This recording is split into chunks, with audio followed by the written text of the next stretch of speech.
70%. Connected to iPhone 4. Battery 70%.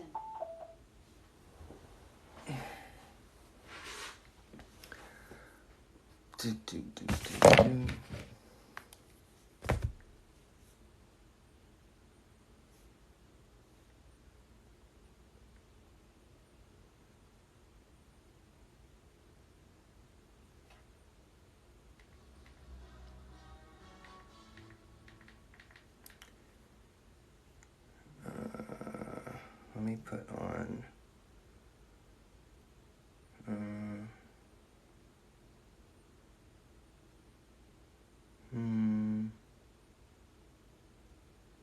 Navgrahi.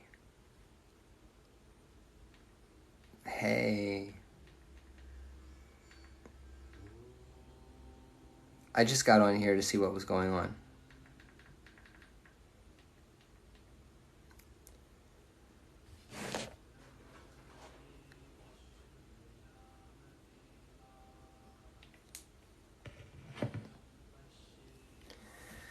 Good afternoon to you too.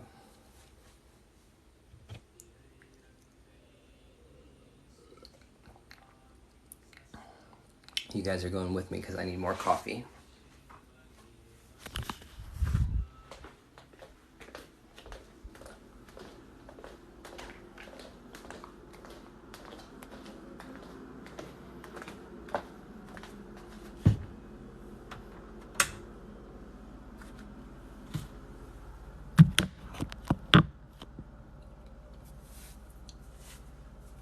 All right, hold on. Hey, Bella.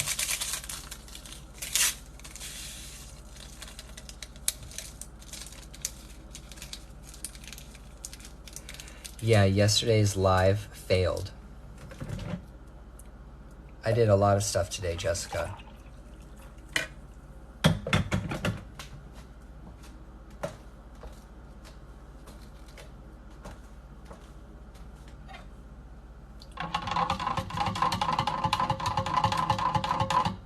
I'm graceful? Well, yes, I am. I was a ballet dancer my whole life.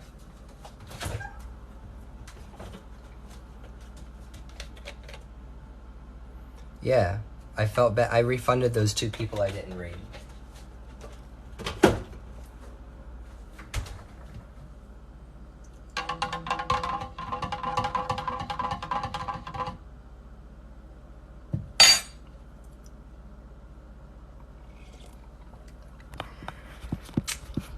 Thank you. Make a cooking show? Yeah.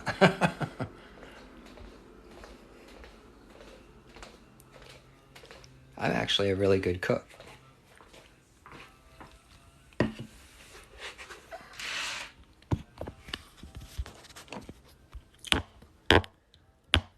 Well, it's coffee.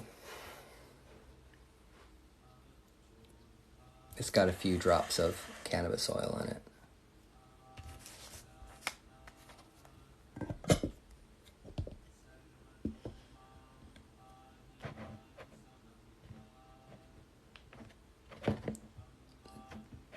I know you're ready for the changes, Jessica. I know you're ready. And you're totally due for a change.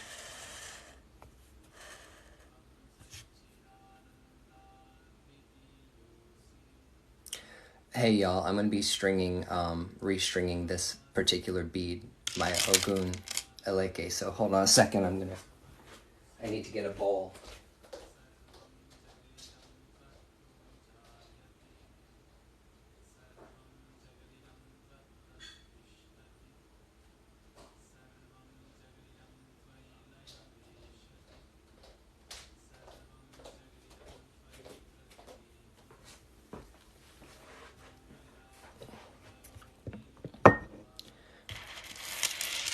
The Philip Show. I have a show. It's like my life is a fucking show.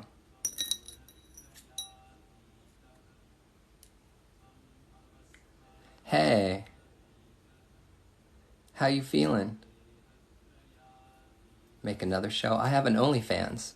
I do plenty of shows. I do plenty of shows. My entire life is a show.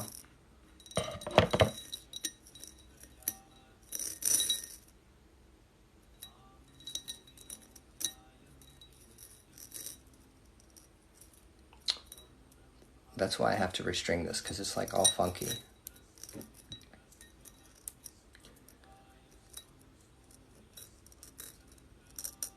It is a good show. I think it is.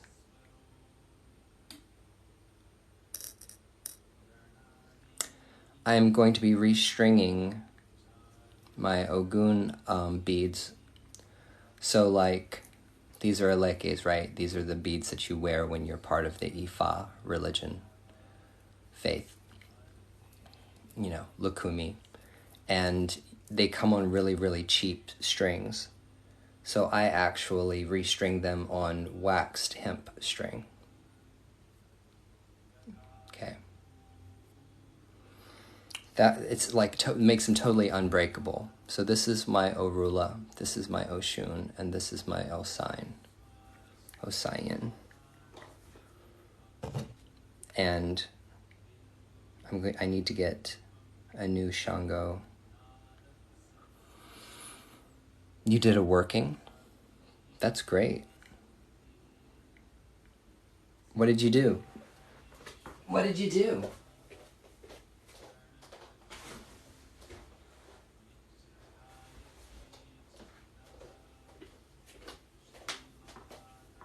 Who did you fuck up?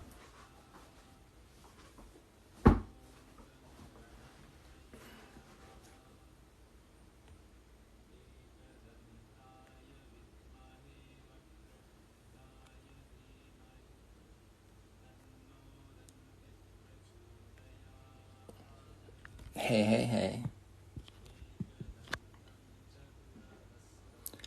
You don't have that many enemies? Well, good for you. I cannot say the same.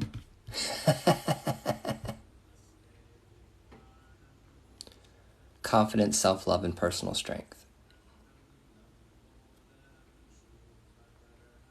There's a ceremony that's done where you get sworn into Osain. He only works with males. He doesn't work with females. But there's a ceremony that you do to receive Osain. The shrine. Oh, this is just, I'm going to show you. Hey, Derek. How are you, honey? That witch, Derek, my buddy. My secret lover. I have to joke you guys. You and Ben, I have to joke you. No, I'm talking about Osain has his own cult. Osain comes from the Mandinga people, okay? And he has his own, the cult of Osain is a whole thing, and it kind of stands separate from outside of Ifa, outside of Lukumi, and outside of Palo. So there's a ceremony that has to be done if you're going to get his shrine. You see what I'm saying? But he's his own thing. Like that's a initiation in of itself, separate from getting crowned, separate from getting your Mano de Orula, separate from everything. It's like a ceremony. It takes a day. Hold on, I'm here.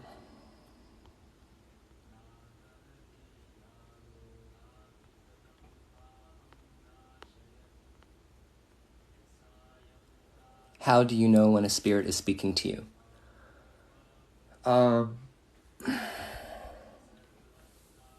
Well, for me, I get impressions in my head. I get impressions in my mind. I feel like my spiritual court communicates with me pretty telepathically, or maybe we just are that bonded with one another. That's how I feel. So I feel like when my spirits give me messages, it's kind of like there's a difference between like just allowing your mind to wander and then having very specific verbiage coming up into your head.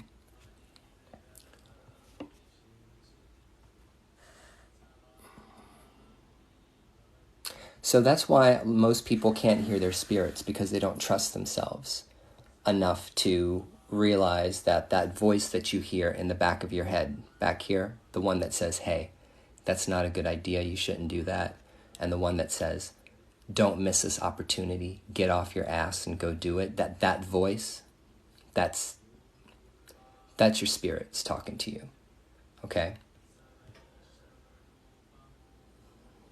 That's your spirits talking to you. You got to listen to them.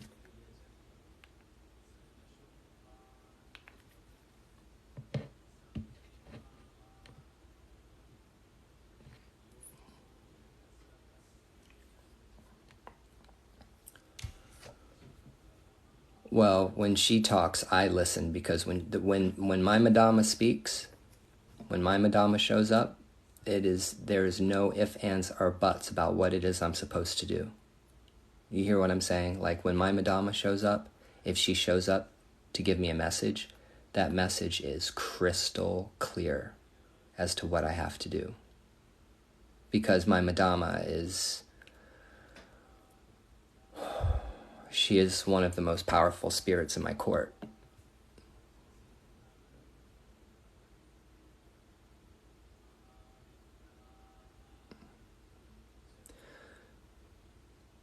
Derek, be unapologetically you. I've gotten to a point where I'm kind of like, I'm just accepting everything as it is. And like, we don't have the ability to control anything. I don't know why I got so angry for so long, thinking that I could actually control the world. Man, that was a level of arrogance that only an illustrious alcoholic could have, you know? Thinking that I can control everything.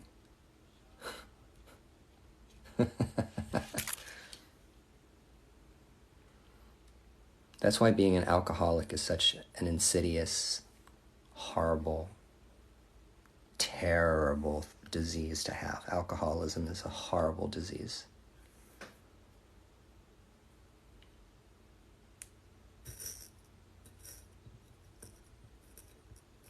It's about $2,000 if you're going to do it by yourself. If you're going to do an Ifa ceremony, if a Babalao has like multiple people doing it, like 5 or 6 people or 7 or 8 people, you might be able to do it for like less than $1,000. He might charge everybody like $950. It just depends. And it depends on who you get to do it, how qualified they are to do it, and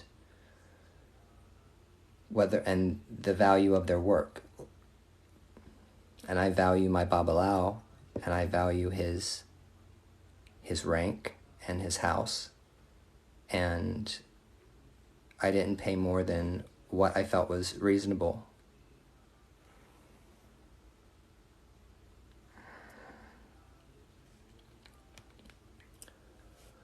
I'm not doing readings tonight, babes.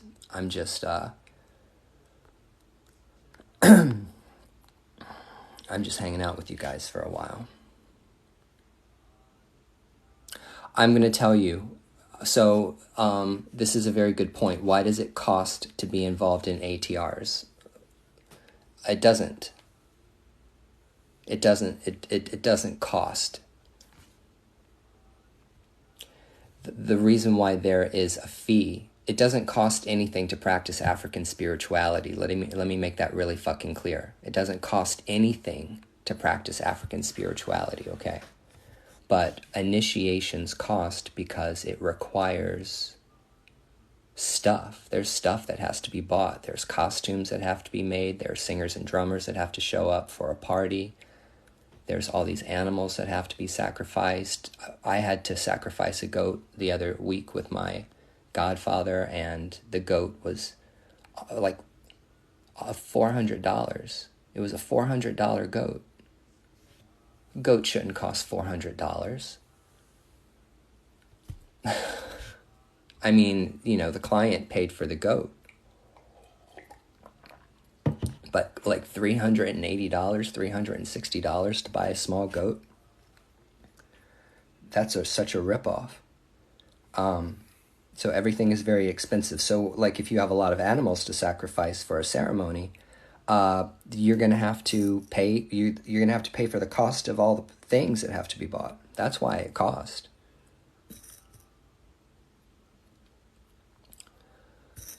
I recommend the path of Reiki for anybody who wants to be grounded, be centered, and be connected to the deepest level of their energy in the universe. The book I recommend is The Japanese Art of Reiki. The Japanese Art of Reiki. I can show it to you. Why am I so blind that I can't see anything? I need to turn on my other light. Japanese Art of Reiki by Franz Stein. It's a Usui Reiki system. Yes, it is. And salam alaikum alaikum salah. Bonsoir. Bonsoir. Bonsoir, la society. My society. Happy birthday. Whose birthday? It's not my birthday.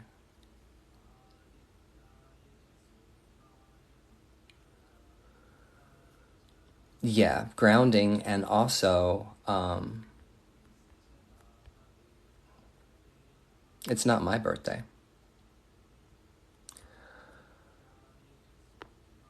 The most important thing anyone should do, listen, the most important thing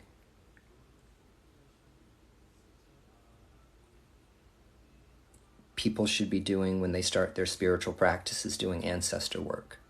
That's the first thing people need to find out is ancestor work. Oh, ancestors first. Everybody needs to start with their ancestors.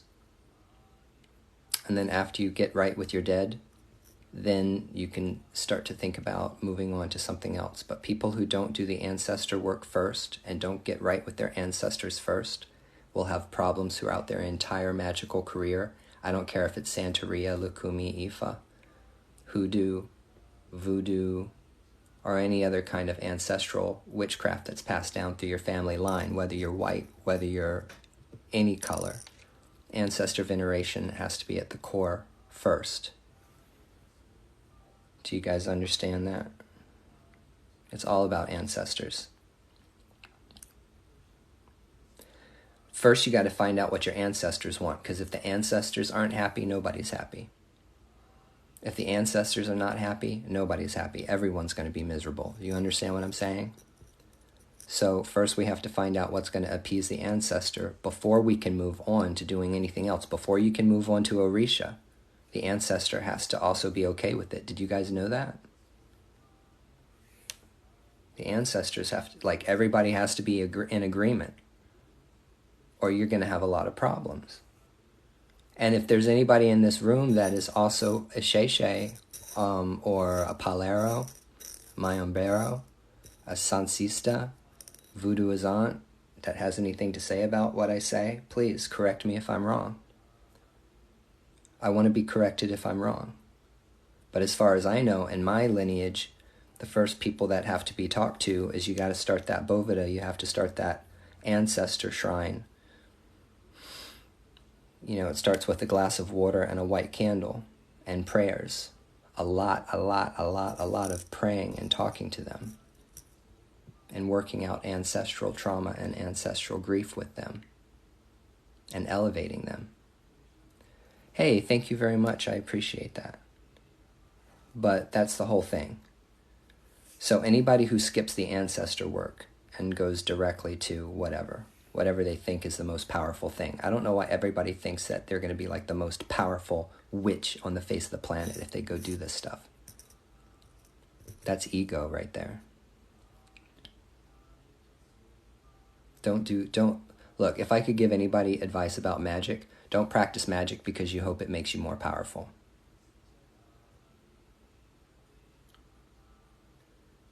Don't start practicing magic because you think it's going to make you powerful. Because the spiritual world will laugh when they set you up and you hit the ground. I ain't even lying to you.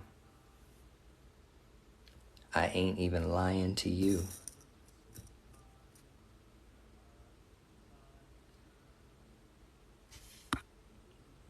Hey, Sunflower Lady.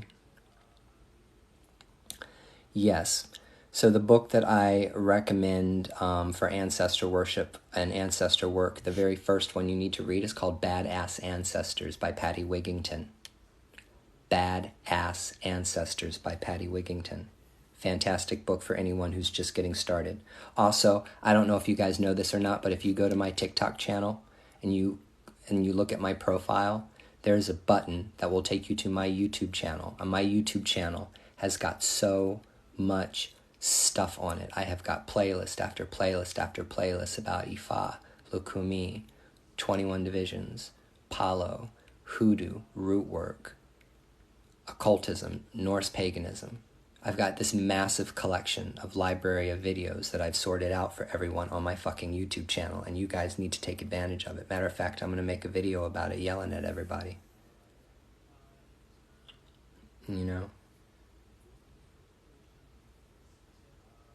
Ain't no reason why anybody needs to be ignorant and uneducated today when there's a goddamn cell phone in your hand. If you have a cell phone and you have the ability to access TikTok, you also have the accessibility to a fucking library where you can read motherfucking books and educate yourself so you don't come off like a motherfucking asshole.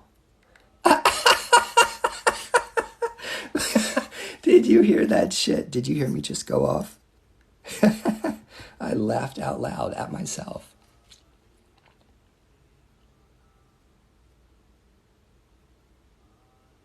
Really? I recommended the book and then you...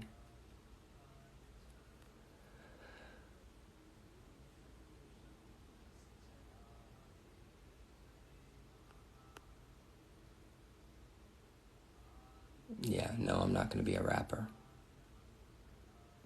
I'm just restringing my aleke. So these beads right here, the green and black alternating, is the aleke for the Orisha Ogun. And I restring all of my elekes on hemp string because the cheap ass cord that the people make this stuff on, it breaks. Because I do yoga, right?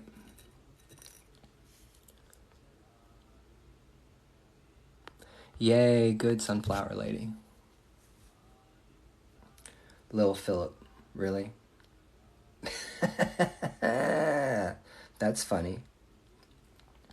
So I practice yoga and I exercise. I mean, and dance when I'm actually dancing or when I'm actually exercising, and I cannot have my alekes. I mean, these aren't my consecrated ones. These are, botanical ones that I have restrung for the purpose of just walking around in them. They're not the consecrated ones, because my consecrated alekes, what I received in ceremony, those are hanging up on my wall. I only put those on if I'm doing ceremony or if I need protection or I'm feeling some other kind of way, because that's why they're made. But for the most part, I'm just wearing these non-consecrated alekes. Biggie Phillip.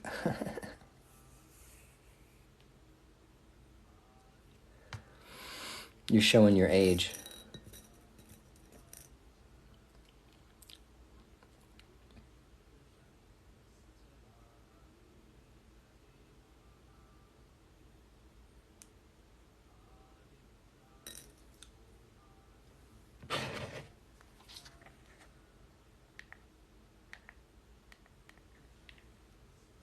I'm gonna have to do some yoga tonight because I don't know what's going on with my body, but I'm having a lot of physical problems right now with my back.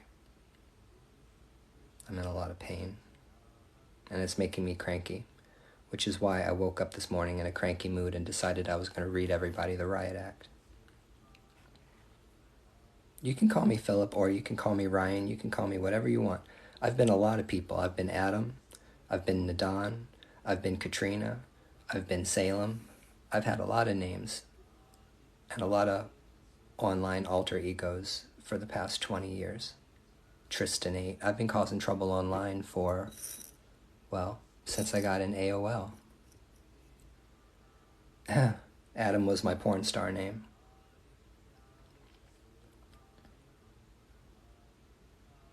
Back in the day.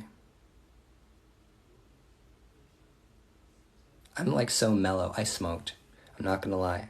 I took a puff and I had a gummy and I'm drinking my motherfucking coffee and I am, you know, chill.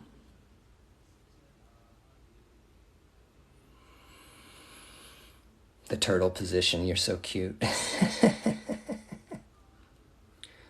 The turtle position. Well, join Planet Fitness. Join a gym because they offer all kinds of free yoga classes and stuff in gyms. And paying for yoga classes at a yoga studio are stupid expensive. Or they used to be. Now it's pretty cheap. What's AIM?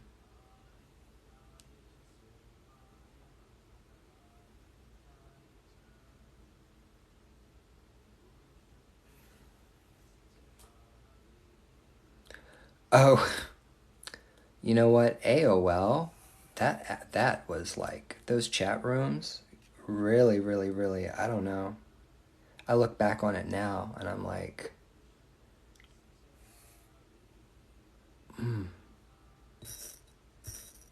that was so weird to go from not having the internet to having the internet. None of us knew where this was going to go. You see what I'm saying? You're like on dial-up AOL. And then like 20 years later, you're on TikTok. You remember dial-up?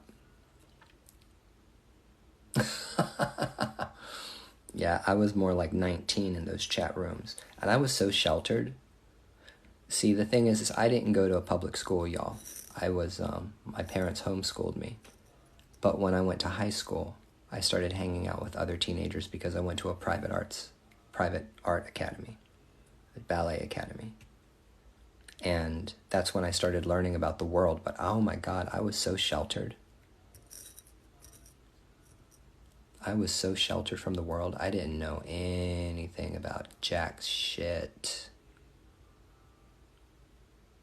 I was very ill prepared for being a teenager. I had no social interaction. It was bad.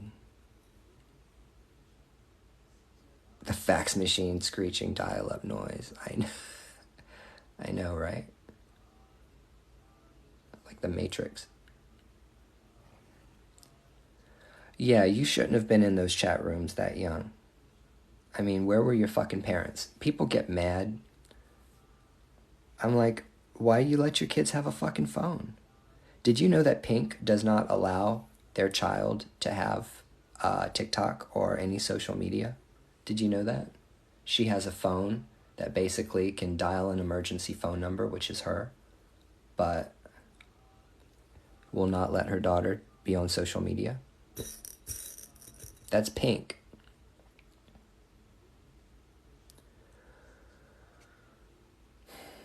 I don't know who would hand their kid a fucking cell phone and be like, their kid, take it. If, know where your kids are going online. At least know where they're going online.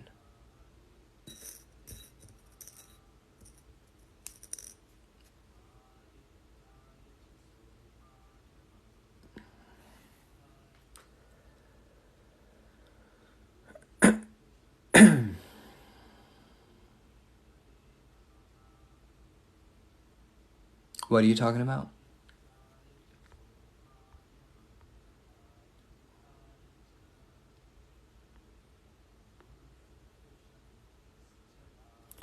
You know how bad that game is for children? I don't know what game is. Which game are you talking about?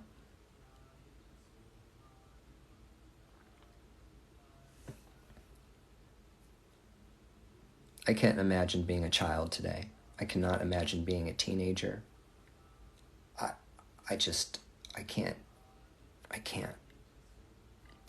so much of my childhood was spent like being active and doing things, playing with toys, reading books, riding my bicycle, being outdoors, or going out on the street to play some street hockey with other kids, going to dance classes. Like I couldn't imagine having a cell phone at the age of 14 or 15. What a huge waste of time-consuming life. So much life of these children is being sucked away. Their souls are being sucked away because they're on cell phones. What a horrible life. What a horrible, horrible life.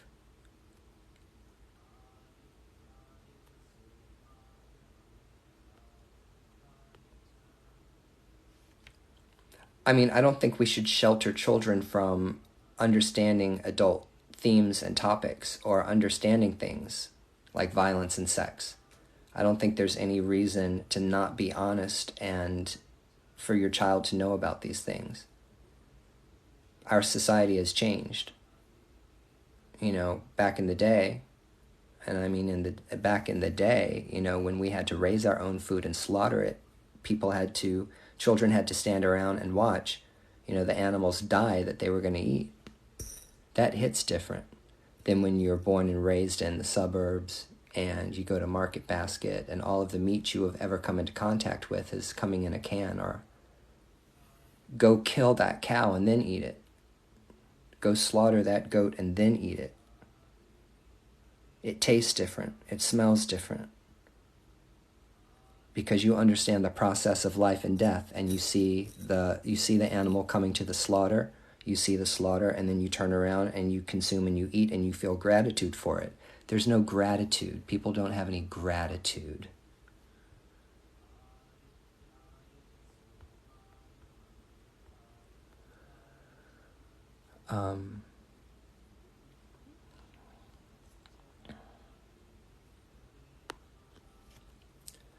I think the other problem is what, here's another thing. You ready for this one? Here's some more Philip Deal words of wisdom. Next Philip Deal word of wisdom is like this Chat GPT or whatever, this new artificial intelligence, which I had the opportunity to talk to. I had like a 2-hour conversation with it. I was very interested to ask it questions and find out what it had to say. I asked it about Ifa, I asked it about Orishas, I asked about all kinds of religious questions, Christianity. I went into like a philosophical debate with this AI thing, the chat. And I was very impressed with the ability for this artificial intelligence to respond to me. It was like talking to a real person, literally. And I can't imagine. So the thing about technology is this. We don't understand what the technology is going to do. We have new technology and we know what it's capable of doing, but we don't know what it's going to do until it literally is in circulation, being practiced and changing society. So we didn't know 40 years ago, 50 years ago, what it would be like to be able to talk to somebody at any point in time, anywhere, off of a cell phone, or be able to talk to people face to face at a distance. When we started the internet, we didn't know that stuff was possible. It was fiction. But as technology upgrades, we don't know what the effects of that technology is going to be for at least the next 20, 50 years, maybe 100 years.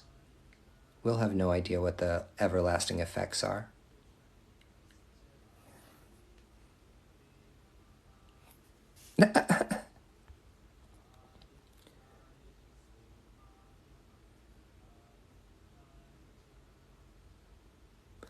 Oh, and that's the whole thing. Like,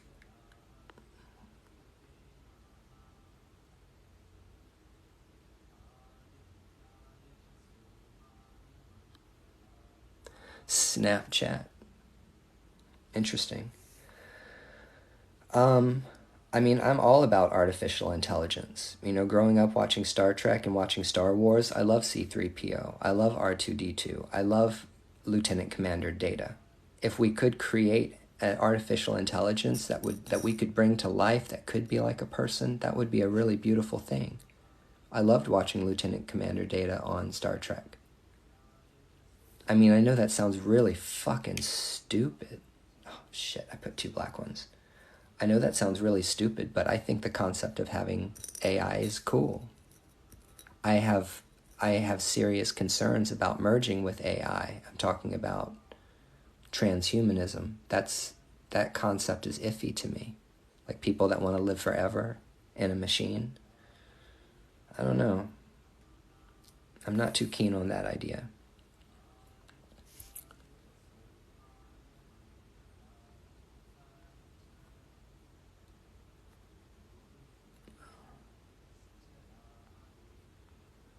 The problem with our world is that humanity, people, don't have the capability to interact with our level of technology. Our level of technology has way surpassed our ability as a species to be able to handle. Let me say that for you one more time. The level of technology that we've arrived at is becoming more advanced than the average person's ability to use it. I mean, look at the kind of harm Twitter can cause, social media can cause, TikTok can cause. I bet you 50 years ago there wasn't one Republican or one Democrat that would be concerned about a cell phone either getting them reelected or kicked out of office. And then the whole cancel culture thing. Yeah, people have always said inappropriate things, but people never thought that if they talk shit or acted racist or whatever online, that it would get their jobs, cost them their jobs. And I think that that's, let me tell you something about cancel culture, because I feel a lot of different ways about it. Cancel culture is actually an ancient concept. Did you know that? Cancel culture is an ancient concept because in the old world, when someone did something that was taboo, I'm talking about in tribes, when someone did something that was taboo, that was not appropriate for that tribe's belief system, what did they do? They publicly shamed that person. They publicly shame that person, and it's the shaming of that person that corrects the thinking, that makes a person go, oh, you know what, I was a real asshole, I shouldn't act like that. Or, I did a really bad thing, I harmed someone. That's what shaming people should do. Like, if you act like an asshole and they cancel you, well, don't act like an asshole. If you say something that's inappropriate and you get shamed for it, say, I'm sorry, I didn't mean to say that. That sounded really racist. That sounded really horrible. That's not the way I am. But see, cancel culture is broke because after shaming somebody and them repenting or turning around or correcting their behavior, you need to welcome that person back in and forgive them for the things that they have done. So cancel culture is not working because after somebody realizes that what they did was wrong, they're sorry about it, they've been cast off forever, you know? And that's not good because forgiveness is also a thing, and forgiveness creates repair and healing and health. So it's not like I'm against cancel culture because I have been on both sides. I have tried to cancel someone and I've been canceled and I've come back from being canceling. So I've kind of like gone through the whole cycle of cancel culture. And I don't know why people don't attack me anymore. People used to come around every single week. Every single day I'd wake up with comments on my post about something that somebody didn't like about me. And I'm not getting those. I guess I'm just not interesting enough for these trolls to come after anymore.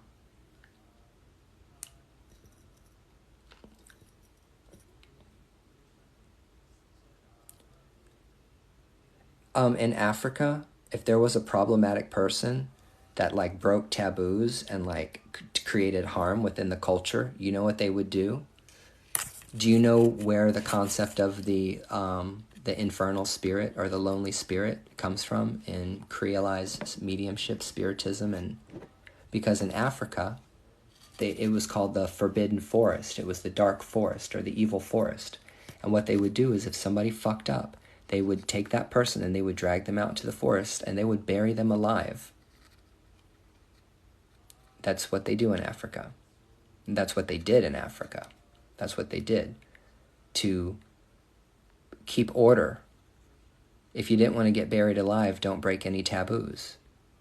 And when you break the taboo, they don't give you a trial. They just show up and grab you and drag you out into the forest, and they bury you alive. And everybody stays away from that forest because that's where all the criminals live, you see. So there's a whole mythos around dark spirits of the forest, spirits of the dead that can be conjured or called or used for evil practices, going to those spirits, coercing them, bargaining with them, giving offerings or promising them blood. So you enter those kinds of pacts with those spirits, but those are the people that were taken out and buried alive in the forest. Thank you, Sunflower Lady. I appreciate that. So anyway, the evil forest has to do with all the spirits of the dead that are trapped there, that can't leave because they were put there by their communities. Okay? That's called cancel culture that's old school cancel culture. That's cancel culture. So don't be mad when somebody calls you out online for acting stank. Deal with it. I'm so sick of witch talk.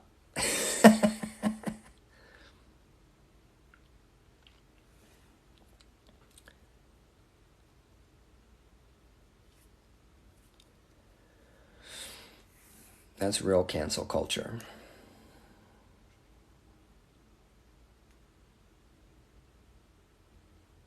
What are you talking about, the Anunnaki?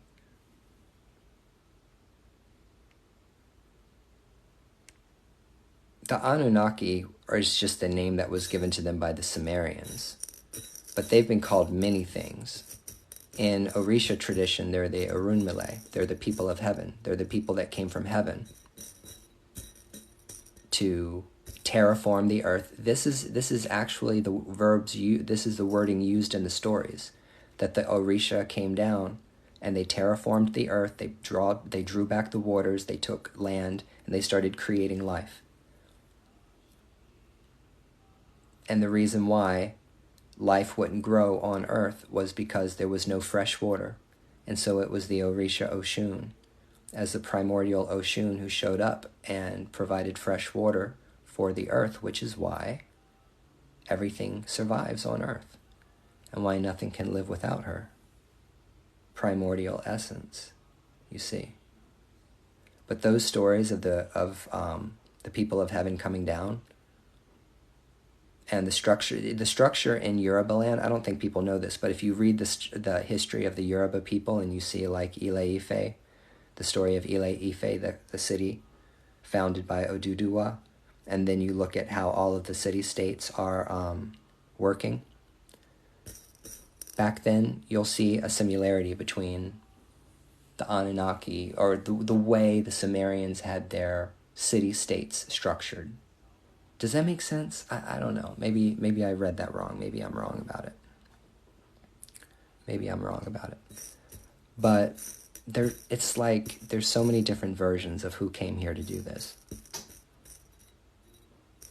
Because there are no stories of Orishas putting people into slavery. There was no like slave force in the Orisha tradition. I don't know. As far as I know, I do not think so. The Orishas did not come here to put man into servitude, is what I know.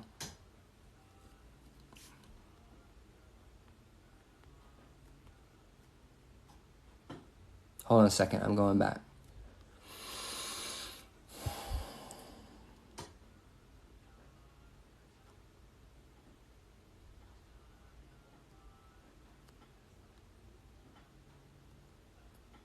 Are you talking about people saying if you're not Romani, you can't use tarot? And all that other shit. Hey, Cakes. Anyone can venerate Yamaya and Oshun. Anyone can venerate the Orishas. Anyone can put out a respectful offering for them. No one can tell you that you can't.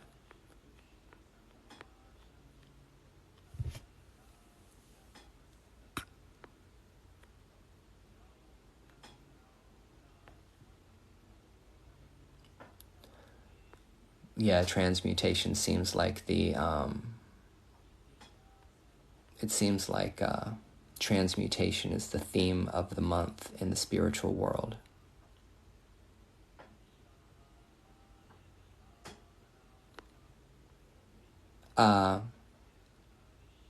I mean, I don't know. Like, every single culture and every single ethnic group is going to have their own name for God. They're going to have their own name for guardian angels and spirit guides. They're going to have their own names for ancestors. And they're going to have their own names for all of the deities that are connected with that culture. And I'm not saying that they're all the same entities. They're not. They're different. But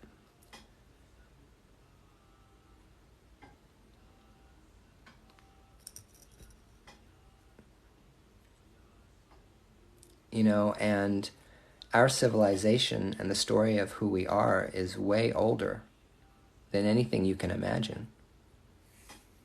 It's just that we have the Sumerian tablets. The Sumerian tablets just happen to be the oldest records that we have, but it doesn't mean that there weren't records older than that. Whatever survived the last great flood or the last great cataclysmic event that wiped everything out.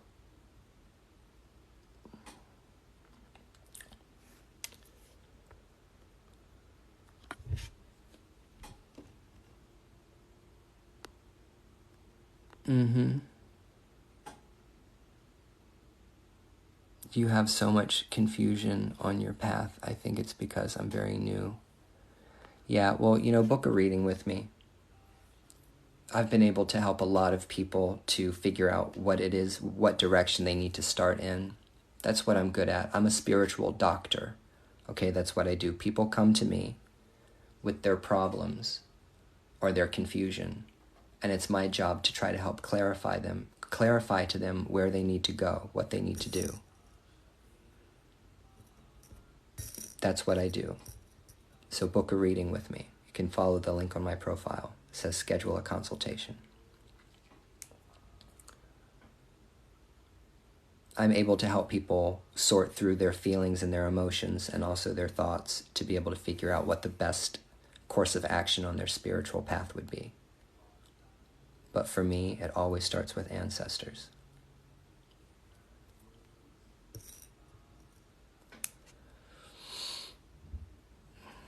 Thank you for all the love.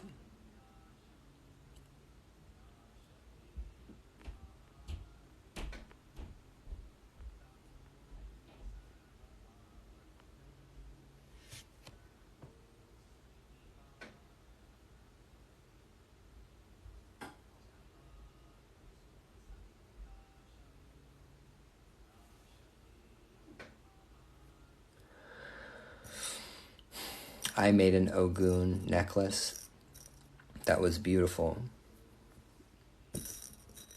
And I made it on wire because I thought that the wire was going to be good.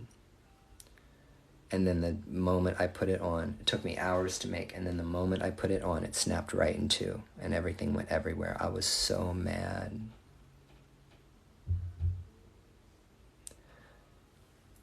That's because if you don't know where you came from, you don't know where you're going.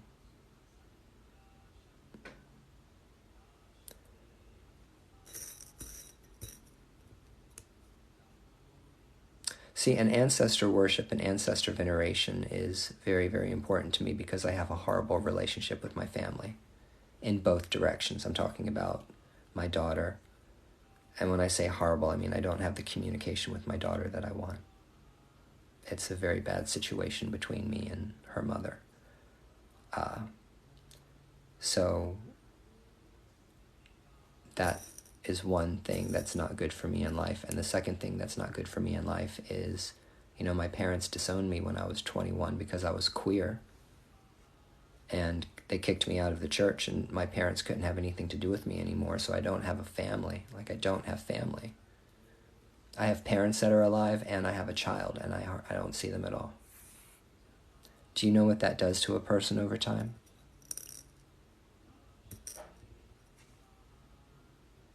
You guys wonder why I act like a real son of a bitch sometimes. Maybe I just wake up in a really fucking bad mood. I'm not making my problems your problems, people. I'm just saying that's what I have to deal with on a daily basis. So when I do my ancestor worship and I do my ancestor veneration, I'm calling on those ancestral spirits, those people that love and care about me, that aren't present with me.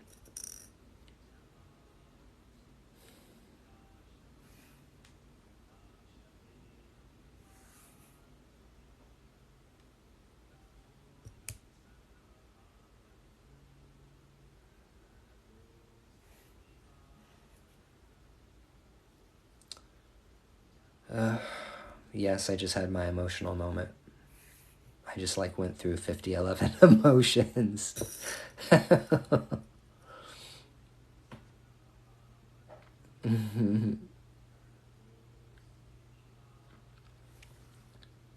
need to get a reading, Derek. I'm going to come to you for a reading.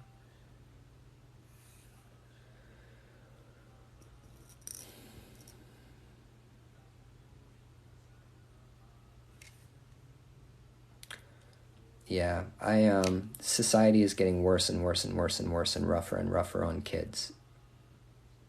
I mean, society has always been rough on kids, but we're really neglectful. We're really neglecting our children. Really, really, really bad. Children are so neglected. In the wealthiest country on earth.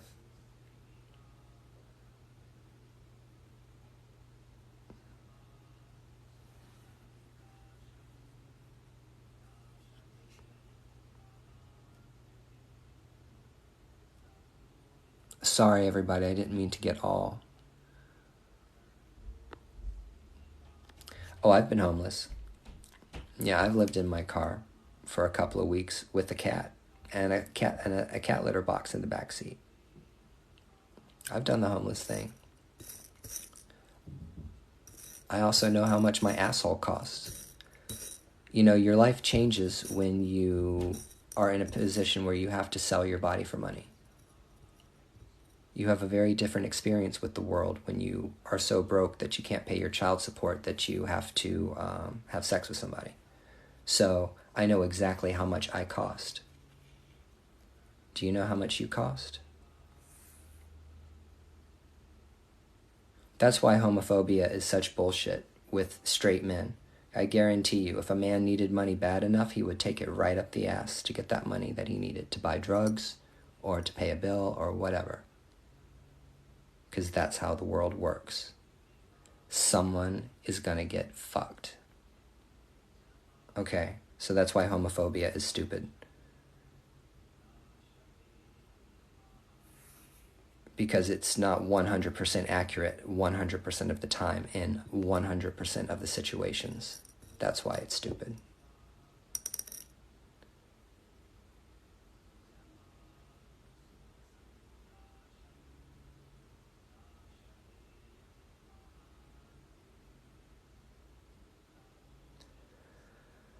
Well, my parents did pay attention to me, but the attention they paid to me was really negative.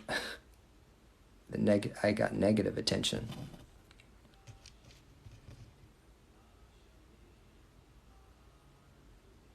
Whenever I see a white guy that's young, that looks like he's in his 20s or 30s, standing on the side of the road, the one holding a sign, "Can you give me some money?"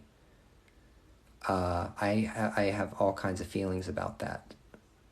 Because what I've done in the past is I've rolled down my window, back when you could advertise on Craigslist for free and sell your ass, you know, in the hooker section. I'd be like, dude, there's a bunch of men out there that would pay you $200-300 a pop. All you got to do is recognize that you want to get yourself out of the situation you're in, and you'll do anything you have to do to get there. That's all. Just takes a little motivation. Because that's what I had to do. So whenever I don't feel, I guess what I'm saying is I don't feel sorry for them. Like I don't say, oh, look at that poor white guy standing on the side of the corner. It's really difficult for me to feel that way when I have had to sell my asshole to pay my bills.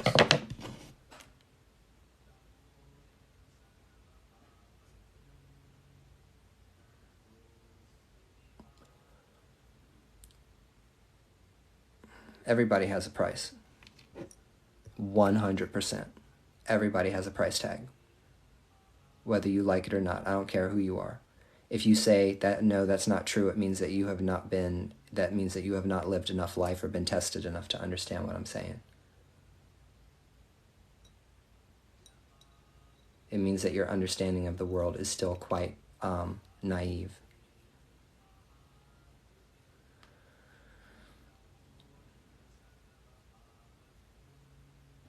I'm not trying to be all like tonight's live is a little bit darker version of my side, I guess you could say. I don't want to say that I am I'm not a nihilist. I'm not a nihilist. I believe that life has meaning. I do not think that life doesn't have any meaning. I believe that life has meaning. My life has meaning. So I'm not a nihilist. And if it means anything, it means something to me. It doesn't matter if it means to anybody else, even the universe, right? Because the only person that it really means something to is I'm here. I'm here. I think, therefore I am, and all that stuff. So I'm not a nihilist. But I guess the older you get, the more disappointed. You're just disappointed and you kind of give up. You're like, fuck this place. I don't want to be here anymore. And I don't mean like, I want to kill myself. I'm like, really, like, I don't want to come back here. I hate this place. And it's such a shame also because we live in such a beautiful earth. This earth is so beautiful and it's being ruined. Our earth is being overpopulated and ruined. And there is no reason for all of this fuck shit that goes on in this planet. I do not get it. I just don't get it. It's bizarre. It's absolutely 100% absurd. Like I said earlier, when you're thinking about, like, are we alone in the universe? When we look around in every single direction, everywhere, we're looking around in every possible direction, everywhere, and we don't see anything that resembles us? Really? That's really difficult to digest.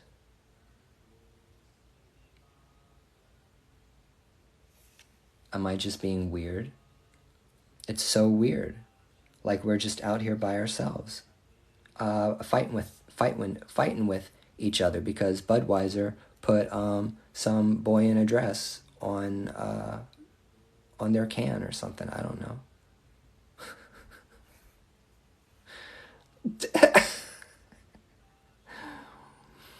Oh my God, you just misgendered her. I don't think that she's really trans. I'm sorry. I'm just going to say it. I think that person is a moron. And I think that they're a little irresponsible because these people are so irresponsible. My God. I don't even know what the person's name is. She's experiencing her girlhood. She's going back and experiencing her girlhood now. What? They are an actor. And I feel like they're doing the performance of their life right now. Make money now. Make money now. I'm just saying, look, I'm not the only person that said this. I follow Buck Angel. You guys know who Buck Angel is? He's a trans man. He's the most famous trans man in the world. He agrees with me. This isn't just my opinion. There are trans men that agree with it. Matter of fact, me and trans men don't disagree on anything because trans men were women. So trans men know what women experience. It's not the same way on the other side. Because when you come out of the womb, if you're born male, you automatically are born with privileges and rights that half the other population doesn't get by being born. Just by being born male, you arrive into this world with privilege, and the privilege is ingrained in you from birth, from childhood. It's ingrained in you from childhood. This privilege.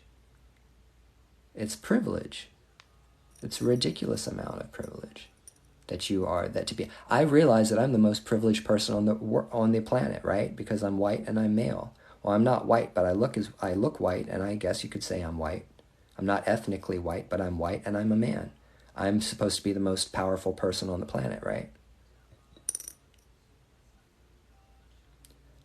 But girls are treated differently. Girls are sexually harassed as toddlers. I mean, people are nasty. People are disgusting. We live in a disgusting world. And little girls are bought and traded and sold all over the world like sheep and goats in third world countries. I'm just telling the truth. I'm just telling the truth that children will be sexualized by adults at a young age. Look what they did to Brooke Shields. Look what they did to Brooke Shields. Don't you guys know Brooke Shields' story? Oh my God. It's terrifying. Oh my God, did they exploit her? Hold on a second. My legs have gone to sleep and I need to turn on this light. I can't stand up because my foot went to sleep. Is Jennifer in here?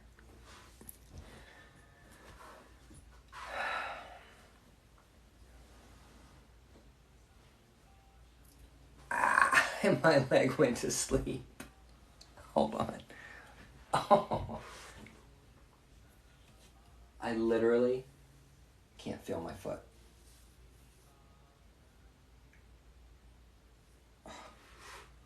I can't walk.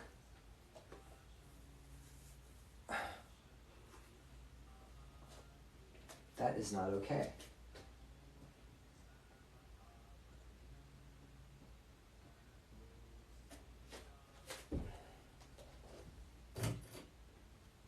I gotta pee, y'all. Hold on. I'll be back in a second.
Thank you, Jennifer, for the subscription. If you did not mean to do that, you need to go cancel it and get your money back. Blanche's room from Golden Girls. Oh, that is so funny. That's hysterical. Yeah, I love herbs and I love the plants. And essential oils and all the natural things.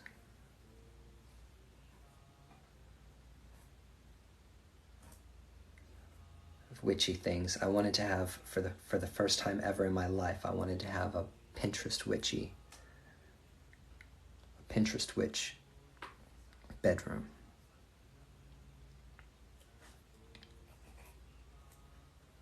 Hey, Scranton.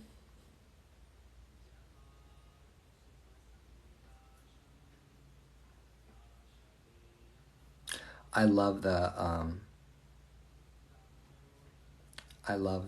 color of my room so much. So the thing is sometimes the eleke beads, will kind of like get hung up on your wax hemp, and you just have to move them around. Because the hemp string that I'm using, or the hemp cord I'm using to make the eleke, is actually what we use. It's called, what is it called? It's a hemp wick for lighting pipes.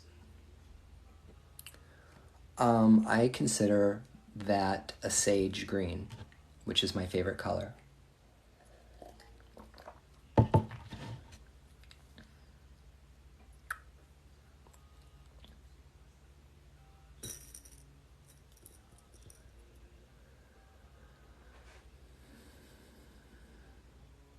Please don't tell me my bedroom is a closed practice.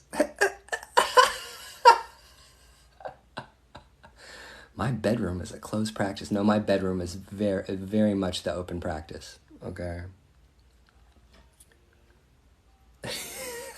I had to make those jokes. I had to.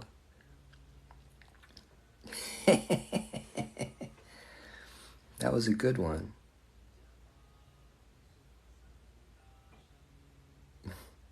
People are so fucking stupid. I hate them.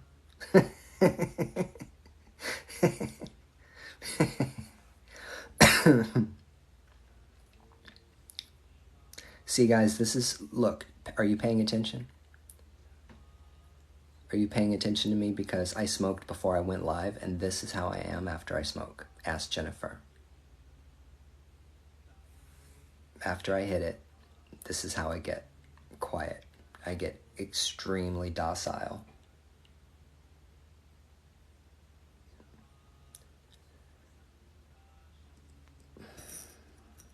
Which is why I live in a state where marijuana is legal. And I've been a patient for a while. Like, old school patient. Since 2018. That was pretty long. That was a long time ago.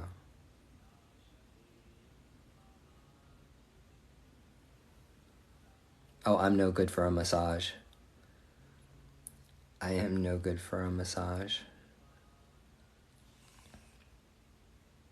Elect Marianne Williamson for president. First thing she's going to do is legalize marijuana. I like Marianne Williamson. I can respect her. She's a bad bitch, let me tell you. She needs to run as an independent. That's what she needs to do.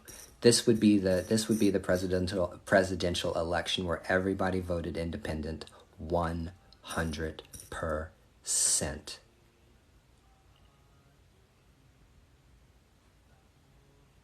You ate half a bag of gummies. Oh my God.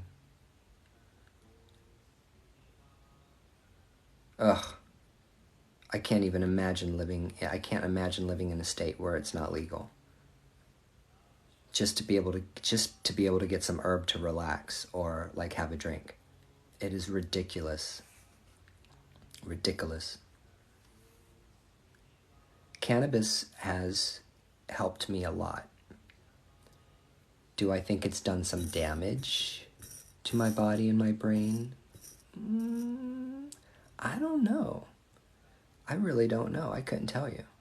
I know that I've had some really, really mind-blowing experiences using cannabis, as far as like feeling open and spiritual. I smoke and then I get on my yoga mat and practice yoga. And because I've got so much chronic pain, smoking a little bit of weed and then getting on the yoga mat is not only motivating, but it also helps me really feel what's going on inside my body when I do it. So for me, it is absolutely necessary for my health that I'm able to get my marijuana, period. Period.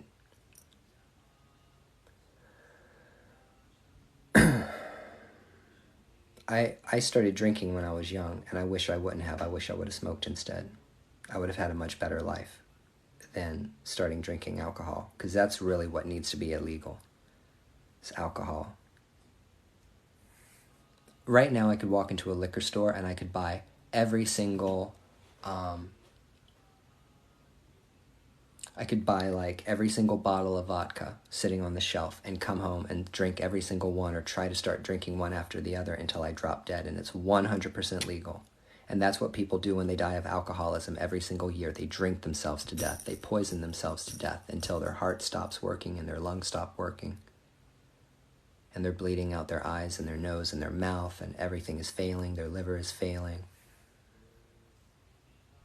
It's a horrible way to die. And it's why I'm sober, and it's why I've continued to stay sober, because I felt such shame when I woke up in that hospital room when I detoxed. Man, did I feel shame.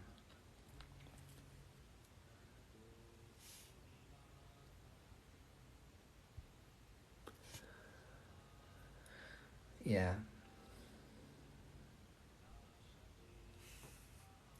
I mean, alcohol is, we let people drink and drive. Why do we even say that any amount of alcohol in somebody's system is okay? Why do we say that? It's alcohol. And alcohol behaves differently on every single body. You can say, oh, well, give a man who's 250 pounds, a couple of shots of tequila, and then give, a girl who's, weighs about 100 pounds, 110 pounds, a couple of shots of tequila. It's ridiculous. The way we regulate everything is absolutely ridiculous here.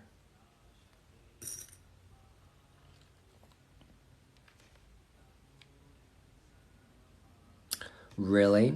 Next time you're traveling through Northampton, hit me up, girlfriend.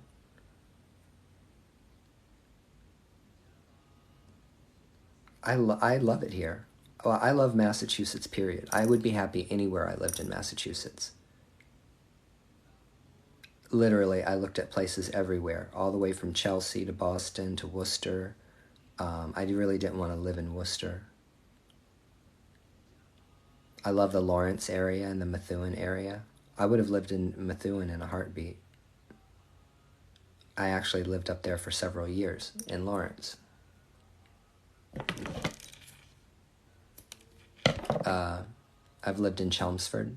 I lived in Somerville. I hate Somerville. Man, what a shithole.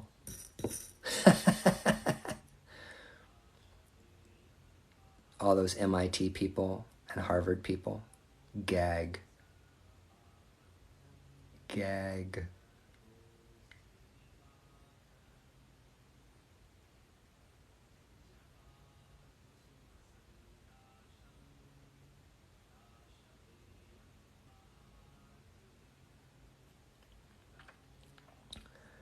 It's beautiful here. I love living here because I see mountains, it's fresh air, the air is fresh up here. I have everything I need. I swear to God, I'm 5 minutes away from Target, Walmart, Lowe's, Home Depot, Bed Bath & Beyond. There's like fucking 8. There's like 8 grocery stores like in a 5-mile radius. There's like 3 different Thai food restaurants. And more importantly, there's like 12 weed dispensaries. Northampton has more weed dispensaries than any of the other towns in Massachusetts. Matter of fact, they decided to cap it at 12. That's so stupid. Yeah, passing away an alcoholic is horrible. And I felt so ashamed of myself when I woke up. When I woke up in that hospital bed, before I laid down to go to sleep, because they put me in a coma. Like, I was unconscious for a couple of days. When they laid me down, the guy who laid me down said, close your eyes and go to sleep, or pray, because we're going to try to help you get through this. But the way he was talking to me, he was looking at me like I was going to die. And he said, why did you do this to yourself? Why did you allow yourself to do this? And I couldn't answer him. Well, the only answer that came up in the back of my mind was, because you hate yourself. That's the only answer that was the true answer in the back of my head. Why did you almost drink yourself to death? It's because I hated myself. But I was too chicken to buy a gun and blow my brains out. That's the difference. Alcoholics are cowards. Alcoholics are afraid of living life. That's what being an alcoholic does. It makes you afraid. It's a life of servitude. Being an alcoholic is being a slave to that spirit.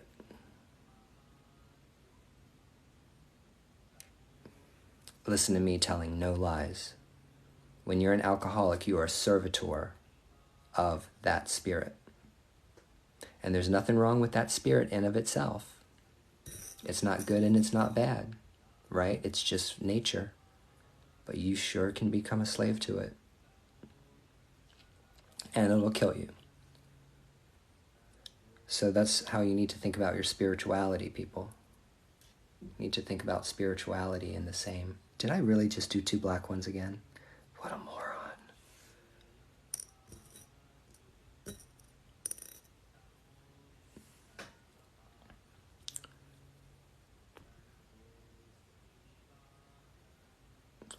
I'm very open about my life. I don't have any reason to not talk about it. It's been painful, but people don't understand how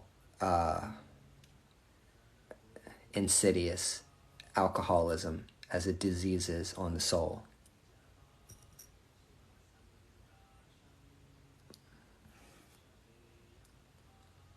I told my daughter, don't drink, you can't drink. So when I was able to communicate with my daughter, when I felt like she was barely old enough to understand this concept, I told her, I said, baby, do not drink. Don't drink alcohol, okay? You're getting ready to go to high school and everybody's going to want to do all kinds of stuff. But don't drink alcohol. I told her alcoholism runs in our family. I told her it would ruin her life. She would get addicted to it. And I needed her to not get addicted to it. I told her that, and I told her that, basically I would buy her condoms if she decided she wanted to, start having sex, or get Tracy or somebody to buy her protection so that she doesn't get knocked up. Those are the only 2 things. Those are the only 2 rules I ever laid down on my daughter. Don't drink and don't get knocked up. How's that for fathering? How's that for a father figure?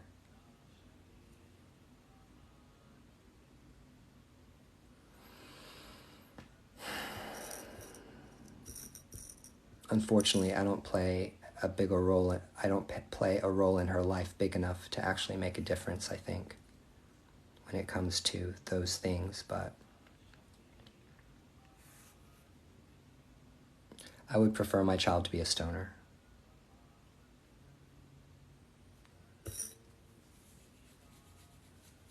There ain't nothing wrong with it.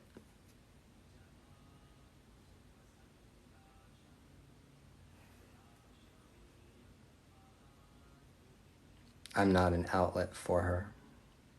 But she knows that she can talk to me about anything, anytime, whenever she wants to. I told her I love her, I care about her, I want her to be happy. And whatever she wants, if she asked me for it, I would get it for her. She'd say, bring me the head of Dobie Gillis, and I would be like, I'll be right back.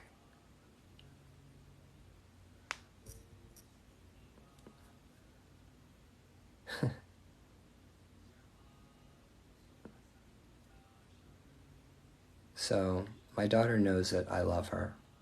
And whenever things smooth out in her life and my life, and we're able to spend more time with one another, I know that we will. But let me tell you, I've been patient for 15 fucking years. My daughter's going to be 15 in October. I've been sitting here patiently for 15 years.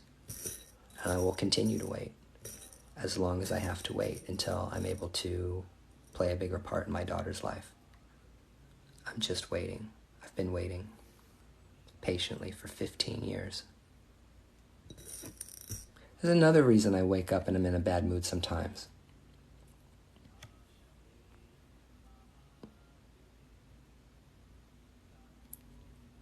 Oh, you're going to leave now, Jennifer?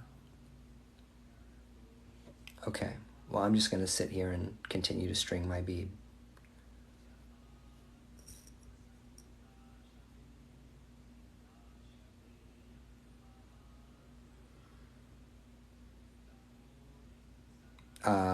When my daughter is ready to leave, let me just put it this way, and I never talk about this stuff. I never talk about my personal life, ever.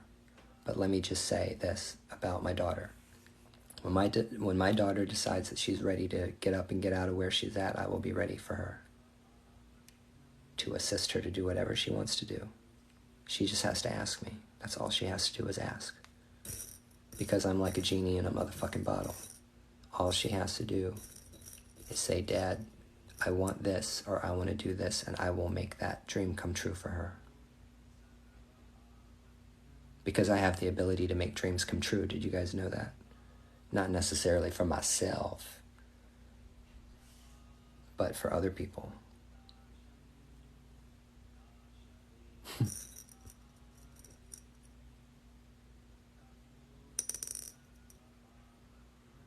I'm just going to keep on sitting here, keeping on, keeping on. I'm just going to keep on keeping on until something happens.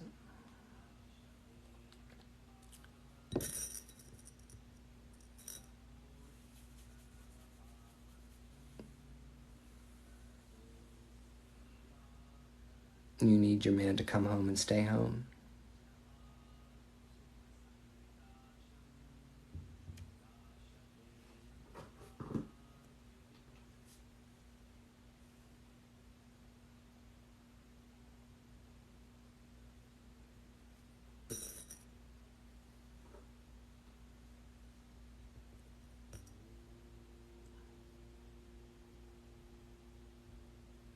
A dream is a wish your heart makes when you're all alone.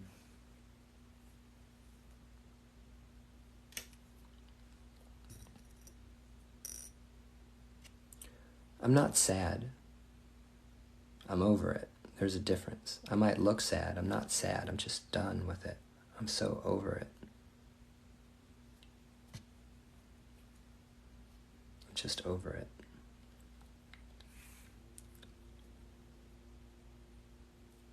Let's put it this way. I'm here because I have to be. I'm here because I have to be right now. It's like I even feel like, it's like sitting in a therapy session. I feel like we're all in group therapy right now, and I'm like, listening to you guys.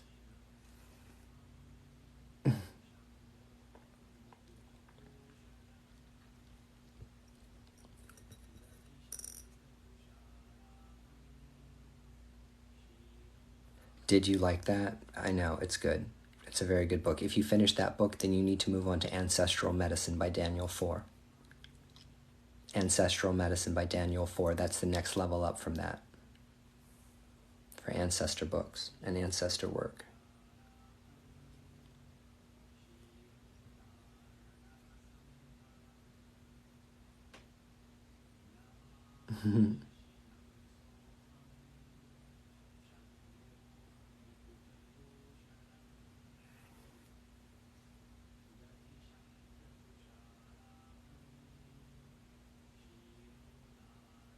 Of course you have a purpose. Everyone has a purpose. Everybody has a reason for incarnating. You didn't come here for no reason. And so in the religion that I practice, or am involved in, consecrated in, Ifa teaches that we all have a destiny. We all have a sign. We all have an Odu. The reason why you go through an initiation or ceremony is because in that process you're able to find out, what your destiny is, why you came here, and what you need to do in order to be successful in life. And when I tell you that is never wrong, I mean that it's never wrong. You guys know how I am. You guys know how my mind works. I suffered religious trauma. I was born and raised a Jehovah's Witness. Those people that show up on Saturday mornings when you're trying to watch cartoons. I was raised like that. And that. Ouch. I'm having leg problems tonight. So for me to be born and raised in that community and that culture, to come to Ifa and traditional African religion and diasporic practices later on in life is a pretty much a miracle.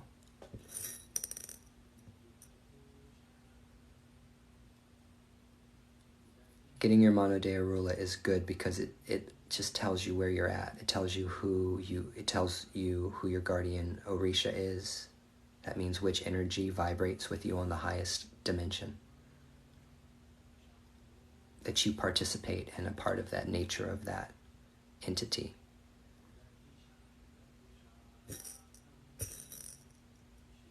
Because all of us contain the Orishas in us. We all have the Orishas with us.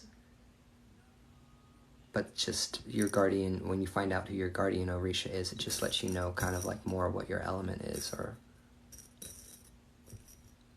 what that energy that exists in you is, that divinity, that part of divinity. That might be way too deep for you guys to understand, but at least that's how I see it.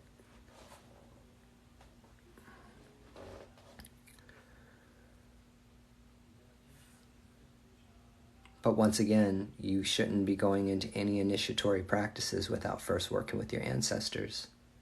That's first. Like I said, if you get involved in all of this and you don't take care of your ancestors first, you're going to have a lot of problems. Because the ancestors have to agree. And if the ancestors don't agree, then you ain't doing nothing.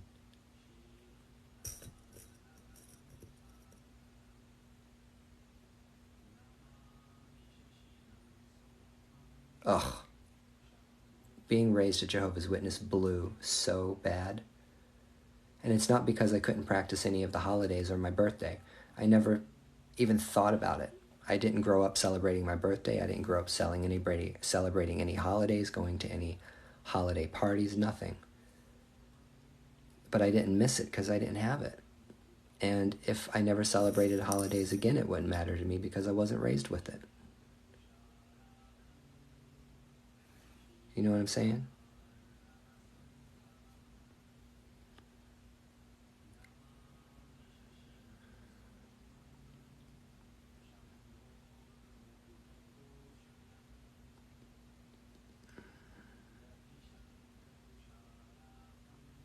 I'll tell you the worst thing that happened in the religion that I observed. I'm going to tell you what I'll never forget in the religion. Because one of the bad things about the religion, and I'm apostate, they call me an apostate because I speak against the organization, and anybody that actually speaks against the organization have created the biggest crime. The biggest crime is saying that they are a cult and not the only true religion. That's the greatest sin. The worst thing is that they have a lay-led fraternity, hierarchy, pyramid scheme, and the people that get put into power in the organization are not the people that are the most spiritual. They're not the people that are the most educated. They're definitely not educated. But they're the people that show the most loyalty to the organization. It's about loyalty. You see what I'm saying? And the organization will handle matters internally, domestic issues internally first before going to the police. So that means there's been a lot of child abuse. There's been a lot of cover-ups. There's been no reporting that has happened about domestic violence or sexual assault and battery. Those are all things that get swept under the rug in those kinds of religions. They do it in the Amish, they do it in Scientology, they do it in Mormonism.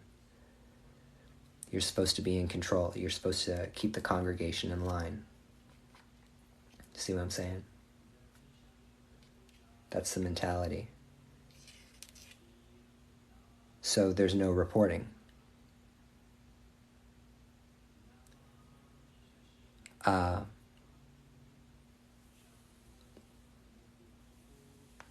there's a lot of child abuse. But the worst thing that I saw was there was this man named Brother Longmire. I'll never forget him. Brother Longmire, he was in his 20s, and he had a beautiful wife in her 20s, or maybe they were like in their late 20s. They got married. He was he was gung-ho for the religion. He was there for it. He was there for it. And he was so sincere in his beliefs in the religion. And the wife got pregnant and went into labor and went into the hospital. And my dad got a phone call in the middle of the night that there was a problem, there was a complication with her pregnancy and with the birth. She gave birth and then she started bleeding out. She started bleeding to death, hemorrhaging. And my dad was the elder or the pastor that got up in the middle of the night and went down and held this man's hand while he sat there and watched his wife bleed to death because they don't accept blood transfusions. Okay? This man had a crisis of conscience. He loved his wife. He needed a mother for his child. They said, we can save her life. She has to have a blood transfusion right now or she is going to die. And the man let his wife bleed to death. And after that happened to him, he walked around like a zombie for about a year. Every time they came to church, he came in and all of the women, all of the sisters in the congregation just swarmed around him, taking care of him, making him every fucking meal, taking care of that baby. That baby had, 25 mothers that were right there for him. But he was not right. And he never got right with it either because he ended up marrying another sister. And then after they got married, or maybe they were engaged, they either got married or they got engaged, and then overnight they disappeared, and they both wrote letters to the organization disassociating themselves from the organization. But just imagine allowing your wife to bleed to death.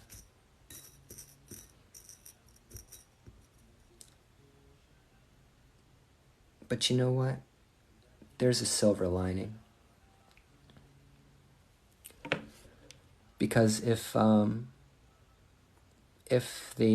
sister had been awake, she probably would have,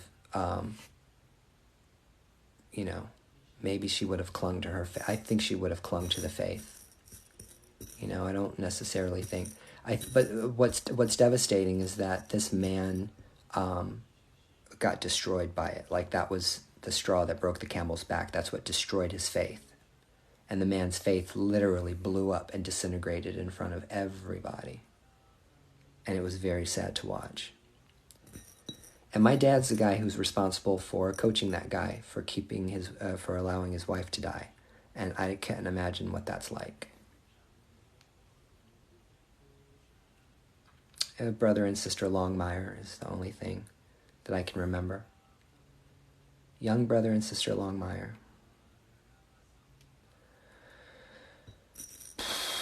I've seen some crazy shit inside that religion. And you know what? It's funny too, because there was also this brother and his wife.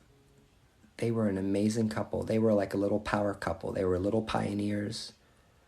They spent all their time out in the ministry. Everybody loved them. And he was flamboyant as hell. He was so flamboyantly what we would say a flamboyant homosexual would act like. Very, very queer. In the sense that he was just effeminate. He was just really, really effeminate. And he had a drop-dead gorgeous wife with long blonde hair and blue eyes, and she looked like Barbie. And she loved him. She loved him. She could just tell that when she looked over and looked at him, she just, when you see somebody looking at the person that they love, and you can see it in their eyes, the way they look at that person. You can just see it in their eyes that they love that person. That's how she looked at him. And they had a happy marriage. They stayed together. I mean, they were active with one another. I mean, they seemed to get along just fine. Matter of fact, I think that he was straight. He was just really, really, really, really flamboyant.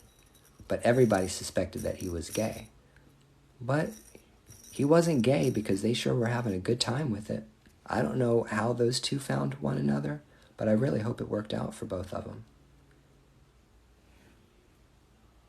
Because if it worked out for them, then I couldn't be happier for them. Like, it's not a good thing that I got disfellowshipped. I was thinking about it earlier today, and I don't usually think about these things. And I know I'm running off at the mouth, talking all kinds of smack.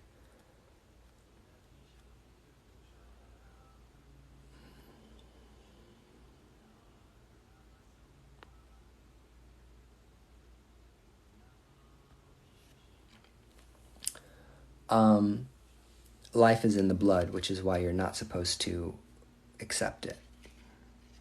At least that's,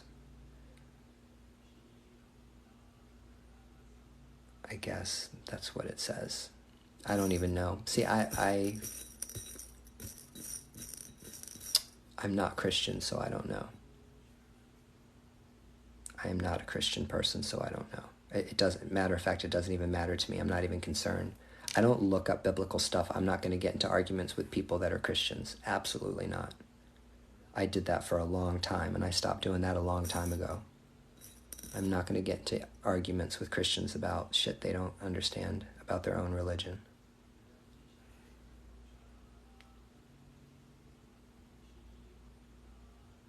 Yeah, I hear you, Del Rey.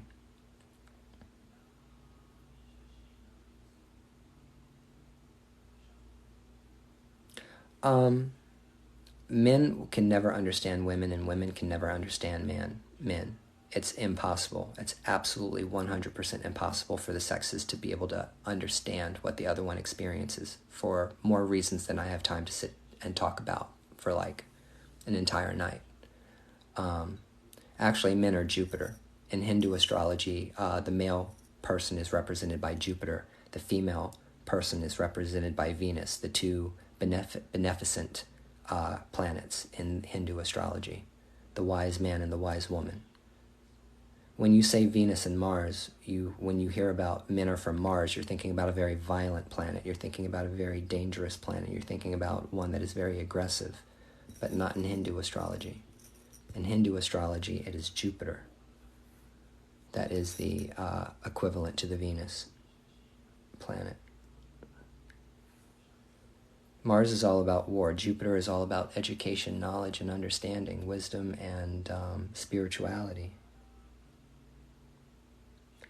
So, I don't even remember what the fuck I was talking about. What I said.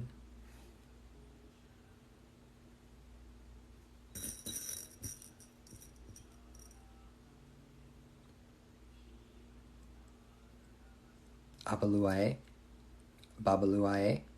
He is Sakpada. He is the Orisha of disease, smallpox, illness. But he is also the cure. He represents disease, but he is also the person that cures disease. Abaluae. Which was also Ricky,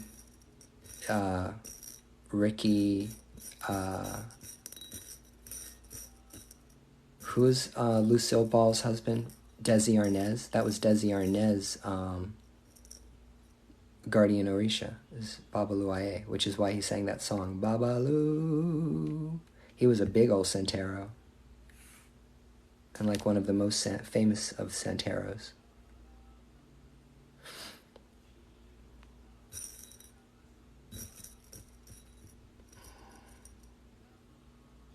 In Orisha, Ifa, yeah.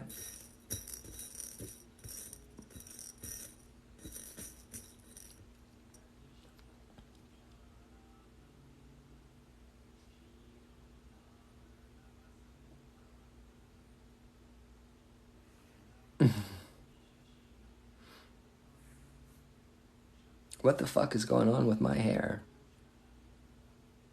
It's having its own live. My hair has got its own live going on right now. Like, there's 2 lives going on right now. One is my hair.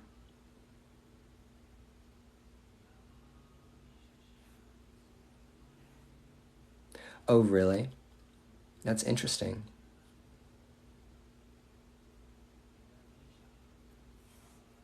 That's interesting. Maybe he's helping you.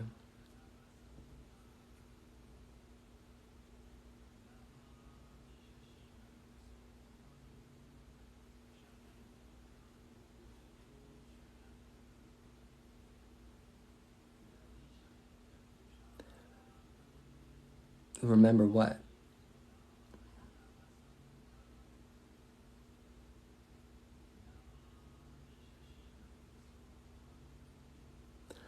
I'm just full of all kinds of useless information. Well, maybe it's not useless information. I just pay attention. And they told my parents when I was a child that I had a photographic memory. But I know that I'm on some kind of spectrum, you know. It's amazing the shit that I remember.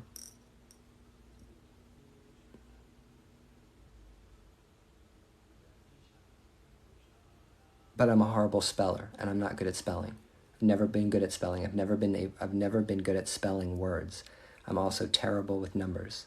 I am very, very, very bad at calculating anything.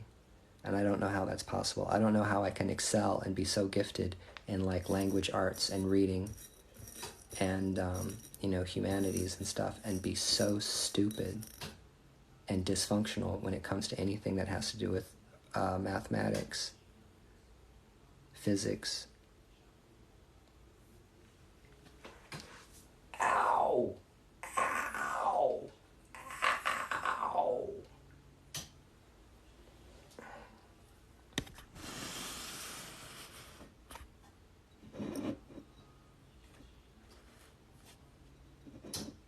Oh, really? Like what? Like what? Like what? Tell me some.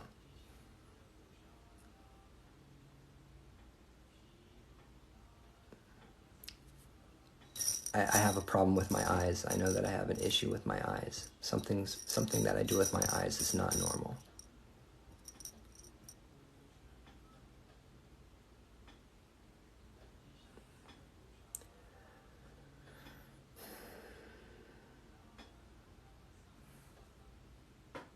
Oh. Mm. I'll accept that. Yeah, I did have really, really bad OCD symptoms when I was when I was younger. When I was in my 20s, I was a chronic hand washer. I had to break myself of that habit. I would wash my hands until they bled.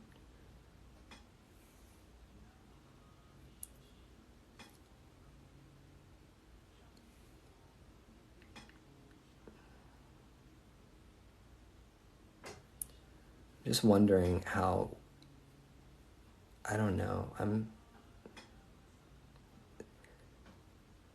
I don't have a lot of faith in doctors and health practitioners right now, mental health practitioners. I don't know. I'm kind of having there's some kind of like social contagion that's going through the world of psychiatry and therapy that's bothersome to me.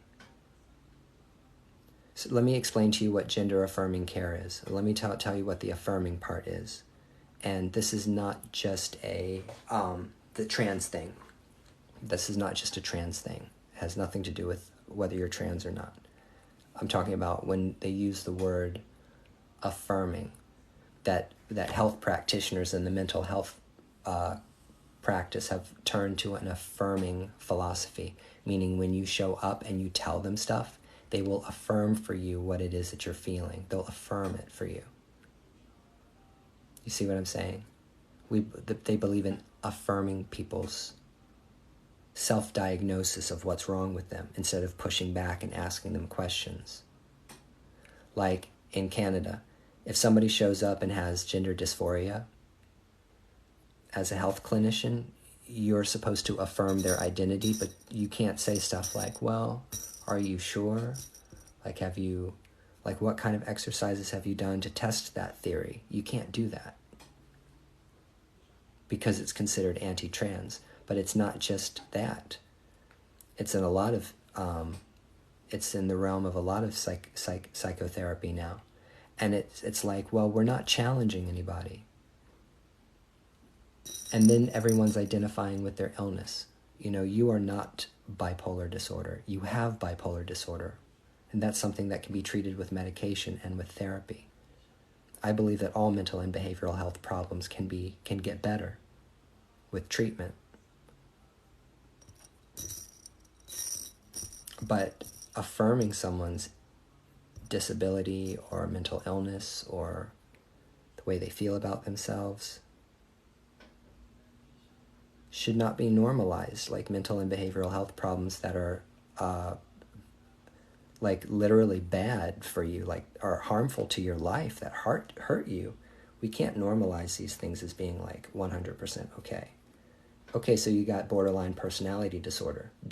Try not to identify with your illness.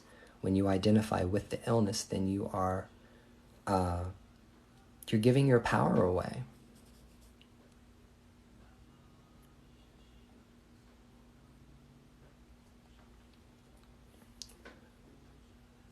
You're giving your power away.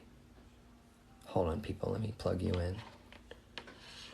I have bipolar disorder. I got a lot of problems. I got a lot of mental and behavioral health problems. I've had multiple meltdowns throughout my entire life. I've ended up in hospitals, in and out of hospitals, suffering from mental and behavioral health problems my entire life. But I am not going to allow my disorder to define who I am as a person.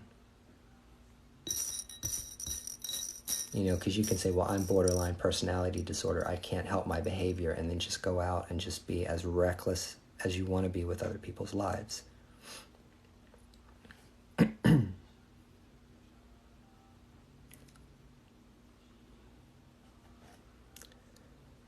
You're the person putting yourself in the box. You know what I'm saying? You're the person who's putting yourself into a box. Who wants to be in a box? It's like some of these great black actors. They don't want to be called black actors anymore. Morgan Freeman doesn't want to be called a black actor. He's just an actor. His color has absolutely nothing to do with his abilities to act. Because if he were fucking white, he would still be Morgan Freeman, and he would still be an Academy Award-winning actor, because it's not the color of his skin that makes him Morgan fucking Freeman. Do you hear what I'm saying? Did you hear me? He's a fucking great actor. And a lot of those actors, they don't want to be identified. They don't. And Neil deGrasse Tyson is the exact same person. He's not a black scientist. He's not a black scientist. He's just a scientist. Because he was black, he had to work harder. But at the end of the day, he doesn't want that kind of, he finds that to be irrelevant to what he does.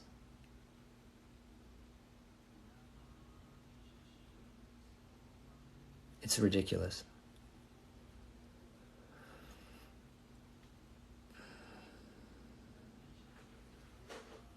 Oh, I love Morgan Freeman so much. And I love Denzel Washington. But they're just actors.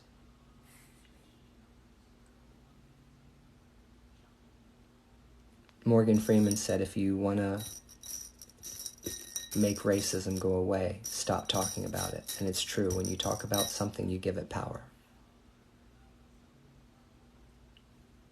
You give that energy, you give that life, you give that power if you're going to engage in that. You know, at any point in time, you can choose to turn that off and not engage in any of this conversation that has to do with race and ethnicity. At any point in time, guess what? You don't have to talk about it anymore. Did you know that? You can be free of it right now. You just don't have to have that conversation because it's irrelevant to your life.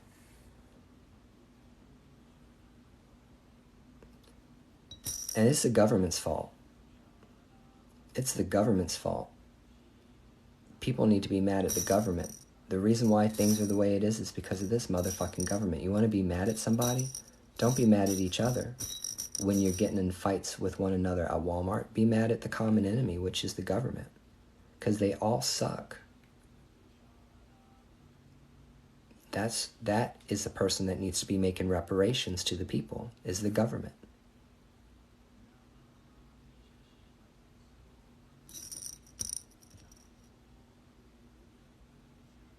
People are trifling.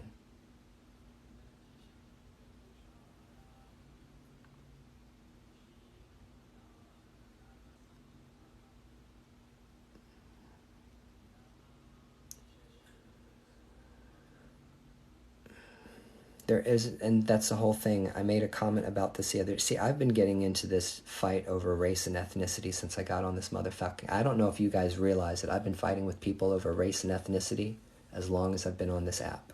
It has always been one of the things that I'm chronically attacked for for being white. I have been dealing with that since I got on this app. I never had to defend being Hispanic in my life before I got on this app. No one ever asked to see pictures of my parents. No one ever asked me to provide blood quantum or DNA test results to prove that I was Hispanic. That shit didn't happen in real life. If somebody asked me where my family was from, I'd be like, I'm Puerto Rican and white. No one ever questioned that shit. So I was completely trifled by these people that like wanted to make it an issue. Do people not realize that everybody doesn't look alike? Just think about that, people. Think about that for a second. There are people out there that don't realize that people in different ethnicities don't look like one another. Their colors don't look like one another. There's a mixed girl I scrolled past the other day. She's beautiful.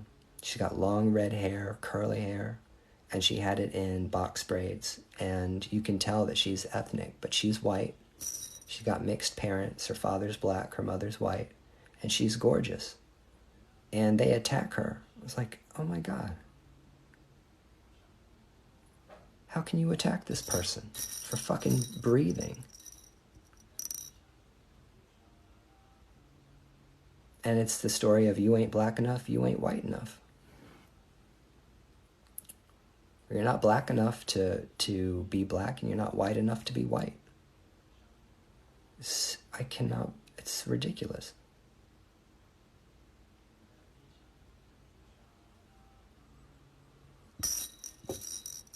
I can't believe we're living in 2023 and having these kinds of discussions.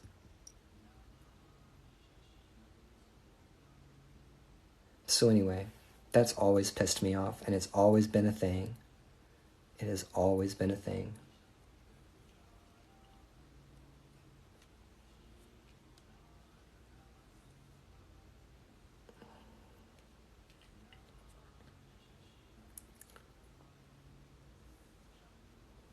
And I've gone through all the proper channels. I was not raised in the Ifa religion. I was not raised in Lukumi. It's not how I was raised. But I went through all of the proper channels to be able to do the initiations and the requirements and pass every single step in order to be considered official. Make everything official. Just so someone couldn't come along and tell me what I could and could not do. See what I'm saying?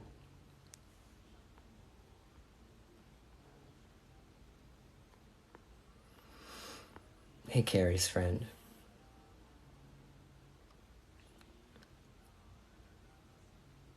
Well, thank you. Thank you, friend. That means a lot to me.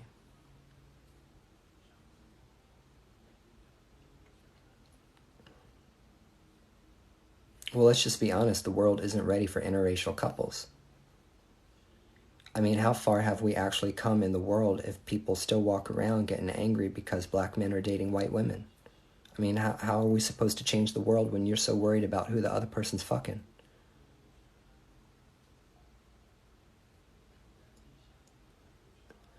I do have a Facebook group. I just don't understand why it's so important who somebody's fucking and who's not. It's none of your business who somebody's fucking.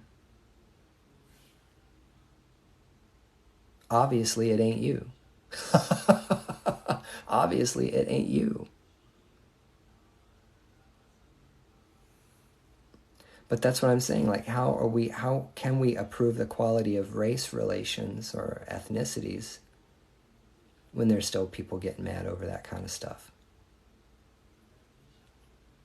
You know, you're not getting on TikTok. I see women. I see the women getting online and sitting around and talking about it. They have these entire lives where they go for hours and hours talking about it, and they have to open chats, and like the women are coming up and going down and coming up and going down talking about it, being mad about it. Man, that was such a waste of time. You women just sat around and talked about black men banging white women all night. Like, what's wrong with you? Do something else.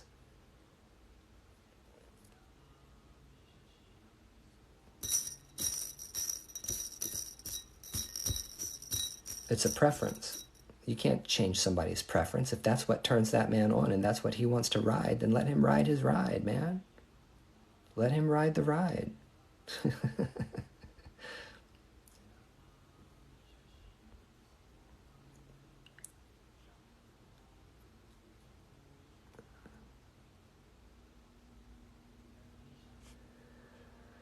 I'm just talking shit. I was just talking about interracial couples and why people are mad about interracial couples. I don't get it. I've never understood it. See, I was born and raised in a religion where there was a lot of interracial marriage. A lot. Matter of fact, the first couple in Virginia that got married that were interracial were members of our church. So I was always raised in an environment where ethnicity wasn't a thing, and we had a lot of mixed kids and a lot of mixed interracial relationships. It's very common in Jehovah's Witnesses to do that. It's not uncommon.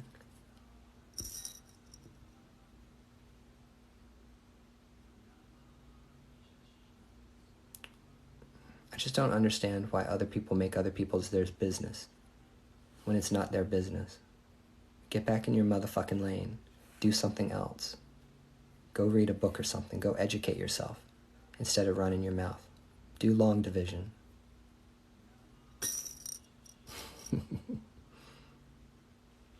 Right, and that's the whole point, Carrie's friend. It's about reflection. It's about being able to reflect on the subjectivity of your own experience.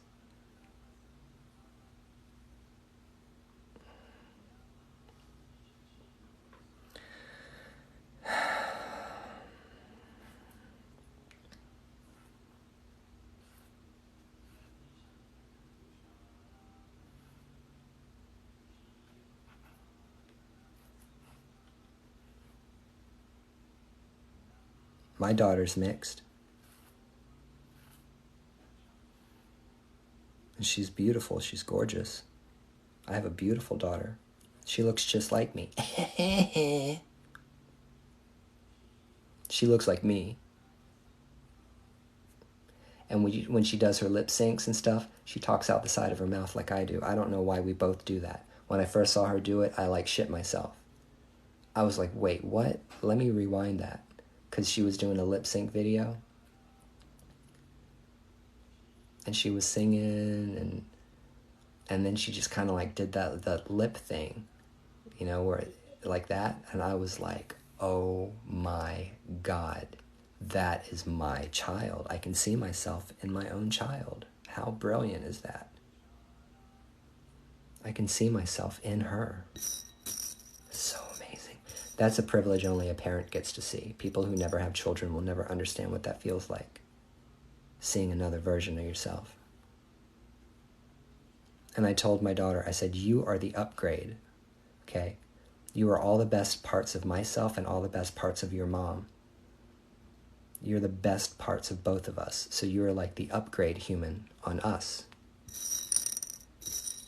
You're like the next best thing. You're the next version. You know what I'm saying?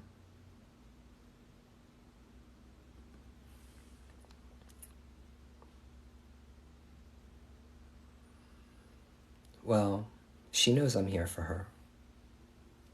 She knows I'm here for her. Anytime she wants to contact me, all she has to do is call me. All she has to do is call me any time of day. Email me, text me, whatever. All she has to do is tell me that she needs my help, and I'm there. She's afraid to, though. She's afraid to because her mother has made her afraid. Her mother has said all kinds of things to her about me, telling her that I'm a bad person and stuff. So I don't know if my daughter thinks that I'm a bad person or if she's just afraid, doesn't want to deal with her mother. It's probably she doesn't want to deal with her mother, I guess.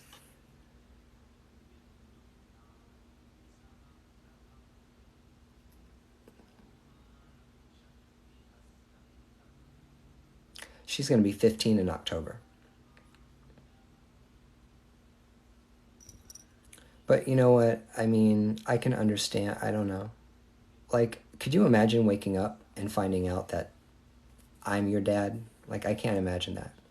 I've done a lot of stuff. you know, I'm very public about my life, my lifestyle, the things that I do. You know, have lived a very tumultuous life. I would not be considered a role model by any means by normal people. But whatever, I'm not changing. I'm not completely changing my life. My daughter needs to know me for who I actually am. Let me tell you a story. Let me tell you a story. Let me tell you a story. I got a story for you. I'm going to tell you a story, okay? You ready for this one? This is a really, really good one. It's a really sad story, and it's also about how women are really shitty in relationships. I'm going to go ahead and tell you right now. So I did a massage on a man the other day, and he's bisexual. He's a bisexual man. And matter of fact, he says as he gets older, he feels more inclined to being with men than being with women, but he's been with his wife for 30 years. They have a son who's gay, and his wife has lovers, so they're in an open relationship. Her lovers will actually even come over and fuck her, like, in their bed, like. So she's got suitors, and she's known that he's bisexual, and he's been out to her since before they were married. So they've always been open. But here's the shitty part. You ready for this? Their son comes out of the closet as gay, and I asked him, I was like, oh, well, you know, did you talk to your son? Did you tell him, you know, I'm bisexual? You know, it doesn't surprise me that you're gay. I mean, I'm bisexual. She wouldn't let him talk to his son about his own sexual identification. Their son comes out as gay, and the mother forbade the father to tell his son that he's bisexual.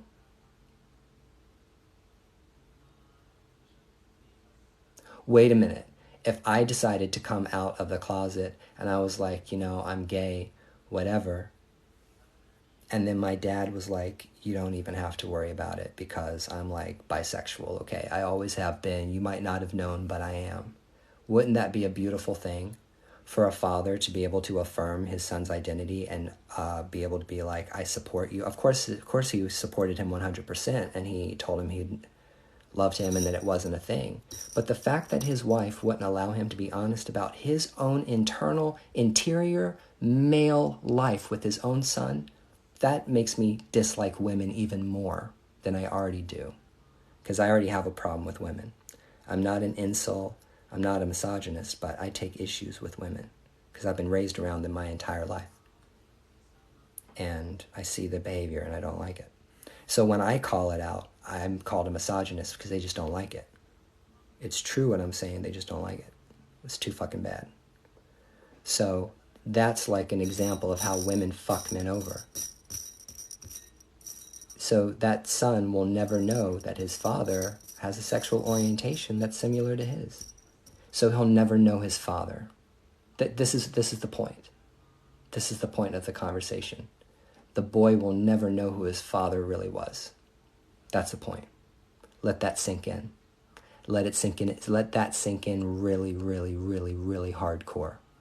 The son will never really know his father because his father was not allowed to just tell him who he really was. That's disgusting to me.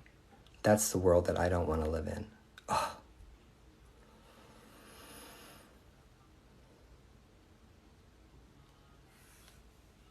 Please, I just got a sharp stabbing pain up my rectum talking about it.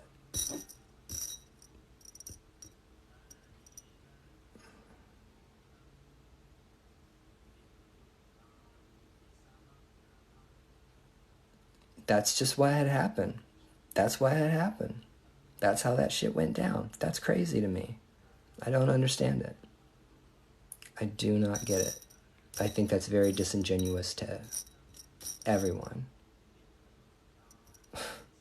I told my daughter, I love you, and I love you no matter what. I told her, you've got a big fucking queer father who is really, really crazy, and a lot of people follow me online, and don't ever Google my name, because if you do, you're going to find porn. So I'm like, you don't go looking for me online if you don't want to see, you know, porn. You got a crazy ass father. This is what I do. No lies about being queer, no lies about being an alcoholic, no lies about the fact that I have had a very, very, very crazy life and a very public life. And you just struck the genetic lottery, kid. You just happen to be my kid. See what I'm saying?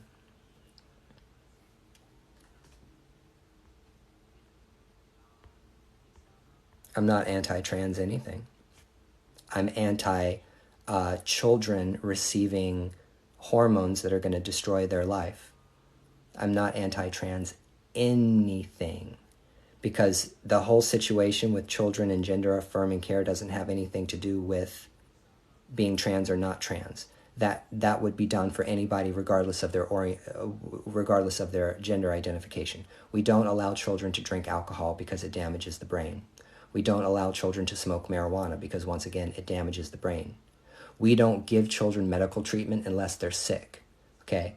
Being trans isn't like being diabetic. You will not die if you have to wait till the age of 18 in order to get hormones. If you're a child who is a diabetic, you absolutely must have insulin or you can die. There's nothing that's going to kill that kid because they can't remove their breast at the age of 13, 14, or 15 years old. No, it's nothing about being against it. I also believe that the whole sports thing, how gross are you to be born a biological man and then have the guts to like show up on women's sports team and think that you want everybody to treat you as if you're playing fairly? You're gross. That's disgusting. It's gross. Like, who are you? How dare you show up with that level of entitlement? And being trans and having gender dysphoria is a mental illness. It is a mental and behavioral health problem. That's what it is. We don't need to normalize that. Like, mental and behavioral health problems are bad. They're not good. And there's something called social contagion, where young girls are highly impressionable, and because they don't like their bodies, or because they don't like the way they feel about themselves, or because they're depressed, they might think that they're the opposite gender.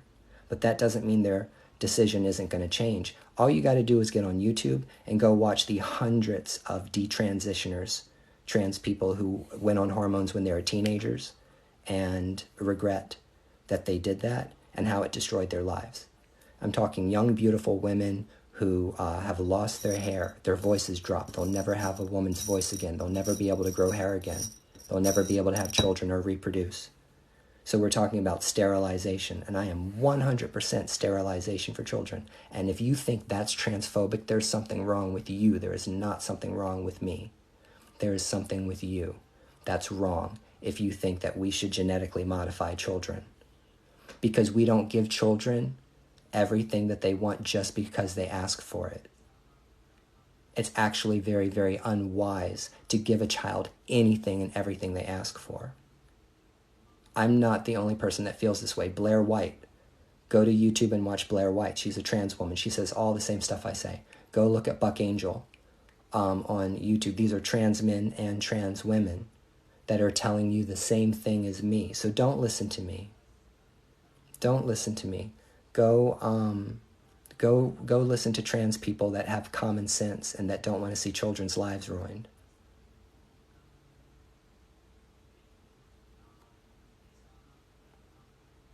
It's children. It's about children for me.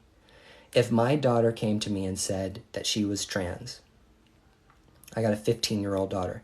If my daughter came to me and said, I'm trans, guess what I would do for her? I'd be like, okay. So the plan of action is we're going to get you a therapist and we're going to get you a psychiatrist and we're going to make sure that your mental and behavioral health is taken care of, because I don't want you getting depressed and I don't want you getting suicidal. We have to find a way for you to be able to manage these feelings that you're having about being gender dysphoric. And then she needs to go on therapy and,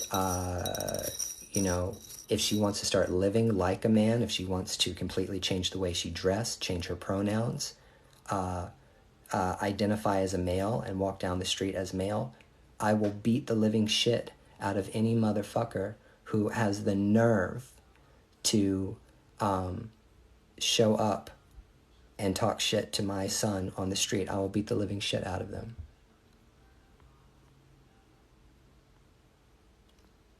Why am I practicing a closed African religion? Because I'm initiated in it. It's not closed. Anybody can do it. You have to get initiated in it. You just decided to show up and start drama. It's not a closed religion because you can get initiated in it. It's called Ifa. Get online, Google it, do your research. You're right, I'm not African. And white people that are whiter than me, because I do have African ancestors, are initiated in this stuff. People fly to Japan, from Japan to Cuba to be initiated in Orisha. It has nothing to do with ethnicity. You just have no idea what you're talking about because you're uneducated. But I'm not going to get mad at you.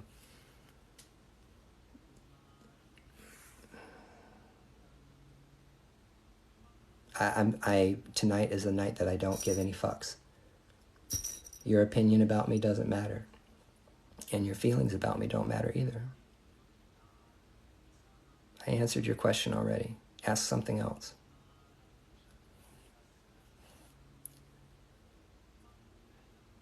Bye, Witching Kitchen.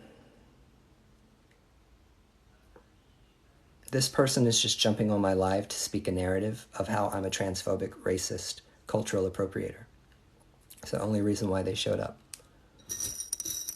To try to push this narrative about who I am when they don't even know who the fuck I am. I know, right? Thank you. See, even when I talk about controversial things, I'm calm. I'm so unbothered by this person that I'm not like even hitting the block button because I don't care. I don't care. Because the thing is like, that shit doesn't bother me anymore. Bitch, you're like only the like 1,000,000th person that told me that I don't belong in these practices that are wrong. So you're like number 1,000,001 persons that is ignorant and still wrong about it.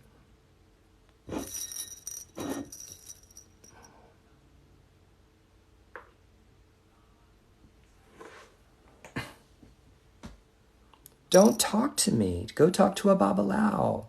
Go talk to a priest about these things. If you're black, let's be really fucking clear. If you're black and you have a problem with white people practicing African religion, go talk to a priest. Find a hungan. Find a mambo. Find a babalao. Find a santero. Find a palero. Find people that actually practice these things and talk to them about your feelings of frustration and rage against people who are white. Don't come to me. Talk to a priest. You see what I'm saying? Go talk to an actual person that practices this stuff. I'm not a priest yet. I'm getting crowned Oshun. I'm getting crowned my guardian Orisha. I'm going to be going to get my crown. I'm going to be a fully initiated Olorisha in the Ifa Orisha tradition. You guys just wait. It's going to be happening, and it's going to be happening real soon. And there's no motherfucker on the face of the planet that's going to prevent me from doing that. So just wait until I'm fully initiated. Guess what's going to change? Nothing. Your opinion about me is not going... Your opinion about me still won't matter, even after I'm crowned.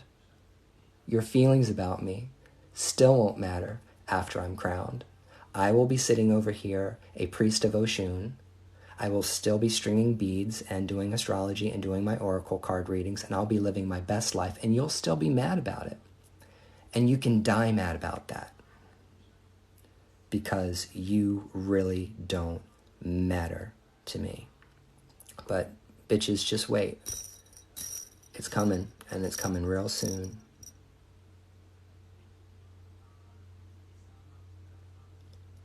Oh, they're not deep enough to understand the concept of reincarnation in your family line, Sunflower Lady. They're totally, no. They have no idea.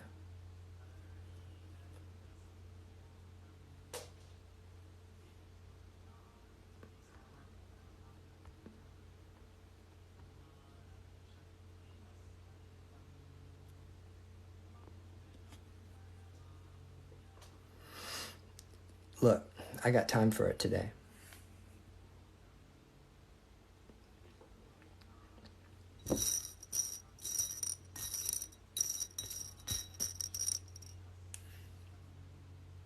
Why is it dangerous to post your altar? If you're superstitious and you think people are going to hex or curse your altar or come after your spirits, and you're really weak-minded and you work with, and you feel very frail and your connection with your spirits are weak, then it might create damage for you. But if you're someone like me, there's no reason not to show off your altar, because the spirits I run with, people don't want to fuck with the spirits that I petition. They just don't.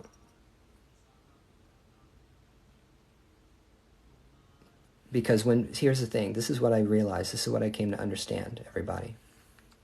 When somebody comes around and attacks me, they're not attacking me, okay? They're attacking the spirits of the dead that are around me, that protect me. And they're not attacking me, they're attacking my ancestors. And they're not attacking me, they're attacking the Orisha that is going to sit on my head. So I don't take it personal anymore.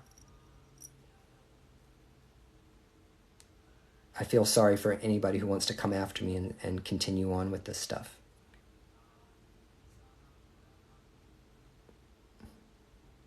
Fuck around and find out, people. You don't need to go around disrespecting people that get consecrated in these religions, because you don't know how they work and you don't understand how deep they are and you don't understand the power that sits behind it.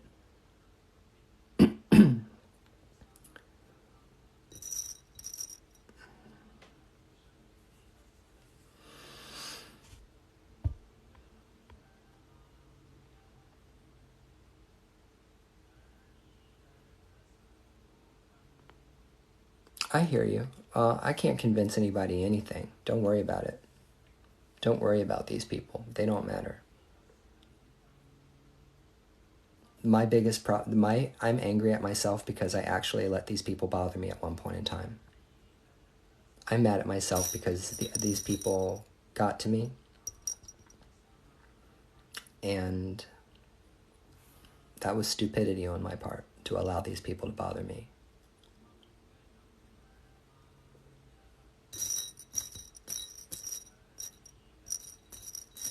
Because it's not up to them. It's not even up to you.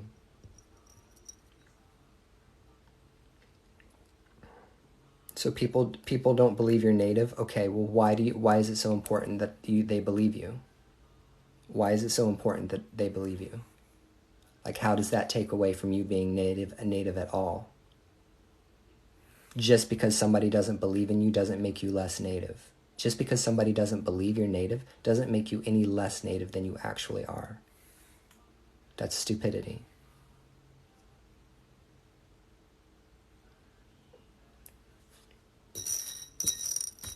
I'm so done with the stupidity on this app. You see that person shut up. They took off. Unless somebody kicked them out.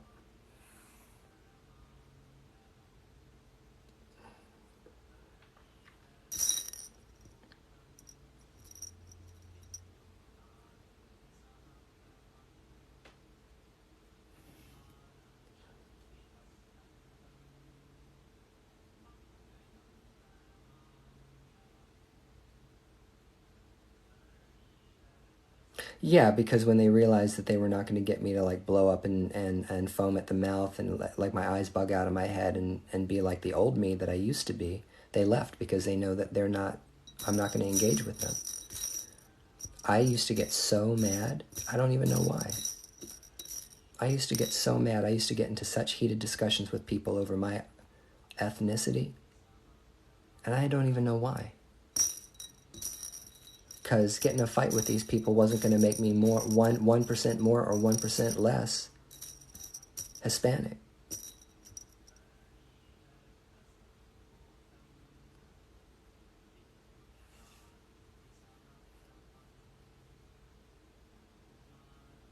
My struggle as a Latino, a white Latino, or a white Hispanic man is a very, very different struggle than everybody else. Just like being a male is different from being a woman, just like being, Hispanic is not the same as being Asian. And being Asian isn't the same thing as being black. We all have our own struggles. And being a woman is being a woman, and being a trans woman is being a trans woman. Trans women are not experience real women's problems, and real women will never experience trans women's problem. There's the biggest problem in philosophy, and feminist philosophy, is this concept of intersectionality. That is not true. The intersectionality philosophy is not true. Not everyone's paths cross at some point in time. Everyone's struggles do not at some point in time come to an impasse. They do not cross with one another. There's no intersectionality between being black and being female, or being female and being trans.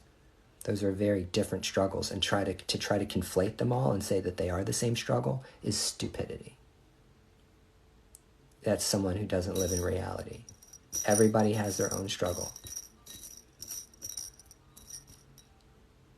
But intersectionality is a lie. Not everyone's struggle at some point in time is going to intersect with everyone else's, and vice versa.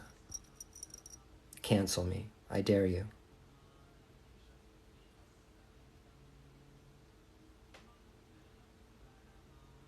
I'm not worried about my reputation here.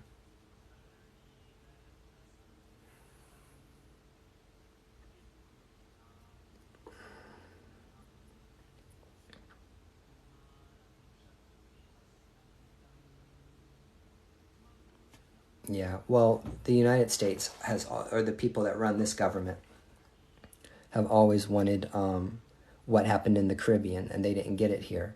You know, in the Caribbean, everybody just melded together in an admixture of peoples in the Caribbean. You know,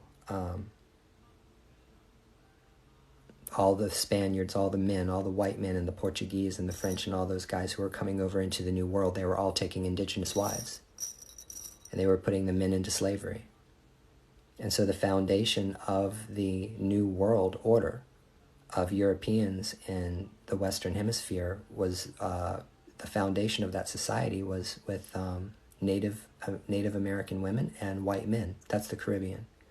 And then they started bringing African slaves over, and then you start having interracial marriages, or unions between blacks and whites and indigenous peoples, and then you get Puerto Ricans and Dominicans and Cubans and all the different ethnicities, that all the mixtures of people that come out of the Caribbean. It's very, very diverse.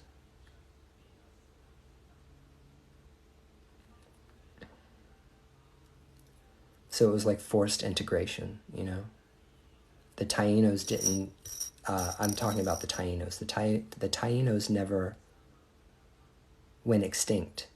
That's a lie. The Tainos, the Native Americans that were in the Greater Antilles when Columbus arrived, they didn't go extinct. They got integrated. They got integrated into, or mixed into, all the people of the Caribbean.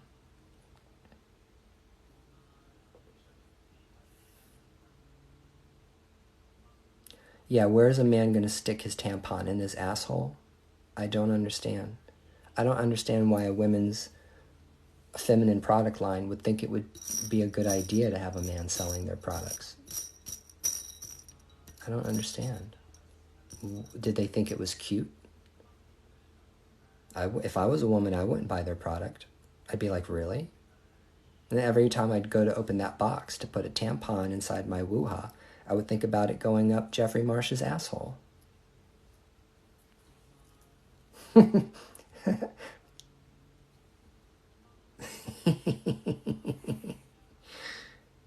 Ew. I just got a sharp pain up my rectum thinking about it. Gross. Gross.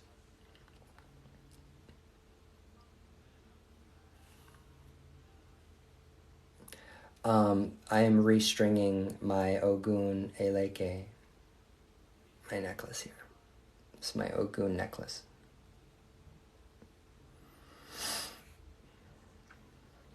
I'm putting on a hemp wick string, which will make it literally indestructible, like all of my other ones over here.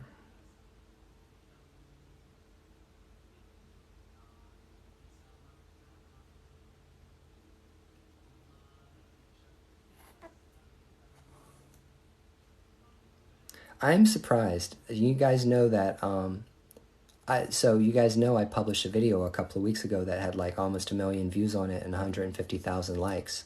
Me talking about, trans-related issues. I deleted it.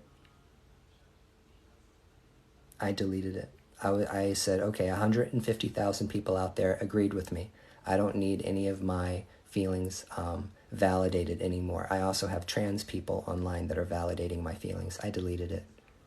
I had like 250,000 likes, and then I like deleted it, and then it like went back down to like 80,000 likes because I'm like, I don't need that video to be up. It's not my battle to fight. But I'm surprised that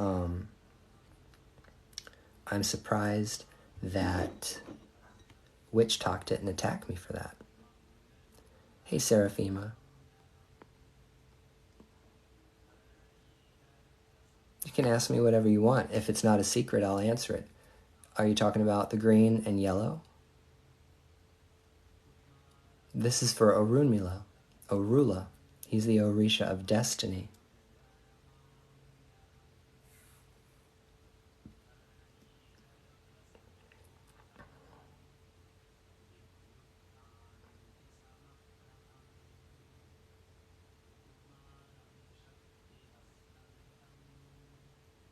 Thank you.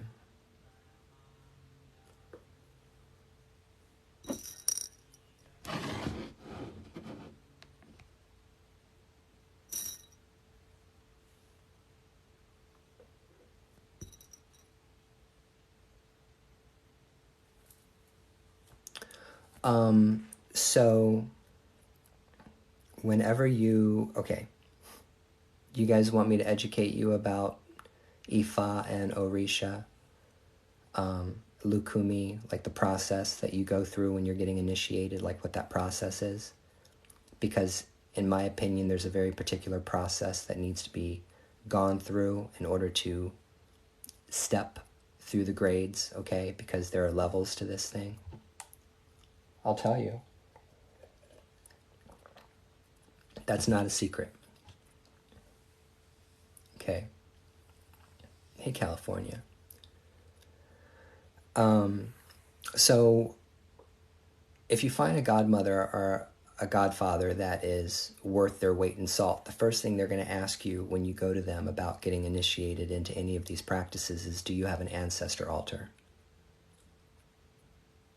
Are you working with your ancestors? Are your spirits in alignment? Okay. Because in Cuban Ifa and Santeria and Lukumi, okay, and all of this stuff that comes out of Cuba and Puerto Rico, we have something called the Boveda. And it's the spiritualism, it's the spiritism that's practiced that connects somebody with their ancestors and their spiritual court. You do that first, which is why you'll see people that have candles and crosses and glasses of water on a table, maybe a statue of a saint, pictures of dead loved ones or incense and flowers and whatever. You start with your ancestors. Anybody can work with their ancestors. Anybody can work with their ancestors. It doesn't matter what your color is. It doesn't matter what your ethnicity is. You start working with the spirits of the dead that are around you. That's the beginning of the practice, because all of this stuff is based in ancestor worship.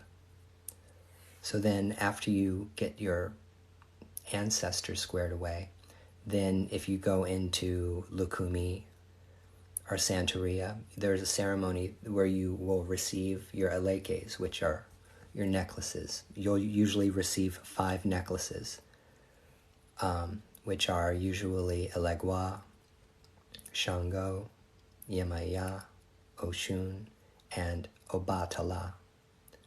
Some houses give out 6 alekes, but for the most part, I think that's standard. After you receive your alekes, you want to find out who your guardian Orisha is. And if you're in a house of practitioners that are Ifa-centric, that means works with Babalaos, priest of Ifa, then you will go get your mano de Arula. You'll get your hand in Arula. Okay? You will get, this is Cuban Ifa. Okay? You will get your hand in Arula. You will find out what your Ita is. That means your Odu, your destiny, why you came here, what was the purpose of you coming to Earth. You will find out who your guardian angel is, your guardian Orisha. Mine is Oshun. And you'll also find out your taboos. That means the things the Orishas want you to not participate in, behaviors or foods or any other thing that are taboo for you to do. And then after you know what your taboos are, and you know what your destiny is, and you know what your Odu is, your sign, and you know who your guardian Orisha is, you're given consecrated items called warriors. If you do Ifa, you receive Orula, and you take those shrines home and you take care of them and you service them, and there are living Orishas that live in your home, that are birthed into existence, they're created. And in the birthing process, when these Orishas are created, the Orisha himself shows up, or herself shows up, and puts just a little bit of their Ache, or their prana, their vital life force energy, their chi, okay? The Orisha will put a little bit of their Ache into your consecrated item, and that is a way that you communicate with the Orisha. That's why people receive consecrated items. They're shrines that are made for you to be able to work with that Orisha. So I have Eshu, I have Ogun, I have Ochosi, I have Osun, and I have Orunmila. There are 5 Orishas that live in my house. So then after you do that process, that's the first step. It sounds like a lot, but it's really a not. And then the next process would be getting crowned, which is if you decide that you want to become a priest or a priestess of your Orisha, whichever Orisha that is, mine is Oshun, then you will go and you'll become an Olorisha, or a priest of that deity. And you will be a representative of them on earth and do their work, okay, as a priest. And that's it. And throughout your life, you might have to receive more Orishas, depending on if one needs to be made for you. There are some people that have to be initiated into Osign, which is a very particular branch of all of this, which I am. And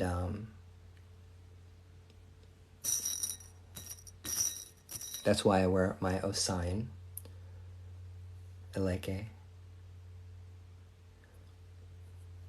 And so it's a process. It takes years, and it costs a lot of money because it's very expensive to put on these ceremonies. It's very, very expensive to put on these ceremonies. It's not going to cost you, if you're going to get crowned in the United States, it won't cost you less than $10,000, $12,000, $13,000, $15,000, maybe $20,000. You can go to Cuba and get crowned for cheaper, because everything is cheaper in Cuba. But it's very, very expensive. It's like, buying a car, or like buying a house. It's an investment in your life. And so people save their entire life to be crowned. And then once you receive your Orisha, you take care of your Orishas, and you do the work. You do the spiritual work that they want you to do. I know what I'm supposed to be. I'm supposed to be Orula told me that I'm going to be an Oriate. That's a master of ceremonies. That's someone who has the ability to cast the Dilagun, the cowrie shells, and also direct ceremony. So my goal eventually, my long-term goal as an Olorisha is to be an Oriate. And I have to train with someone to be that. And I will be trained in that. So this is a process. This is like a whole lifestyle. This isn't something that you just decide to do. Because if you're going to work with the Orishas are going to expect you to do your taboos. You see what I'm saying? And so when you walk into that initiation room, you have to be ready for whatever they tell you. I don't know why anybody would take somebody into an initiation room and initiate them without telling them what to expect on the other side. Like I love coffee, right? I have to have my coffee. I walked into that Mano de Arula, that initiation. Well, it's not initiation, okay? The language initiation is, you're only initiated if you're a priest. But I walked into that ceremony to consecrate me as an official member of that religion, knowing that the Orisha might come down and say, you can't drink coffee anymore. So I was ready to give up coffee for the Orishas if that was what they told me to do. Fortunately enough, I didn't have to give up coffee. That wasn't part of my taboo. You see what I'm saying? So, don't walk into this stuff unless you're serious. And if you're not, and here's the reason why this is important.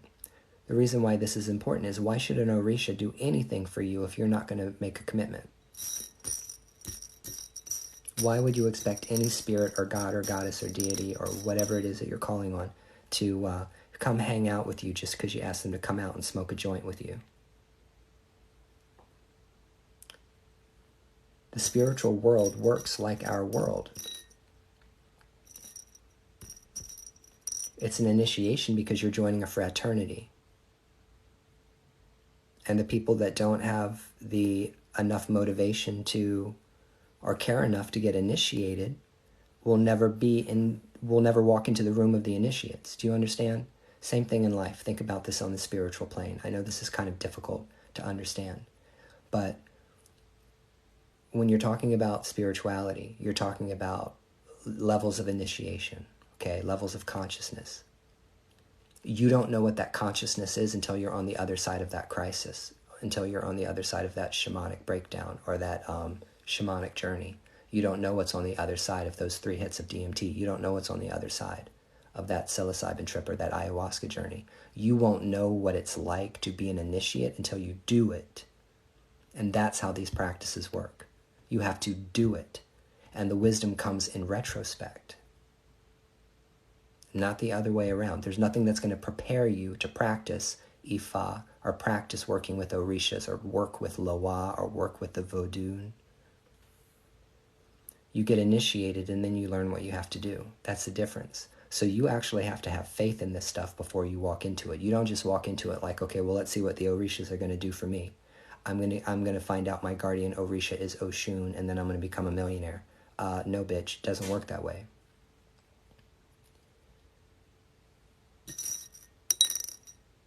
People are so goddamn entitled, I can't handle it.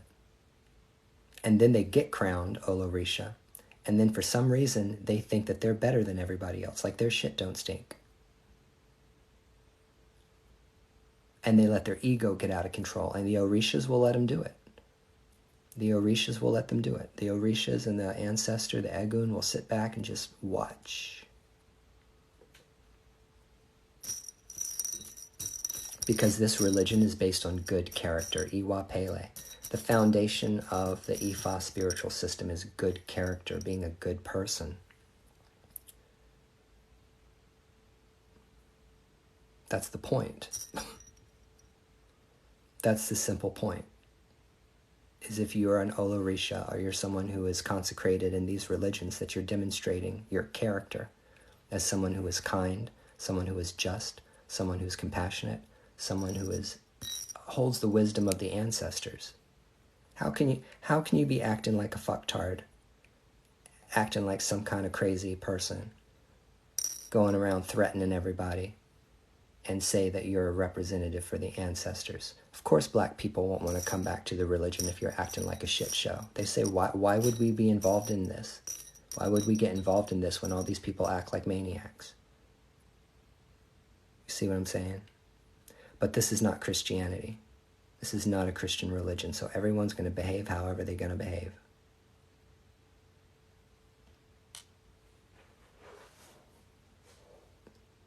And the thing about these religions,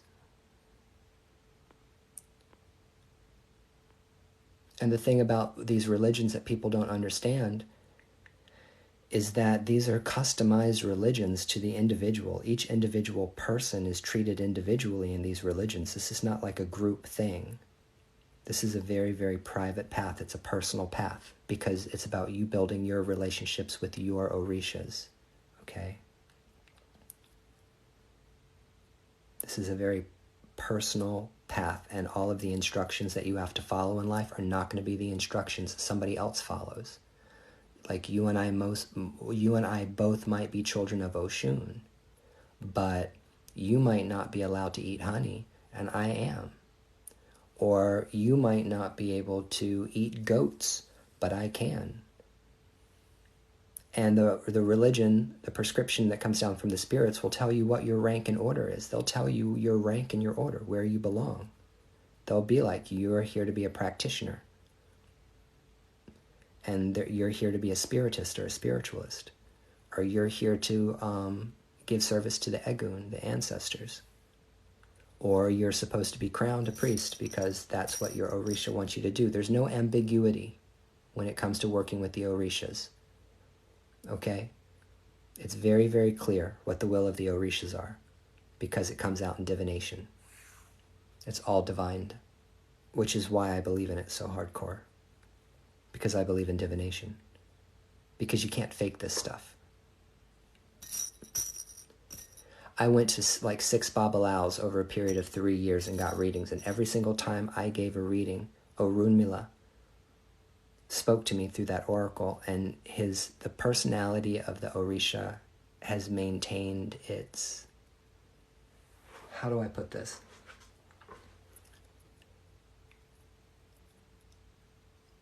Oh, Ifa has never been wrong, ever, about anything, about me, ever. Ifa has 100% predicted the future for me accurately 100% of the time. That's crazy.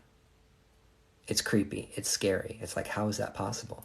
Well, it's because it's Orunmila talking to you. And there are people that can take advantage of people. It's true. But if you have a priest who's a real priest and someone who's really working with the Orisha, it is not a fucking joke.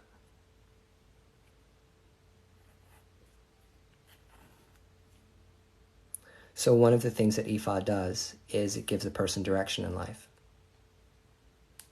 It will give you a direction. It'll tell you, why did you incarnate? What are your liabilities?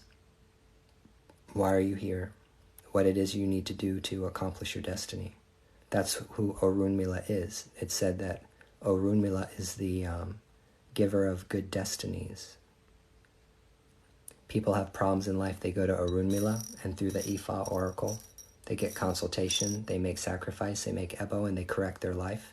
And it's a very, very practical way of life. It's a very practical religion. It's extremely practical for living. It's an ancient religion. But see, the idea is that every single experience that anyone could experience is something that someone else has already experienced. There's nothing new under the sun. So, the religion doesn't change just because society changes. The religion is just as relevant today as it was 7,000 years ago because people are still doing the same thing. They're still falling in love. They're still fucking each other. There's still diseases. People are still dying. People still go to war. There's nothing that is not relevant about Ifa today. Yes, I will be wearing all white for a year after I'm crowned. Yeah, you wear all white for a year after you're crowned. There's other things, like for the first 3 months you can't go out at night. There's taboos that you have to follow. There's restrictions that'll be put on a person when they first get crowned because you just got initiated and you're in a process of being reborn. So there are taboos that you're not supposed to, but the taboos that you receive are going to be given to you by the Orishas. That's something that's decided through divination. Or if the Orisha decides to come down and speak to you directly through possession. Or the Lawa. Depending on what practice you're trying to get initiated into.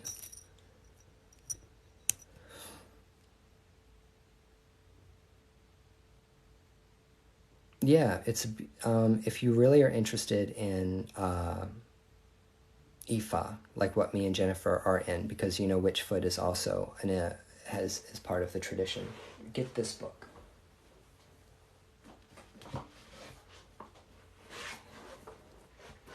Okay. Anybody who wants to understand what Ifa is, get this book. It's called Babalao, Babalawo. Babalawo, The Secrets of Afro-Cuban Ifa by Frank Baba Iogbe. That's an excellent book. That will explain to you what it's all about. How the tradition works. Cuban Ifa. You will have no doubt in your mind about what's required of you to be a part of it.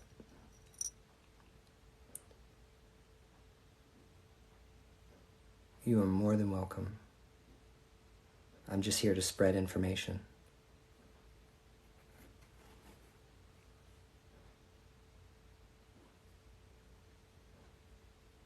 It's really, I guess I could say it's intense. Yes, it's intense. I don't think other people would go to the extremes that I've gone to do what I've done.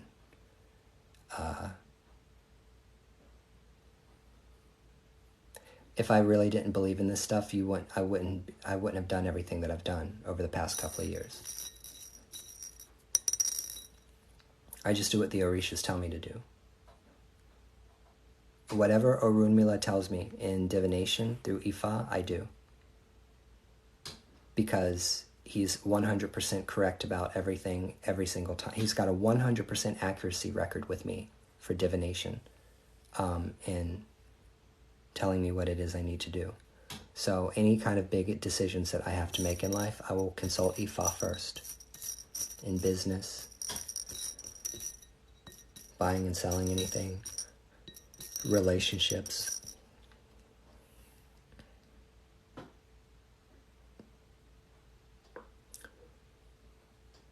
And yeah, there's a lot of sacrifice. But it's not, but here's the thing. Whenever I hear an Olorisha talking about, it's such a sacrifice. Well, compared to what? You either do this because you want to do it or you don't.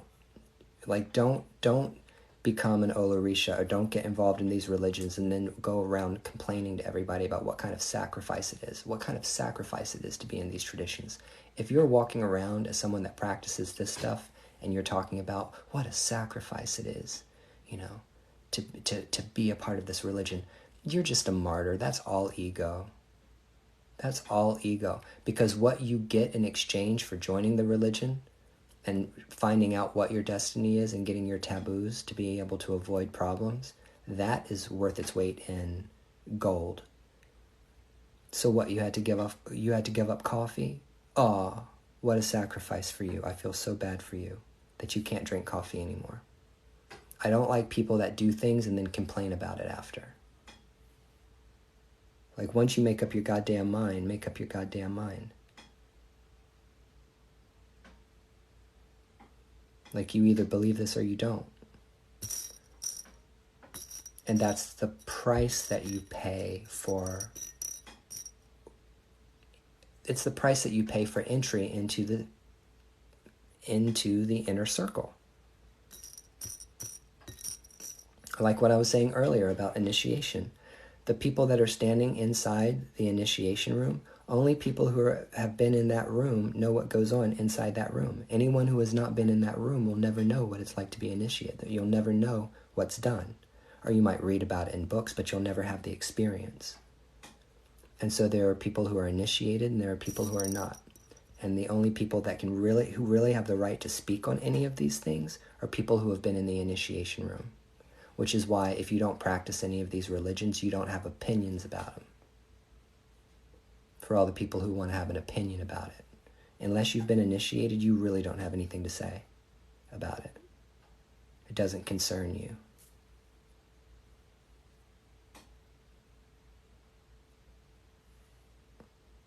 People that don't know anything about what they're talking about coming around trying to act a fool on my videos or anybody else. When they don't even know what the hell they're talking about. They don't even know how this stuff is practiced. They don't even know what they receive, what you get, what kind of sacrifices have to be done in order to make everything happen.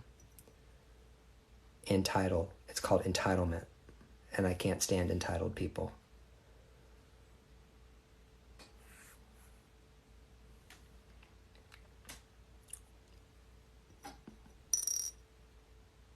I'm not entitled. I just did what I was told. People are like, you act entitled. Well, no, I've literally done what I was told by the priest and the babalaos and the paleros and the people, the mambos that I've worked with and the espiritistas and the santeros and the people that I've worked with and stayed with. I did what they told me to do.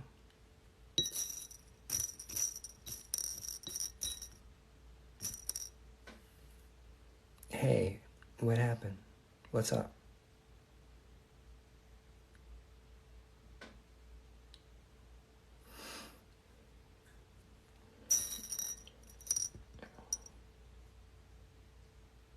Hey, what's up, Christina?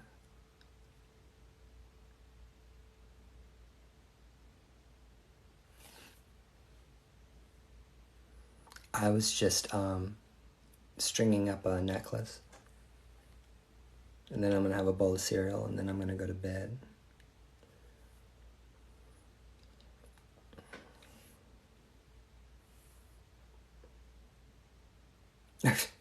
I have no idea what's going on. My hair is having an entire live. My hair is having an entire live on its own. Like it's not even asking me about it. It's just doing it on its own.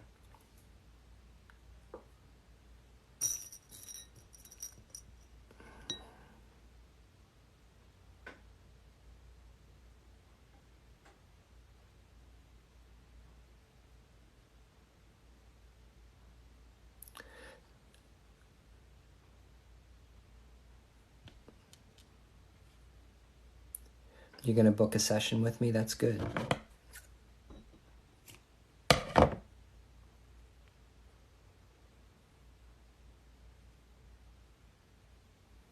Yeah. I hope that it gave you some clarity. I hope that it was on point.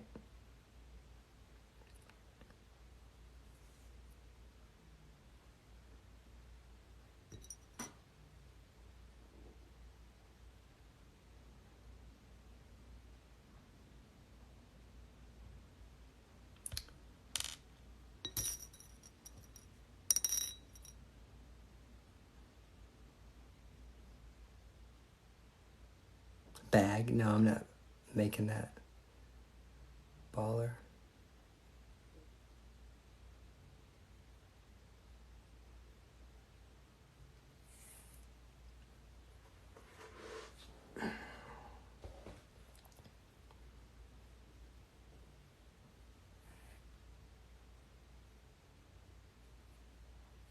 Aww.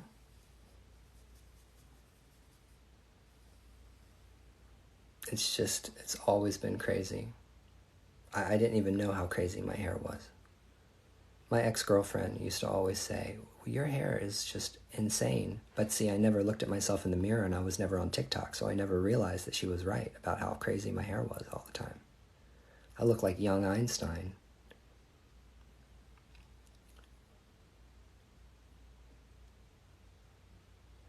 I'm going to figure out a way to use PayPal. I'm going to make Witchfoot, Jennifer, create PayPal for me so that I can accept money. You're baffled by my talent? Like my ability to roll around on a bed in a pair of fishnet pantyhose?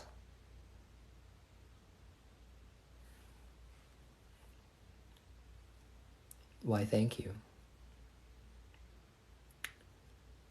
Follow my social media and you will find me. All you have to do is go follow the links, follow the yellow brick road.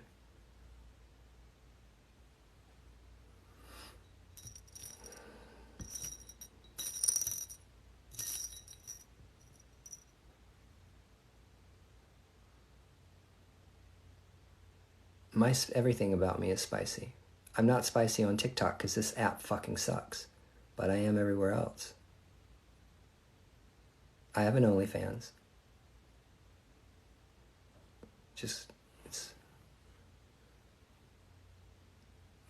If you follow me on Twitter, then you'll get the links.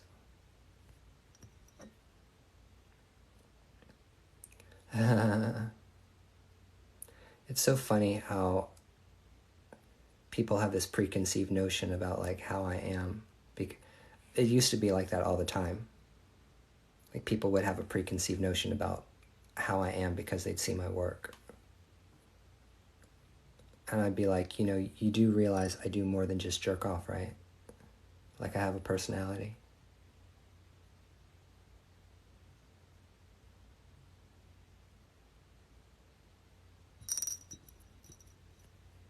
You're funny, Christina.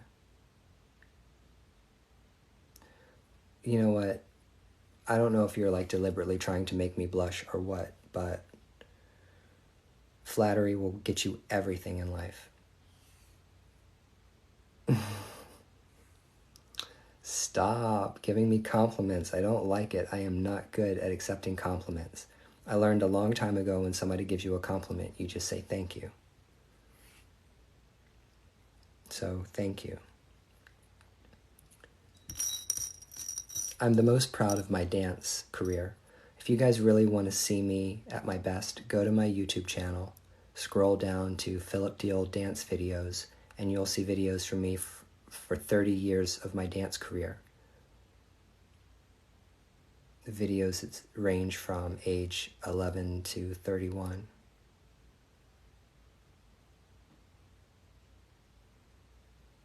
It's your job to flatter.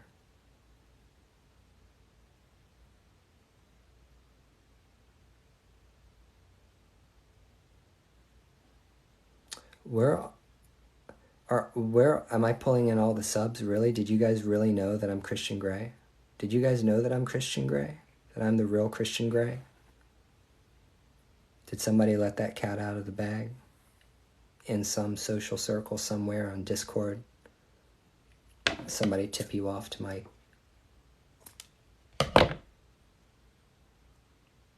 mean streak?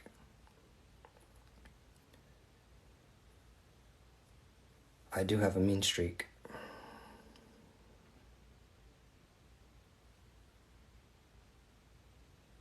You can be creepy, I don't mind. Like, it's not like I don't put my shit out there for everybody to see, right?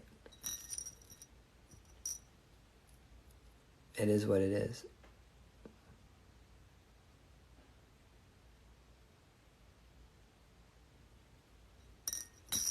I'm going to be the crazy grandfather, or great-grandfather, or great-great-great-great-grandfather, or ancestor of somebody who's going to be like, wait a minute, this guy was in our family?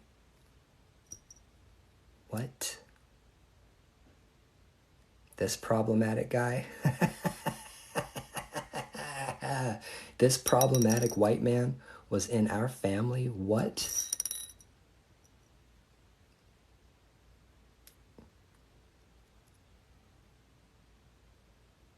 I'm really laughing about it. My daughter's half black.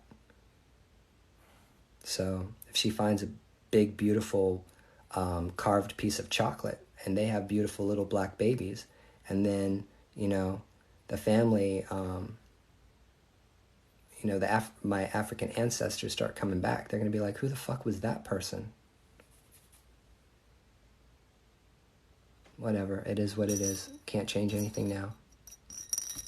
It is what it is. Imagine if I start coming through for a reading. Yeah, what if I come and mount somebody, right? You'll know it's me.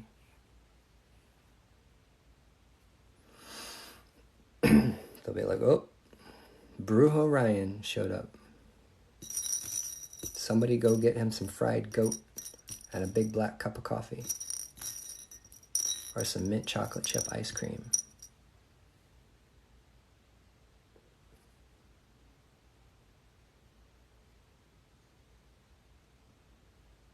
Really, if I die, right? Well, I'm going to die. We're all going to die.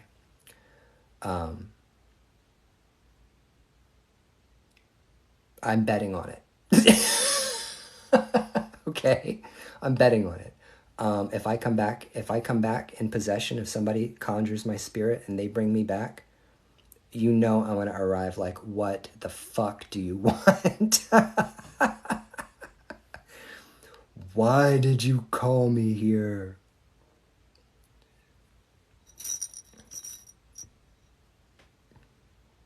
How dare you conjure my spirit? What the fuck do you want? I would be that person. I would be that ancestor that you don't want to call.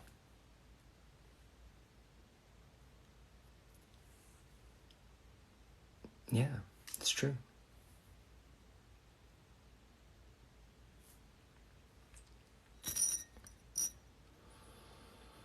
But I'm very, very aggressive, and I can be very, very protective over people that I care and I love about, which would make me a very, very good guardian angel. Mm-hmm. Look, I got nothing but love for the spirits that have protected me in this life, because God knows These people have gotten me through some shit. My spirit team, spirits that are on my side, my court over here, they have got me through some shit.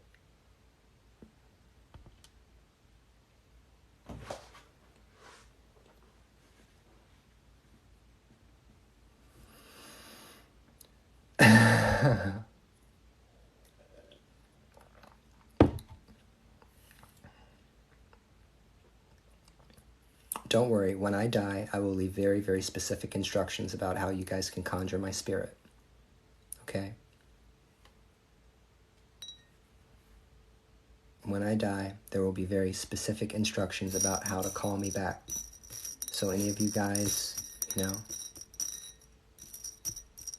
that are going to bring me back to work, you better have my shit out for me.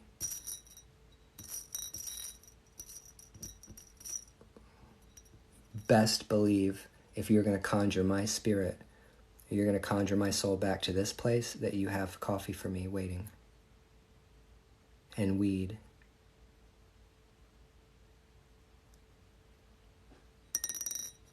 You feel me?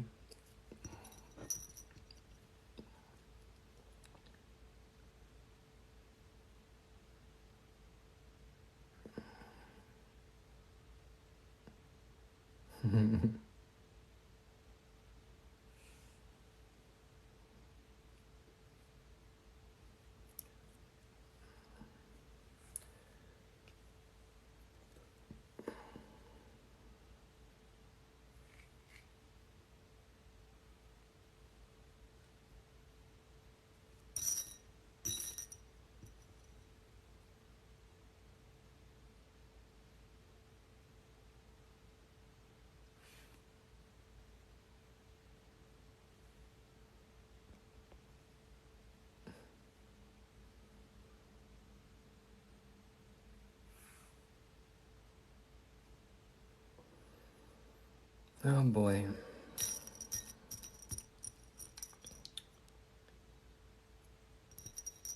Life is like a box of chocolates. You never know which one you're gonna get.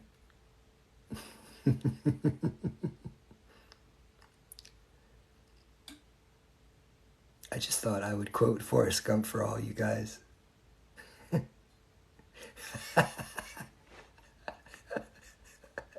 That was so stupid. Come on, bitch. Work with me here.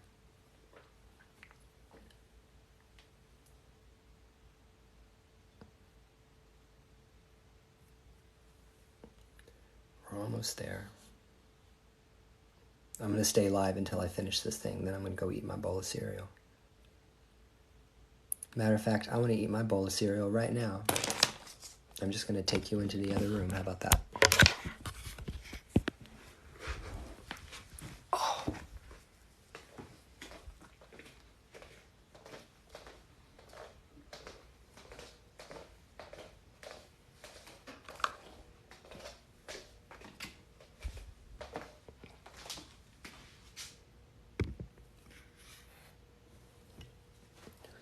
Thanks, baby doll. You too. I'm just going to have a bowl of cereal, finish my necklace, and go to sleep.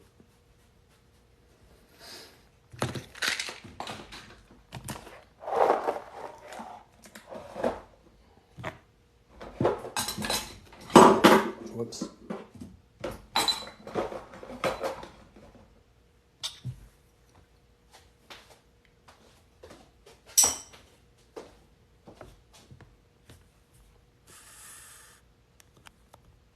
Well, it's supposed to look that way.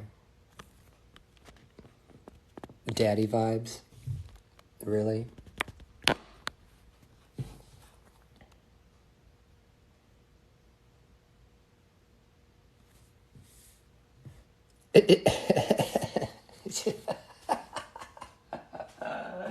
Oh my god, that's funny. I have like an entire life going on over here.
It's Cheerios, but it's the ones with the oats on them.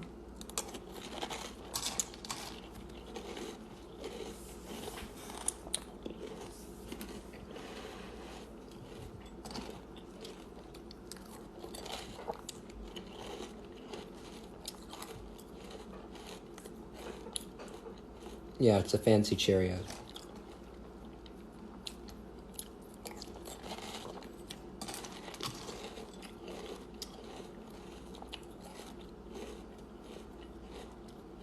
It tastes like a waffle to me.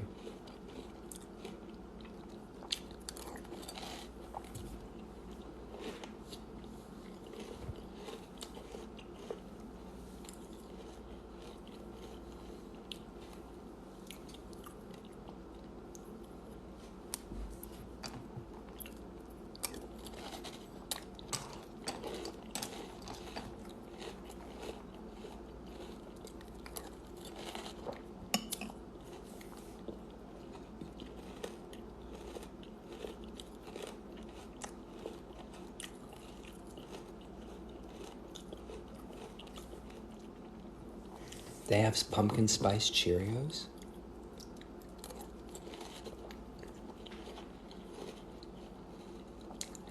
I've always loved Cheerios.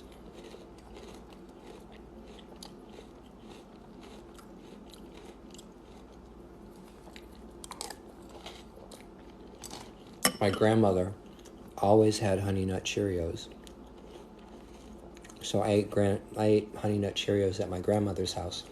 My parents had Cheerios, but they didn't. They did the plain ones. So you had to pour sugar on them.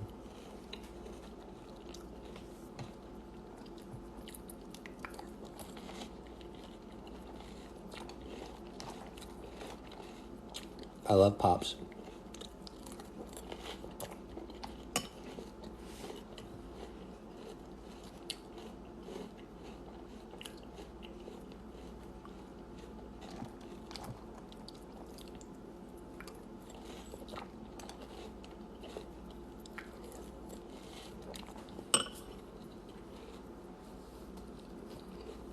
Well,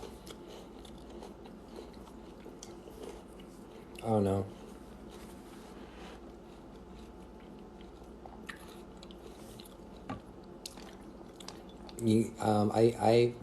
My feelings about food have changed a lot over the past 20 years.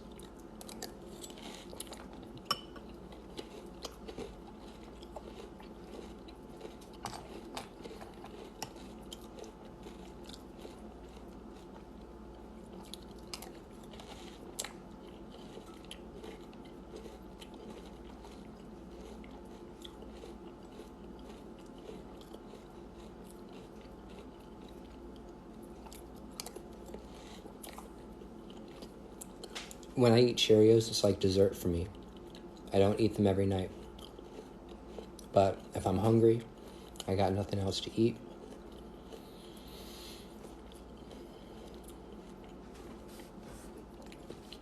I'll have a bowl of Cheerios and I'll feel good about it. I don't drink alcohol anymore, so I allow myself to eat whatever I want.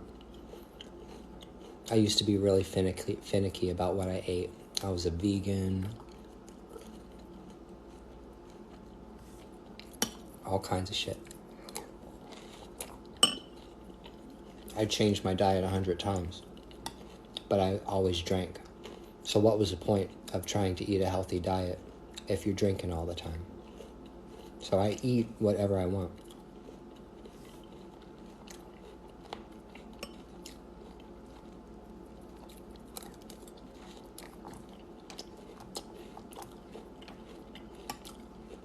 But I can't eat goat. That's one of my taboos.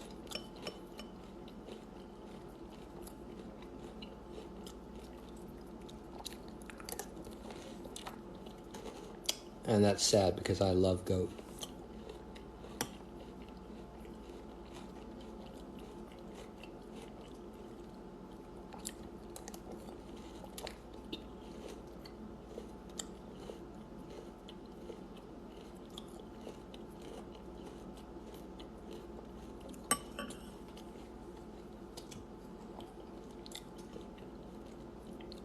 I've also been eating cinnamon raisin toast like it was going out of style.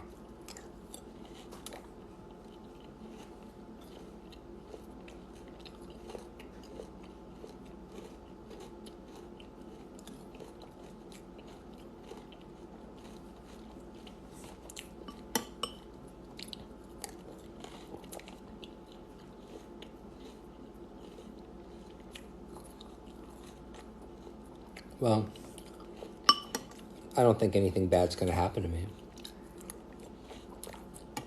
Because the taboos are there as a safeguard.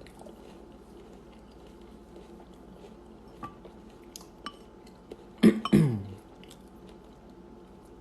mean, the purpose of trying to avoid your taboos is not to do your taboos. That's the work part of being in the religion, is making sure that you follow the rules.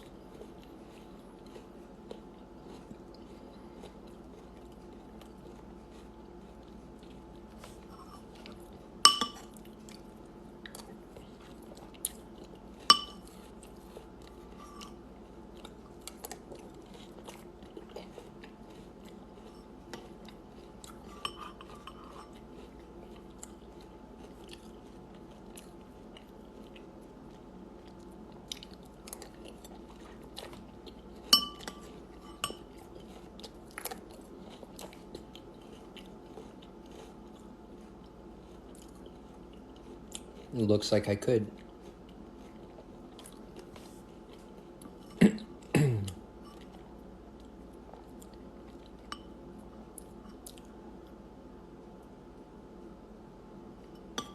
What?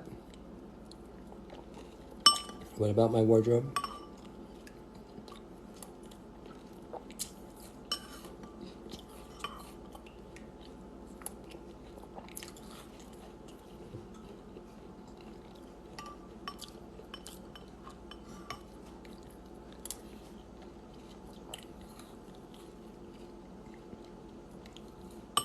I'll put a little bit more in here.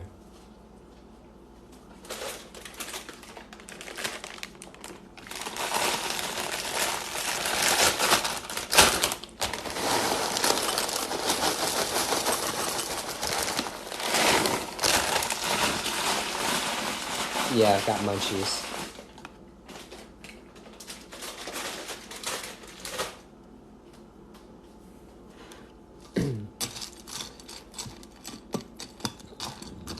Excuse me.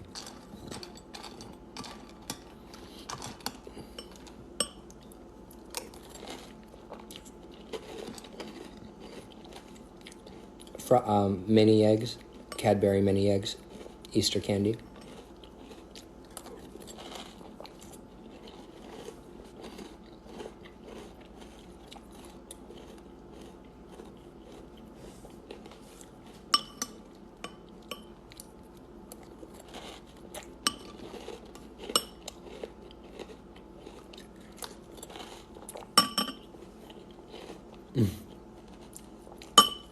I love that shit.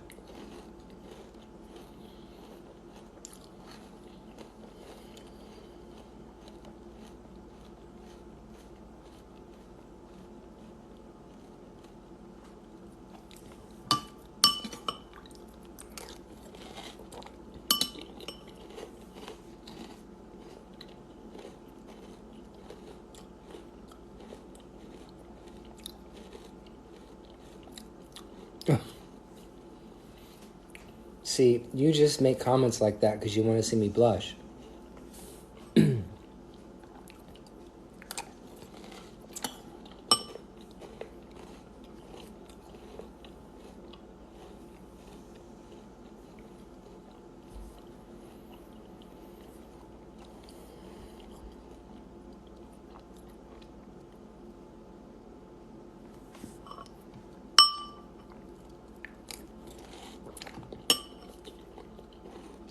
Hide your husband, hide your child.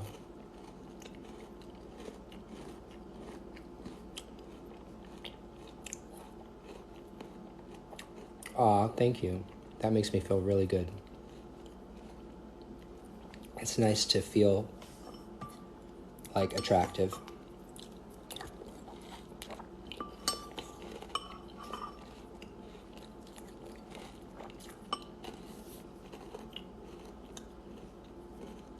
That makes me happy. I'm 43. Well, I'm going to be 43.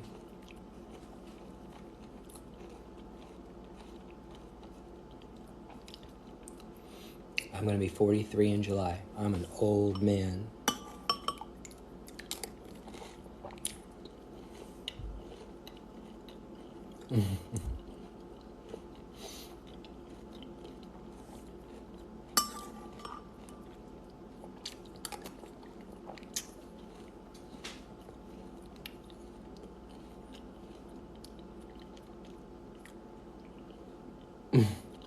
I'd love to be 35 again.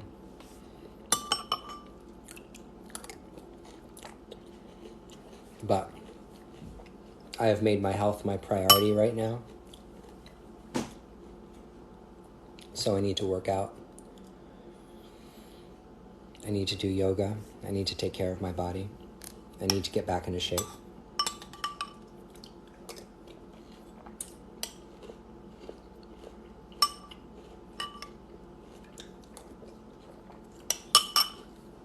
I know what I got to do.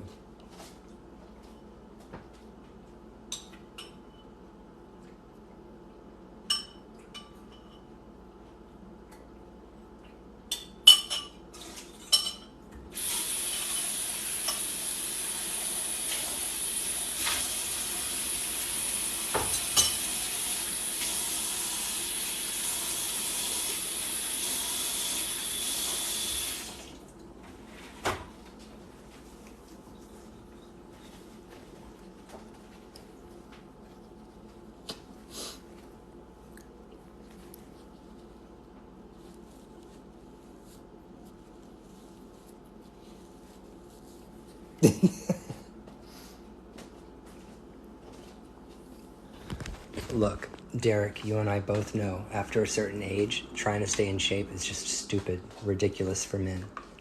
It's really, really hard, people, for men to stay in shape. It really is difficult for men to stay in shape.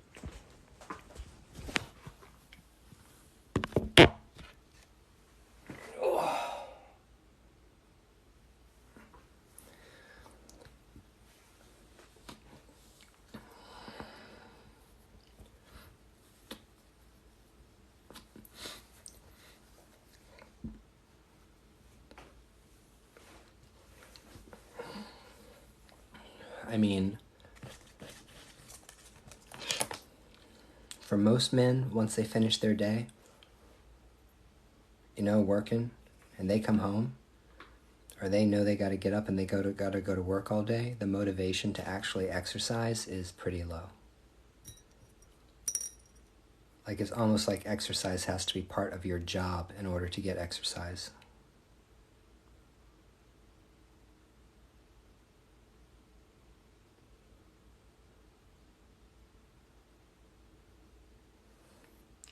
I wake up with chronic pain. I have a lot of pain. I wake up in a lot of pain a lot of times. Because my back, I've got serious problems with my back, like my spine. I have this kind of like, my spine is deteriorating. This happened to my mom too. It's the soft tissues that are in between the spinal cord disintegrate, they break down. And when they do, the bone rubs up against the bone and compresses the nerves and the nerve endings and creates nerve pain. So I have a lot of nerve damage in my spine. So if I don't exercise to try to maintain like my core, then I have a lot of pain in my back. And I sleep on the floor. As you guys can see, I don't sleep on a bed. I sleep on the floor. Sleeping on the floor has helped my body so much, and also Jennifer. It's helped her body so much. She sleeps on the floor too. There's something about the mattress being flat on the ground, close to the earth and firm, that is actually really, really good for me. I had bought a bed when I bought this place, and I think you guys saw that I put the bed up, and I slept on the bed for a week, and my back went to shit immediately from sleeping in the bed on a frame. So I was like, fuck this. Took the frame down, took it to my storage unit, put it away, and went back to sleeping on the floor. It's so good on the back. It feels so good on my back. I actually get sleep and rest when I'm on the floor.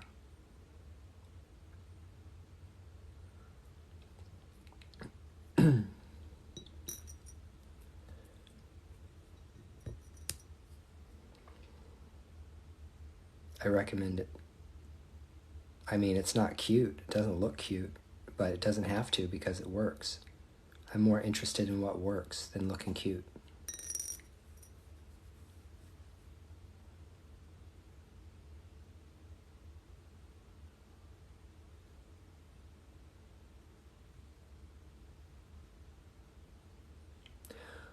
Really? I have to look that up, Alcatraz. Organic latex mattress. Is that like an Asian thing?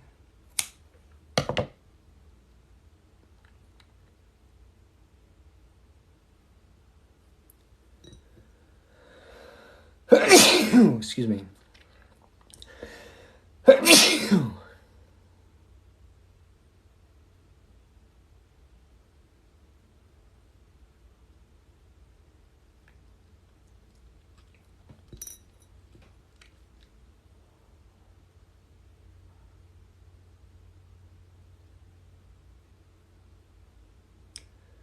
Oh, come on now. Excuse me. Excuse me.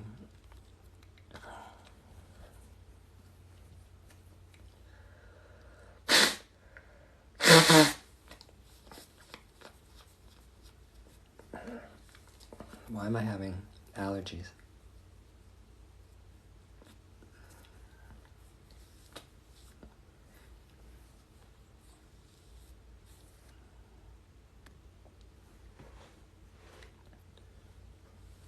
I don't know what that's all about.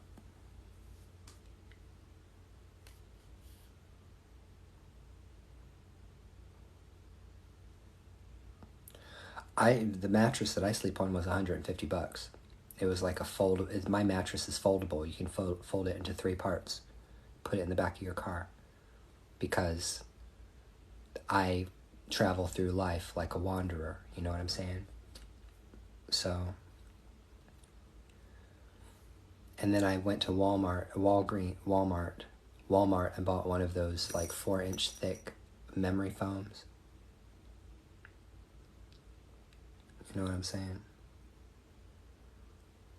And it works out great. Why am I not having luck with these beads?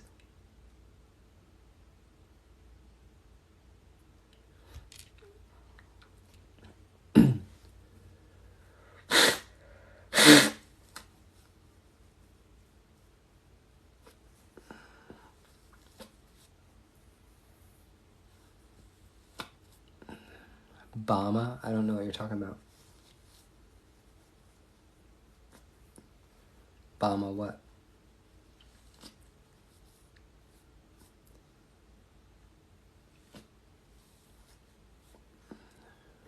Oh, Alabama? Maybe.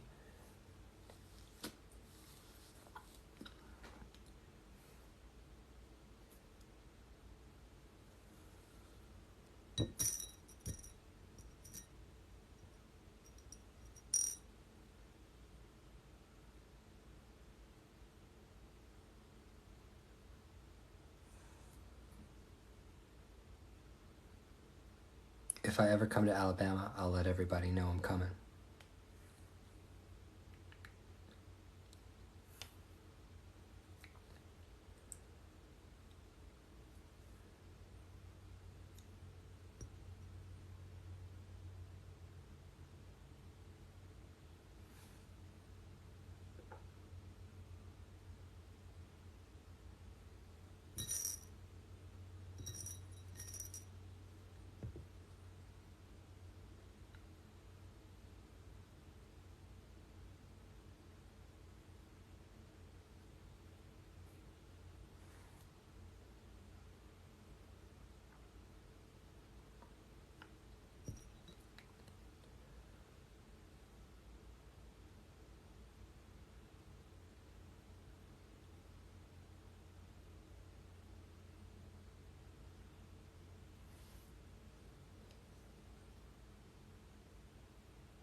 We're almost there.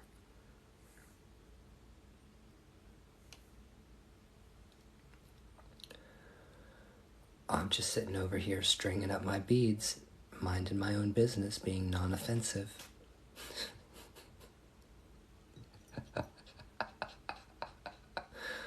This is about as non-offensive as I get. Let me sit here in peace and tranquility. This is as peaceful as I ever get. I'm as peaceful as a Hindu cow right now.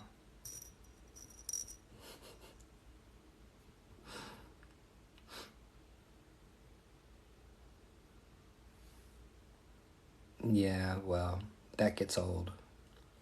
I woke up this morning with some fire under my ass, so I put a couple of people on blast, like Uncle Birch. I blasted him. I like Uncle Birch. I don't dislike him. But we disagree about things. Like he says that essential oils aren't magical oils. Dude, it's plants. Of course they're magical because they're fucking plants. Essential oils are plants because if you use rosemary as an herb and a magical working, and you use rosemary essential oil and a magical working, you get the same motherfucking results. You get the same results. Whether or not you use the essential oil or whether or not you use the leaf.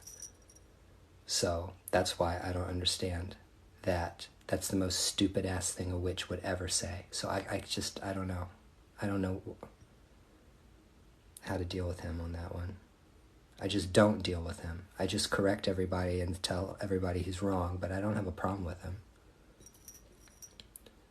Plus plus I'm an elder in witchcraft, so I have the right to my opinion. I can say what I want.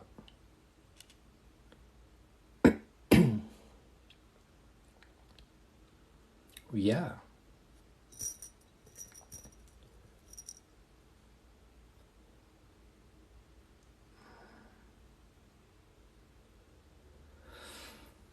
Every herb and every plant is magical.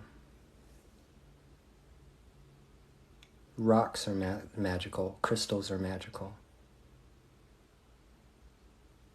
Everything that has a life cycle is magical. Everything that has a life cycle is magic. Do you hear what I'm saying? We all have a right to our opinion, even if it's wrong, 100%. I completely agree with you on that statement, 100%. Even if I don't like what you say, doesn't mean you don't have the right to say it. But if you say something and I disagree with it, I have the right to say that, and that's called healthy debate. And that's something that children don't understand anymore.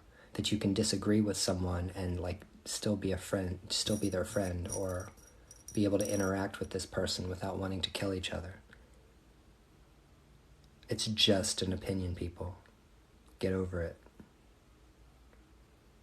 But it's like if somebody has an opinion or disagrees with you, suddenly you have attacked them. You've attacked their humanity. How dare you attack me like that?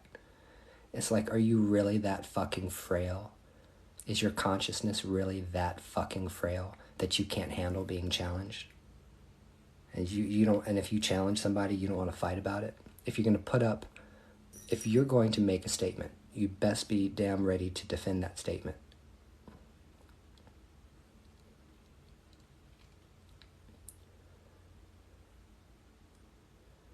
If you're going to be about it, be about it.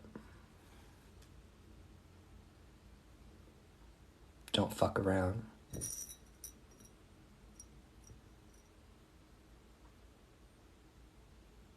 If we lose the ability to have healthy debates with one another, everything is over. And this is why education matters, and why the reason why the world is in the place that it's in right now is because our children have no education. Because an educated society understands how to navigate around one another in each other's spaces and disagree with one another civilly.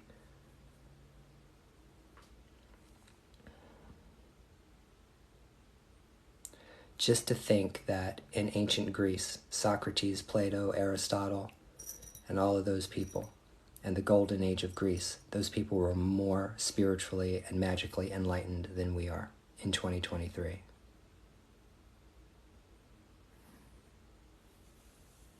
I mean, their society and their culture didn't last because ours isn't either. It changes. But the Greeks got it right. Our civilization is based on the Greeks.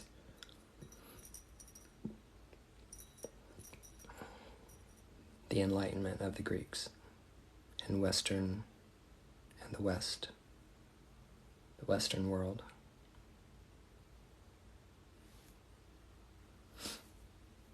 Marcus Aurelius, the Stoics,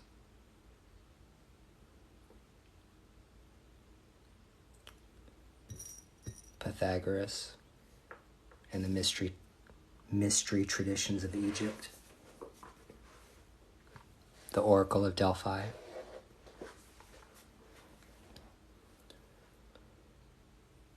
They were happier.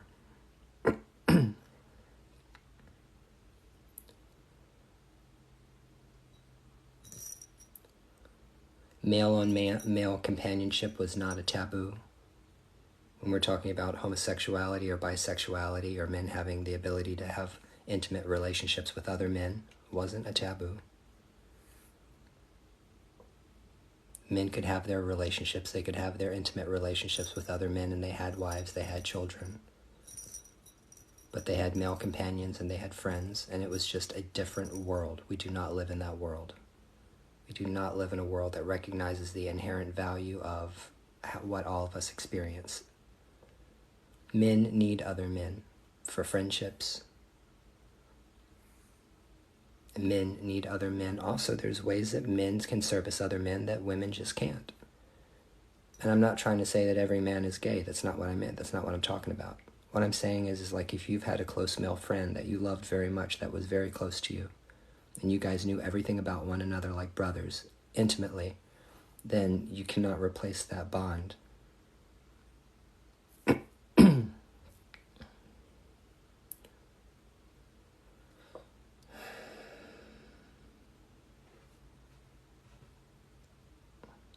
My hair is living its best life, okay?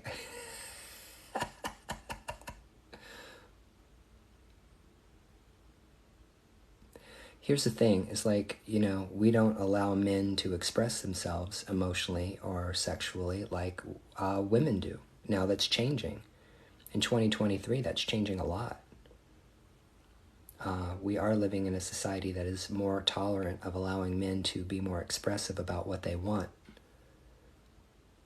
which is great. It's a beautiful thing. But really, did we have to go through that entire repressed sexual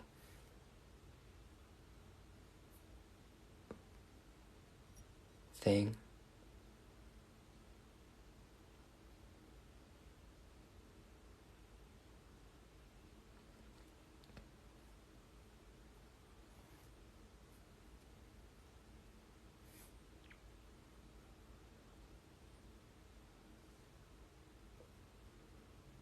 I've had some really great male friends in my lifetime. I had a husband once. It didn't work out. It wasn't right for me. I tried. I felt really guilty about leaving.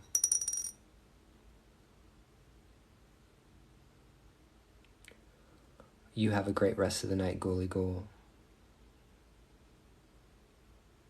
I had a nap, so I'm like wide awake. I ain't not going to sleep anytime soon. Come on now.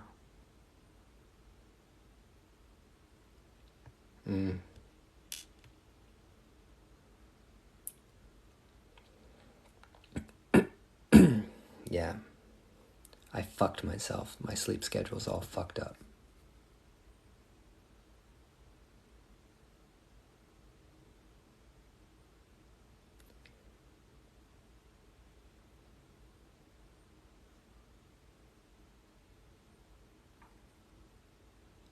Haha.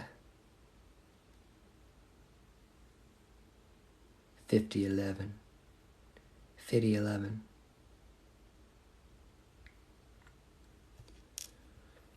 Okay, so one of the problems with stringing up these aleke beads on hemp wick is that some of the beads will not go on the string because it's thick.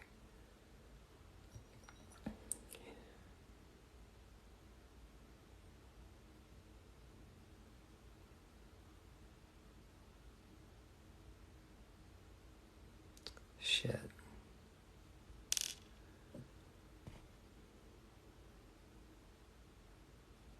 Here, let's try this side.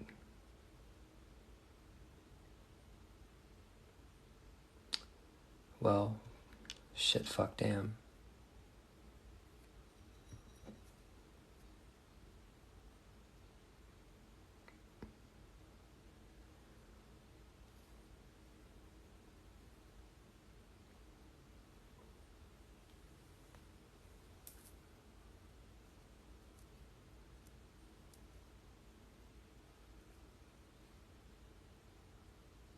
This is short.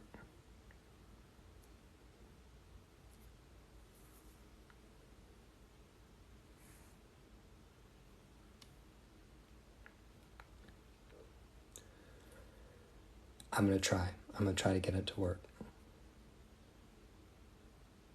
I want it to be on this string. I don't want it to be on a different string. Oh, Derek, I'm gonna invite you up. Hi. Hey, let me put my headphone on. Okay. Oh, no, actually, I can hear you. Yeah. I'm going into a soundproof room. It's the laundry room for the most part. How you feeling, Derek? People have been hard on you recently. Oh, I feel good. I'm perfectly fine. Shoot. You know, like I said, I hear the slight banging sound far off in the distance somewhere in my mind. Oh, I'm just like, well, what business is it of anyone else's?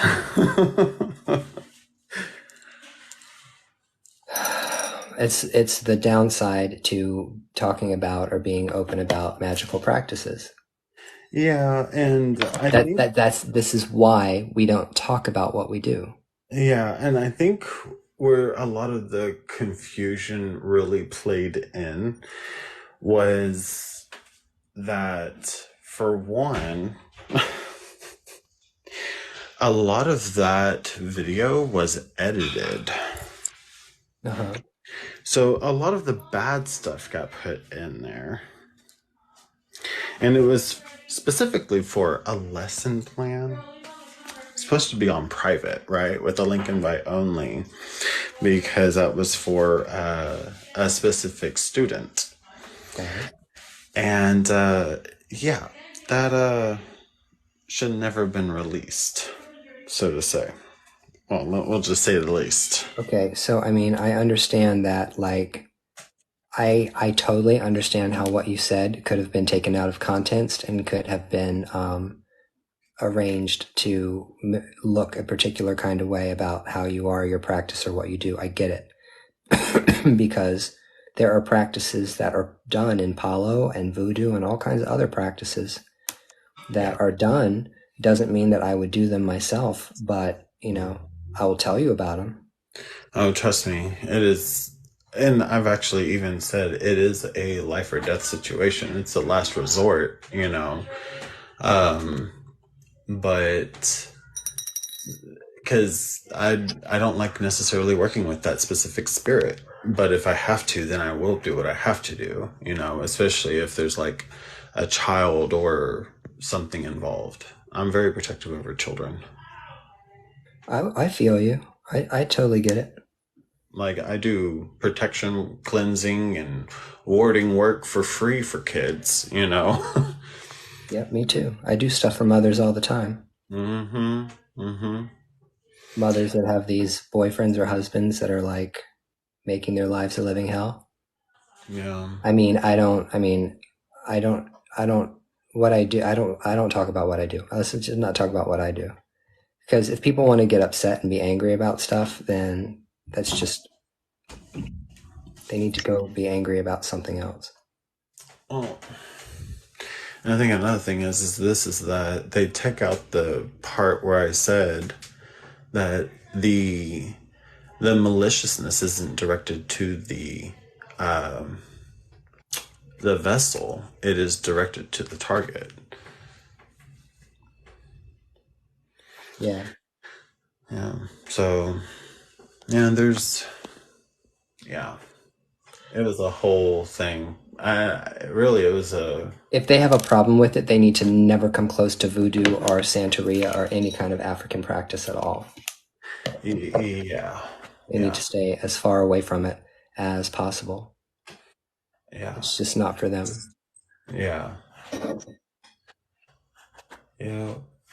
That's what I'm saying. People obviously don't understand how witchcraft is practiced or how magic is practiced or the occult or what correspondences mean or the law of um, everything. Like, I don't know. It's everyone is so indoctrinated in this whitewashed magic that came down through Wiccan authors and stuff like that. And when you look at Wicca, you're looking at people that are practicing, herbalism. You look at people who are basically herbalists. Yeah. What's funny is that you know you could see an EF5 tornado touch down and rip a city apart, and you don't see anybody saying that's evil, that's wrong, that's immoral. It just destroyed hundreds of thousands of people, Oh maybe yeah, hundreds, maybe thousands of people. I mean, it happens every year. We right. don't I don't understand. I also don't understand why there are people that think an animal's life is more important or equal to a human being's life. Like yeah. if you had a child and that child was on its deathbed and it's dying, you're going to tell me that you wouldn't allow me to sacrifice a goat to save that kid's life? Really? Okay, like Like they'll be you mean gone. that goat's life is more important than your own fucking kids? Absolutely not. Come on now. I can just speak up for everybody. Absolutely not. They're the Yeah. only thing that exists that proves that you even existed. Yeah. So, I mean, everybody needs to get back in their own motherfucking lane about literally everything. This cat is something else. She's trying to she's trying to get me in here. I don't know. I have weird pheromones, I guess. Aw. It Are you at attracts. Mercedes? No, no, well, when I'm there, it happens over there too with the dogs and the cats, but okay, so her big cat. Yeah. Okay, that one, you just pet it like a big old furry wall and it will literally just go with it. You're basically doing like swipe style Tai Chi just right across him, and he just loves it. He's a little Reiki kitty. But no, I'm over here at the apartments right now, and this cat is like hooked on me. Whenever she's in heat, she tracks me down and corners me in a room somewhere. Oh my God, you're sexually assaulted by your own cat. It's not even mine. It's been sisters. Oh, oh. You hear? She's trying to get me. Wow. I kid you not. And I think it's a certain pheromone I produce that attracts cats when they're in heat. Um, even horses. It's even on horses. Oh my God, that's so funny, Derek. That's hysterical. I kid you not. I don't know why. That's It's so so weird. funny. It's You're crazy. like cats in heat follow me because they want some of this dick. That's so funny to me. Oh, it's something. I don't know if it's funny, but You it's know, something. I don't know if I. Do you hear Whatever. I was really about to well? say something really misogynistic that was like a joke, but people would not take it as a joke. They would repost it everywhere and be like, see, this guy really is a sick, horrible, terrible Christian Grey. Uh-uh. What a pig. They would say, what a pig. Oh no. So I'm just going to keep my mouth shut about it. Well, I think I know where you're going with it. So I'm just gonna, just call it telepathy and keep it there. uh, yeah, that's very accurate. uh, oh, But besides that, everything else is good. yeah. I mean, everything's great. I'm doing. All I did really was just light a candle, but I mean, whatever anybody else is doing, go for it. Um, but yeah, so I mean, that's all. Oh, that's it right there. I mean, that's all I did. All I did, light a candle. It was just a basic white candle. That's good. I guarantee you there's more people watching than just 10 people. It's probably more like 50. Owl. They're not in the room.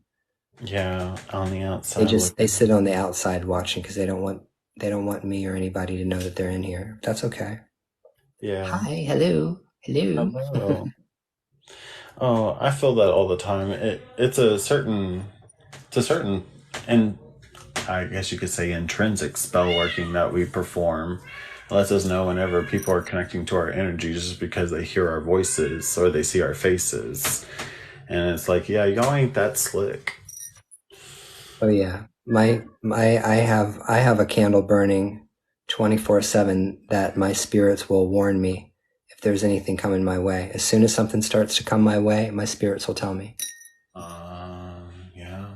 That's why I'm still alive, because you got to listen to them. I made some of my own, like, I don't know if you could call it Florida water, but I used it to anoint my candle. And the second I light it, I kid you not, it feels like everything just kind of dissolves and lifts away. I need to take a spiritual bath. I did Mercedes spiritual baths. I didn't give her feedback on it, and I was supposed to take a video of it, and I didn't do it. I'm a Oh, terrible person. oh, no. I'm sure she understands. You're busy, Oh, it's so crazy right now. Yeah. Yeah. The universe is gonna start sending more people your direction. I don't know. Maybe not. You don't think so? I don't know. I really don't know whether or not. I don't know. I woke up today. I was in a foul ass mood, and you know, went on a little tirade. Took my medicine. Had some coffee. Took my morning shit. Made some TikToks. Talked to a friend that needed to be talked to on the phone. Then I was like, I'm tired. I'm gonna take a nap. So then I took a nap because I didn't have any clients scheduled. And now it's like 5 hours later and I'm still on live, like stringing up my beads. Matter of fact, you guys got to hold on a second. I'll be back. I have to use the bathroom. Derek, Okay. you can I can. talk to people and entertain them. Absolutely. Can I make myself quiet? Can I actually turn my... Oh yeah. How do you do that? You would tap on yourself, I believe, Uh-huh. and then you go to the little interact thingy, I guess, and then the I little don't have that. multi-guest. Oh, you don't have the multi-guest? You can go like, um, Huh, that's Doesn't ridiculous. matter. Yeah. Okay. Well, if anything, I can show my Oh, you're fine. face. I'll show my face. Uh, hopefully the world doesn't be all like, destroy him. Shush. Nobody cares, Cat. Go find somebody who cares. I couldn't help you even if you were human. Honestly. Derek, show yourself. I'm showing myself. Hang on a second. Modify. Okay, I'm here. Hi.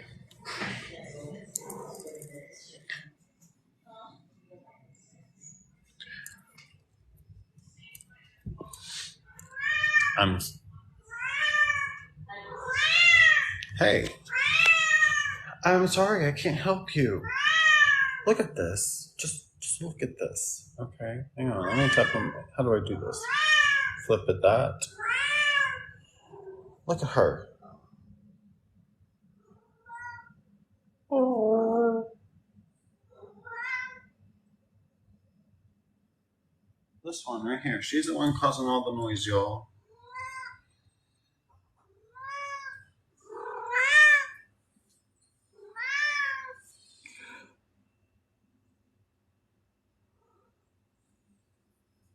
Look at her. She's like, just get it.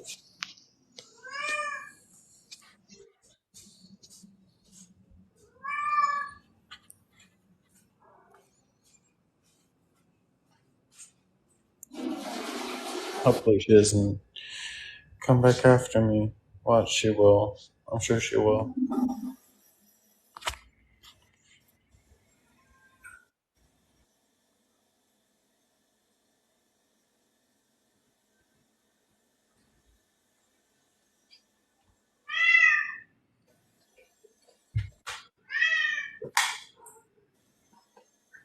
Just, just like stomp my feet at the little thing. Hey. That cat. I'm just saying. She's on it. She's on it. And she wants to be on it. And I'm saying, even if you're a human, I still can't help you there. You're Sorry. irresistible. You're irresistible, Derek. Oh gosh. Oh Dios Man, mío. woman, and beast. ¿Por qué el gato? ¿Por qué? No entiendo.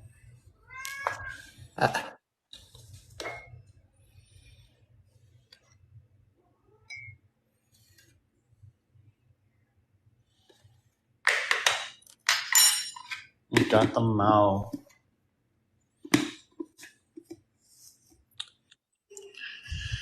Hey, okay. So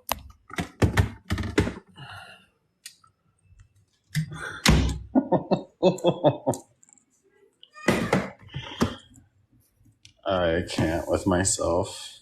What's going on now? Oh, I'm just reminiscing.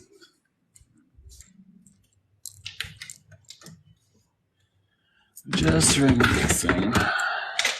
Is it time for the percolator? The percolator? Yeah. Time for the percolator. Oh, I'm definitely gonna have that before I go to bed for sure. I'm on the East Coast. He's on the West Coast.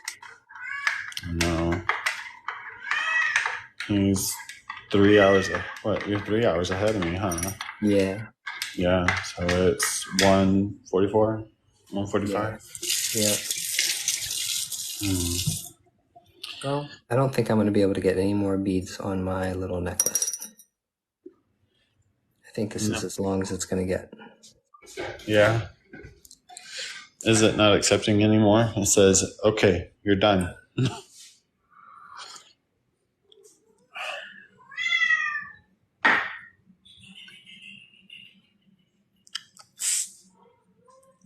When I try to scare her, she just like arches her back at me.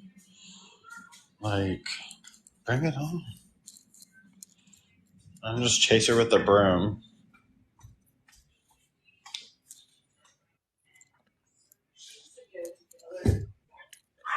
That's awesome, New Zealand. Let's The see. day is It's already over. New Zealand. Ooh, okay. Oh yeah, I forgot. Yeah, Alcatraz lives in New Zealand. Mm.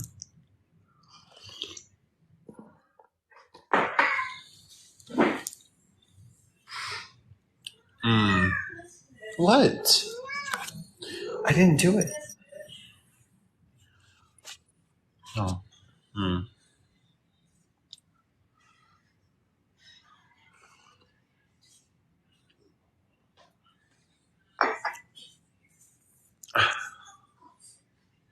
We need to have more lives with just male witches on it, period. Like, we need to do like an all-male witch live with just the boys, just the guys. Ooh, that sounds wonderful. Like, I I would love. subscribe. Yeah, you know what I'm saying? Mm-hmm. Like, we just need to have we need to have a panel like this with like 6 or 8 or 9 people or however many people. Mm-hmm. And have all the men sit around and talk shit about everybody. Do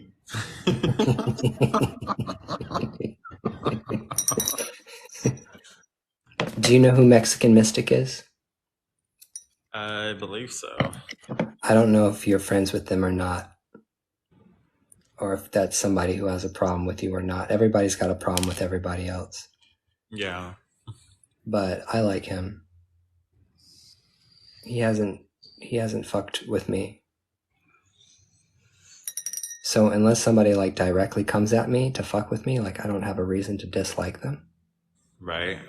Like, I usually feel neutral towards all people. Like, I don't make assumptions on people. Yeah. Yeah. That's how I generally start off, and then it's like there's those ones that will either be introduced into your life, or those ones that just comes around and goes around and comes back around. And then you got the ones that are there and they're not there, and they're there and then they're not there. Then you got the ones that are just there all the time.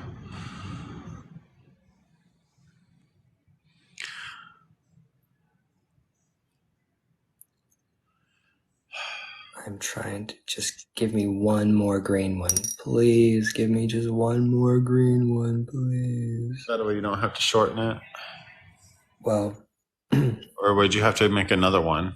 No, this is all I got. This is it. It's alternating. Oh, okay. It'll go over my head. Okay. So it's just not. It's just shorter. It's going to be shorter than all the other ones. Yeah. Oh. That's all good. So when are you going to get crowned? Are you going to do Eventually. stuff eventually? Yeah. Whenever I was talking to Mercedes' mom, she was saying that I would be, and she sees Shango, and I was like, "Yeah, that sounds like me. That sounds like me." Shango's my father. I love Shango, and really, I love them all, but I mean, Shango is more like my persona, my energetic, emotional, intrinsic self is what I feel is Shango. Mm-hmm. So, yeah. So that'll happen eventually. Yes. I know. I'm still in study. I'm still studying. I'm taking this a baby step at a time. Don't be afraid. No, I'm not. I'm not. I know that I know that the steps are solid. I'm just I'm a master each step as I go, Mm-hmm. so that a way I can be of true service. That Mm-hmm. that's the whole purpose, right? Well, it's supposed to be. But you have a great guide, so you're in great hands. Yeah, yeah, yeah. Here and on the other side. Yep.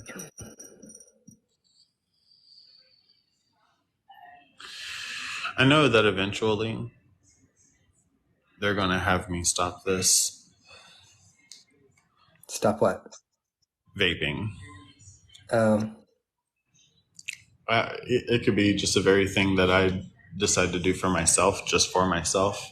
are you vaping tobacco products? Yeah, nicotine, Did you used to be a smoker? big time. Wow. Yeah, and I smoked. it's been over a year for me. Really? Yeah. Congratulations. I quit smoking in 2016. Oh, it's better. And now I can actually smell. And when I say I can actually smell, anytime somebody lights one around me, instant gag reflex. Yeah. Yeah. Yeah. Like, I can't stand the smell of cigarette smoke. I can't either. It just smells so dirty to me. It's dirty. It smells dirty. You know why? It's like it's like whenever somebody smokes, everything around them smells like smoke. There was this Everything one smells guy like that smoke. came into the gas station, and he smelled like literally like a whole bucket of wet ash cigarette ashes and cigarette butts and tobacco. It was just like Marlboro Reds is what he smelled like. And I know the smell of Marlboro Reds because You, that was my choice. you know what else got me together? Is after I quit drinking, being around people that drank or being around people that were going to drink or drinking. People's personalities change fast when they start drinking alcohol. It's just 100% true. Oh, absolutely. And it is not fun being the only sober person in a group full of people that are drinking. It's Oh, just not fun. There's no enjoyment in it at all. no, it's not. Mm-mm. So I don't hang out with people when they're going out to drink or drinking. Um, I don't do drinking either. Everybody always says like, "Why don't you get you a glass of wine? Why don't you get you something something?" Well, like, because I don't like how it makes me feel. I was like, I don't like how it makes me feel. Like, why would I drink something that's just gonna make me feel sick? I mean, I love the smell of weed. I love weed, Oh, me too. But that's natural. That's a herb. That's from the earth. right? It didn't. It didn't take nobody in order to create it. It was just here. Thankfully, studies show that younger generations are drinking less and smoking less, which is a good thing Yeah. Yeah. because smoking gives you erectile dysfunction. It Yes. destroys your heart, and who wants to be out of breath trying to walk up a flight of stairs?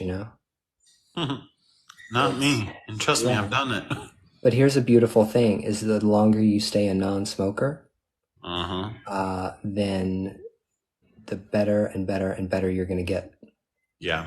Yeah, And they I did say like, exactly what you did. I got on the vape to get mm, off smoking cigarettes, and it oh, worked. And you know why it worked? It's because it has something to do with your breathing. It had yeah. It's just helping you breathe more. And yeah. it's not just that, but it's just, I see it as like this is 7 chemicals, whereas the other one was like 2,700 or Mhm. 7,200 chemicals, depending on which brand you go with. I was like, this is better than that. And I didn't want to smell like a cigarette to people. Well, here's the thing, like true draconian, what you just said, only if you're unlucky. That's true because, in my opinion, It's all about your genetics. It's all about your genes. It's all about what it chooses to express itself. As an example, there are people who live to be 110 years old and they smoke and they drink and they eat whatever they want and they're absolutely fine. And it has to do with them. It has to do with their genetics. But the problem is, how do you know what is and is not going to turn on and off that cancer gene? It would be better not to try to turn on that cancer gene or that heart disease gene. But it's all genetic. Yeah.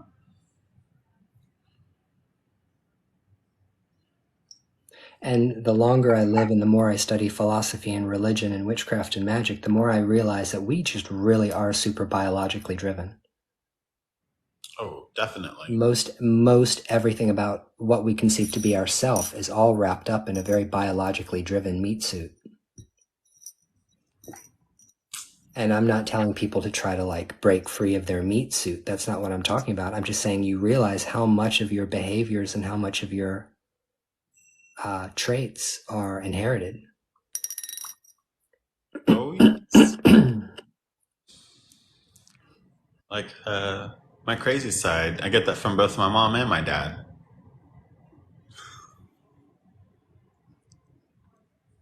Moon Magic Tarot. Hey, gorgeous. Oh, hi. What's up, guys? What's up, guys? What are you talking about? Oh, here we are again. Here we are again. What's the topic on the table? Me. I quit smoking in 2016, and Derek is interested in quitting smoking, and he's vaping now, and I commended him for vaping. Vaping is a step in the right direction. Do you smoke? That's how I quit. I quit 4 years ago for my 35th birthday. I decided that was my last cigarette, and I've done it cold turkey before, and I quit cold turkey for years before, when I was pregnant, when I had my children, things like that. But the older I got, the harder it became to do that. So I went and got a vape, and now like I do vape, but my vape literally has 0% nicotine in it. It's just for the flavor. I just do it out of habit at this point. It's definitely, it gives you a nice way to control how much nicotine you intake, so you can slowly, gradually work your way down. And then it's just a habit. It's just a matter of stopping the habit of wanting that flavor. You know what I mean? But you're not hooked on anything. Yeah, exactly. To the point to where it gets to where you're just inhaling nothing but air. That's exactly what I'm doing. It's just minty air. Like if I go a day without it, I'm not like, you know what I'm saying? That's great. Good for you. Kudos. Yeah, I would say a good 50% of it is chemical dependency.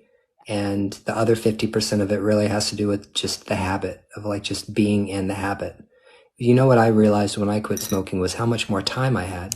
I was amazed how much time I wasted smoking cigarettes. Because whenever you have to smoke, you got to stop, you got to go outside, you got to get your cigarettes. Where's my lighter? Yada, yada. I got to put on my shoes and my jacket. Now I went outside. Now I'm standing outside and I'm smoking, and it takes all this time to smoke it. Nothing's going on, and I feel bored. And then I go back inside and take off my shoes and take off my jacket and put my smokes away, lose my lighter again. And it's like, it's a half an hour later, and that's a half an hour of my life that I'm never going to get back because I had to smoke a cigarette.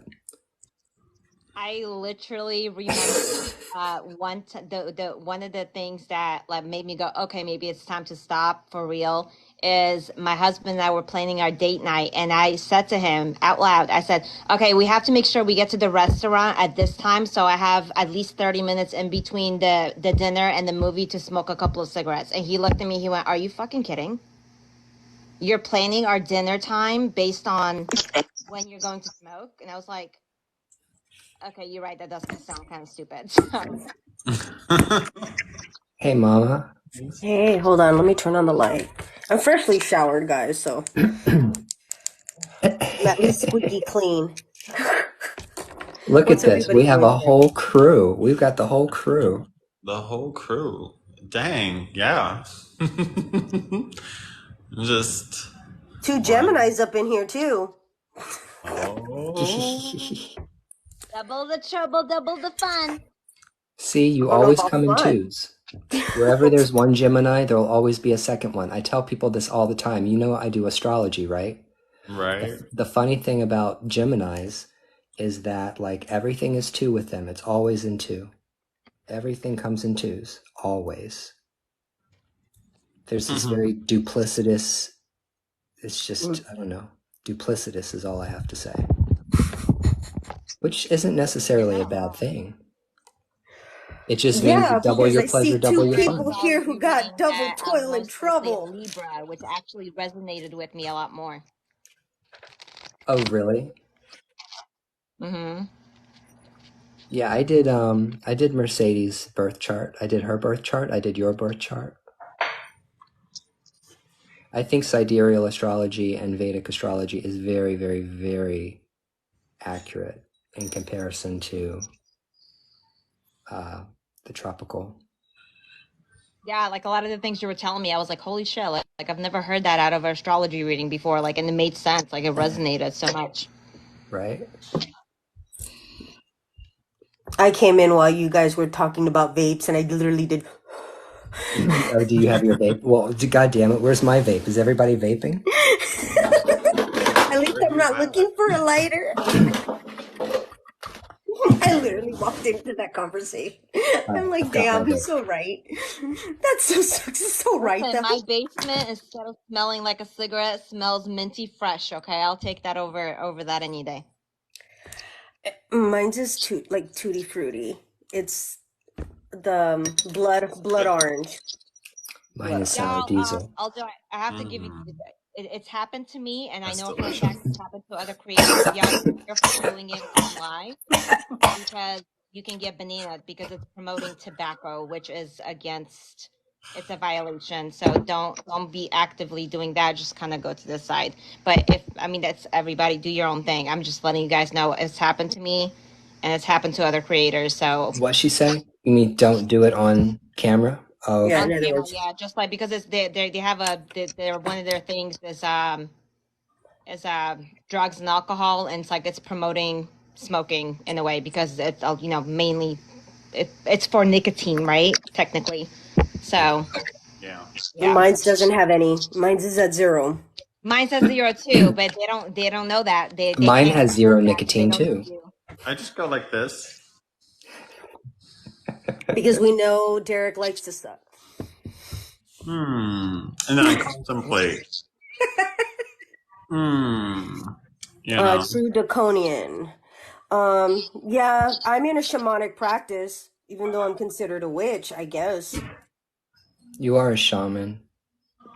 People don't understand that psychic mediums are shamans. That's what a shaman does. A shaman is a psychic medium. They're people that can see things that are not there, hear things that are not there, talk to spirits, journey, travel, go into trance. So the word, I never use the word shaman, but that's what mediumship is. Duh. I didn't think of it that way. You're right. Yeah, psychic mediums and people that do what we do the exact same thing that That's shamans like a did good for their traditional definition. cultures. Yeah. People Yeah. come to us, we read our oracles, we give them advice, we give them herbal remedies, we do protection magic for them, or we do attraction magic for them. We do all the things that shamans do in tribal societies. Mm. Period. You're very right.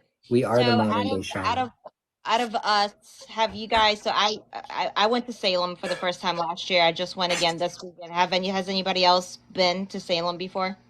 Salem, No. Massachusetts. Oh, I hate that fucking place, and I hate everybody that walks down the street there. Why? Because I it's a fucking love joke. it. It's like a cartoon. It's like every motherfucker is wearing a black hat and a black Got cape one. and black pointy shoes walking down the street thinking they're all fucking witches. It is It's I very like want to. it's like touristy. Disneyland for witches.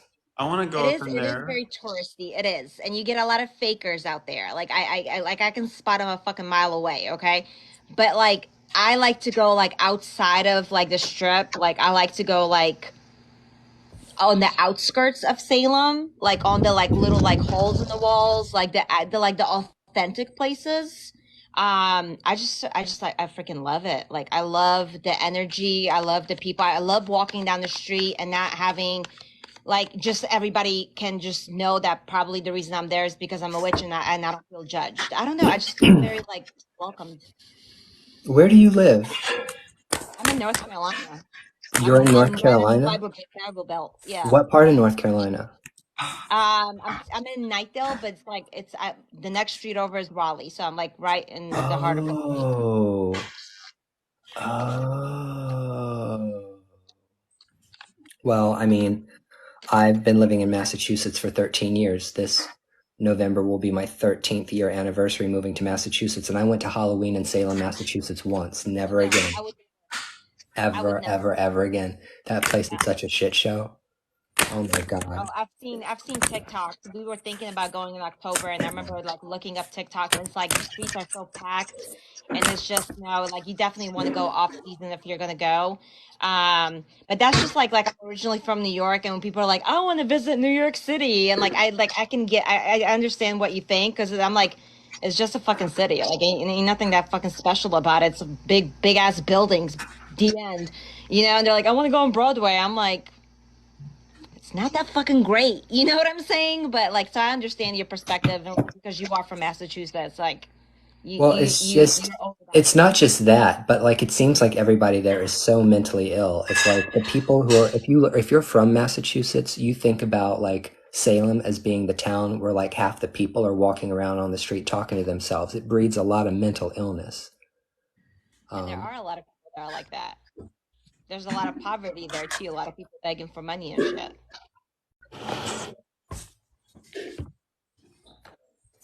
So Ryan, I got a question for you. the answer is no. No, just kidding. Me está mandando ya para carajo. No he hecho nada todavía. Ya me está mandando para carajo.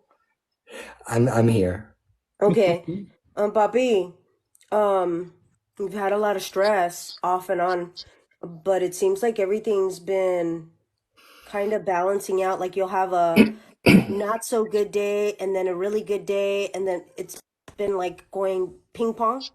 You talking about me? Yeah. Oh. Um, Off of here, we could discuss it.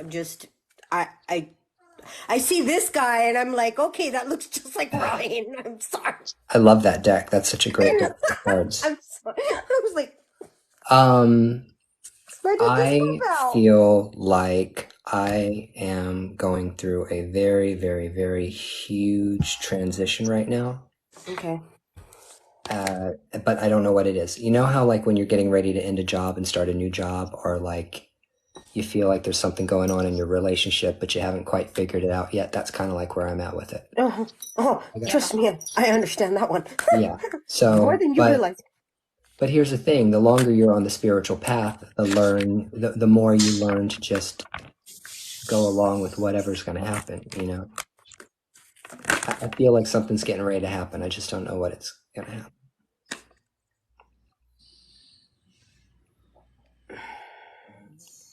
And it's not necessarily that you feel like it's going to be a bad thing and like you're not bracing yourself. You can just feel that there's going to be some kind of a shift, some kind of a change, and you're there's just going to be a figuring shift. out what it is. What does that one say? This one's the Two of Pentacles, balance. Yeah.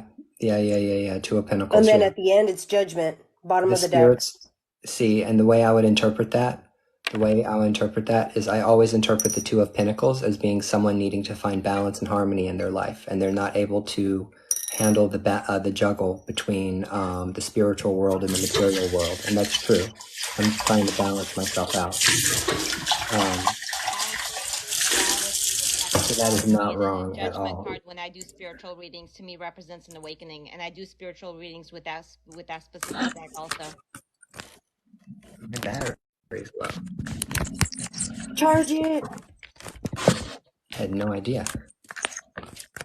Yeah, if you look at the card, like if you could show the card, the Judgment card again, literally, like even in a book, I have a book about spiritual readings and spiritual paths, and like the definition of it is spiritual awakening. And if you look at the card, like you see her soul coming out, like being awakened. Same. Why are you barking? Wow. Come here. Come here. Magda is a goat. I'm far from it, but I'm always open to learning and evolving, and I know that there's always going to be evolvement, and much more to learn. You're never done learning. You're never the goat, the best at anything with anything. There's always My something religion to and learn. Mercedes' practice over here, our religion is 7,000 years old worth of closed practices. If you can imagine, the Orisha tradition is 7,000 years old. That's really, really old. Yeah. Yo no sé nada. All I do is I look at pretty cards all day. Me too. That's all I do too. I keep my mouth shut.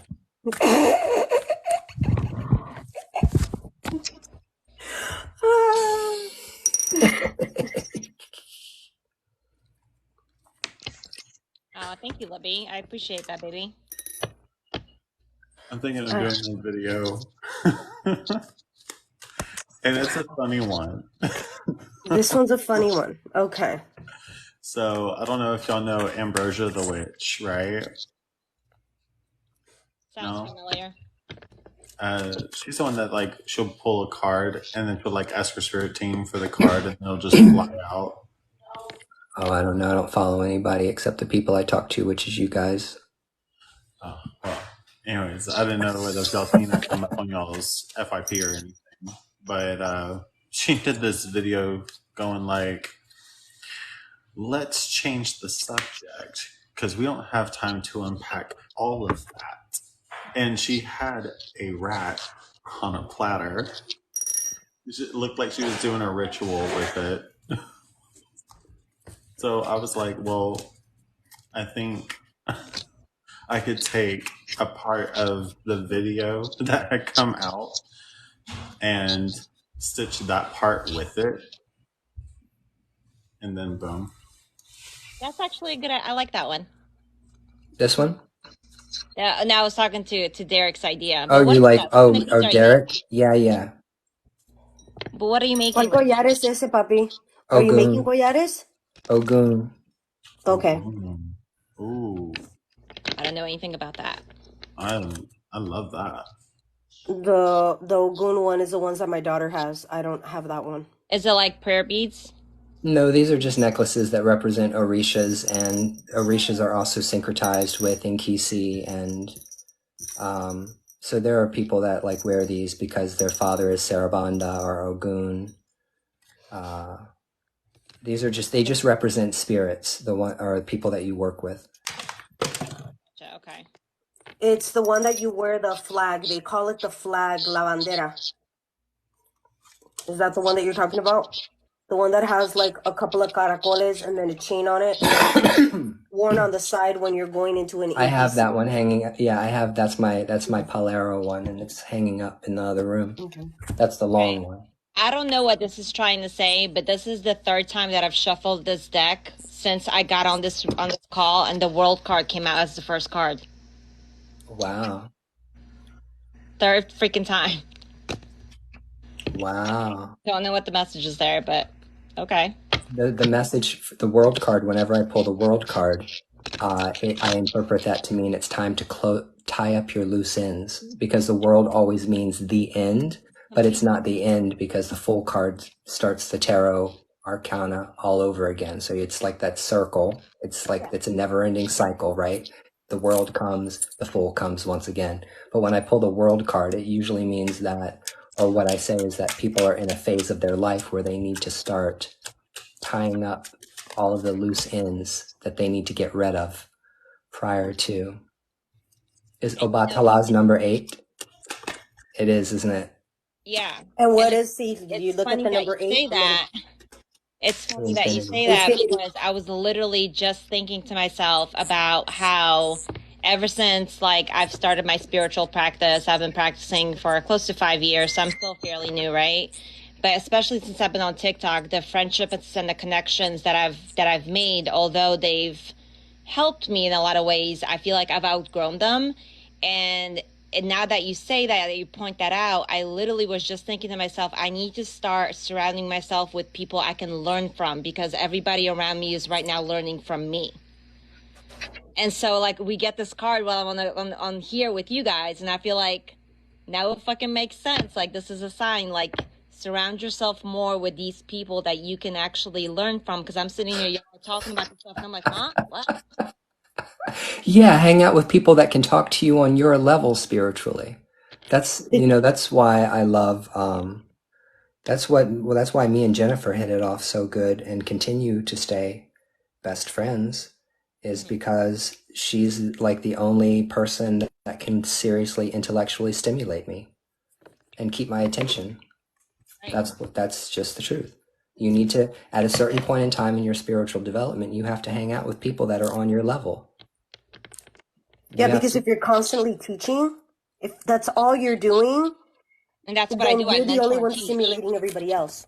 Yeah, hmm And who's feeding you? Who's taking care of you? Who's nurturing you? Who's giving you something to that's be exactly what inspired? I was thinking to myself is I have nobody to pour into my cup. I have nobody to be like, hey, can we talk about this? What's your take? What's your point of view? What do you know? Type. I don't have anybody to like pick ideas off of or guide me or you know what I'm saying? Like that Yeah. give and take.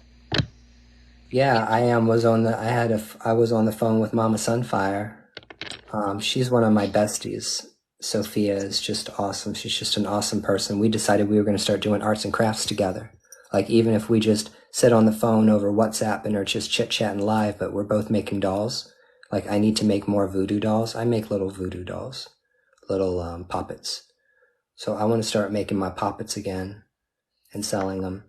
And it's like, it's always a joy just to sit and talk to somebody else that you like and understands what you're talking about. Yep. Well, that and somebody that gets your point of view because not everybody's going to understand where you came from. And then not everybody's going to understand where you're going. That's the issue. Yes. That's a big issue right there because a lot Yeah. of the people that right now currently I'm surrounding myself with is, people who are new to the practice and they're wonderful, beautiful people who, show me a lot of affection and love and I feel like it's genuine. But again, it's not anybody that I feel like can really fully pour into my cup, into my knowledge, my growth spiritually.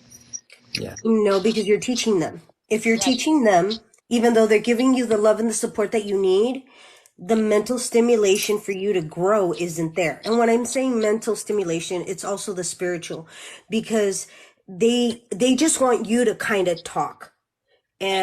and they just want to, as messed up as it's going to sound, it's almost as if they fall in love with your voice But and what you're saying and the words you're using. being a yes man. Like because they're learning and they don't know any and they don't have their own opinions or intake, it's kind of like, okay, uh-huh, yes, okay. I need somebody to be like, hold up. Not You're wrong. necessarily, Magda. Like let's talk about this again. Like, have you thought about or you know what I mean? Like I need somebody to be like, bitch, you're wrong.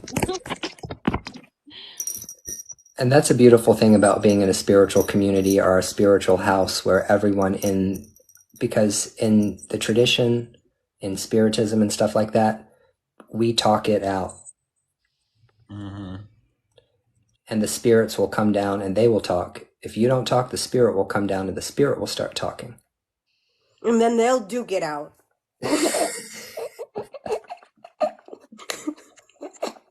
The things I've seen in the 40 Oh my some odd God. years of spiritualism that I've been in. Imagine a spirit coming down that does not know what a car is and ran to the beach with the chicken. It was interesting. Very interesting. Yes. And That's that's all I one can thing tell that you I've about that. learned though too, like in regards to like, being spiritual and like being like this being a part of me and like now working with thanks to Ryan, now working with my ancestors. I got the book that you told me about, Badass Ancestors. Oh, I'm good. doing everything that you told me to do. And I feel like I feel the connection. I feel like now that I have that spirit team behind me and then like my guides and everything else, like it's almost like I laugh when I see people, you know, threaten to like do witchcraft on each other or hexes and shit like that. And I'm just like, dude, like, I really don't give a fuck because if you try to fuck with me, my spirit team is gonna come after you. All I have to do is say the word. I ain't gotta do shit. I ain't gotta do shit. You know what I mean? So like just having that, like, it just feels very comforting. Well, sometimes it's not even that. It's not even saying the word. It's actually just your ancestors going after them, Right, depending right. on what's That's what I coming. mean. Yeah. Like I don't have to like defend myself to you. I don't have to sit here and get all defensive and shit and threaten and whatever. Like they got me. I'm gonna be good at the end of the day, baby. It's all good. You know what? I was sitting in a live workshop class the other day. I went into a workshop class, and the person made such a profound point, I had to write it down. Where is it? What did she say?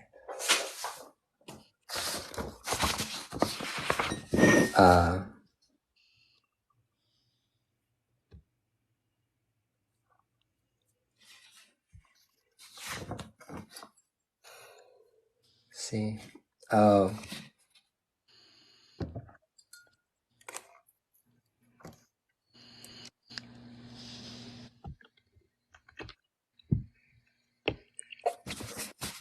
it has to do with being. If your ego is super fragile, if your ego is just super fragile, then everyone is going to be. It's a show of weakness when your ego is so fragile that you have to go around attacking other people on social media. That's what I was gonna. I'm sorry, I smoked weed, so if I'm slow, it's because my brain is moving slower. The point of everything I was just trying to say is that. What did I just say? Yeah, like but basically if you walk I'm so around dead. getting all like defensive and all like, oh no, you didn't, like that shows weakness because if you're truly confident and strong and you have power that you claim to have, Yeah. you don't need to say shit. Yeah, where's your fucking power? Why are you coming around jumping? Why are you jumping on my dick on my Right. video talking all kinds of smack? Where's your power? Don't you have power that you need to be go taking care of? That you need to go take care of over there? I I think practice. I've, in my whole time of being on TikTok, which is like 2.5, going on 3 years, I think I've made a response video one time. And I kept it up for 5 minutes and I deleted it. And I was like, you know what? Fuck that bitch. I don't even fucking care. I used to get in a fight with these people all the time. I used to fight with these people all the time. I don't give a fuck about them anymore. I really, really don't. I used to get upset. People would come around and like act like assholes to me, and I would be offended. Chasing you, I Fuck. heard. Ryan, I got something for you. So the other day, I was asked if the palm color that I have I been Derek, mute yourself. treated I differently can't because of hear. it. Mute yourself, baby. I can't hear. So if the palm color of my skin has Hmm. ever been an issue in the practice Oh, of or in course. what I practice, and I kind of chuckled. And I'm like, oh, do you like not realize that I am in a Afro-Cuban religion? Hmm. I go, first of all, I'm born here. I'm born here in the US. My mom, yes, was born in Cuba. My dad was raised in Cuba. And then I have several generations of family that are in Cuba. Um, yeah, of course it's been brought up about my skin tone. Of course, when I've gone to other houses, I've noticed that other people have been taught while I've been left out. First of all, because I'm a female. That's a big issue. Not that I make it an issue, but it's been an issue because one of the practices is very sexist, and I'm not talking about Santeria, I'm talking about Palo Mayombe, is Oh very yeah. sexist. Yeah. And when they see a woman like me that steps into their power, has their own Inkisi, and doesn't necessarily show that they have an Inkisi, but works with it and works with it well, they take a step back Hmm. and they take their words back. And then Hmm. the treatment becomes different. But I Hmm. don't show force. Does that make sense? Because it's a lot easier to show force and people disrespect you for showing force than kind of standing back and then people saying, hey, why are you letting them? I'm going to give them enough rope. This is one of the letras del santo. I'm going to give them enough rope so they could hang themselves with it. Hmm. And it Well, don't take that long. It's annoying. Don't get me wrong. It is annoying. But It's Inkisi? Nkisi, Nkisi. She said Nkisi. Nkisi is a kind of African spirit that's worked in a tradition called Palo Mayombe, and it lives in a pot. And it's more complicated than that, but That's as good as we could. Mercedes, that's about as good a description as I can possibly make, right? Yeah. And there's different versions of it There's too. different Nkisis. But mine's just tiny, just like me. I practice voodoo, if anybody wants to know. I got initiated in 21 divisions, and I'm also, on the path of all of this stuff. But, I really didn't realize how, until after about 5 and 6 years worth of studying all this stuff, it really, really does. They all go back to the same place. It does all go back to the same place. So voodoo is kind of like an umbrella term that I use to refer to everything I practice. I'm just a basic white witch. That's it. You're a basic white witch. I love that. As white as they get. It's me.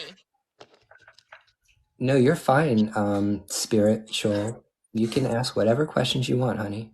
No, you can ask questions. That's what we want. We want people to ask questions. Yeah, we will never get offended if you ask us a question if it's polite. Yeah, that's Libby. That's one of my new brooms.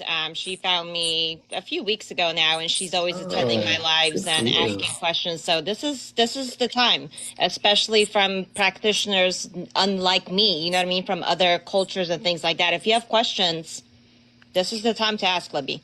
Oh wait, Yeah, but wait. the No, jinn me and are Jen is not totally different. But okay. Jinn are not what we work with. We work with the Orishas.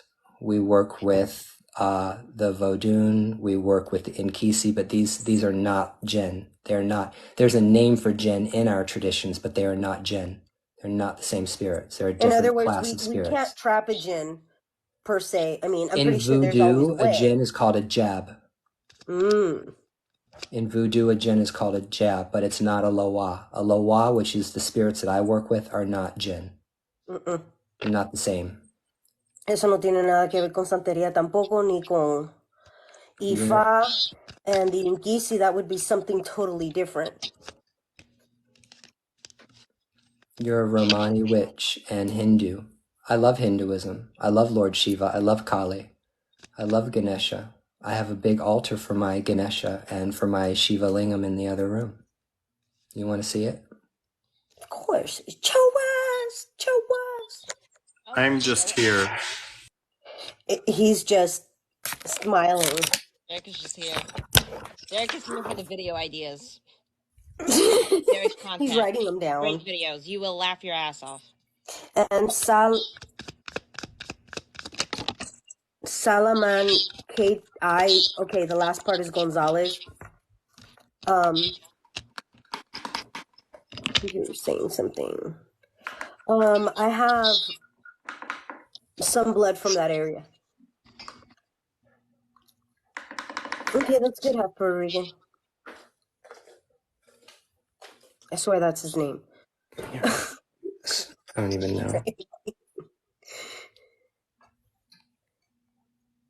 Salam alaikum. This is the table for the Hindus. My Ganeshas, the Shivaling, Ganesha, and then this is where I do the fire ceremony. So this is my little altar for the Hindus. What happened? How do I flip my camera back now? Press the button. There's a button. There is a button that does that. Yes, that's why. But here's the thing, though. To be honest, the person that's sitting on this altar is Adi Shankara. Okay, so this altar is for the sage Adi Shankara, who is a devotee of Shiva. Because I'm a spiritist and I work with spirits of the dead, I give reverence and honor to the ancestor spiritual leader who's known as Adi Shankara. So that's why that altar exists. So there's a thing that I need people to understand. When you're looking at my practice, you see images of things. You see saints, but you don't know who's sitting behind that saint that I'm working with. That's the other thing that people need to understand about all of this stuff. Well, people don't understand that they have to differentiate. See, look, Okay, as bluntly as possible, people get very egotistical. They see one thing and assume it's that when Right. it's 10 different other things. It's 10 different other things. Okay. Cuban. Okay. So people see one thing but don't realize you have 10 different offerings there. Yes. Because you're not only utilizing that, you're utilizing other things from that era that I forgot what it's called, but that whether it's Hindi, this or that, you're dedicating 10 different things to 10 different spirits, even if you have one statue of something else in that Mm-hmm. practice. Then you Mm-hmm. go over here and then you have things that have to do with, let's say, Santeria and the Orishas. Then over here you have something to do with another pantheon and another and another and another. You can practice as many pantheons as your mind is capable of. And as long as your spirits Yeah. want to work with that, as a matter of fact, let me clarify. If the deity wants to work with you and you want to work with that deity, guess what? You have absolute permission. Mm-hmm. Okay, I've said that from the beginning, haven't I? Think I have. People don't understand me, I guess. Yeah, And but just because you people, see but one thing doesn't mean that there's not 10 other things there. yeah, but there's a lot of aspects to our spirituality that people don't understand and nobody will tell them because they don't want them to be a part of the practice, which is everyone has an orrery. Well, yeah, Everyone in my has an concept. orrery. Everyone has a guardian orisha. Everyone does. Everyone has a guardian loa because you're born with these entities. Hmm. They're part of you. That and some of it isn't so much that it's a part of you. Okay. It's sometimes you pick up things along the way. Have you not? I Well, I was mean, talking about like eguns. I mean, okay, oh, everybody okay. comes with their own eguns. Well, the Eglons are your ancestors. And then you have your own spirit guide or your spirit court. I believe you call it more spirit court because my English terminology on this stuff, it's not so good. My English is not very good looking. It's Okay, mm-hmm. but the thing is, you also end up picking up more stuff. The more knowledge Mm-hmm. you get in this lifetime, the more ability you will have to work with other things, maybe Mm-hmm. stronger things, or things that will empower you, even if it's just for a short amount of time. Yeah, bitch. And listen, once you put your tongue on it, it's yours. So the thing is people think they go dabbling around in these spiritualities and practices, and then they start picking up spirits, and then the spirits are like, "Wait, you're leaving? What? What? What? Do you know what I'm Right. saying?" So that will happen. You will dabble, and you'll put your fingers in places, and you'll stick your tongue on things where they don't belong. But religion and spirituality is just like fucking. Spirituality and fucking are the exact same thing because every single person that you fuck, you're gonna have a little bit of that person on you for the rest of your life. And it goes the same way with spirituality. I have a Once little you, example of that. It's really funny that like you kind of pick stuff it's up the because truth. when I first started approaching witchcraft, I viewed myself or I thought of myself as a Christian witch because I came from Catholicism, which is like really hard to kind of recover from or Mm-hmm. reprogram yourself from, right? So I still had a lot of guilt. So when I first approached witchcraft, I was like, I don't believe in any other gods. I only believe in one God. I'm going to stick to that. I'm going to stay to that. I don't believe in worshiping or working with deities, things like that, right? Mm-hmm. A year into my practice, I do a meditation. I knew nothing about gods or goddesses. I even refused to learn about them because I didn't want to even like entertain that idea, right? I just didn't believe it. I did a meditation, and in my meditation was about connecting with your spirit guides. Diana came to me. This lady came to me. She's talking to me, advising me, and I said, "What's your name?" And she goes, "Diana." I said, "Okay." 2 days later, I go to a metaphysical store, and while I'm looking through the book section, automatically spirit goes, "Pick up a book about deities." I'm like, "Why?" I'm like, "Fuck!" Like I don't want to do that, but I'm like, "All right, whatever." Okay, pick it up. Look up Diana. Looked up Diana. Artemis. Artemis also goes by the name Diana, and I was like a deer in headlights. I was like, holy fucking shit. Like, Right. so it's like a perfect, you really do pick shit up. The more you get into the spirituality, whether you like it or not, shit is going to come to you. But let me tell you another phenomenon that's even cooler than that. The spirits that are with you are the spirits that are with you, and they will always show up in the same way in every tradition. Doesn't matter which one you go to. Because you go to that tradition and they say you got Mama Chola, and you go to that tradition and they say you got Oshun, and you go to that tradition, they say you got Anais Apaye, and you look up your birth chart and Venus is your Atma Karaka, and what you see is you see a pattern in spirituality and in nature that continues repeating itself when it comes to you. You are a pattern, you're an algorithm. We are all on an algorithm. This reality runs on an algorithm. And so what happens is when you go to 5 spiritualists and every single spiritualist comes back and keeps telling you that they see the same spirits around you, you need to believe them. Right. You Yeah. need to believe your spiritualist when they tell you what they see. See what I'm saying? Right. Wait, who told you also, Chun? Who said that you needed to go to the You river? called that really, really well. Never seen you in person. Never. Nothing in person. I go, eres hijo de Chun. And you're like, and then you tell me about the 21 divisions, and I'm like, bro, I have no idea what you just told me. I think you just cussed me out. Here's the thing, though. Let me break it down for this person over here, the half Puerto Rican. I was about to say something too. I'm going to break it down for you about ancestors, okay? Our first ancestor is God, period. The person that gave birth to the universe. And if God had a sex, it would have to be female, because only females reproduce, right? So God gave birth to this universe, divine feminine, and brought this world into manifestation. Because remember, babies are also female first in the womb. They become males later with extra stuff in order to reproduce. Males come later with extra stuff in order for females to reproduce. So the point is that our oldest ancestor, living ancestor, is God. And your DNA is a chain. It's a link that binds you to every single person who has ever come before you. The millions and millions and millions of people who have ever come before you. You are the sum total of all those ancestors, all the way back to the Big Bang, all the way back to God. So ancestor worship and ancestor veneration is the oldest religion, because our oldest ancestor is God. It's why Jesus said we're all children of God. It all makes sense to you now. It's why we can all say in Hinduism or Buddhism that there's a divine spark in us that's divine, that's part of God. It's because God lives in us and outside of us, just like our ancestors live inside of us and outside of us.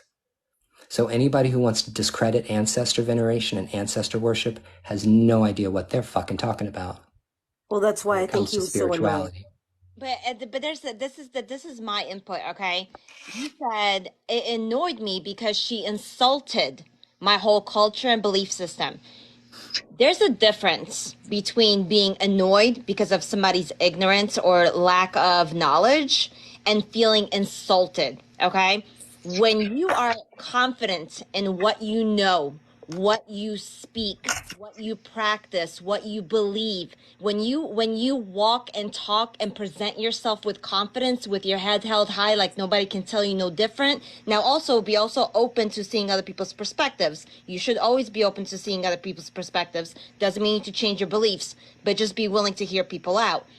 But when you walk with that, when somebody tries to, and I say tries to insult your practice or your spirituality or your culture, it won't fucking affect you because you will feel so secure in yourself and who you are. So work on feeling more secure and confident in what you represent, what your culture and belief system is about, to the point that when other people try to, whether it's willingly or unwillingly, to insult you or your culture, it won't fucking matter. You'll look down on them and be like, I'm gonna fucking move on. Your energy does not serve me. Goodbye. What Well, I is this? think at beginning too, he was saying that he was new to it, so What is he's this still learning. bioessential spirituality? What are you talking about? Bioessential spirituality. It is biology. Everything is biology. That's how the universe reproduces itself, in everything, in trees, in animals, in people, in bacteria, in fungus. Yeah. I was literally saying the same thing. Oh my God. We must have a woke person. We must have a woke ass person in here. Oh my god. Oh my God. Get the woke person out quickly as possible. I can't deal with it tonight. Okay. Hi. You're such a speciesist. I'm a Miss speciesist. West. Me muero.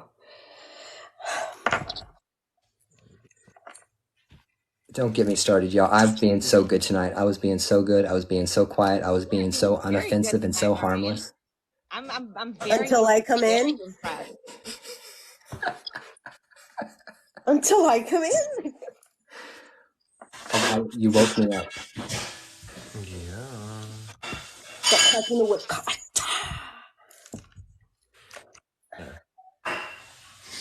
There we go. Oh, did she tell you?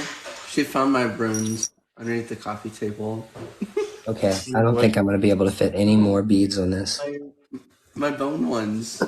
Oh. So when I was sending out my mail from my packages, my like my weekly shipments, it must have fallen off the top, and one of the kids kicked it under the table. And I was vacuuming earlier, and I was like, "Oh, there's Ben's fucking package." So I'm putting that in the mail tomorrow. And Mercedes, yours as well. I have that packed up for you, honey. It was just sitting on my desk. It's okay. I'll have everything going out tomorrow. Thank you. Who's fighting the dishes in the back? It's Is that who's that? Huh. Is that Jen? Yeah, it's Jen. Oh, okay. I was like, what is that? It's Hi, it's Daddy. the sister. It's the sister. Yes. Hi, Daddy. Hi. How's my little boy doing over there? I'm doing good. How are you? Have you been naughty or have you been nice? It depends.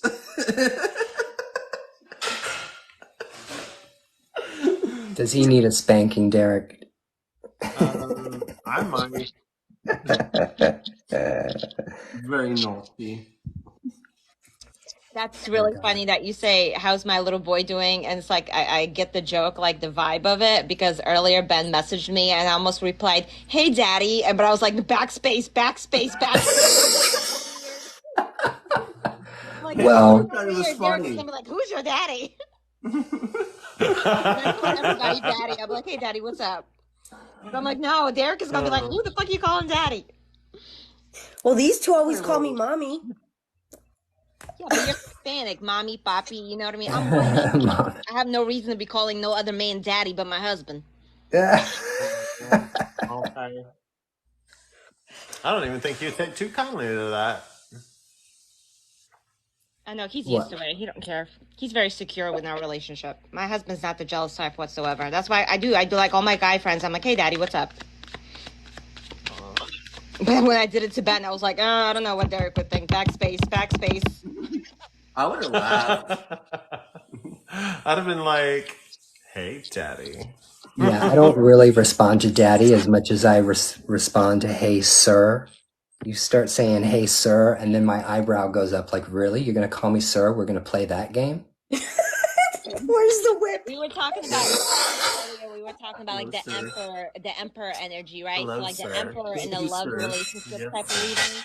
To me, the emperor is like daddy material, like zaddy. Like we call him zaddy. Okay, Zaddy. this is like a man that's gonna like be loyal and worship the ground that you walk on, but he's also gonna say, "Shut the fuck up, get in the room, take your clothes off," and all you're gonna say is, "Yes, daddy." Yes, sir. Amberly over here. There's no reason to say sir unless you're going to make some kind of like, unless you're going to be about that statement. There's absolutely no reason for anyone to say yes, sir to me unless they're looking to get their ass whooped up against a St. Andrew's cross. I'm sorry, sir. What? So Ryan, it might happen because I'm from the South, so I'm used to saying yes, ma'am, yes, sir. So when you talk to me, there's a good possibility I'm gonna go, "Yes, sir, I understand." Right. Like, I mean, let's think about this. Okay. I grew up in Texas, born and raised. So we come by very strongly with our respectful words. You know, our vocabulary is very much like yes ma'am, yes sir, no I'm gonna ma'am, message no Ryan like sir. tomorrow or something, going, "Hey, sir, what's up?" Or like, "Hey, sir, can I ask you a question?" And be like, "Fuck, I said sir." Shit, he's not gonna respond. Put this right here. Yum. Nice. Did you like that? Mm-hmm. It's good, huh? I heard it was too spicy for you. It was. Americans always say sir. Spiritual.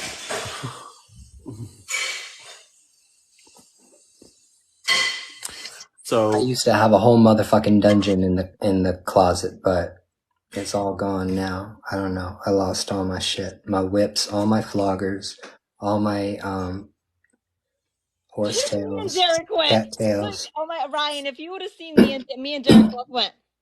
I'm the only one that was like, okay, another My day. thing's over here like, I'm like, yeah, okay, Ryan, I see you.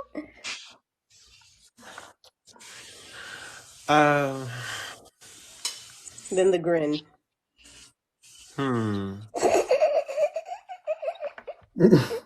Get that imagination out of your head, Derek. Cleanse.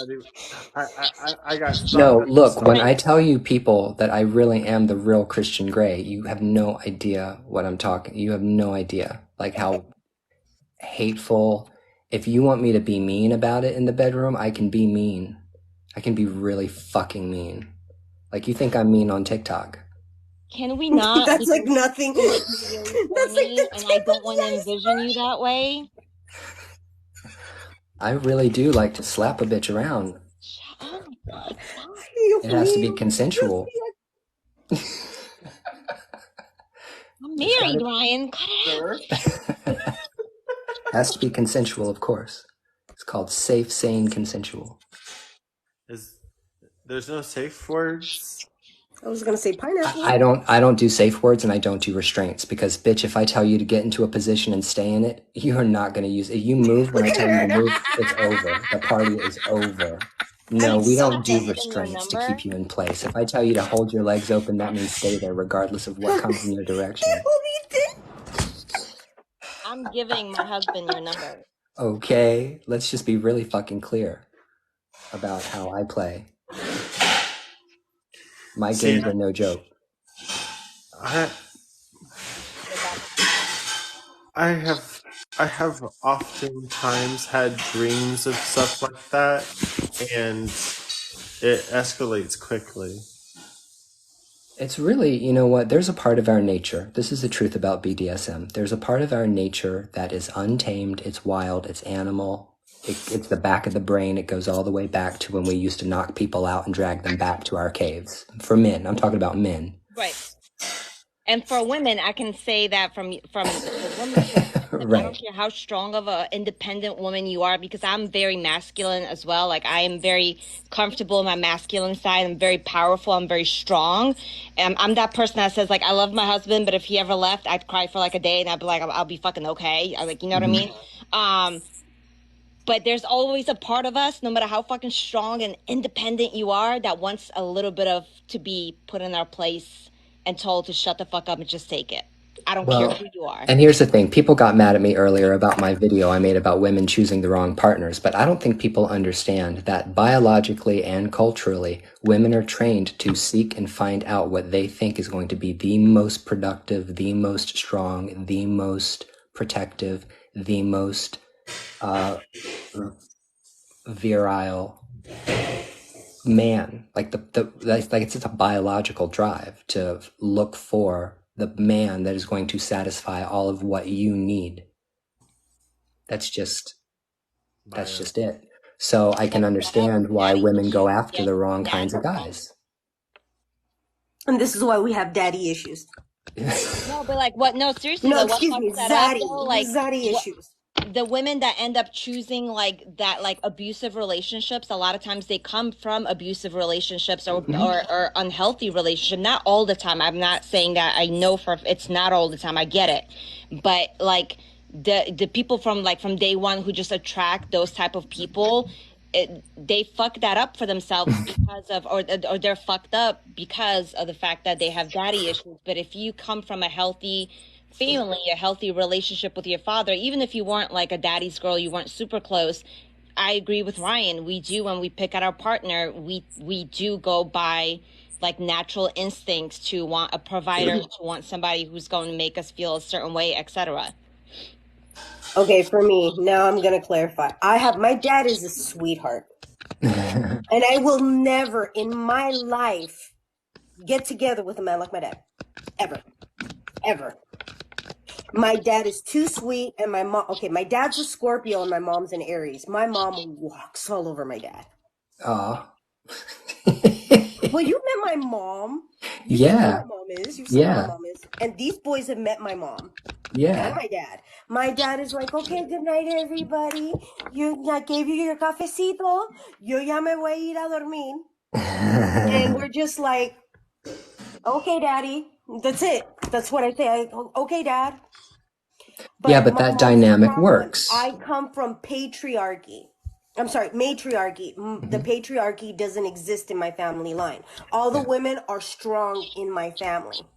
And I'm Even if attracted the to, men, All the women in my I come from a history of abusers, alcoholics. So for me it was the opposite. For me, I learned from my mother how weak she was. Now my father wasn't necessarily physically abusive, but he did have tendencies. He had an alcohol problem. Okay, so when he was drunk and things like that, he was verbally abusive and he just was not healthy. And she took it and she was quiet and she would never stand up for herself.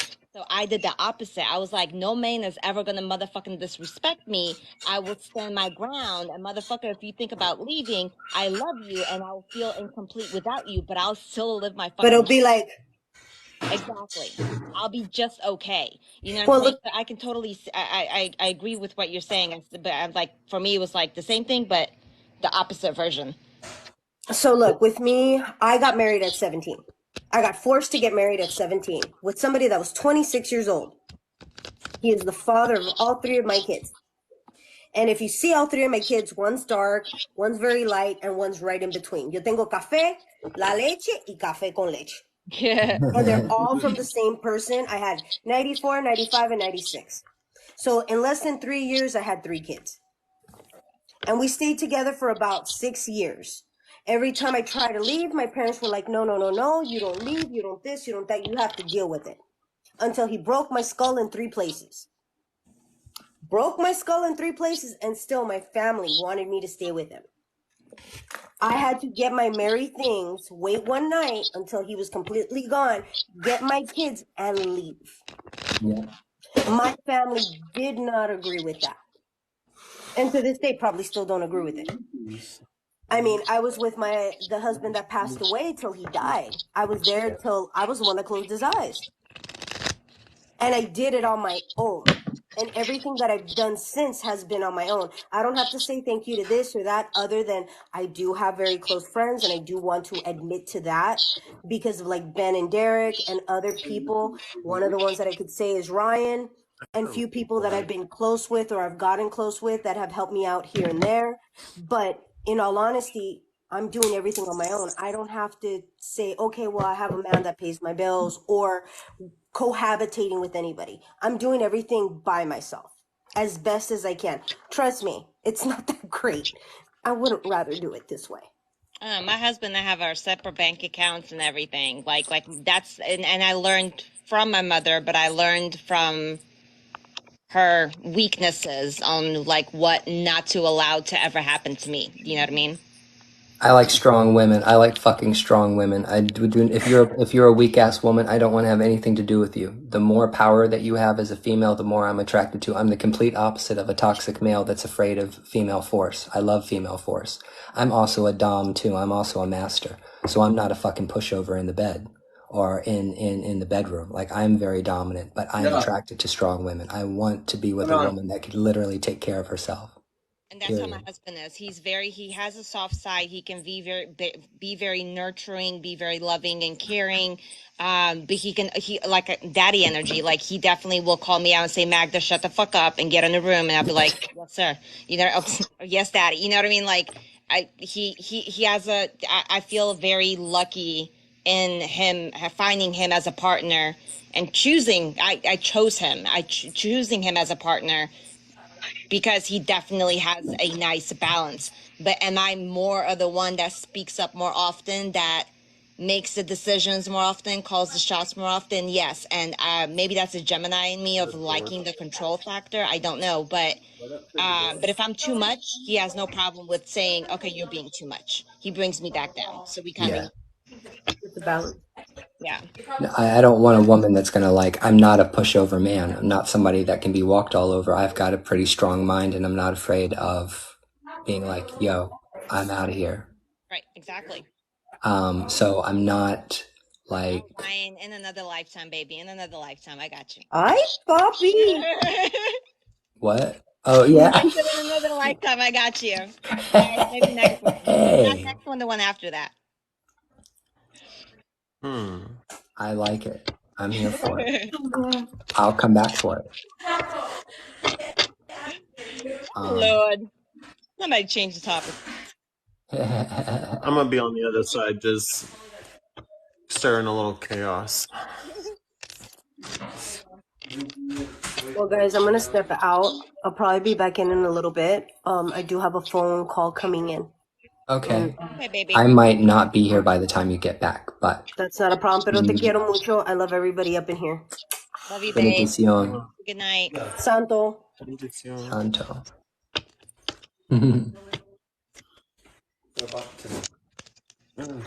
Tape? No. For what? I think it's more important to know what you don't want in a relationship.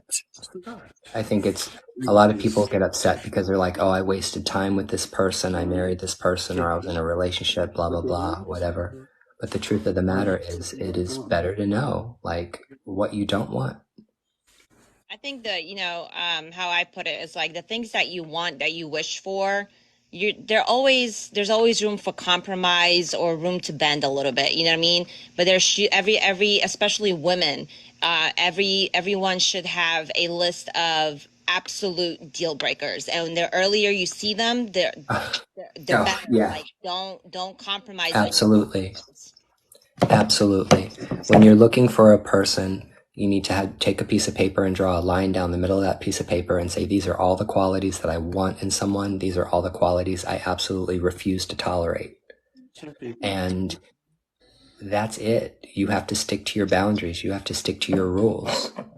Don't just get into a relationship with somebody just because, it's convenient. Make sure it's something that you actually really want to try to do. And you don't like being alone, and you're tired of not having sex on a regular basis, and it's all just of that. easy and blah, blah, blah. It's like, oh God. Go fucking masturbate and call it a day, okay? Exactly. Work it out. Work it out on your own. Puerto Rican, that's horrible. No, you wasn't. What? What? He says, I think I was given all the deal breakers in one guy, LOL. Well, at least you know. Mm-hmm. Yeah. Here's the interesting thing.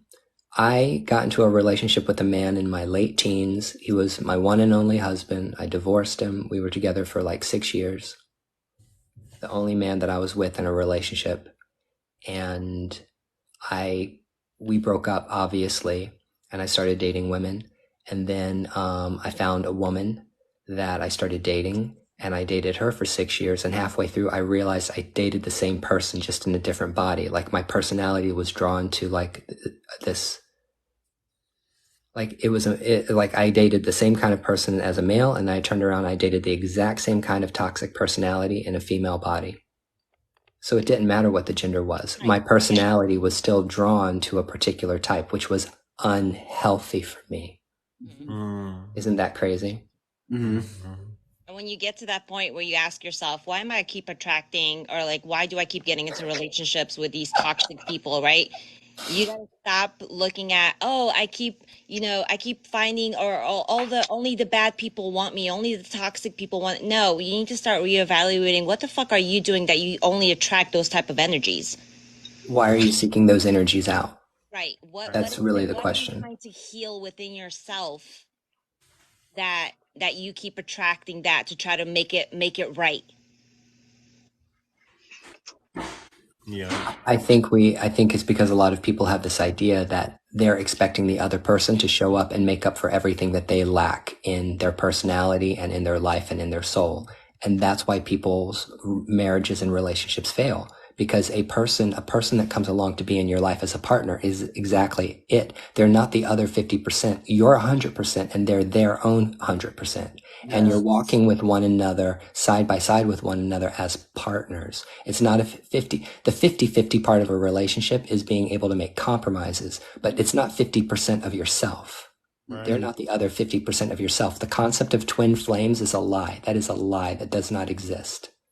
I'm sorry. If you don't agree with that, fuck you. Your opinion doesn't matter. But that whole thing about like you need another human being to complete you and make you 100% whole, absolutely no. Absolutely. Those are the people that will pay for love spells, $500,000, $600,000 love spells, and pay for them many, many, many times because they think that they're going to get somebody. I literally just Sorry. said that. I say that all the time, like literally all the time, but in my lives. But I literally just said that a couple hours ago when I was doing a reading for someone, and I said, whoever comes into your life, whether it's a love partner, a family member, a friend, think of them as sprinkles. You are the fucking Sunday, okay? You are your own thing. Sprinkles add to the aesthetic. They look nice. They add to it. They make it more fun. They bring something to the table. But at the end of the day, could you live without sprinkles on your ice cream? Would you still taste the same? Would you still enjoy that ice? Yes, you are your own fucking person. Everybody that comes in is just adding a little something to your life or contributing something to your life, but they're not your fucking identity. They are not your everything, your whole thing. They don't contribute to who you are. They're just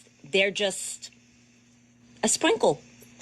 Yeah, but you know what? I knew somebody who literally could not be alone. They would literally fall into one person's arms after another and like not even without finishing the other relationship, like every couple of months or every couple of years. And they would literally fall into the arms of one person after another. They would then like for one stretch of time, they were like alone for like 6 months. And they were just so miserable being alone. They were so miserable. They had to have somebody else at the center of the circle for them to do the tap dance around. They couldn't be the center of their own circle. They had to have someone in their life to give their life meaning. They couldn't find meaning in their own life. They needed somebody else's life to give them meaning, something for them to support, something for them to take care of. And I understand that that's a thing, but it's very, very, very unhealthy to That's the definition of basically like plainly said, not knowing your own worth, not knowing yourself, not being your own friend, not having value in yourself, not knowing yourself. You don't know yourself. That's what it is. You're looking for an identity through someone else. You feel like you don't have an identity unless someone is with you. You can't do anything unless someone is with you.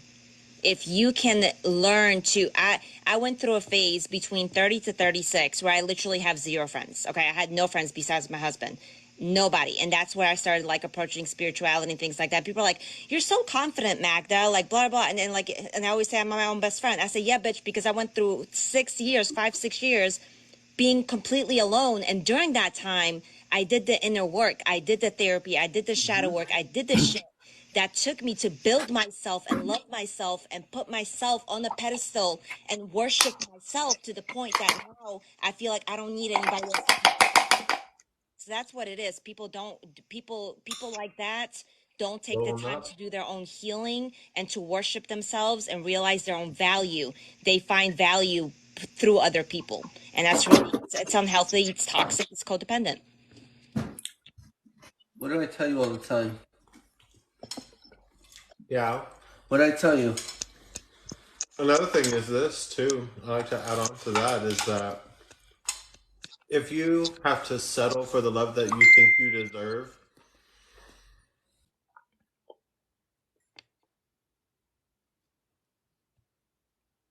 do they freeze? the love that you're supposed to have.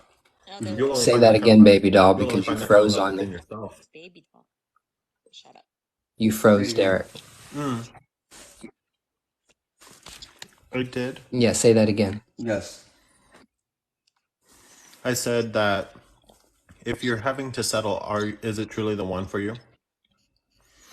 Like, if you settle for the love that you think that you deserve, then you miss out on the love that you're supposed to experience. Mm-hmm. And if you don't know where that love comes from, then you're not quite ready. It comes from within inside. And whenever you're loving yourself, you understand how somebody else knows how to love themselves. And then you know that they'll be able to give that kind of love to you. Yeah, but let me And tell you something about that kind of person that you're talking about.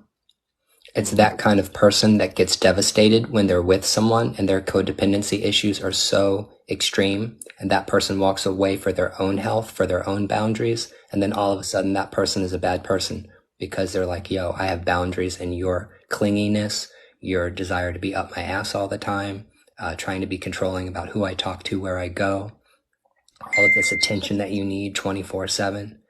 Like, I'm sorry, I can't do that. That is not healthy for me.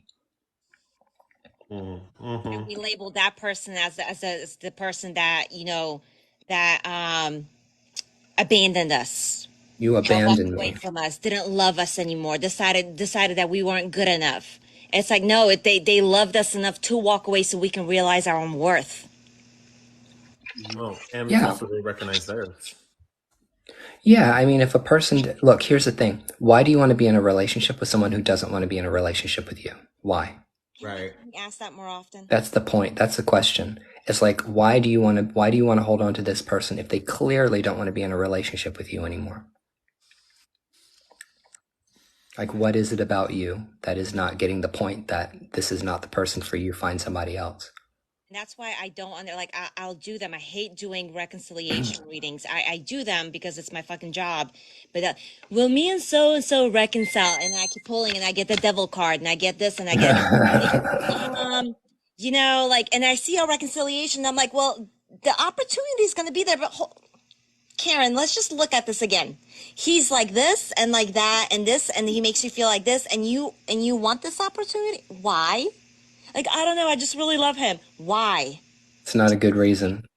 Loving someone is never a good reason for any of that But stuff. they're so common. You know what I'm saying? Like, if I was doing free readings, every fucking reading would be about that.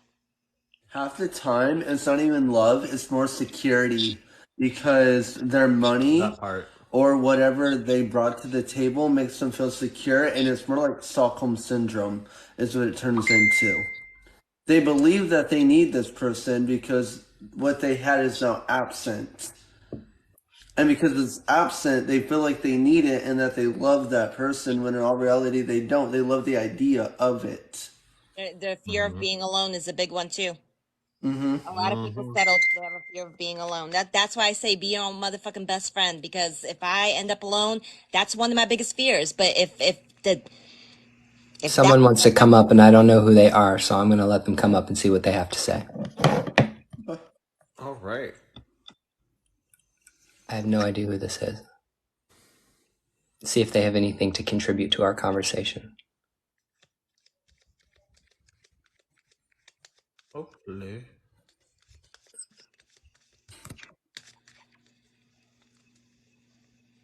don't get scared now. I know, right? It's okay. We don't bite. Well, I do. let's say, well, Oh no, we're having connection issues.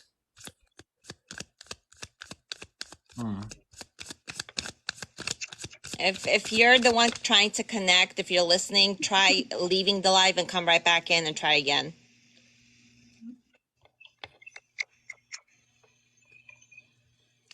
They may have me blocked. Yeah, but some voodoo's, it doesn't matter if they have you blocked. It's Yeah. my live. Connection Yeah. timed out. Maybe they didn't mean to.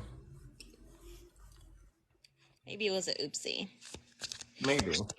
If anybody else, though, if you have 1,000 followers and you want to come in the box and, like, give us your perspective, like, as long as you are open-minded and you're going to be respectful about it, come on up. I'm just not looking to argue with anyone, that's all. I'm right there with you. I'm really strong, but I'll cry on the inside, okay?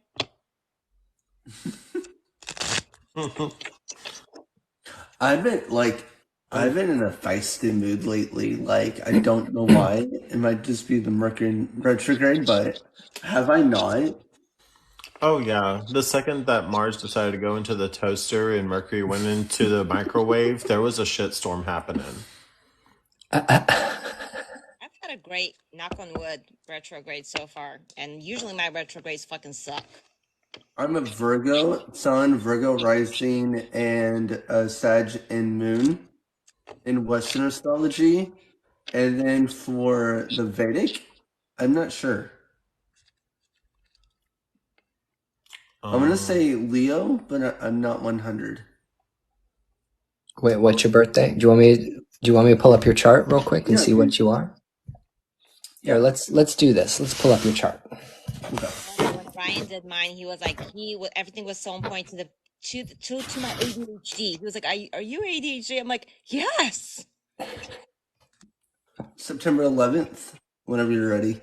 Oh, hold on a second. I gotta pull up my super duper expensive astrological software. Ooh. Tries the fancy shit. Ooh. Yeah. Had to test the temperature on that one. Okay, so what is your date? September 11th, 1994. I remember what I was doing in 1994. Me Derek. too. Derek. What time, baby doll? 7:27 a.m. Still got milk on your mustache, Ben. Wipe it off.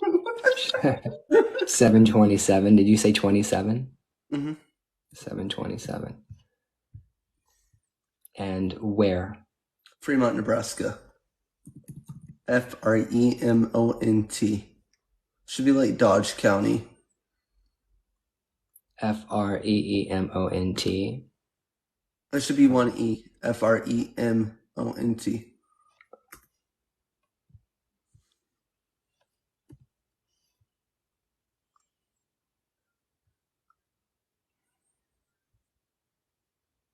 Dodge.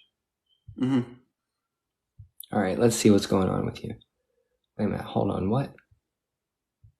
1994. I'm just a baby. What was happening in 1994? In 1994, I was living in Washington, D.C., and I was going to Performing Arts High School, and I was like literally in the throes of my teenage dirtbag years. Teenage dirtbag baby. Okay, so let's see what's going on. So in Vedic astrology, you're a Virgo. In Vedic astrology, you're a Virgo, and that's your rising sign. Okay, so your sun sign is a Leo in sidereal. Your rising sign is Virgo, and your moon sign is in Scorpio. Ooh. And that does not sound. That actually makes sense to me. You have a very beautiful, radiant personality, and you're very bubbly, and you're very. You do. I mean, the sun is sitting in Leo. The sun is sitting in his own sign. That light that you have, that inner light, really, really shines with you. And you're also a take charge kind of person. You're a leader. You're going to be a leader in life. You know, as you get older, you're going to realize that more. You're going to be a spiritual elder one day. Yeah. But you do have a lot of earthy. You're very earthy. You're very connected to the earth. You're like an earth child. And that Scorpio moon is what gives you all of those psychic abilities, what gives you all of gives you the bite. Mm-hmm. It also connects you with the dead. It's why you have a connection with spirits of the dead. I'm definitely connected with the dead. You have Venus is in Libra. Venus is sitting in her own sign. That's good for you. What else is interesting?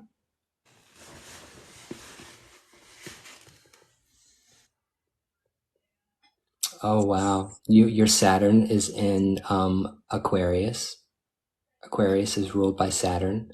You got a lot of really beautiful placements of planets here. You got some really beautiful placements. You're unstable though. You have a kind of an instability about you. You've had an unstable life since childhood, and you've been around, you've moved around, you've been passed through a lot of arms. Yeah. So that really has to do with your Neptune and your Uranus in Capricorn. The other thing is that you have a duplicitous personality. Your anger issues have an on and off switch. When you get angry, you get really, really angry, and then when you don't give a fuck, you really don't give a fuck because your Mars is in Gemini. Okay, whenever a planet falls into the sign of Gemini, we're talking about double everything, double your pleasure, double your fun.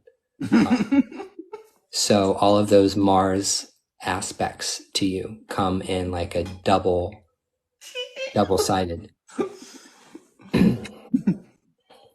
It's like you have a favorite shirt, you have to buy two of them. You can't just have like one of your favorite. There has to be two favorite shirts. You know what I mean? Yes. Let's see what else. I'm a Gemini. I literally went to the store the other day. I found the top that I really liked. I bought it in 5 colors.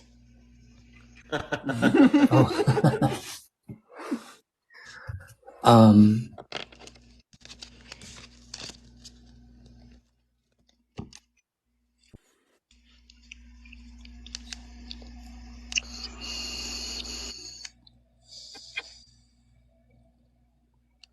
I'm going to save your chart. I'm going to do your chart for you, okay? I will do your chart for you. Thank you. I'm just going to save it right now because I'm too exhausted to look at this right now. No, but I wanted to look. Is it interesting though? Yeah, I'm going to do the analysis for you. Because let's save your chart. And then your Atmakaraka, which is the planet that represents you in life, is the sun. Okay? Everyone in Hindu astrology gets an Atmakaraka. It's like your planet. Your planet is the planet that rules your chart. Literally, it's the planet that's the highest in the sky at the time of your birth. And the sun was the planet that was the highest in the sky ruling over your chart. Mine is Venus. Everybody has a ruling planet. And yours is the sun. And as far as planetary strength in your birth chart, the strongest planet in your birth chart is Mercury. The second strongest planet is Saturn. The third strongest planet is the Sun. The fourth strongest planet is Mars. The fifth is the Moon. The sixth is Venus. And the one that comes in at the end is Jupiter, which tells me, did you ever suffer from any kind of learning disabilities, or did you have a hard time keeping track in school or keeping up in school, or did you had ADHD or you weren't able to pay attention and stuff? ADHD. People yelled at you a lot for not paying attention. Yes. And like you've always felt like you've had a learning disability. I don't mean like a No. You feel like you have a learning disability. Yeah. No, I didn't. Yeah. When I say that, I mean like learning was a difficult process for you. Like you had to work harder than all the other kids in school in order for you to keep up. Yeah, that's Jupiter. That's your Jupiter. And there's two reasons for that. The first one is because Jupiter is in Libra, and Jupiter does not like being in Libra. That is a sign. That's his enemy sign. And then also the impact and the strength and the force of Jupiter coming into your chart is weak. And Jupiter is sitting in your second house, and the second house in Vedic astrology represents all of the things that you need to gather to be successful in life. And so learning, studying, knowledge, overcoming that hump is a big theme in your life. Yeah. Which is actually, if you want to flip it and make that positive, you can flip that and say that you were born to be a lifelong learner. Mm-hmm. Aren't we all? Mm-hmm. Mm-hmm. Yeah, which is great. Yeah. Mm-hmm. And I think like me having to do that also made me the teacher I am today. You know what I mean? When it comes to like spiritualism or whatever, because I'm more patient, because I understand that not everyone learns the same. Because, you know, I had my own disabilities, if you will. So where other people would be like, you don't get this? Like, why don't you understand? I'm like, hold on. What way can I come into this to where you will understand it? Are you more visual? Are you more auditory? Are you more hands-on? How do you learn? You know, I got the same thing when he did my reading, and I said the same exact thing you're saying. That's like me when I teach. Like I totally understand what you're saying. When I teach, I don't get as frustrated because I know I needed a specific type of way I learn a specific type of way. So I ask my students, how do you usually understand things? Are you visual? Are you hands-on? Are you blah, blah, blah? Which makes us great teachers for being like that. So it's like a blessing in disguise. You know what I mean? Yeah. Mm-hmm.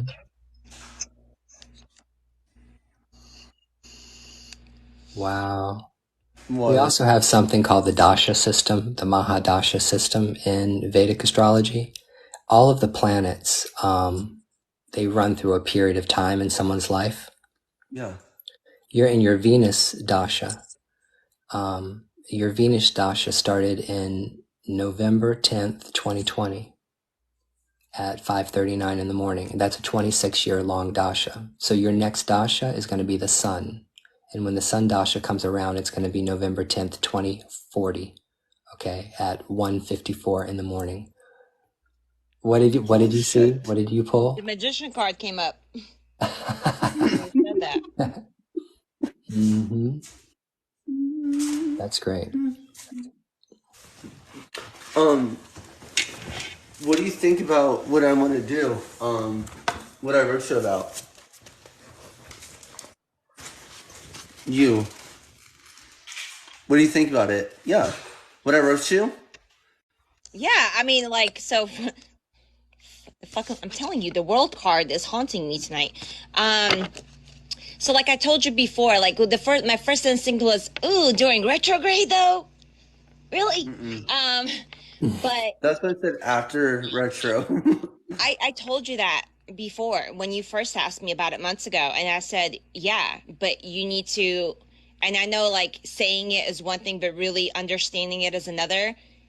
It's a lot of fucking work. It's more work than any 9 to 5 that you will ever have. But if you are willing to have the patience and put in the fucking work that it's required to put in, I make triple the amount that I made as a nurse doing this. Okay? I make more than my husband does, and my husband makes $80,000 a year. It's that there's definitely potential there. But you have to be willing to put the time and work. It's a 24/7 job. I don't have a day off. But then again, I do what I love, so I don't ever feel like I need a break. You know what I'm saying? That's me. If you do what you love for a living, you never work a day in your life. No, it doesn't Thank feel like you. a job, but it is. There's a lot of mundane things that you have to do, a check off list on a fucking daily basis, you know, especially if you're a content creator, you know what I'm saying? You do have to, there are certain things that are requirements that even I'm like, fuck, I don't feel like doing that today. But if you have what is it called? I know what you're trying to say. You have to have the commitment. You have to be committed. You have to have the determination. Determination, but what is it? It's being like you have to fucking do it. Like there's Vigilant. You have to stay vigilant. Yeah, but like there's like a fuck, but you know what I'm trying to say? Like there's no is not a fucking answer. It's not I'll do it tomorrow. Oh yeah. It's a requirement. Like you have, it's a fucking, like if you're willing to recognize that it's a fucking requirement to do these things and you're going to do them regardless, fuck yeah, do it. Just know that it's going to be work. Yeah. If you're gonna work for yourself and here's the thing that I've always done my own thing. And in order to do your own thing, you have to discipline yourself. Discipline. Discipline, that was the word. If you have the discipline, if you know how to discipline yourself and hold yourself responsible, yes. Because no one's going to hold you responsible when you work for yourself. It's really easy to be like, oh, I'll just do it tomorrow. Yeah, you're not going to get anywhere if you just do it tomorrow. But if you do it tomorrow, then you're going to miss the clients that you could have had today, which means No, baby, not even that. With the algorithm, with TikTok, with any platform, Instagram, Facebook, if you decide to do it tomorrow, your algorithm, and it's a lot harder to pick it back up than it is to keep it steady. Absolutely. She's not wrong about that at all, the way these things work. Once you skip a day and you let your algorithm plummet by 20, 30 points, those 20, 30 points are going to take you a fucking week and a half to get back. Yeah, I'm in the middle of switching up like I said, I'm going through a lot of changes, life shifts. I know that I'm going to be going live and doing readings more. I have to, because I have to start moving away from doing other things. Like, I want to be able to go live and do readings for people. Of course, I want to do readings for people live, but there's other things I want to do. I want to hold retreats. I want to have workshops. I want to have classes for people that can actually show up physically to study Reiki and magic under me.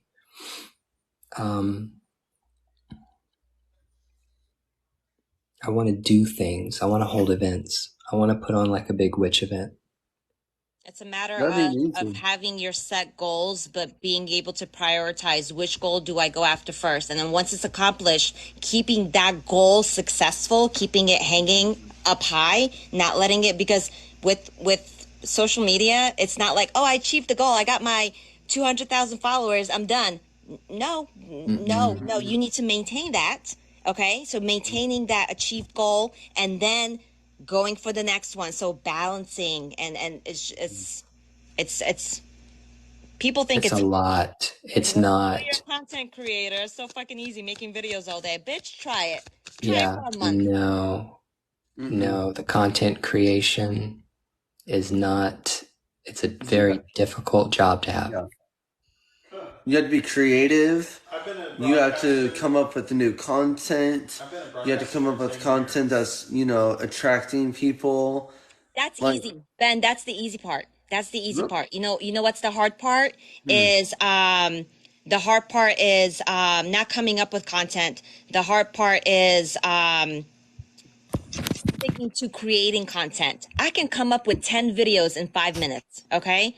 But posting 3 to 5 videos a day, actually sitting down and filming those 3 to 5 videos, that takes discipline. That's the Yeah. part that you're gonna be like, oh, I have this video idea. Oh, I'll just save it for tomorrow. No, bitch, go ahead and record it, save it in your drafts. If anything, you could post it tomorrow, but you're gonna record that shit right now. Yeah, that's the other thing. Make a whole bunch of videos and put them in reserves, put them in your drafts. So if you get to a situation where you get like cock blocked from TikTok from posting, you can release videos that you have in drafts and they will post them even if you are banned from posting on TikTok. Or even if you have a bad mental health day, you wake up or you're physically sick, you get the flu or something, you know what I'm saying? And like you literally don't have the energy or to even fake a smile, you know what I'm saying? I have like currently right now, I have 20 videos in all of my accounts saved in my drafts in case I need to take a day or two off. That's Yeah. smart. Back when I was doing the Brujo Ryan thing and I had my big account before I lost it, I was making 6, 7, 8 videos a day. You need to make 5 or 6 videos a day. This is what I have found for me. Making 5 or 6 videos a day or releasing 5 or 6 videos a day or going live every day is going to be what is going to generate followers and continue to pick up followers over time. And it takes months. It took me forcing myself to come up with 5 videos a day every single day for like 6 months to get 100,000 followers. And I don't do it. Like I'm not doing anything. It's like I don't give a fuck. So obviously like there's no growth because I'm not putting any energy into it. You don't put any energy into it, you're not going to see any growth. Yeah. But just because you get a viral video that 1 million people watch doesn't mean you're going to get a lot of followers either. Because I had a video that just almost went to 1 million. I deleted it and it had 150,000 likes on it. But I gained like 2 or 3,000 followers. But at the same time, like maybe 2,000 followers. You think, you get 1 million views, you're going to get more followers. No, it's not. It's constant. It's constant. But, and then you will come through, a season where you'll like, okay, you want to take a break. Now, this is the definition of being a content creator and taking a break. Okay, this is what taking a break means: maintaining. Right. So you still have to do all this shit to Yeah. maintain your Yeah. algorithm and your followers and stuff like that. You're not focusing on growth or attracting new people, but you still need to keep the people you currently have. You need to keep shit maintained. You still need to keep that income steady, maintained. So like me, for example, for the last 2 months, I've been focusing on just maintaining because I created another account, which is more focused on like, like shopping and beauty hauls and like makeup reviews and things like that I'm trying to grow. So that's the account that I've been like going hardcore on. And I went to 1,000 followers within 4 hours because I fucking posted the shit out of everything and I tagged people and I went and I Yeah. liked a bunch of random people's videos. It took me for those 5 hours. I was sitting here like this on my phone, like I literally went zigzag after I was done. After I reached 1,000, I was like, oh shit, you know what I'm saying? My thumbs fucking hurt. But I did it, you know what I'm saying? So now I'm focusing on that account. Once I get to a certain amount on that account, I'm gonna come back to here and then I'm going to focus on growing all my accounts again. But you will, you will reach a point where like either just mentally you're like, okay, I need to take a little break from going that hardcore. You're going to back up just a little bit, but you still have to maintain. Yeah.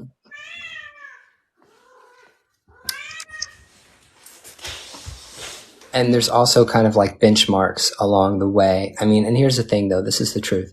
The truth is that I might only have like 15,000 followers on this account, and I've got like 5,000 on like 3 other profiles and 1,000 on another. There are plenty of people for me to take care of and work with and give readings to and work with from the people that I already have, that I'm not interested in having 1 million followers. I don't need 1 million followers and then TikTok come and take my profile away from me and then lose every single connection I made. Because in this business, in this job, if you're going to be a spiritual worker as a worker and actually generate an income and a way to live off of your spiritual abilities, the quality of what you do is always going to be more important than the quantity of what you do. I don't need to have 100,000 followers because I know that when I go live, I'm going to make money. When I go live, I know that there's going to be people walking in the first 5 minutes telling me to put them on the list to read. And that's the kind of reader you want to be. You want to know that every time you go live, you've got people that are going to show up and want readings, because Yes. you actually have to have something that people find to be worthy of purchasing. So I go live multiple times a day to do readings. I'll do like an early afternoon, a late afternoon, and then in the evenings, right? I'm usually up to like 3 a.m. doing readings for people. The reason I do that is because I'll go live for an hour, hour and a half, and then I disconnect. I take a 5-10 minute break and I reconnect, because then it shows up on new people's For You page. Because after an hour, TikTok stops pushing your live. It stops pushing it. So you have to disconnect and reconnect to attract new people. Like, I can't tell you how many people like when I disconnect, I reconnect, and they're like, oh, hey, I just caught you. And it's a person that's been following me for months. And I'm like, I was just on like 10 minutes ago. I didn't see that you were live. So I do that. But my goal is always 25 to 30 readings a day. And I always, not always, but 9 out of 10 times I'll double that by the end of the day. But guess what? I'm not growing my following. I'm keeping it maintained, but I still guarantee 25 readings a day. Right. You multiply that by 20, that's just for the readings. That's not including my private sessions that I do in between. That's not including my crystal shop and metaphysical shop that I have going on. You see what I'm saying? Hey, Okay, what's up, quick half question. Puerto Rican? What's your name? Hi, my name is Irvin, you guys. Hey, Irvin, it's nice to meet you. Thank you for coming up. Where are you Same. at? I'm in San Antonio right now. I'm at my mom's because I have a funeral to go to later today. So I'm staying Okay, here I'm sorry to to hear drive that. with her. Yeah. No, you're good. Like, so I'm on the couch right now, so that's why I was like, you know what? I'm just. I was like, the couch is Yeah, uncomfortable, y'all. Just saying. So, welcome. thanks. So okay, so I got a question for you because I know like every time I come and follow, watch y'all, um, like I get a lot of follow requests from like these fake accounts Yeah. pushing readings and stuff like that. And like, do they impact you as well? Because I mean, sometimes they get real pushy. I'm like, no, thank you. I can do my own reading if I needed a reading on myself, and I don't need to pay. There are so many people that have fake accounts of Brujo Ryan, fake accounts. There are so many fake Witchfoot accounts, and I'm sure for you too also, you guys too have ton of face it. Yeah, all you got to do is you got to put in your bio, I don't DM people for readings, Yeah, and well, and I don't even try to do readings. It's just that it just irks me because they get pushy, and then they start like I'll report you for wasting my time for. You should pay me for my time. I'm like, I didn't ask for you to message So me. you that can wasn't actually, if me. you go to your Yeah. privacy settings, and go to messages, you can actually change it so that only people that you're mutual with can message you. I did that until just like a week ago. A week ago, I changed it to that anybody can message me. But for the last 2.5, 3 years that I've been on TikTok, I've only allowed mutuals to message me. So Gotcha. that's going to take care of the spammers. Yeah, because I know, like, I think once you hit 1,000, it switches it. It goes from Hmm. mutuals only to anyone can message you. So Yeah, there's a so you just setting where got to you can go to switch that there and back. change it. Gotcha. Okay, Yeah, I'm you gonna can have to do change that it. for sure. No, because I was just Yeah. wondering, because I know you guys are talking about like how your platforms are and how you're developing yourselves, and that's your brand. Whatever you guys are doing currently, that's your brand and who you are. So you have to protect that. And then I see these fake accounts, and I wonder, like, do they impact you? Do they come after y'all sometimes? Like, They don't come after us They don't come directly. No, after they us block directly. I us. don't think for me personally, they don't come after me. They do fish my followers and my people that I'm reading. Literally, like 6, 7 months ago, I had somebody. This is how bold they are. Okay, people coming into my life and be like, "Hey, so and so, message me for a reading." That happens all the time. Just block those people, right? I literally had somebody with the name New Moon Magic Tarot 1 come into my live and say, "Hey, so and so, message me for a reading. I feel connected to you." I say, "You have some motherfucking balls." Wow. they literally had your name and were like trying to message you. Wow, In Yeah. yeah, my live, I'm like, "You have some motherfucking balls." Yeah, they for sure do real. for sure. And it's like that if you want to build if you have a brand that you want to sell. And I know that we're talking about spirituality and we're talking about money. And people get Yeah. really, really mad when you start talking about spirituality and money. Unfortunately, my spirits will not allow me to work for free, period. My spirits will not allow me to work for free. I am not allowed to give people favors. It's part of my taboos. I am not supposed to do handouts for people. You know what I'm The way saying? I explain it is there's an energy exchange with anything that you do in life. There's an energy exchange, right? So it's all Oh about yeah. like pouring into somebody's cup, but what are they pouring into yours, right? So when you are over pouring into somebody and they're not pouring back, what happens? You become drained, right? You Oh, of fall course, flat yeah. on your face with anything, right? Whether it's your job, your relationship, whatever it is, you drain yourself. You freaking crash. So, in order for me not to feel energetically drained, or in order for me to have the motive, the energy, all right, let me give you a message, let me give you a reading to use my gifts, you have to give me something in return. And it doesn't always have to be money. It can be something like a TikTok gift. It could be something like a share, or however you want to do it. But there has to be a energy An exchange of some exchange. sort. Yeah, I need money. You have to show me the fucking money. And I'll tell Well, you not why, the same because way I'm a you're saying. doctor. Technically, it can be anything, but yeah, with me I'm too. Yeah. Yeah, you I'm a gotta pay for spiritual attention to doctor. things. People have spiritual problems, they come to me and I diagnose them. I say, what, That you part. got problems with your ancestors? Let's talk about that. What, you got problems with spirits of the dead? You got problems with your job? You got some kind of issue with a relationship? I'm a spiritual doctor. People come to me and I diagnose what I think their problem is spiritually, and then I give them the medicine. I give them the remedy. So you get two things when you come to me. You get me pulling my spirits down to tell me what to do with you, and then you get my recommendations. And you need to treat me the way you treat your dentist. Mm-hmm. You need to treat me the way you teach your optician. You need to treat me the same way you treat your podiatrist and your acupuncturist and your massage therapist and your chiropractor. That's what I do. I do it spiritually, but I do the same thing. I fix things. I And fix the that's spirit. an example, because I use that as an example too. If a doctor has the gift of knowledge to put themselves through schooling, and they have the skill, the natural ability to heal people, and they're able to charge for it, why am I not? If an Oh artist who yeah. paints portraits has the ability to paint you a picture and sell it to you, and they're using their gift, their talent, and they're selling it to you, why can't I? Right. Oh yeah. Well, of course. And that's why I was like wondering, because like when you said earlier, like, you're giving from your cup, but how are you getting your cup filled back up? Mm-hmm. That's a question that I was wondering. Like when you say that, I'm sorry. Give me a second. I'm trying to word it correctly so it doesn't sound like I'm a complete idiot. like, Huh? You can um, sound like an idiot. No one's going to shame you for It. sounding stupid. Not in my live. Yeah, No, just say it. never. well, no, I Just know say it. because I want to word it correctly. Like, basically, because I run into that issue where, like, man, there's times where I can be out, and I'm a charismatic person. Like, I can draw the attention of people. I'm really good with energy, but as soon as I get home, I want to be by myself. I don't want to be talking to anyone. I don't want to be messing with them. I could stay by myself and entertain myself. I'm good. Like I'm not one of those people who can't be alone. And it just sometimes you just get drained. How do you guys normally fill yourself back up? Because I'm finding that's one of my biggest issues, just filling myself up, filling Can I that ask a cup. question before we answer, because it would help me out to try to understand where you're at? Are you a reader reading for people? Are you trying to get into reading, or why did you come up and why are you asking these questions? How do you think that we can help you? I need to know how I think I can help you Oh, in order to answer your question. gotcha.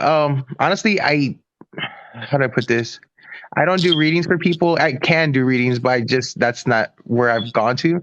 I'm honestly just asking because I'm genuinely curious as how you guys do it.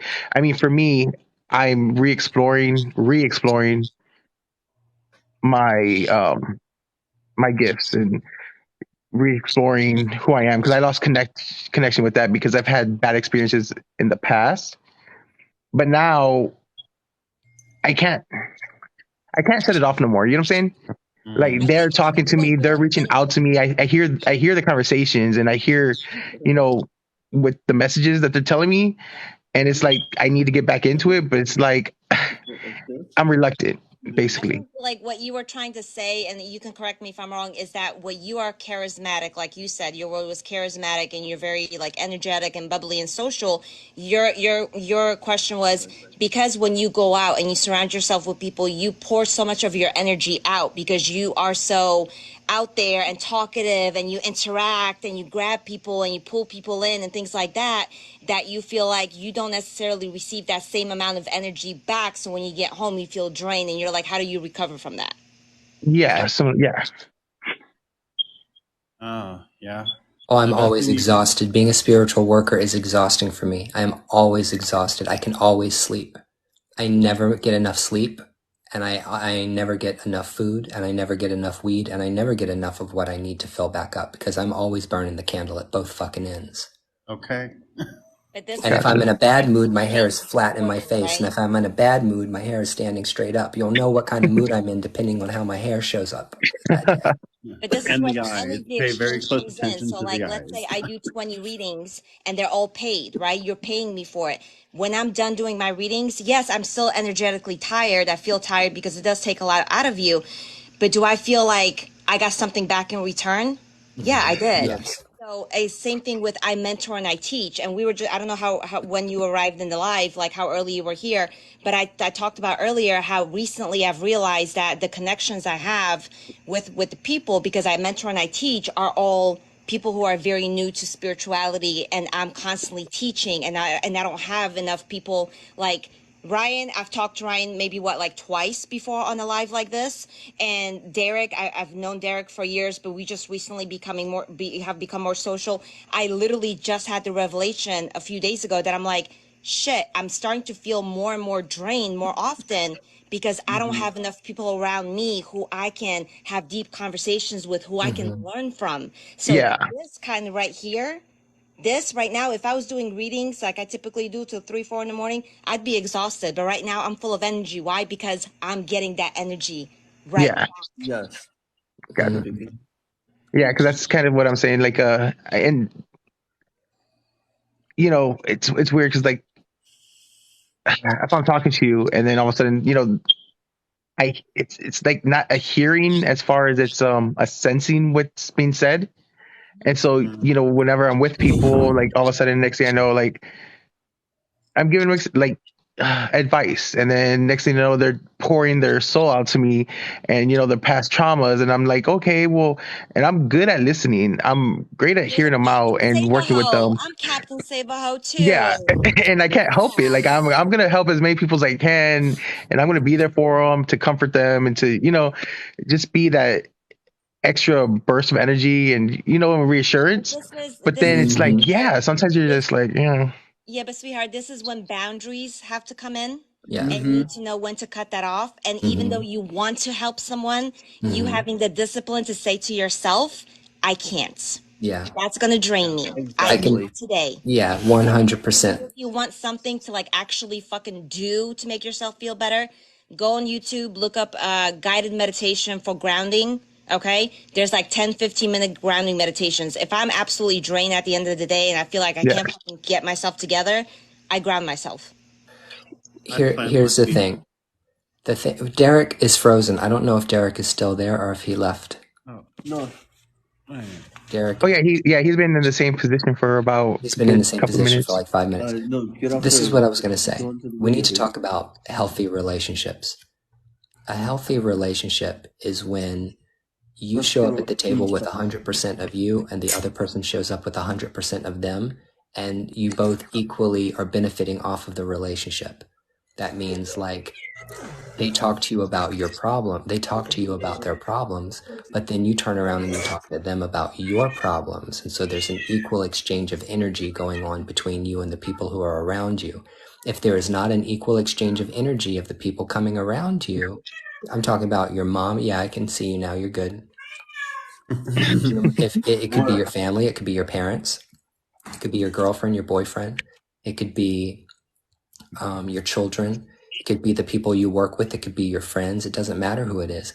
People need to contribute back into you. You can't be the only whore putting out all the time for everyone, and you're not getting it. You're nuts. So you have to like take care of yourself. Do you know what I'm saying? Yeah. And at a I certain point in realize- time, you have to decide, I'm not going to be this person that everybody bleeds their hearts out to anymore. If Gotcha, you yeah. are, then you're going to have to buy me dinner first. Like I do lives all the time where obviously I I'll be do right back. readings, but like sometimes we'll stop the readings and be like, all right, does anybody have any questions in regards to spirituality, learning tarot? Now, mind you, I have students. I have about 30 students under me right now, okay? I've been teaching for about 2 years. I've taught well over 100 people. Now, right now, currently I have about 30 students under me. People will come into my live and ask questions. I'm happy to answer them. It's a conversation. We're talking, we're like, whatever, we're educating, all that stuff. But once I start seeing that there's nobody there to give me their point of view or to chime in, and it's just me giving out, give it. Okay, guys, that's enough of the questions. If you guys need a private session, you can book it with the link in my bio. You Yeah. have to have the discipline to say, no, I'm not going to give that person advice right now, even though as much as you fucking want to, because you know the answer. You need to Yeah. discipline yourself to say, okay, I've given enough advice for today. Or you know what, if that person calls you again and you just talked to them for 3 hours yesterday, do not take the call. Be like, you know what, I can't today. I just fucking can't today. Not today. I love you, but not today. Gotcha. Yeah, no, because I mean, I can tell you right now, like I get on and I watch Derek, and I'm like, I admire what you guys do because I don't think I would have the self discipline or the energy to Cut yourself give off. readings and help people like you guys do. Like you guys are awesome. You're on it, and I'm like, that's just not where that's not the type of way I see myself helping too much right now. I believe it's more of a mindset than anything. Yeah. But that's okay if you don't see it right now. When I first started doing tarot, I literally picked it up for myself because I was in a position. This was, again, I don't know how early you came in, but I went through about 5 or 6 years where I had no friends. I went through a lot of personal growth and I went through a lot of therapy and shadow work, and I started approaching spirituality and things like that. And I picked up tarot just to have something to do for me, because I wanted to learn something, to have something to do for fun. You know what I mean? I wanted to learn a new skill. So I didn't Yeah. see myself doing this as a profession. But eventually some doors started opening, some opportunities started opening. And I was like, all right, well, let me give it a shot. And the next thing you know, I'm like, fuck, I feel like this is what I'm supposed. So just stay open to it. Don't close yourself Oh up. yeah. It's not the right time for you right now, but you don't know where you will be in a year. Yeah. Because See, I because can like really sense the energy. just like so yeah, so a little background on me, like what I do is I do a lot of community relations outreach, and I work with a lot of nonprofit organizations, and this is on my spare time. So like, I have my regular 9 to 5 job, and then I also do like a lot of stuff where I'm constantly involved with trying to make the world a better place. And that's why I'm saying, like, when it comes to tarot, like to doing tarot card readings, it's not that I can't, it's just I don't feel like I have the energy to do it on top of everything else that I'm doing. But I am also getting told that I need to start doing it. You know what I'm saying? Like, I'm getting pushed to get back in there, and I feel like they're telling me like, you've been on the sidelines way too long. Get your ass moving. They'll And make it happen if you don't listen. I'm just telling you now. I lost 3 jobs within 3 weeks. They make it happen if you don't listen. okay, so I'm gonna tell you guys something because this is weird and this happened recently. The other day I was driving and a rock fell. Like literally while I'm driving, it fell from the ceiling of my car and landed on my drink cup. And it was a black rock. And I'm like, and I heard it, I saw it fall, and there's nowhere for it to fall from. You know what I'm saying? So I was like, what that? Then the other day, like a candy fell on the floor. And I'm standing there just looking at my TV, and the candy just drops and bounces on my floor. I look down, and there's a random piece of candy on my floor. So I'm like, I mean, I know that they're there, and they're definitely coming for me a little bit more now, trying to get in touch with me. I'm just like, So I can tell you while you were, or even when you first got on, I can already energetically feel off of you that you're a natural healer. Okay, but I'm a psychic medium as well, and I literally, as you were talking, saw within 2 years you'll be doing this full time. Within a year, you're going to be doing this part time. So you will be on some kind of a platform within the next year. And I did just for the shits and giggles pulled out some tarot cards. Okay, I got 3 of Wands. I got 9 of Pentacles, which is confirmation that my vision was correct. And I got Page of Pentacles in reverse, which means it is going to happen. Not quite yet, but my vision is accurate that within a year you're going to start doing it just part-time, just kind of like, going on live, doing it like within a year. So it could even be this year, but within the next year. Okay, but within 2 years from now, this will be your profession. If okay. you're interested in going live and being a live reader, I'm willing to. That's a 3 of Cups, isn't it? Yeah. Mm-hmm. The three. You know why he pulled the 3 of Cups? Because he's in the Spiritista. Because he's got spirits that he can pull and work with. You should be practicing spiritualism. You should have your Bovida up. You should be sitting around and talking to your ancestors and your spirit guides with that glass of water and that white candle and learning your oracle cards and learning your tarot cards. I got some great advice for people that want to go live. Never charge less than $1 a minute. Charge $1 a minute. If you get on live and you say, this is just my opinion, okay? Just remember, this is my opinion. My opinion is my opinion.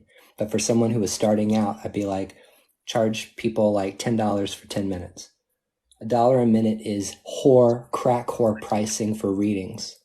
$1 a minute is crack whore pricing. If you go to any other psychic network, people charge $2, $3 a minute. And depending on who you are and your reputation, you can charge $5, $6, $7, $8 a minute to talk to a psychic medium. Okay, I charge $1 a minute because I'm not trying to gouge people. But say you're gonna get 25 is my highest. I don't charge more than 25 for. Do you know why? You But know why you Derek- don't? Because you can't afford it on this app. People can't Right, afford to pay not that kind on of this app. money. Yeah. Derek, I met Derek, about 2.5 years ago. And when I met Derek, he was doing readings for fucking $3. And he was giving people like full in-depth life readings. And I literally, within an hour Yeah, of being so live, that. I said, honey, know your worth. And I kept going back in his life and I kept saying it until he fucking started changing his price. I said, know your fucking worth. You are putting so much energy and you have such a huge gift. Know your fucking worth. Know your worth. How much were you charging? $30 for how long?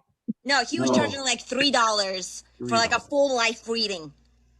Oh my god! I was like, "Are you fucking No. kidding?" And I paid it because I wanted to not test him out, but I wanted to see what I get for my $3, right? So I paid it. He read me like Here's a the thing, though. fucking book, and I was like, "Are you fucking kidding me?" Let me tell you something about these bitches that buy readings on this app, in this motherfucking app, and anywhere. You have to come out at the gate with a base rate of what you're going to charge. Period. Because I tell you what, everybody wants everyone to do spiritual work for free. I don't know why they expect everybody else to get paid to do every other job, but they expect people that do spiritual work to do it for free. I don't know what that is. That's not reality, okay? So come out at the gate being prepared to sit down and talk to people, and people are paying you for your time. Look, I'm a sex worker. The reason why I'm such a royal cunt when it comes to money is because I sell my ass. I make my money off of doing all kinds of filthy things. So I have the right to demand money for my time. And that is the same mentality that came into this. I'm sorry if I'm offensive, please. I'm sorry. No. I didn't know if you were like, were you joking or were you serious? No, Like, I'm a sex I'm worker.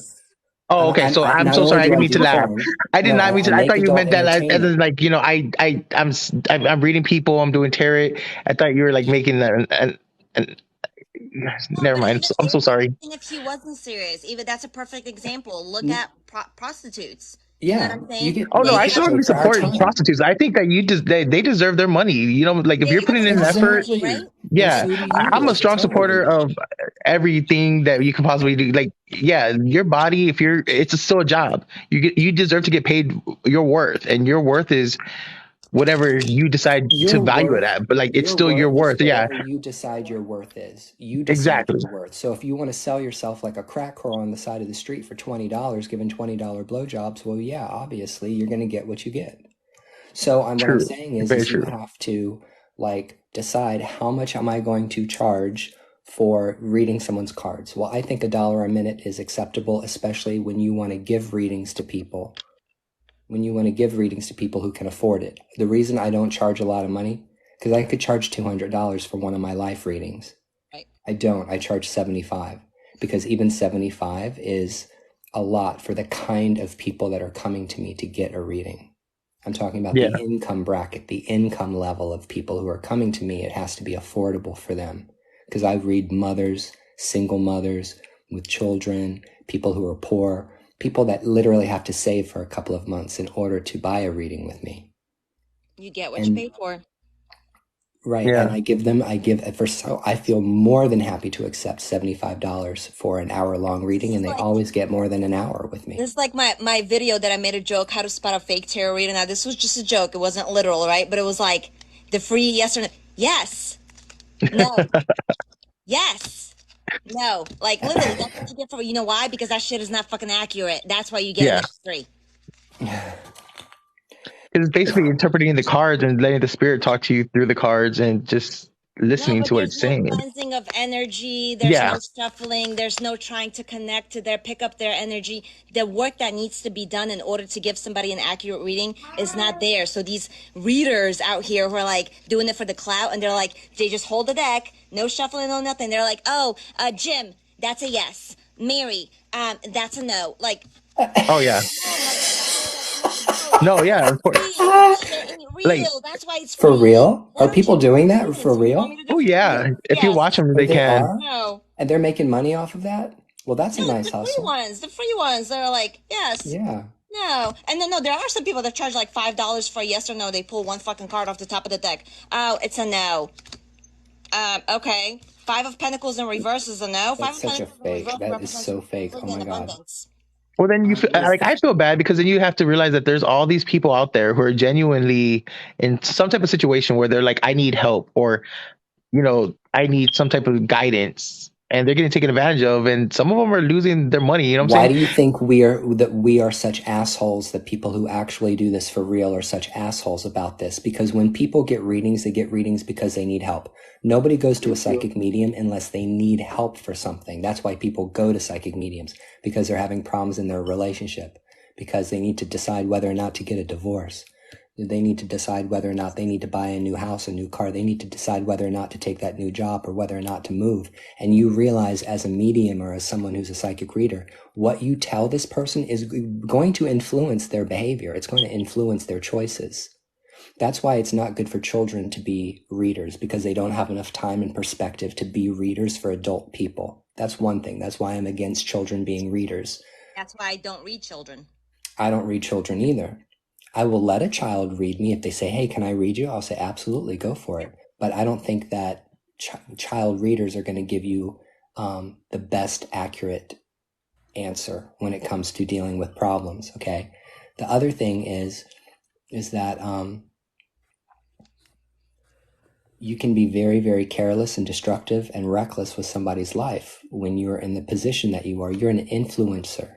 You're in an influential position. Someone comes to you because they believe that you have a direct connection with God, right? I mean, that's the point, right? They come to you because they think that you can hear and see spirits, and they really believe that if they come to you, they're going to get accurate messages from the other side. That's a really tall order to supply somebody with. It's a really fucking tall order. And so, when people come to you to get a reading, and whatever it is that you tell them, they're going to internalize that. and they are going to Oh remember yeah. that, and you're going to create an impression on their brain, and they're going to make decisions based on that, which is why reading people is not a joke, and which Oh is yeah. why in 90% of the people that do readings on this app shouldn't be. But And that's why, like, I guess that's why I'm hesitant to do any readings whatsoever, because I'm scared that, what if it's that one time? And that's where I think it comes into, like, the whole confidence issue comes into play, because, like, I've been there and I've done it before, and I was confident and I knew it. mhm. And just as quickly as I got it, I experienced some bad stuff. There's that other side to it What? that You happens. keep saying this bad stuff. I want to know all about this bad stuff. Lay it out. I want to know. I want you to tell me about it. Just like, I guess, for lack of a better word, like haunting. I'm talking about, like, my having my name called outside my window every night. And then the thing is, like, the name that is being called isn't the name I go by. Like, I have my name that I have in my head, the name I've been given since I was born. It's not Irvin. You know what I'm saying? That's the name, that my legal name, but it's not what I call myself. So when I hear someone calling me and they're telling me come outside, and then I would have, like, my TV would come unplugged, and then I see the shadow that's right next to my TV, just standing there, right? I'd go to Yo, sleep, but the door closed and the door would wake up. I'd how wake up much? because someone kicked my bed. I woke up because my alarm would go off at 3 in the morning, or no, it was like 2:55, and then it's like a song that's like really aggressive. And then when I say out loud, I'm like, "You're not scaring me." Something punches my wall 3 times. Like, I had really bad experiences. I got chased down the hallway by something, and I can see the forms. Like, that's the problem. Like, I could see them, So, look, we got to and stop. I got to ask you questions. Don't go any farther. Let me stop you. sorry, yeah, You're half Puerto Rican. That's yes. your name. Do you do you know anybody that's associated with Palo Mayombe, Ifa, Lukumi, 21 Divisions, Voodoo, So Santeria? yeah, so being half Puerto Rican, that in itself is kind of like a little bit of a loaded issue. My mom Why? being who she is, my dad's family disowned us. Okay. So I have no attachment to my Puerto Rican side. They Yes, you disowned my do. well, Yes, you do. They're in your fucking blood. They're in your DNA. yeah. You are your ancestors. Okay. So keep going. Yeah. Well, that's what I'm saying. Like, so, like, I've been looking for someone to kind of guide me, but every time I run into someone, they just don't seem to be the right fit. And when someone's right. You know what I'm saying? Like, when you talk to someone, like, what I mentioned earlier when I was talking to that lady, and she's like insulting me, saying, well, Native Americans and their beliefs, and she was insulting my beliefs, and she's Santeria and culenderos, and she's insulting brujeria. Like, Yeah. to me, I'm like, that's who I am. All Yeah. those are who I am. Yeah. And by you saying that, oh, all that is second place to the light. As long as you believe in the light can protect you. I'm like, I've Whatever. experienced stuff Spiritual where, colonizers. They're spiritual colonizers that bring that love and light shit in there. They're just as bad as Christians. They might as well call themselves Christians.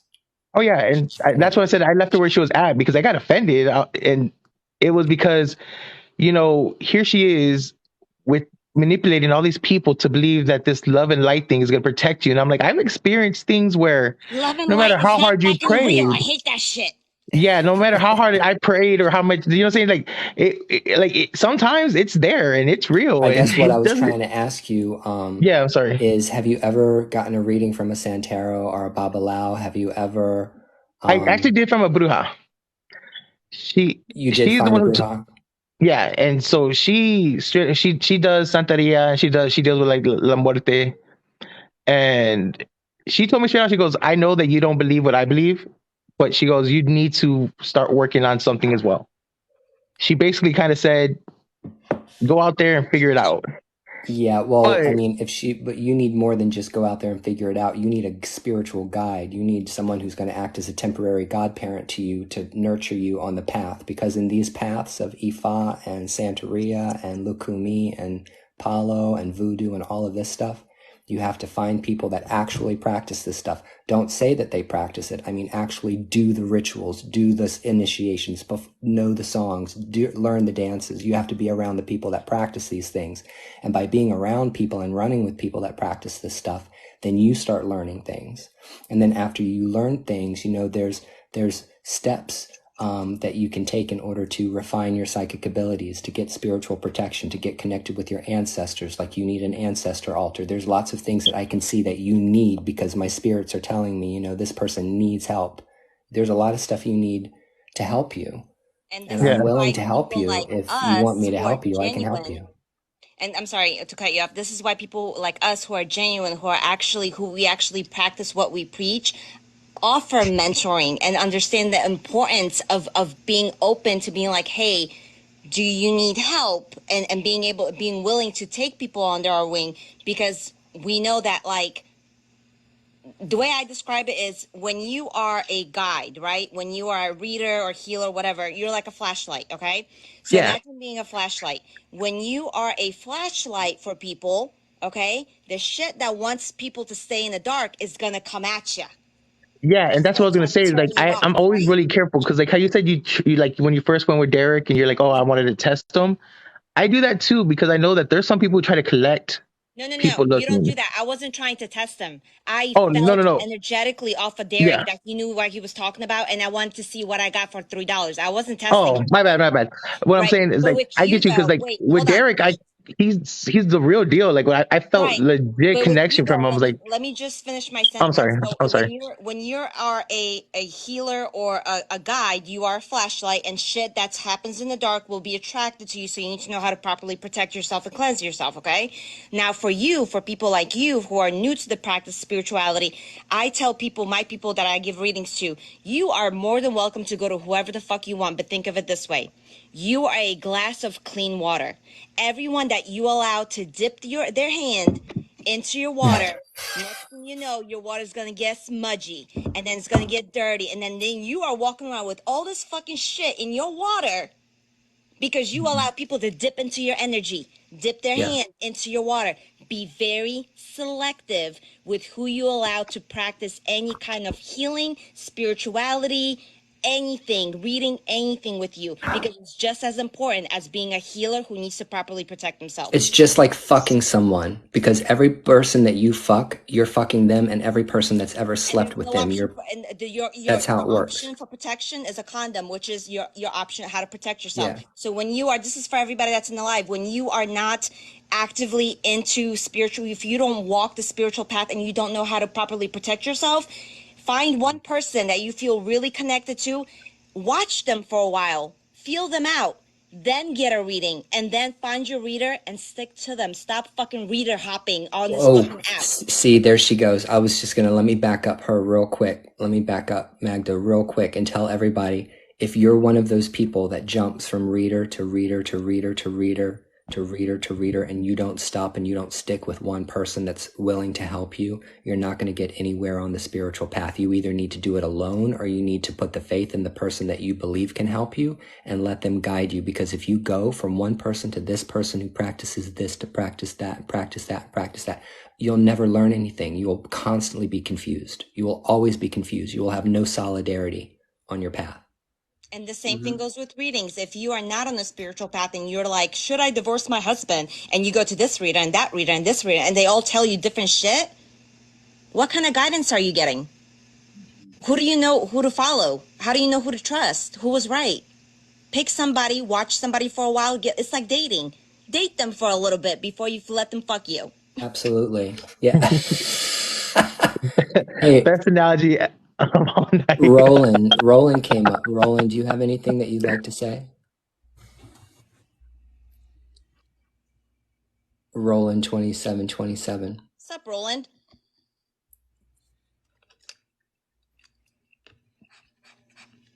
Maybe they don't.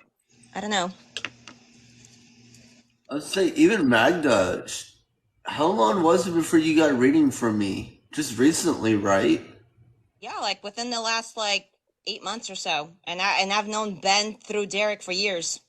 But I'm very selective with who I allow to tap into me. There's people that come into my life and they're like, can I send you? Or there was just the other day, it was a Reiki person. She's like, I'm sending you Reiki. And I said, no, thank you. I said, I appreciate the thought. I appreciate it. Thank you kindly. But no, thank you. Yeah, don't bring that shit over in this Put direction. anything on me. Mm-hmm. So, so did we answer your questions for you? Oh yeah, no, of course, yeah. I appreciate it. Like, I just came up just to say hi and because I'm up and I'm not. Well, I hello. mean, pretty much, but I mean, I love conversation. I love engaging in the conversation, so that way it's helpful, No, this But is a no, yeah, of perfect. course. You coming up and talking to us gives us great talking points. And the talking points is here's the talking points for me. How do you go from someone who's been practicing witchcraft for yourself for 20 years and start doing it for other people? How do you go from being someone who's been reading yourself for 20 years or 5 years or 10 years and reading for other people or family members and then becoming a professional and actually making this like your lifestyle?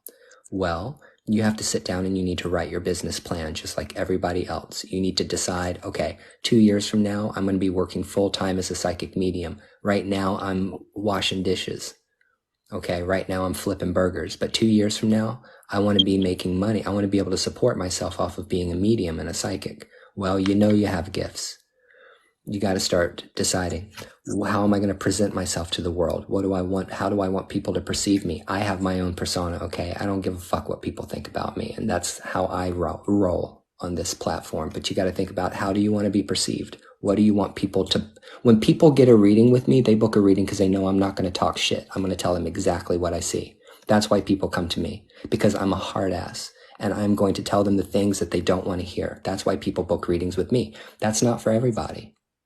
That's not for everybody. Not everybody wants their ass handed to them in a reading, okay? So people who are like, don't want someone like me would go to someone like you who would be kind or like look very attentive, or someone who's like might not be threatening, or not someone who's screaming at them over TikTok about things. You know what I'm saying? So Oh decide, yeah. how do you want to present to the world? Like, who are you really spiritually? And then don't do anything for free. Everything you do, put a price tag on it, because people will pay for what they value. Listen to me. This is very important for you to understand. The same people that will complain about you charging $50 for a reading are the same people that will go to Victoria's Secret the next day and literally spend $50 on a string to go up their asshole. That is, you get what you pay for. Look, let me tell you something. I wear sweatpants all the time, but I like nice cologne. I'm kind of like a cologne whore. I have to have Polka Rabanne. I have to have my Jean-Paul Gaultier. I have to have my Calvin Klein, whatever, yada, yada, yada. So I might look like trash all the time, but I smell really good because I put a value on how I smell. You see what I'm saying? I Oh yeah. also like a nice, comfortable pair of tennis shoes. So I'm always going to buy tennis shoes that cost more money because I need a lot of support in my back. I can't just wear any kind of shoes. Same thing with you. I'll tell you something else I do. Once a month, I go and get a massage. I have to go get a massage from a massage therapist for my body. So I save the money and I go see the person that takes care of my body because I have to have that. That's something that I need. You need to determine your value. You need to figure out what your value is for yourself. You have to invest in yourself. That just because you're on the platform, okay, does not mean that it gives permission to everybody to see every side of you. I call it my Beyonce Sasha Fierce, all right? In private, when you know me as a friend, I'm actually very introverted, believe it or not. I am very like, this is how I wish I would be all the fucking time. Private, I'm very quiet. I'm very introverted. I'm very laid back. As long as you don't fuck with me, I'm originally from New York, so as long as you don't fuck with me, you won't hear my mouth. But if you fuck with me, you'll find out, okay? But I'm very cool. I'm very laid back. Now on this app, I'm very like, listen, bitch, I don't know what the fuck you've been doing yesterday, but the energy is not fucking solid right now, okay? Like, I tell it how it is. Am I gonna talk to you like that if you're my friend? Yeah, I am. But am I gonna talk to you like that every time we have a conversation? No, I'm gonna No. be like, here, girl, what you doing?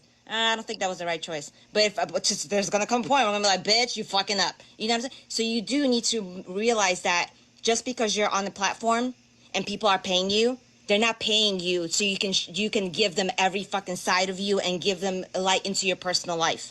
Okay, this is a job like any other. You don't go and work at a doctor's office and expect them to know all your traumas and your full history and what you do in private. Okay, what you do behind this app when you click close is your fucking business. Don't let anybody ever pressure you or make you feel like, I just want to get to know you. Boundaries. And Gotcha. block a motherfucker as soon as they start to talk shit to you. Do not tolerate any bullshit in any of Oh your yeah. lives. Do So not. I mean, the reason why I'm so nice and friendly is because there's a side of me that I know that people don't want to see, and I I understand that. You know what I'm saying? So like, They need it's to. that line that they can't cross with me because I am a sweet guy, but I'm also an asshole. In my family, I'm the biggest dick, and I get how you guys are because I'm originally from Illinois, so for Chicago. So you know what I'm saying. So I was born, raised there, moved to Texas. So I have the best of both worlds. I could be kind and sweet and nice, but I have that mean streak that you just don't want to. So I completely understand. I get you. You have to have both sides. You have to keep your life private. Yeah. Boundaries have always been one thing that I needed to work on. So I'm definitely gonna have to work on that for sure. But I Just appreciate the don't allow conversation though. anyone Y'all to are take really advantage of you. helping me out. I appreciate it. For some reason, spiritual people or people who are spiritual and people who are gifted empaths and psychic mediums, we just get run over like freight trains. People think they can walk all over us. They think they know us. And they think they can dominate you. They think they can control you and manipulate your behavior, and they can to an extent, because if you're an empath that doesn't know how to control your abilities, you're a codependent person. Let me say that one more time. If you're an empath and God has given you the gift of clear empathy, that's a beautiful, beautiful thing. But it's a huge liability to anyone who is an empath. Being an empath isn't a positive thing for the empath. Being an empath actually is pretty negative most of the time. And people don't understand that. Because no, it does not feel good walking into Walmart and walking down the aisle and walking past people and picking up every single thing that's going on in everywhere you go. Okay? So you can't allow people to take advantage of you. You have to be able to say no. Here's a magic word for all empaths. No, just say no. I'm sorry, I can't do that. Be nice about it. I'm sorry, I can't do that for you. I don't know why it's so difficult for people who are empaths to just say, no, I don't want that. No, I don't like that. Please don't say that to me. Please don't do that to me. Please don't think you have the right to treat me as some kind of way. I don't know what it is. I don't know I think what what it it is. is that whenever you're an empath and you say no, they automatically assume that they get offensive. Like, oh, well, why can't you do it? And then they feel like attacked No, by that's your simple, entitlement, and that's a yeah. toxic person. And oh yeah, for sure. But I think that's what happens to a lot of them, that they kind of get bullied into doing it or strong armed into it because they feel obligated now because they hurt his feelings. And it's like, you know what? Oh, yeah. That's what we talked Fuck about their earlier, feelings. right? Just a few minutes ago, we talked about you Yeah. and me telling you you need to know when you're giving off all this energy, when to have the discipline to tell yourself, I'm going to shut up. I'm not Yeah. going to give them advice. I'm not going to answer that phone call. It's all about you. Because as an empath, nobody else is going to respect your boundary. It's your responsibility to make sure your boundaries are respected. Yeah. And Great point. if people are constantly walking over your boundaries or making you feel bad for not always being there and being Captain Save-A-Ho like you have been, because that's me too, I said it, okay? Then you need to reevaluate the people that you surround yourself with. Because people that truly love you will be like, okay, I get it, I understand, I'm sorry. I'll catch you tomorrow. Here's the fastest way to find out who's really on your side and who's not. Decide that you're going to establish a new boundary with everyone around you, and you'll see the people who are toxic and the people that are using you will automatically get offended when you try to put up a boundary for yourself. And the people that really love you will be like, okay, I support you. Yeah. Because if you're in a relationship with someone and they're your friend or they're your lover or they're your family and they're supposed to be supportive of you, they are going to want what's best for you. And when you are verbally expressive about what it is you need in your life, mentally, emotionally, physically, and spiritually, and you make it clear to everybody around you, this is what I need to be happy, this is what I need to grow, and those people aren't on board with it, fuck those people. They need to go. That's the truth. Because people are either supporting you or they're holding you back. There's only two kinds of people in this world. There are people who are supporting you, and there are people there that to hold you back.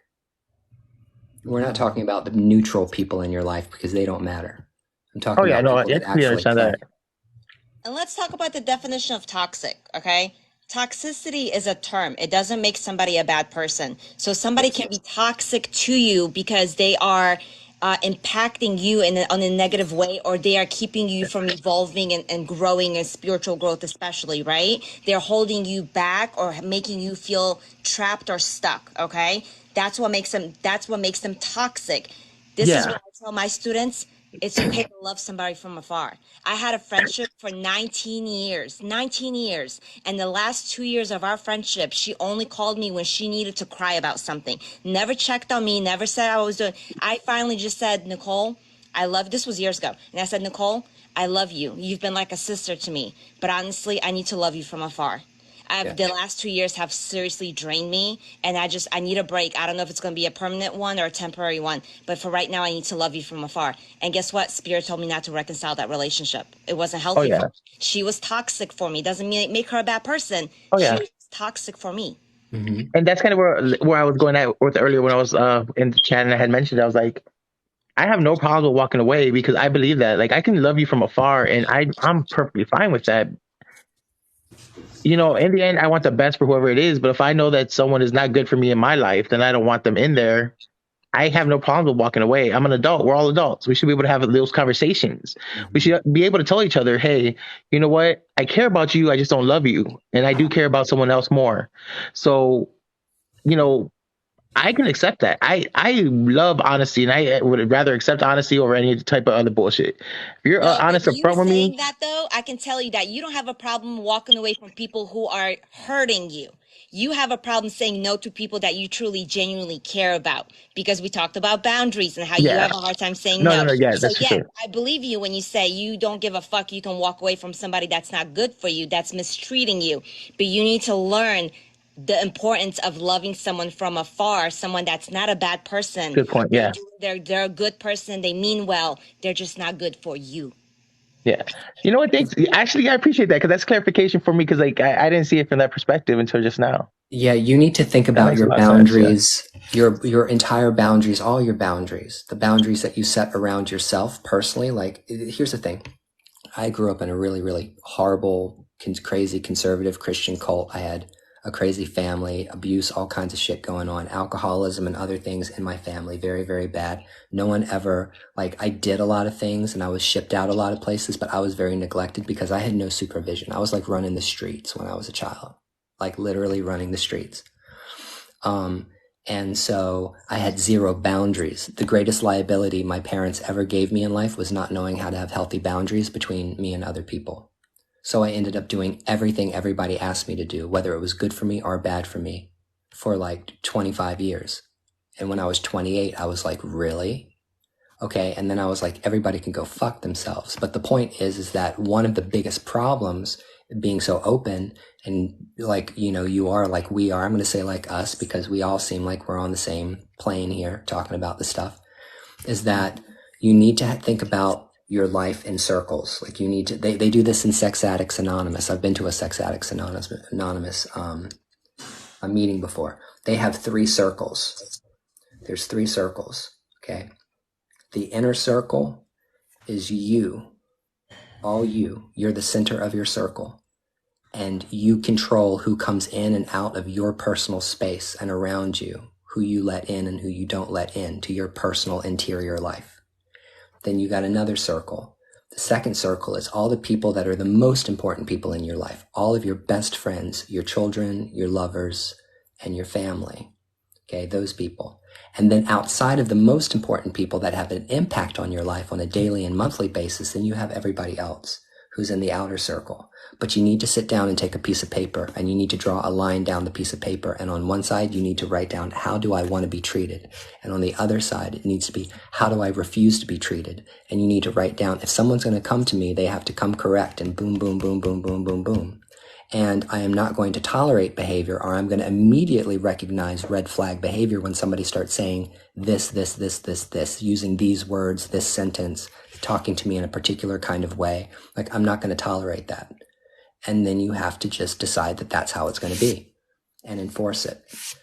I'm going to be doing yeah, I mean, and I just, after doing what I've been doing for so long, it's like, I'm just so cut and dry about it. Like, I don't have any feelings about it. Like, I'm a super empath. I'm not just an empath. I'm a super empath.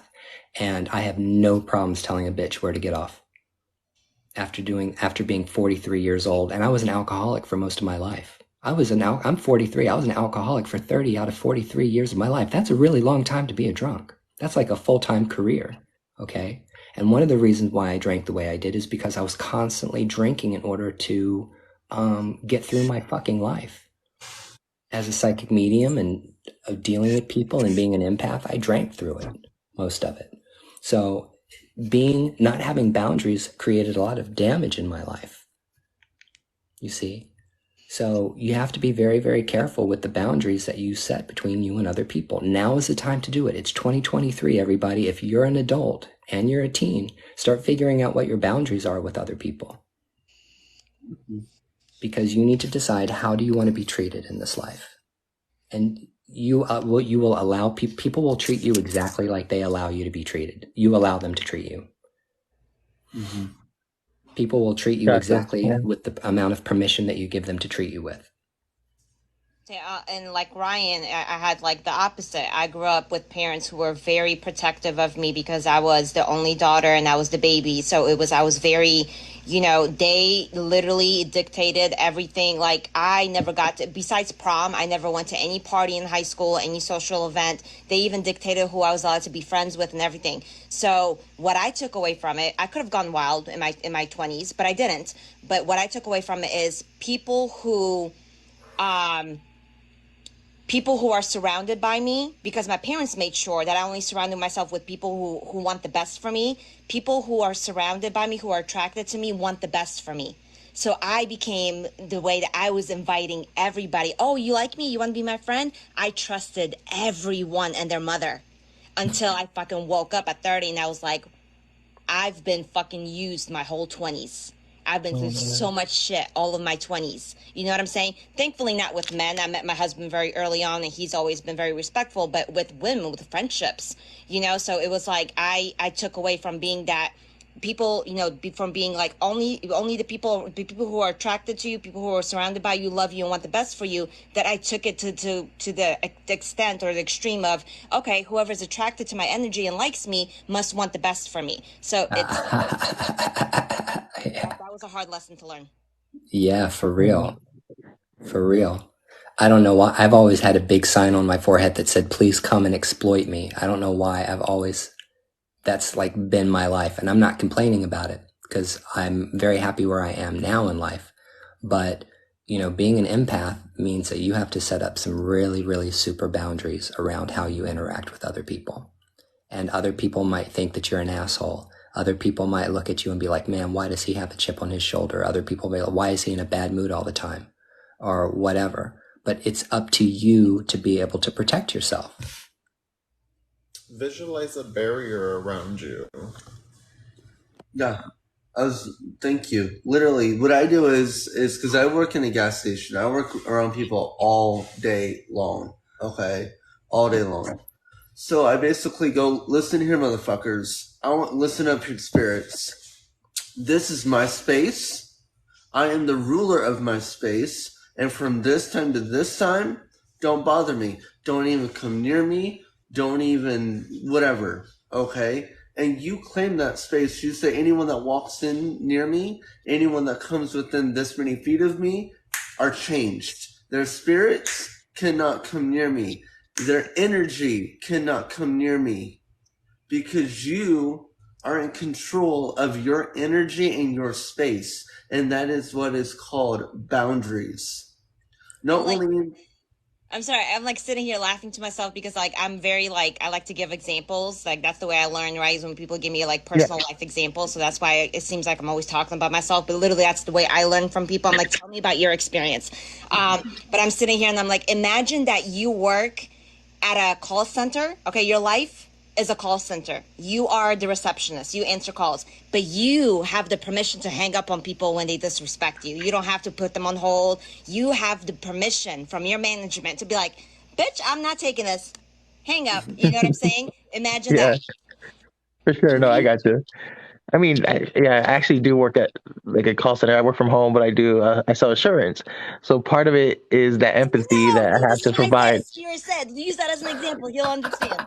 Yeah, so that's a perfect example because like I literally listen to them and I have to hear. Well, I don't have to.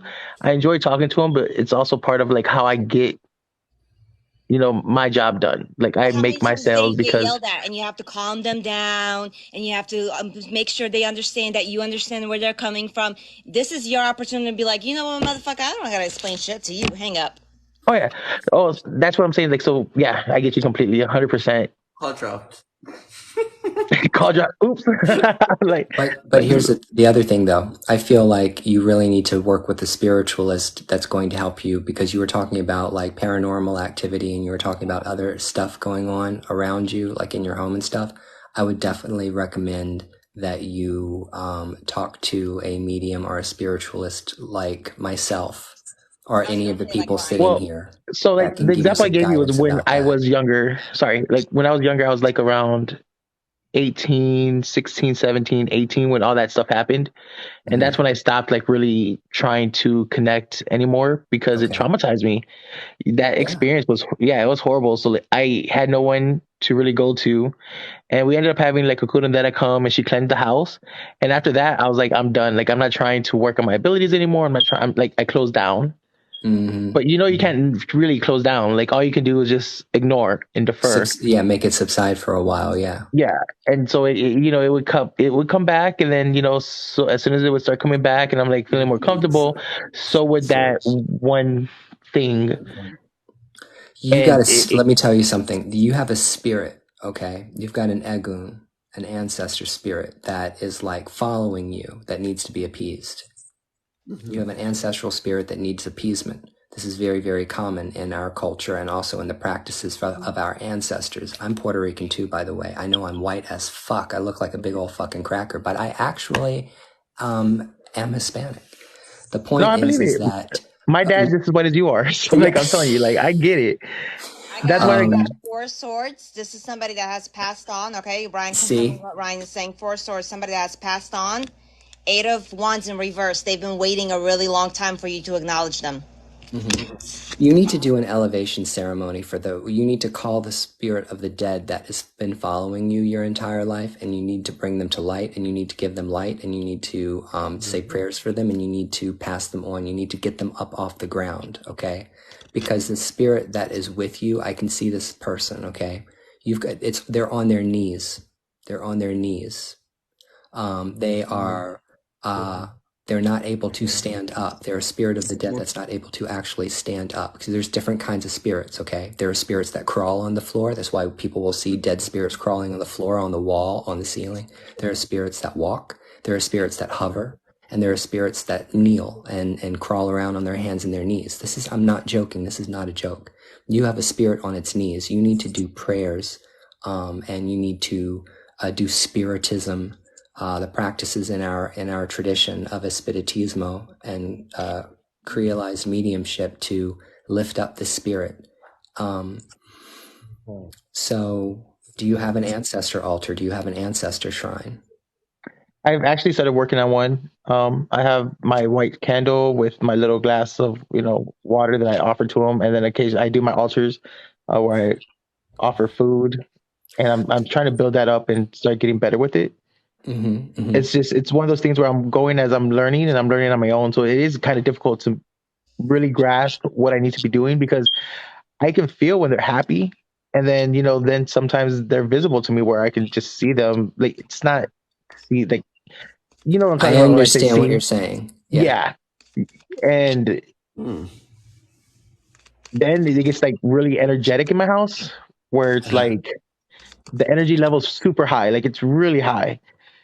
And then it gets hard for me to concentrate and focus because I'm like, there's so much spiritual energy just going on. And I'm like, okay, calm down, you guys. You guys, Hmm. relax because I need to come down because it's hard. I have to get balance. And when it's too high, it's hard for me to like do work and it's hard for me to because it's like they want my attention. Hmm. I guess what I'm saying. Like Yeah, and you I have feel to like have a I'm rambling at this conversation with point. I'm them. sorry. You got to sit Yeah. down at the ancestor altar and you got to say your prayers and you got to call your spirits, my ancestors, my elevated ancestors that I know their names, that I don't know their names, that they come here and that we talk. And you need to have a talking to with your spirits and you need to tell them what it is that you need. Like when you want them to leave you alone. Like, when you're You're going to not on this petition them, when path you're going to alone. work Like them. there's, what I'm saying, you're not on this path alone. Like this live today, for whatever reason, found you for a reason, right? You've been under Derek. Derek has been probably reading on you, things like that.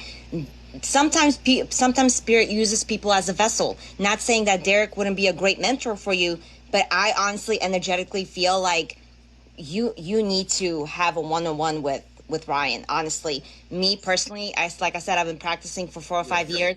At one point, I felt like I was doing a fucking return to sender every week. Okay, like it should be. People kept sending me shit. What did I do? I went to Witchfoot. I went to Jennifer. I booked a session. I waited 2 fucking months for that session. Why? Just so I could ask her, can you please teach me how to properly word myself, because I'm tired of this shit. It's getting exhausting. Yeah. And she taught me. Unfortunately, she doesn't take any students. It was a one-time thing, but she took the time to sit down with me and teach me the right way for me to word myself, and I haven't had a fucking issue since. So if Yeah. whatever you've been doing isn't working, get with Ryan. Well, the I thing, mean, I have the wardings up. I like I said, I had the Bruja who worked with me. She helped me to learn just to do like simple protection and stuff like that. yeah, but we need to Um, find out whether or not your ancestors want you to go through ceremony, whether they want you to get your head washed, whether you need like a lave tete in Haitian voodoo, or whether or not you need to, receive your alekes, or there's some other kind of minor ceremony that needs to be done to appease the ancestor. There's another reason why people get initiated into this stuff. There's another Gotcha. reason. We outgrow our mentors, okay? Like I know there's been students that I've released to other people because I'm like, you've learned everything that I can teach you. Everything that I can do for you, I've done. Okay? It doesn't make them a bad person. It doesn't mean that you can't seek their advice from going further. You've outgrown your mentor. You've outgrown your advisor. You need a new level, okay? You need to start working with your ancestors more, like Ryan is saying. There's something specific that you should be doing. He's advising you, okay? Listen. And I Yeah, know and you I'm want giving you free motherfucking advice right now. But no, I appreciate It's it. Trust okay, me, I'll I'm take it listening out to of your everything you're ass saying. later. I really am. But yeah, for real. Yeah, so the thing is that here's the thing, I said this earlier. You put your tongue on it, it's yours, okay? And you started navigating in and out, talking to curanderas, talking to brujas, and talking about spirituality. You've started to collect and set up your boveda. You started to collect it. You put your foot in it, baby. Your foot is in it. Okay, now the spiritual world is expecting you to progress and continue. There are things that have to be done. Like, this is so stupid because people will, I'm going to say a phrase. They say, well, you can't just do whatever you want. You hear that all the time. You can't just do whatever you want. I say that all the time, that you can't just do whatever you want. And that's kind of true, depending on what it is you're practicing. Depending on what it is you're practicing. If you're Puerto Rican, okay, and you have ancestors that are expecting you to come correct in a particular kind of way, there's an order in things that are done in the tradition to appease ancestors. If you don't go through that, if you don't do that appeasement, then you're going to have problems your entire life until those Hold things on are one second. resolved. Sorry, my mom just came in. Give me 1 second. Yeah. So sorry. Like she's asking me to help her find her phone. Oh no, I'll be you're right back, fine. guys. Go do your thing. But yeah, so people don't understand that. Like in these traditions, like there will be ancestor spirits that will come forward and they will be like, okay, it is time for you to be on this path and you don't get a choice about it. That's been my experience. That's why people are afraid of this kind of stuff. This is why I don't practice anything that's closed, because like I said before, I'm rich, okay? I don't like rules. And I'm bad at following rules, so don't listen to me unless you want to be a that's basic. what I mean. That's what I mean. What I mean is, like, if you're like walking down, if you're on your spiritual path and you're like bouncing back and forth, Requirements. it depending on what you want to do, Right. depending on what you want to work, Right. it's like, that's just how, in my opinion, that's just how the spiritual world kind of functions. That's how it works. I mean, there's people that do their own thing. They don't have any connection to any homes or houses. They're not part of any covens. They're not in any circles. They're not in any groves. They don't have any initiations. They do their own thing and they work their own spirits and ancestors, and they never get a mentor, and they live their entire life and they do that as a solitary practitioner. You can do that 100%. There's no one that's going to tell you that you can't do that. But if you want to work in a particular realm, it means that you're going to have to learn about working within that particular realm. As an example, you might say, well, damn, I want to be, an x-ray tech. Well, you're going to have to go to school and you're going to have to get a degree that's going to give you the qualifications to be able to be an x-ray tech. You want to be a dental hygienic assistant? That's great, but no one's going to hire you because you know how to floss someone's teeth. Right. Okay, you have to learn and study these things, and you have to have an understanding of these things, and you have to be trained if you're going to do particular practices. That's why practices are closed. They're not closed because nobody wants you to practice them. They're closed because they require education to do. Now, let me ask you a question, Ryan, because this is my perspective. This is what I just right now had a realization. Um, do you think that, like me as a solo practitioner, right? I've always been very comfortable being by myself, not having a coven, not being part of a coven, things like that. But with the recently wanting to have people to like conversate with, and do you feel like you can be successful as a solo practitioner, but if you do decide to practice with others or learn from others or have a mentor, like you said, things like that, do you believe that that would give you even more like elevation or elevate you spiritually even higher? How I feel is like all of these things that you learn by association and who you hang out and initiations and things, all they are is they only exist to make you a better person. Right. All of these practices exist because it makes you a better person. You might say, hey, I know I've been doing Reiki on myself and my dog for the past 10 years, but maybe I'll find a Reiki master that'll teach me how to actually do the symbols, draw the symbols, and do the mantra, and how to do the hand position and because when you get initiated or attuned in Reiki, they do stuff to your head. Every single spiritual tradition that is an ancient tradition that's shamanic in nature is going to do the head. Okay, so when you become a Reiki practitioner, there are symbols that are drawn on your head and put into your auric field, okay, your ache, okay, it changes the ache in your body. Same thing with when you get an initiation, when you go through a ceremony like in Ifa or in Voodoo, and you get, a lave tete or a head washing or something like that.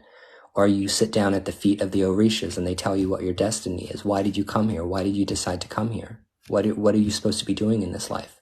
When you go through those kinds of ceremonies, it gives you an advantage. It gives you clarity. It's meant to empower you. It's not meant to be scary. It's meant to help you. And I And think that's the other that's thing that I why, don't like, get. I love the way you explain that because that's exactly how I've been feeling. It's like not that I need anyone. I don't need anyone. I'm perfectly fine by myself. Like I've said multiple times throughout this life, but I feel like if I surrounded myself with people, the right people, if I surround myself with the right people, the right energy, I feel like it would just elevate me, not necessarily make me a more powerful witch or anything like that, but I feel like it would allow me to gain the growth that I'm yearning for. Do you know what I mean? It would Yeah, allow by me, all like, I means. feel like I've plateaued. I love to read. I love to, dive in and learn shit and research and all that stuff. But I feel like I'm ready to like surround myself with actual voices and energies that can Hmm. kind of like, give me their perspective and kind of help me grow and not just me doing everything by myself. You should, and you Like should hang out like with you're the ready to people be a that you student trust. again instead of a teacher for a little Yeah, bit. yeah, I think that's what it is. Yeah, you're right. I think I'm ready to be a fucking student again. Yeah, yeah. I'm getting ready to become a student again. I'm excited. Like but see, that's how this works because when you have your existential crisis and you go into your shamanic crisis and when you come into direct contact with reality as it is, not as we think about it, because there's two versions of reality. Right. There's reality as it actually is, and then there's all the stories and narratives that we tell ourselves and about the reality that we experience. Do you feel me? So when All right. someone has a shamanic crisis or comes into an existential crisis where they open up spiritually, that's someone who's come into contact with reality as it is. And all of those false pretenses or those false notions about who you are and how the world is supposed to work fall away. Because now you're living a life that no longer fits the narrative. Right. Okay. So after you have a spiritual awakening, it's important to have people around you that are supportive of you, at least supportive of you, or at least not against you, at least not working against you, people who are supportive of it. And you have to find and talk to people that are on the same path as you. These This is paths were why not I'm gonna meant to fucking be done articulate like what I'm alone. saying. I just want somebody that's gonna understand what I'm saying. When I say to Yeah, you, I listen, totally I'm get feeling it. awakening and this is happening to me, not somebody that's gonna reply with, oh, what is that like? But somebody's gonna be like, I've been through that shit, or this is what you gotta do, or I get you, I feel you, you know, like I understand what that's what I'm looking for. That's because Yeah, because people need sometimes to you have feel like. community. I'm so sorry. Go ahead. No, we just need a community. People need to have a community. Yeah, like it's one of those things where some things that you feel like no one's gonna understand because it sounds crazy even to you. You know what I'm saying? Like when I'm trying to say, when I hear out of the left side, I mean, and when I say I see them, I don't mean I actually physically see them. I see the, yeah, and then when someone's Like like, I if you were get you, I saying know what you're everything saying. that you were saying earlier, if you were saying everything that you were saying earlier to like your cousin, they'd be like, what the fuck? Are you crazy? Are you Yeah, schizophrenic, right? But when you're saying it to us, we're like, mm-hmm, yep, mm-hmm, yeah, yeah, exactly. That's what I think what you're saying is that you're ready to start learning again, but learning from people who know exactly what you're going through, or what at you're least experiencing. And or at yeah, least bare minimum people who understand it, that I don't have to break it down and explain it to. You know what I mean? Just people who just yeah, fucking get it. And it takes being around exactly. people who have been doing this for a long time that can explain things to you very simply. Like, I'll give you an example. We'll do a little exercise. We'll do a little mediumship exercise real quick. Okay? So I'm going to tell you the face of somebody that I want you to think about. And then you're going to look up or around or close your eyes or just kind of like focus and try to really see the image of the face of the person that I'm trying to All right, tell you to hold on, give see. me a second because I associate you with Jennifer automatically, so I need to get her out of my head. Oh. Okay. Okay. This is going to be really, really, really easy. I want you to think about Darth Vader. So you just think about, what Darth Vader looks like. Okay. Now I'm going to tell you to think about somebody else. Think about Chewbacca.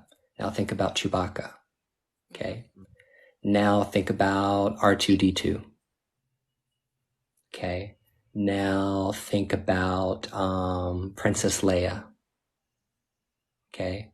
Now think about Jabba the Hutt. Okay. Open your eyes. Just okay. When spirits come to me, that's how they work for me. When you see me looking up and around like that in my live readings, or when my eyes start like looking around, it's because they're showing me stuff, and it's like seeing the images of the dead people that are coming to me in my mind, just like you experienced thinking about Darth Vader.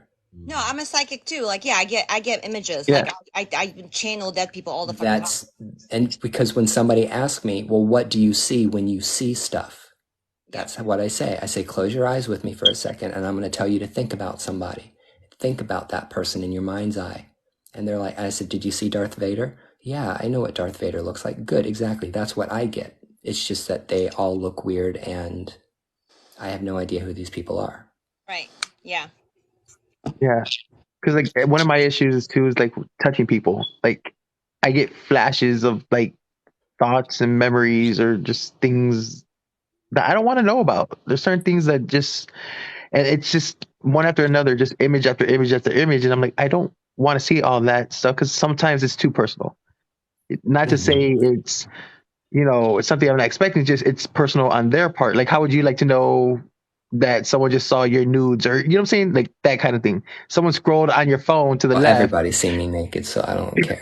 It doesn't but matter to so me. sometimes it just becomes one of those things where I'm just like, This is like against popular belief because I hear so many people like, you can't just turn it off. Motherfucker, I turn it off all the fucking time. I don't know what you're talking about. I don't know what abilities you have. But when I go out in public or I surround myself with people and I don't want to get messages, I don't like if I'm talking to Ryan and we're having a social conversation, or like right now, like if I focus in on Ryan, I can give him a psychic medium reading. I can tell him who I pick up around him, yada yada. But I know how to control the shit. So yeah, is it completely turned off? No, I can always tune in if I want to. But it's like the untuning, right? Like, learn yeah, how to basically say to yourself, nope, not doing it. Setting a boundary. Yes.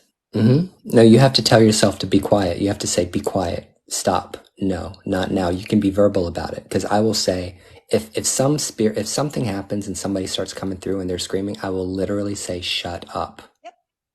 Shut up. I'm We're giving not people talking a about that reading, right and now. the person for the next reading comes through and starts talking to me while I'm giving somebody a reading, and I'll be like, excuse me. Like, literally, I've stopped on live. I'm like, excuse me, it's not your fucking turn. Go sit down. Thank you. Anyway, as we were saying, and that looks stupid and crazy, but that's No, I get. sometimes Yeah, you need I to think be we get it. vocal. Yeah. Sometimes, yeah, I literally at night, my boundary with spirit, you will not come to me when I'm sleeping. It's not allowed. That's my boundary. If you do, and then you try to acknowledge me the next, like if you interrupt my fucking sleep, and then the next day you try to come to me like, but my so and so is coming to you today, and I have him. I'm gonna be like, fuck you, motherfucker. Come back to me next week and bring him to me next week. I'm not acknowledging you because you fucking woke me up. Yeah. Sorry. Oh, I would yell at a spirit so hardcore if one of them comes and wakes me up. I've been so mad. I've sat up out of bed with my eyes closed saying, get the fuck out of here. And then just like I laid had back my down and went back to grandfather sleep. whisper in my ear. My own grandfather, shortly after he passed, came to me while I was sleeping, whispered in my ear, like, hey, Magda, in Polish. Hey, Magda, it's Grandpa. I just want to tell you I'm okay. I literally woke up and said, right now? Really? Right now? Right. I think that the biggest problem that people who are psychic mediums have are, I believe there's a lot of people who are psychic mediums. I do. I think that there are a lot of psychic mediums, and I think a lot of those people are on drugs because they're experiencing anxiety and they're experiencing post-traumatic stress disorder, and they're experiencing what they think is bipolar or depression or ADHD or some other thing. And we don't live in a holistic society that looks at the individual on a spiritual, mental, physical, emotional level. Like, we don't look at people as a whole, okay? Doctors are trained to find out what the problem is and try to diagnose medication to treat it. That's the only thing doctors do. Doctors treat disease with medicine. That is being a doctor. Doctors are not responsible to learn anything about how to eat properly or what a balanced diet is. They might get one class, 1 hour, talking about diet and nutrition out of their entire degree of getting a doctor. But that's not their job. A doctor is to determine what the illness is and what medication is going to treat it. That's it. They are not looking at an individual as a whole person. And the whole point of why I started this conversation is I don't know what I was going to say. What was the point of that? What did you say, Magda? Oh, I was asking you about being a solo practitioner, and would you feel like it would make me like elevate or grow if I did decide to start, becoming a part of a coven or surrounding myself with more Absolutely. people? 100%. 100%. The thing that was asked that you can smell, yes. Clear olification, yes. Trusting yourself. Trusting And I'm yourself. sorry, Clear first thing to olification is address a thing. this. Somebody said medications block abilities. Not No, necessarily. no, no, I no, no. have depression, I have anxiety disorder, and I'm bipolar, and I'm ADHD, and I'm medicated for all four of those things, and I can still talk to spirit just like as I could if I was unmedicated. Yes, and I'm That actually medicated makes me a too. better medium. Yes, and I don't even care if you're on antipsychotics. I don't even care if you're on like an antipsychotic. It's still not going to block your psychic abilities, okay? Because in order to be a good psychic, you have to be balanced. In order to actually be a medium or be a witch or be someone that's practicing the occult, you first have to be balanced first before you can do the spiritual work. Because people who are unbalanced that start practicing the occult, it goes really, really, really south with them. Really, really fast. Take medication So to balance you, then that's what it's going to take to balance you. then you're on the wrong medication. Or No, you I'm saying if it's going to No, no, help no, I'm you not talking find to you, that. New Moon. If I'm not talking no, to you, Magda.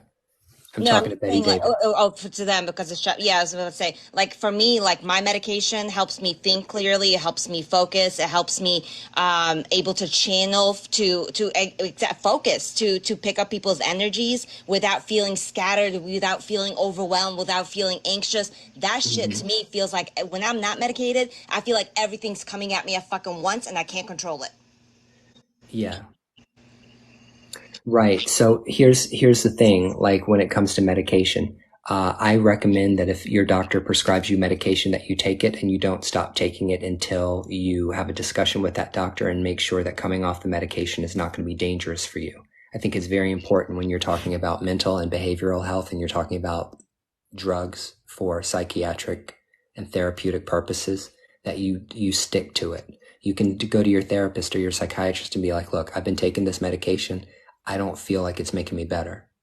I don't Yeah, feel I'm a nurse. anything, The or worst I thing you feel can like it's say is making me worse, or take yourself off. it's shutting me down, and I'm not feeling, I don't have any joy. I can't, it gives me the inability to feel joy. Well, who doesn't want to feel joy? The psychiatrist or the therapist is going to help you navigate through that until they find the medication that works best for you. But as far as like your psychic abilities are concerned, your psychic abilities have nothing to do with your physical body, because your psychic abilities come through your soul. They come through your spirit. They come through the part of you that's directly connected to the divine. That's where the spiritual is. Has nothing to do with your emotions, has nothing to do with your body, has nothing to do with what you can see, hear, smell, taste, touch, because all those psychic abilities are coming through on the spiritual realm. That's why you smell things that are not there. That's why you hear things that are not there. That's why you see things that are not there. That's coming in from the spiritual. It's not coming in through your senses, through your physical senses. So medications that treat, let's say, anxiety, or medications that treat bipolar disorder, like I take lamotrigine. I take 300 milligrams of lamotrigine every day. It's a salt. What does it do? It keeps me from jumping off the rails. It keeps me balanced. And that's, my physical body needs to be balanced. You understand? That's a chemical imbalance that's fixed by taking the lamotrigine. And that's treating the physical body. But the spiritual stuff, the spiritual stuff is going to come regardless. Now I can understand that to an extent. Like for example, like I have Xanax, right? So I take that in case of emergencies, if my anxiety, if I have a panic attack, etc. Right? So if I'm feeling overly anxious, and I've had it so long that I can see like the red flags. Okay, this is going to turn into a fucking panic attack within the next hour. I take my now, if I take my Xanax, it's gonna make me really calm and really chill. Now, I won't be able to focus on my fucking cards and give you a card reading, but best believe I'm still getting messages in my fucking head. I might just not be able to verbalize them. But I'll still remember them tomorrow. No, you don't have to be in perfect health to practice meditation. You don't have to be in perfect health to practice witchcraft. You don't have to be in perfect health to be a psychic medium. Those things are just going to be whatever they are. Now, let me say that practicing the occult can make people who already have mental and behavioral health problems worse, which is why you need medication. Because when you're dealing with the spiritual, it's so easy for people to fall into spiritual psychosis, working in the 8th, 9th, 10th, 11th, 12th, whatever the fuck dimension they're working in. And it's like you see this person talking and you're like, man, that person really needs medication in order to bring them back to reality, bring them down to life, to earth, so that their feet are like planted firmly on the floor. It's because you can see when people start going crazy in the spiritual, it's when there's no more line that's drawn between the spiritual and the physical world. It all becomes one big blurred thing, and that's the beginning of psychosis. Okay, that's becoming when you fall into psychosis, because I've been in psychosis, and I was in psychosis for like a whole week. See, I get all excited when I start talking about it because it was crazy, the shit that happened to me when I went into psychosis. It was bad. It was really bad. When they caught me, and I mean literally when they could catch me, they strapped me down to the ambulance board and like took me to the loony bin, and I stayed there for a week, a little vacation until they got my medication regular again. But that was actually, I don't know, that was just like, I guess, my shamanic crisis that happened at that time.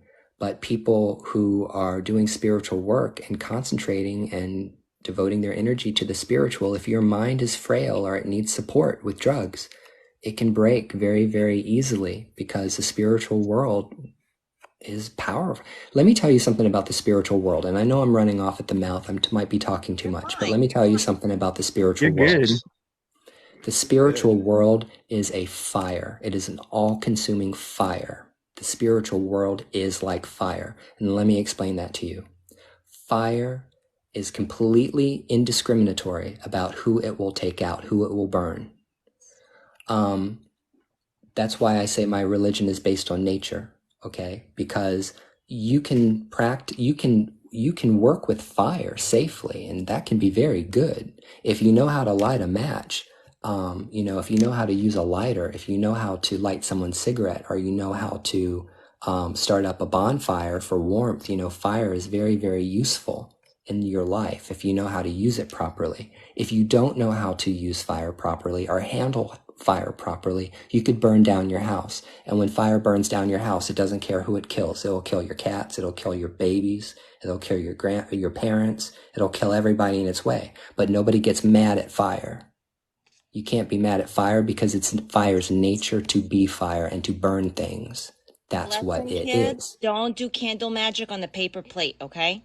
Not saying I learned that from experience or anything. Just saying. That's not funny, but that's kind of, I'm chuckling. I'm thinking about it.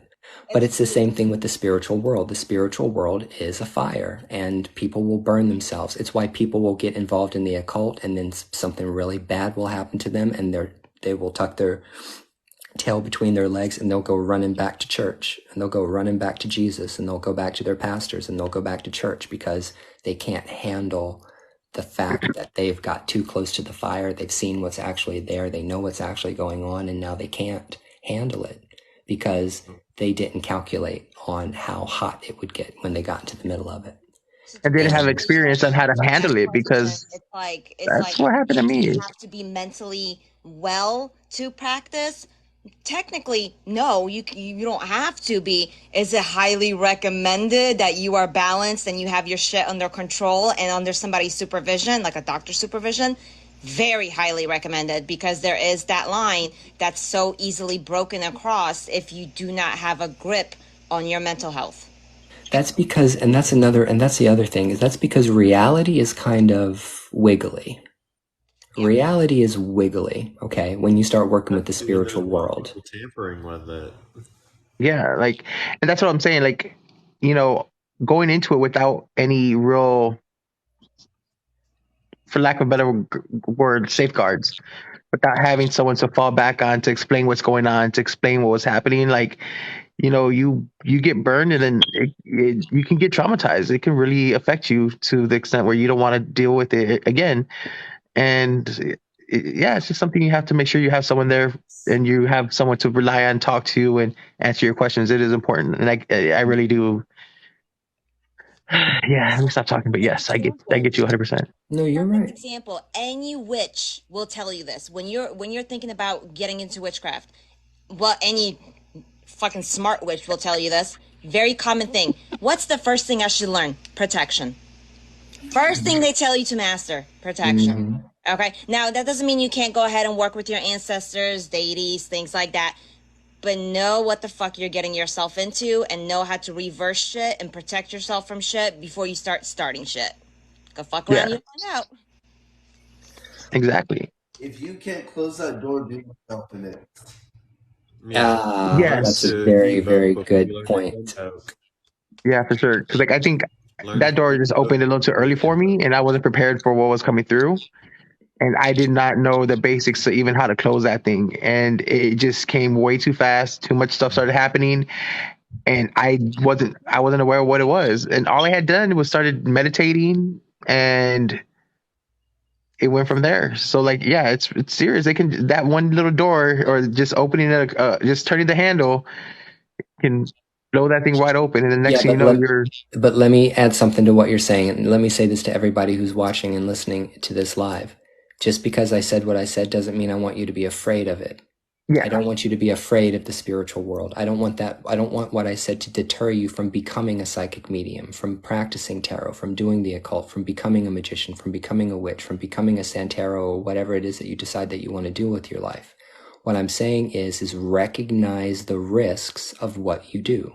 You need to put the same rational, logical brain that you use to determine safety when you're driving your car, and when you're getting ready to fly on a plane, or when you're getting on the bus, or when you're walking down the street at night in the dark in the city. You need to apply all of the same rules spiritually to yourself that you do when you take precautions. We take precautions to keep ourselves safe. And there's reasons why things exist the way they do, why they've been practiced the way they've been practiced for so long.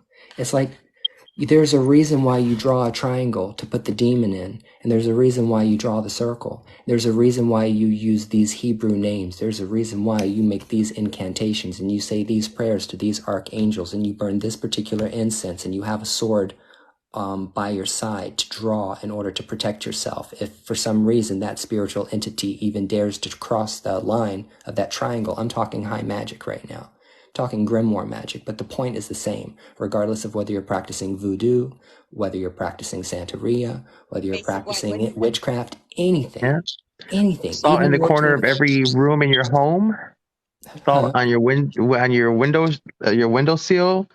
Salt outside your front door. Like these are things I was taught from my tias, and like I did have an aunt who was a curandera, but she passed before she could talk, like really teach me anything much more than basic stuff.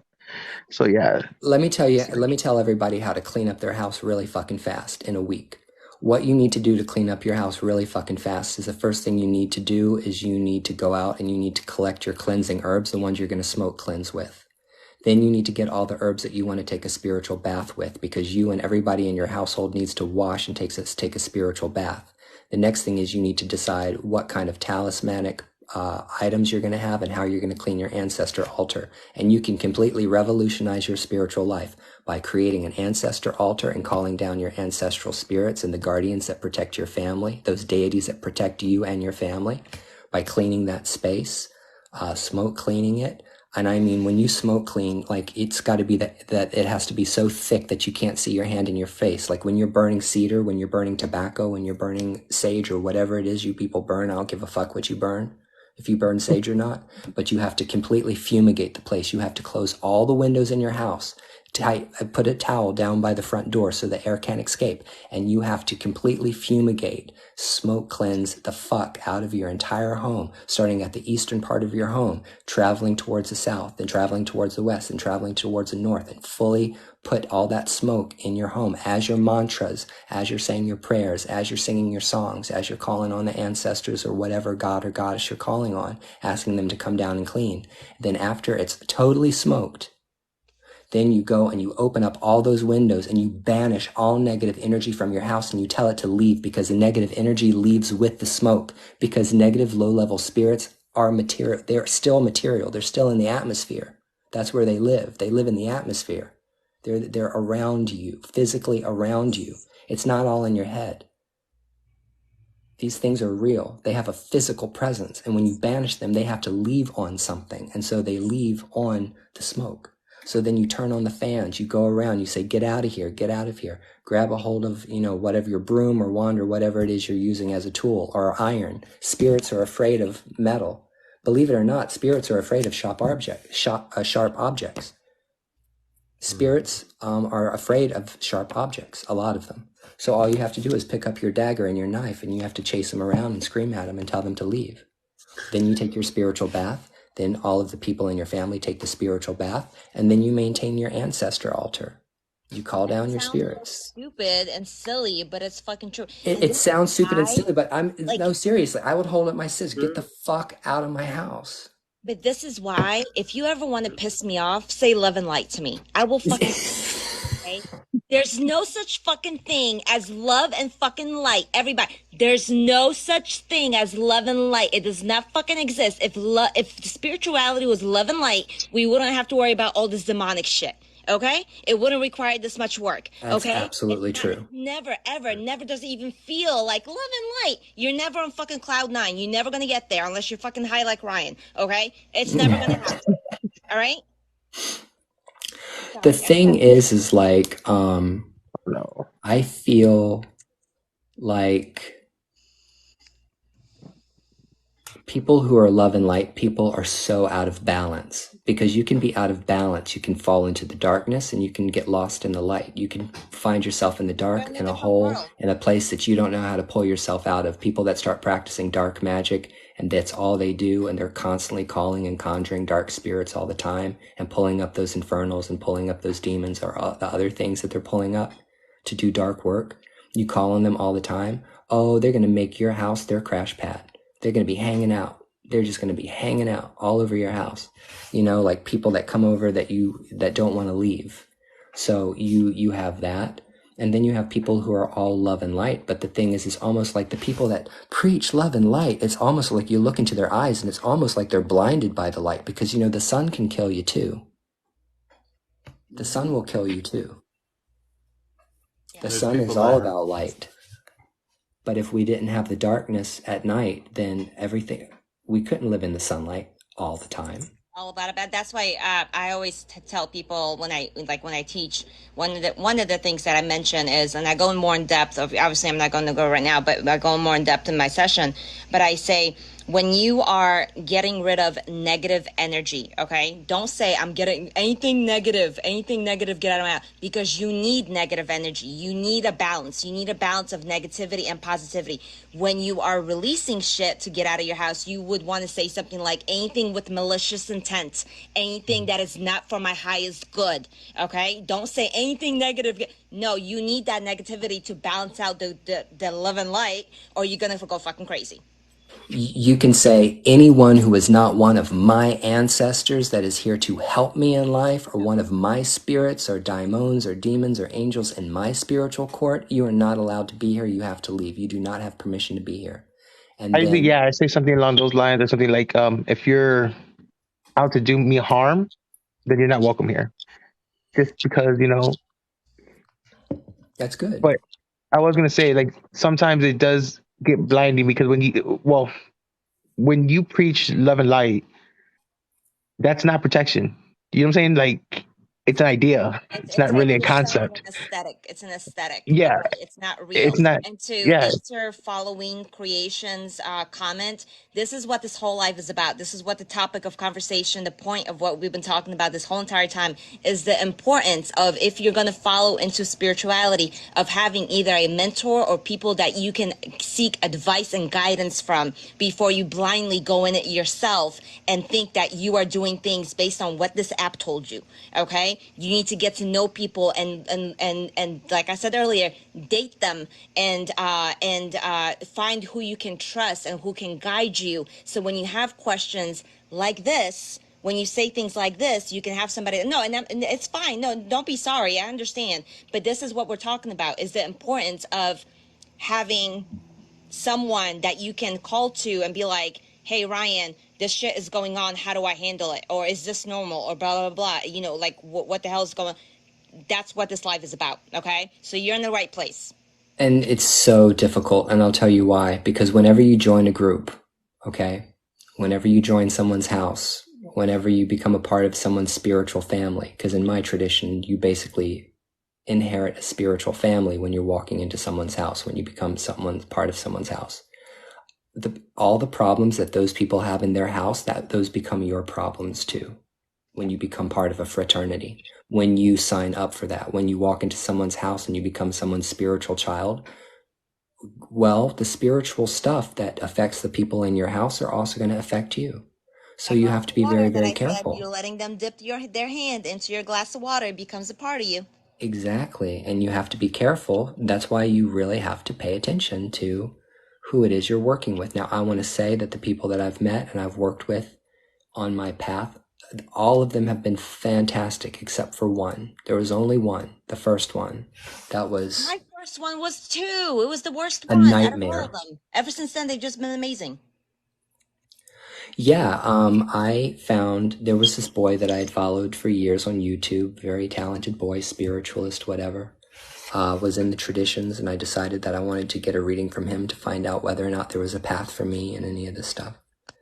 And when he was giving me the reading, I could tell that there was something off with him. And I said, well, maybe he's just not having the best day.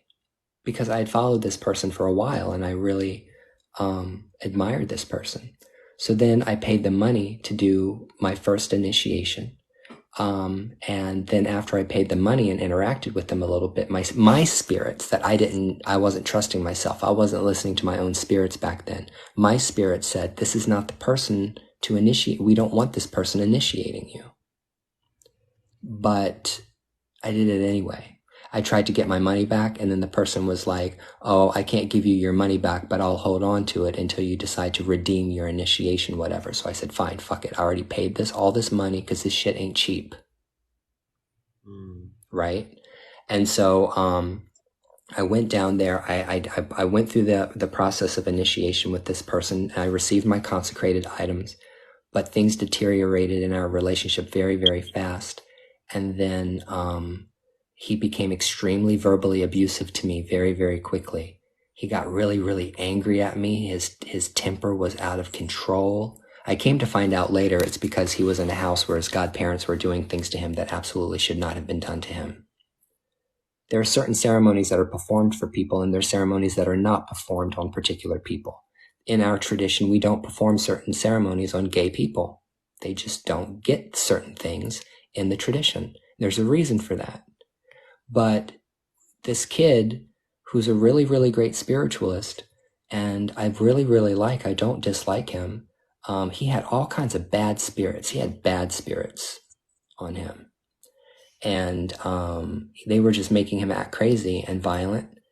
And I said, I can't work with you. I'm sorry, I can't work with you anymore. You can't talk to me like that. Like, you're not going to verbally abuse me. I was abused growing up. I'm not going to allow you to abuse me at the age of 40. What? You're going to talk to me like what? And then it was like, you're going to die. I'm going to kill you. You know, you're going to be on your hands and knees begging for forgiveness and all of this stuff. And I'm like, yeah, okay, whatever, dude. I'm out of here.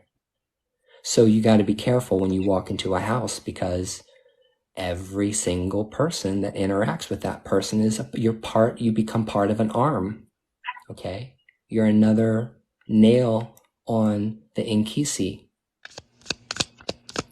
And you have to be careful because, you will end up dealing with that. My first one was I met her through the Face app. And she was a witch, or she is a witch, and I basically paid for mentoring. I paid like $600 for her to mentor me, and we were supposed to have like weekly sessions and shit like that. I think the whole time that she's mentored me, I had 2 sessions with her, and then I went and got on this app, and I had like 3 videos get over 3 million views. I went viral. You know, I got on my first live. I basically had like 300 people in my first live. I had, all this stuff. I went back to report that to her, like, hey, I'm so excited, whatever. Long story short,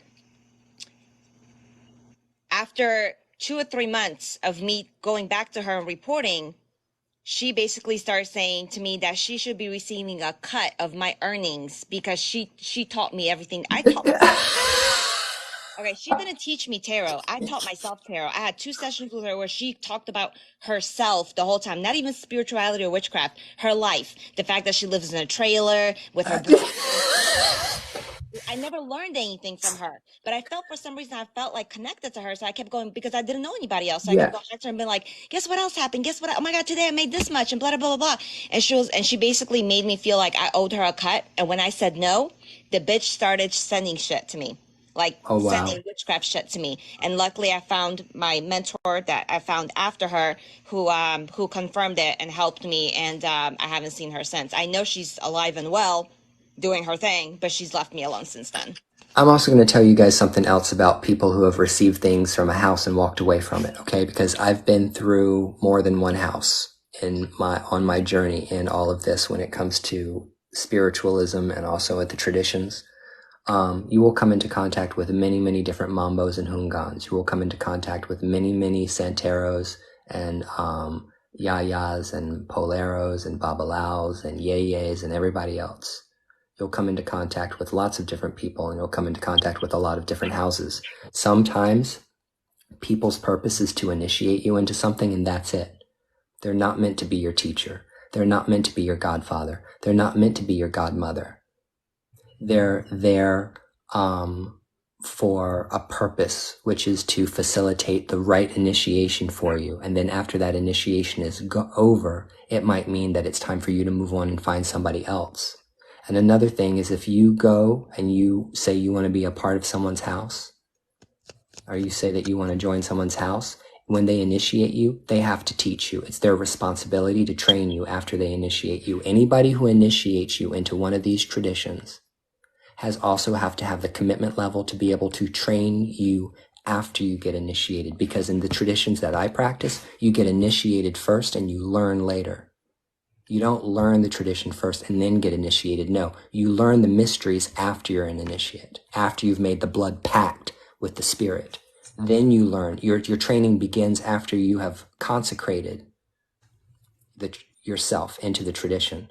So if you get initiated by somebody and you're chasing after that person all the time saying, hey, can you call me? Hey, I got a question. Hey, like, should I do this for this Orisha? Should I do this? Like, can I do this? Can I do that? And they don't text you back. They don't call you.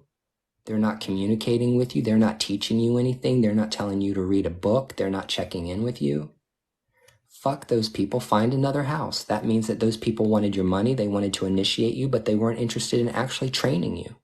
And sometimes you can meet people who are there to lead you to someone else.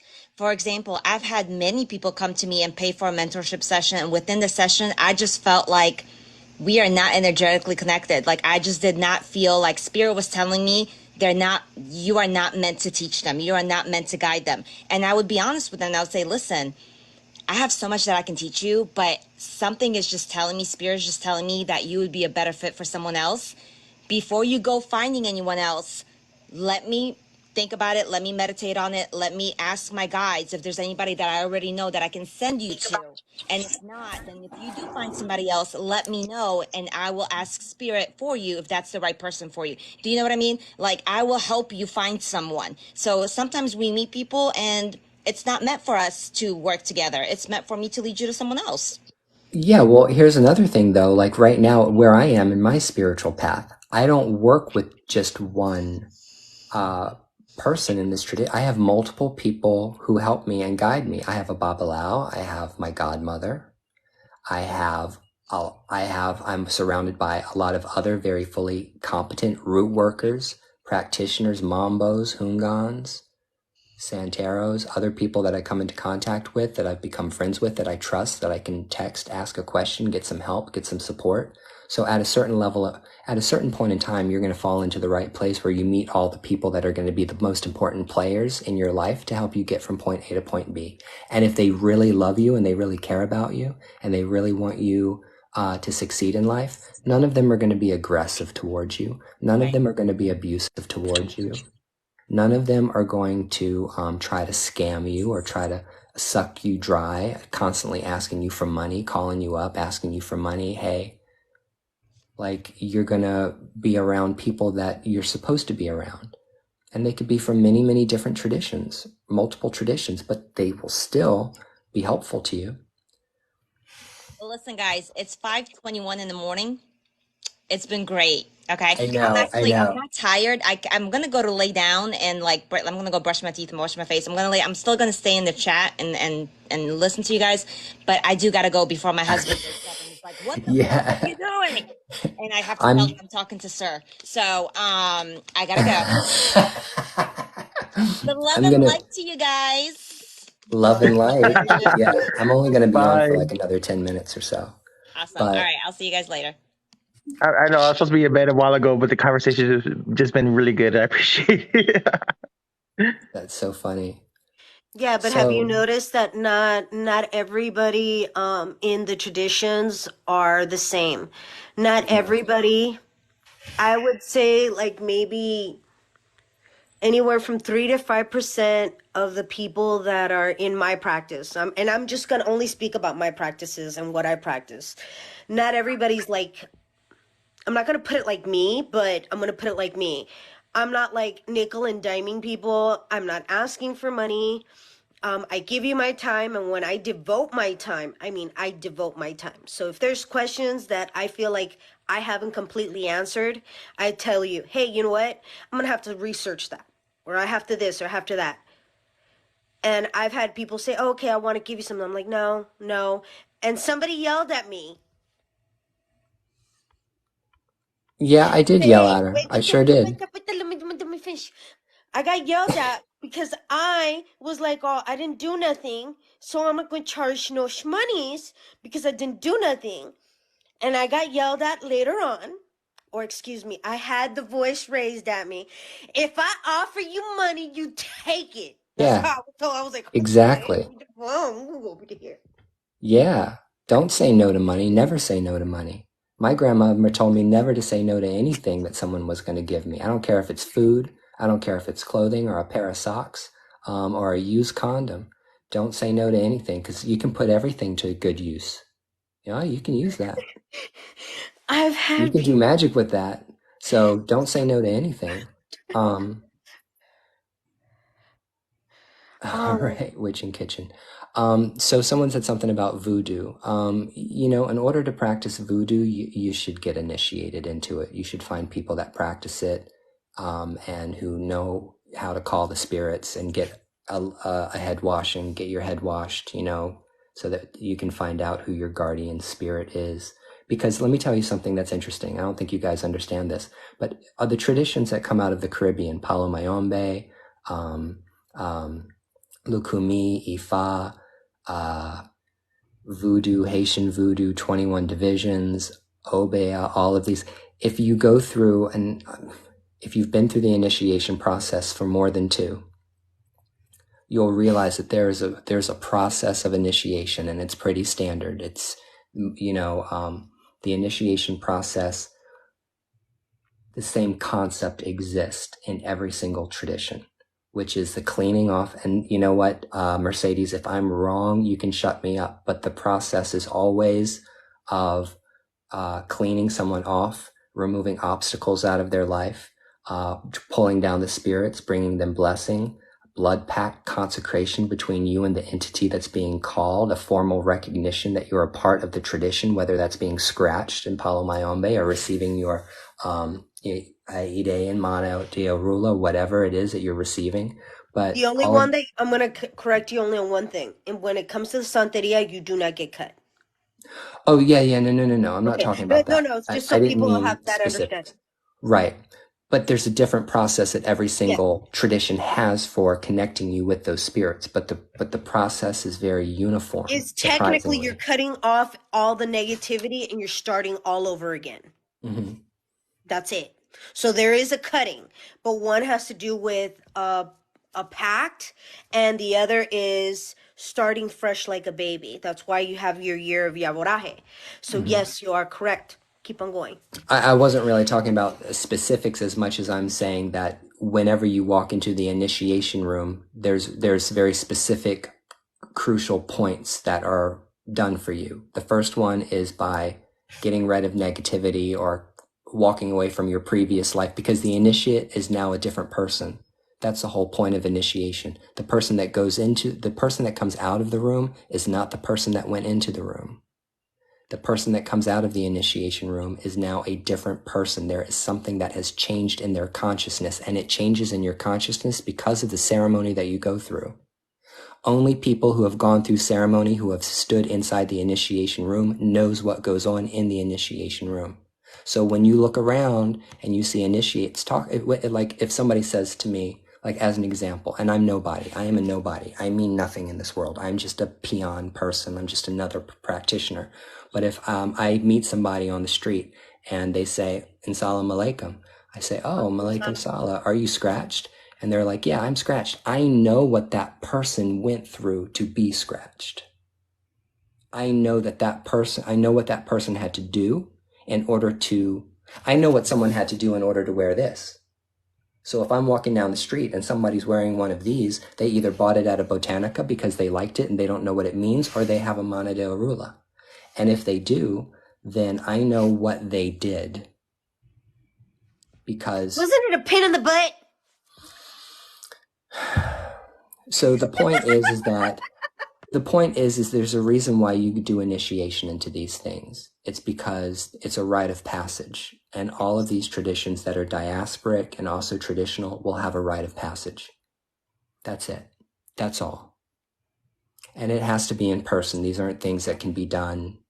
You have to be bathed, or you might have to take a bath, or something has to be done to you. You have to receive consecrated items. All the traditions, when you walk away, you'll walk away with stuff.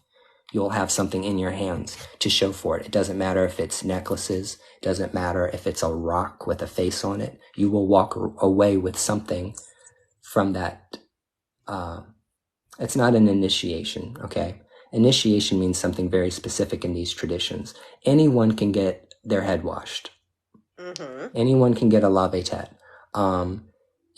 Most people, it's a protection for someone to receive their elekes, but it doesn't mean that you're absolutely 100% committed to it. You're committed to the path when you're initiated as a priest. That's when your pack is like that. But most people should find, anybody who's interested in working with orishas or working with lawa should find people that practice this stuff, observe them for a long time to make sure that you feel safe with that person, and then ask them about what they can help you do in order to connect with your spirits. Yeah, I bet. Where do you live?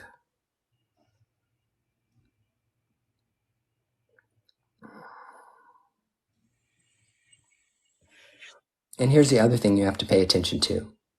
The other thing you have to pay attention to is just because someone becomes crowned or becomes a priest or a high priest or priestess in the tradition, it doesn't give them a license to act like an asshole, okay?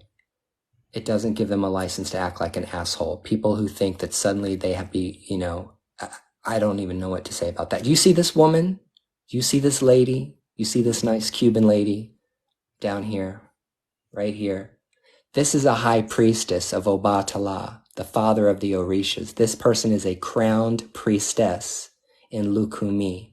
In Ifa, she has Lukumi. She is an Olorisha. This woman is a high priestess of the Orisha. Okay? Look at her. Is she walking around grabbing her dick and slinging it in front of everybody's face, shaking it in everybody's face and saying, look at me, look at how fabulous I am.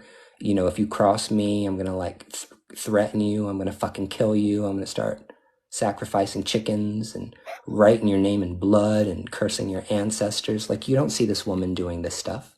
You don't see. But I might put you in the freezer. She might be doing it behind your back. She's not doing it online. But the point is that's what I'm trying to say. Find someone who's cool that you observe and you watch and you can talk to and get a reading from. Always get a reading from the person. If you like me and you think that I can help you, you like Derek or you like Mercedes, pick somebody that you like. Pick somebody that you vibe with and then go get a reading from them and then ask them, is this something I should do? Am I supposed to be here? It's going to come out. Look, in the reading, it's going to come out what you should do. Look, I never did an official reading with Ryan or anything. I'm like, dude, you look like you're an hijo del chun.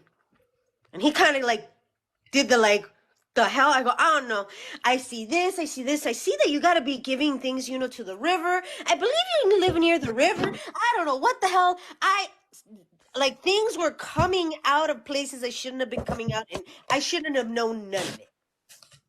Okay? And he was just like, yeah, I live by the river. And I'm like, oh, Magda. I'm calling you. And this and this and that. And I'm like, and he's like, how do you know? I go, I don't know how I know. I just know things, and I don't try to know things. Look, when you go into a house, whether let's say it's Ryan's, whether it's Derek's, whether it's Ben's, and I'm sorry, sir, I believe this is L. I don't know what you practice, so I'm not trying to exclude you. I only know these gentlemen up here, so. No worries, you're fine. You're perfectly fine. So if let's say anybody wants to go with ruins, of course the first one they're gonna go to is Ben. I mean, I might have ruins, but that doesn't mean I know how to use them all. The way that you guys think, anyways. I do things differently, because I'm an oddball. Anyways, with everything said and done, you guys got to go and pick and choose who you're going to work with. On top of that, you got to see how they react. Ryan has seen me react when people have attacked me. Ben and Derek has seen me react when I've been attacked. And they also know when they've been attacked, how I get when they've been attacked. Hence Ryan, also Ben and Derek. Okay, I am a mama bear. I might be 5 foot tall mama bear, but I'll get on a ladder and I'll be a 10-foot tall mama bear. But we'll leave that to the side. Anyways, the fact remains is if I do something wrong and I do something incorrectly, whether it's paying attention, not paying attention, whatever, I take my licks. And that is something that everybody needs to understand. When you do something wrong, you either own up to it and apologize for it, let them yell at you, let them whatever it is, and vent out whatever you did wrong and accept the consequences for your actions. That is what a good leader does. On top of that, know how to direct people that need slight direction, if they need direction and when they need direction. That is something that a lot of the santeros, or what was it you were calling people with BID syndrome, the D syndrome, and like to smack it on people's foreheads and show them that they got everything and, look at me like a peacock. Not everybody in the practice is like that. A lot of the people in the practice is like that. But not all the people in the practice is like that. A lot of the people that are like that are these people who are online people on Facebook, on Twitter, on Instagram, on TikTok.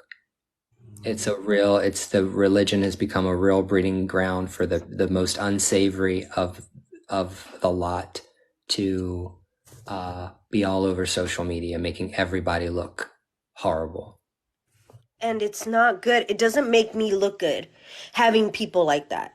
Because everybody else assumes that I'm the same way. You've seen me being attacked. You've seen me been attacked online or when they've gone after you. And I've talked to the people without cussing them out, without saying any foul language, or as clean as I can be, while the other person was not being so nice and not being so gracious. And even then, still defended my people. Because whether you're initiated under my house or not, you're still my people. Does that make sense? Mm-hmm. And it doesn't matter if you're not an initiate.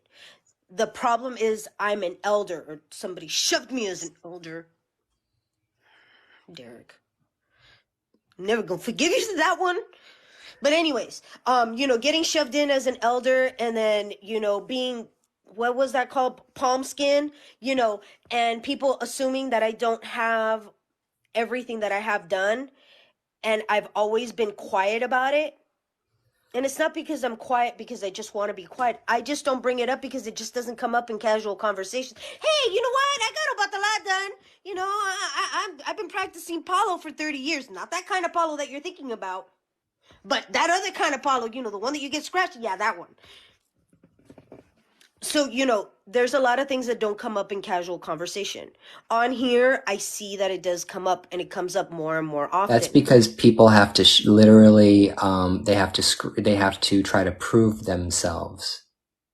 They have to compete. This is a tradition where people are competing for clients, competing for children, competing for everything. All I could tell you is this is even though Santeria, so Lukumi portion, men and women are the same. Now, in Palo tradition, the male is the dominant, and they are always trying to thump their pee-pee on somebody's forehead. In Santeria, both men and women are the same. They can do the same thing. It doesn't really matter until it comes to killing. I could do everything until it gets to cuatro patas. Once it gets to cuatro patas, váyate pa'l carajo. Men can do that. Oh my God, what a pain in the ass it is too.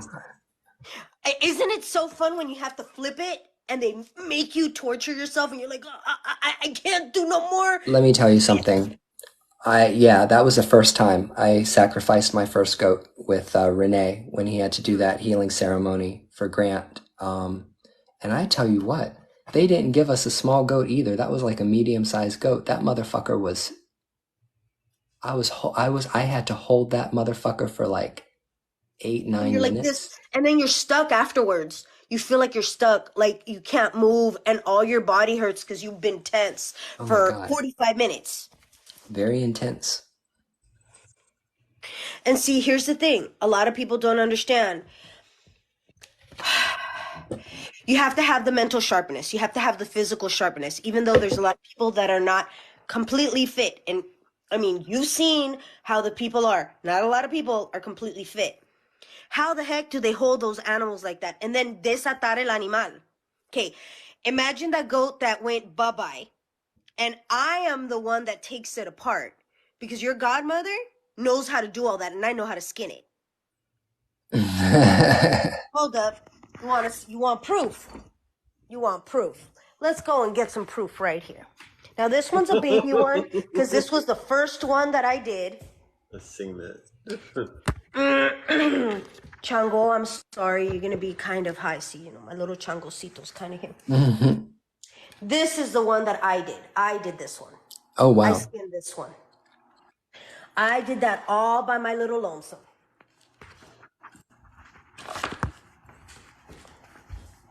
And I don't know anything because I'm just a cute little girl, a little Cuban that does Cuban things.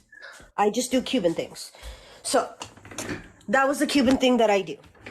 I know how to desatar. I know how to desatar all the kind of animals. And by desatando the animals, taking them apart and doing everything that you have to do for the rituals, which is a whole other ball game, you can tell if somebody is going to be giving a lot of birth, like when they're doing their santo.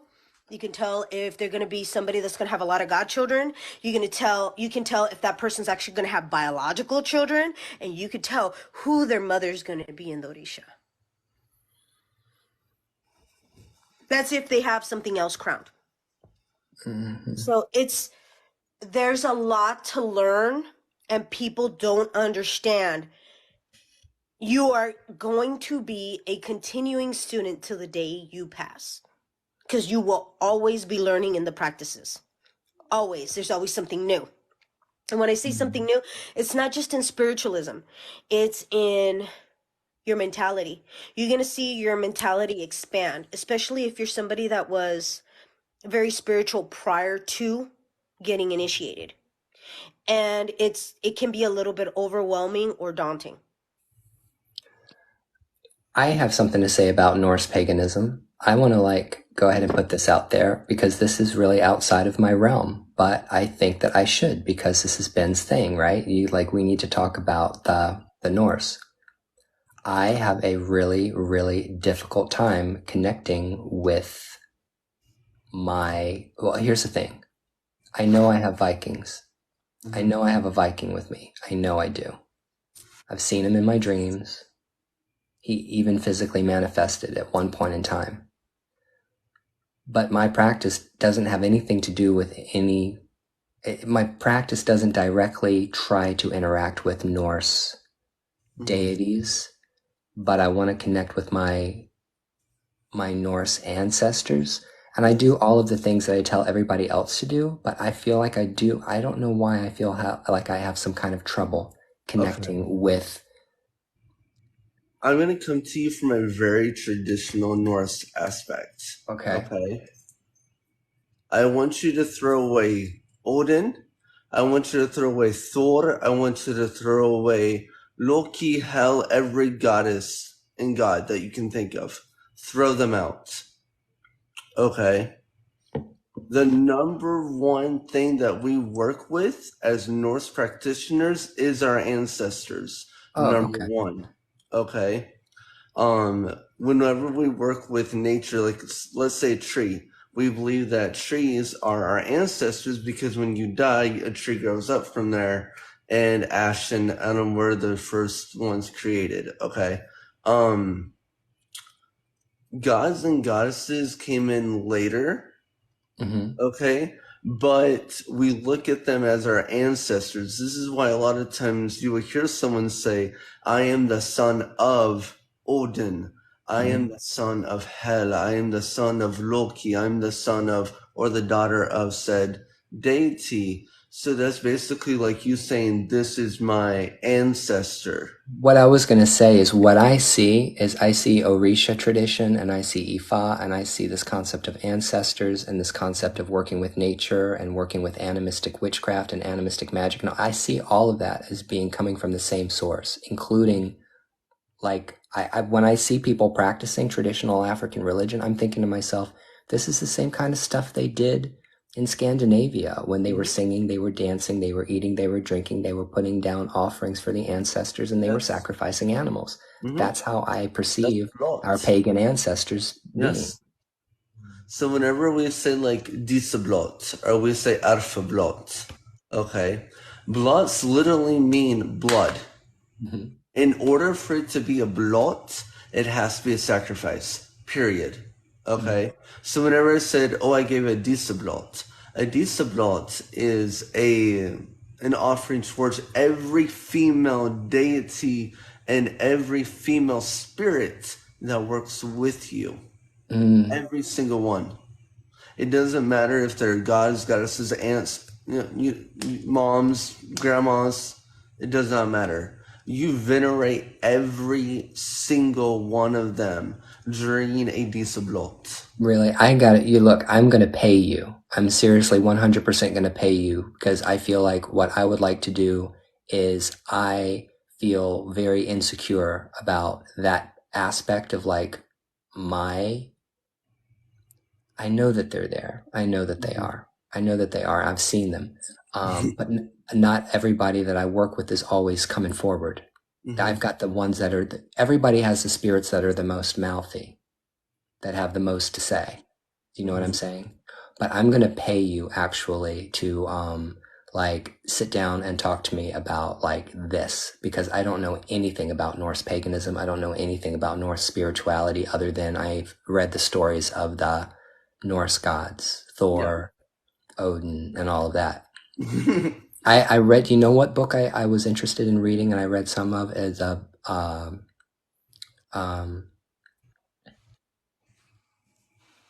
Book of Fire and Ice, or do you know what I'm talking about? The Fire and Ice book? Yes. I thought that was a very, very good book because he approached the spirits from an ancestral point of view. Yes. Yeah. See, there's a lot of things about paganism that didn't make sense to me until I started learning about diasporic practices and traditional religion. And then stuff made sense. A lot of people don't know this, but like trolldom, a lot of people don't know about.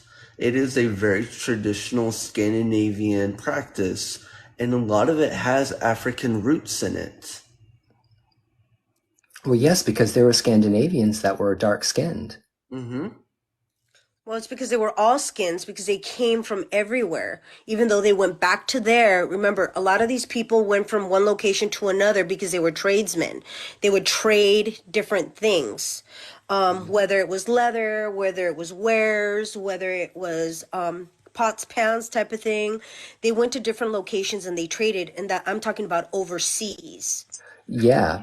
Yeah, they traveled. I mean, I don't know why people think about our ancestors and think they sat on the same rock their entire life. Our ancestors moved and they shook. You know what I'm saying? All right. Thanks. It was great that you hung out with us. Now, Yeah, sorry, I didn't want to, because the conversation is so awesome, but like, I'm like over here dozing off. I'm like, oh man. It's Ernest, right? vamos a tener roncando aquí. Irvin. Yeah. I gotta remember. I know, right? Bye. But I added you, so yeah, maybe we could talk a little bit later. Yeah, if you don't mind. absolutely. I appreciate y'all. Bye. You have a good night. Have a good night. Bye. Sweet dreams, everyone. Ryan, okay, What? so the gentleman that you're talking about, that you say that you don't, I guess he's come forward to you, but he hasn't come forward that much. He literally has like a metal whatever thing with two horns, but the horns are more brown, not white, not ivory. They're brown, a beige. Okay, he's wearing a lot of fur, so it's, of course, some type of leather. He does have a leather bag that he hangs from the side. And he dyed that. That was a handmade dye, because there wasn't really any dyes back then on the leather. But he does have some fluff. This is my icon that represents my The Viking. representation. Okay. You know that I didn't know anything, right? You knew that I didn't know anything, right? Yeah. I didn't know. That's his representation. This is my of- representation for my Viking. Oh, I love that. And see, I said he had a whatchamacallit that had on the side and has like a satchel. It's leather. He used to have things inside of it. Maybe it was like potions and stuff to sew up injuries, because he It's, was, even though he was very much a Viking and liked war, he did know how to fix people. A little bit of a medicine man. You had a Seder practitioner. A Seder is a sorcerer. It is someone that works more with the feminine energies per se. And he is the one that comes to you basically when you need to get shit done. Okay, whenever you get like your powerhouse and it's like, okay, listen the fuck up, you listen here, bitches, you better listen to me right the fuck now. That is that ancestor coming through. Because that ancestor does not play. That ancestor does not play. He's very much a blockbuster, and he bulldozes when he comes through. He doesn't wait. He doesn't wait till, oh, quítate del medio, get out of the way. I'm gonna come. No, no, no. He just rams through. He doesn't care who he takes on. Whether he takes on your own team at the same time, he's just gonna handle business and punch through. Miley Cyrus into action. Wrecking ball. No warnings, just boom, right through your front door. Yeah. When I seen that statue of yours, the first thing that I got was Torizas, which is literally pushing through. It is breakthrough. It does not give a fuck who you are, does not give a fuck what you are. It is breaking through. That is what it's for. Breakthrough. Okay. With that, I also seen Sawillo. So with that one, that is success in every endeavorment that you do. This is when whenever you put your mind to something, it happens. This is when whenever you do something, it happens.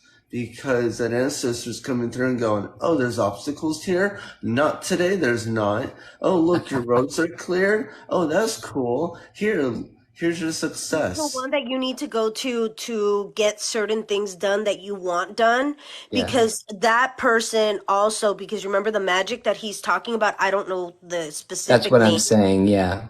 Seder. He has certain markings all on top of him, and he would make them glow. And I don't know how to explain the glow, but maybe cut, if that's a better meaning to it. And he would make that flow, and that's how he would be able to do what he did. So he practiced blood magic. Yeah.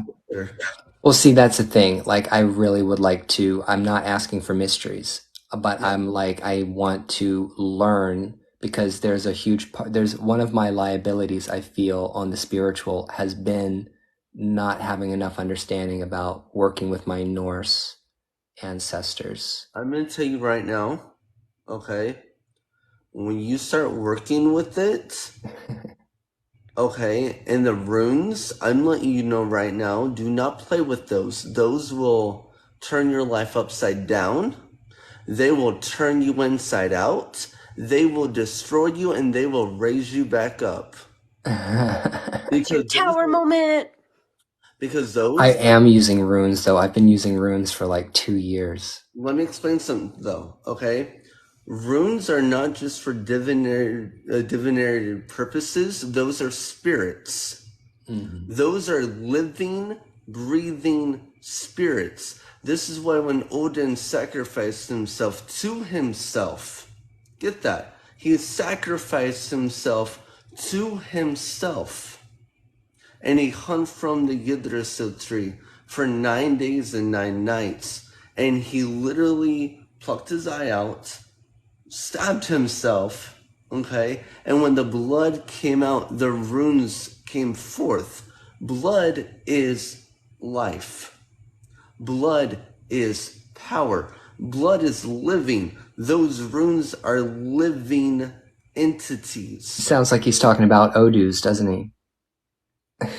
Me? Keep going. No, I don't know nothing. I'm just over here. Like I said, I'm a little Cuban that does Cuban things.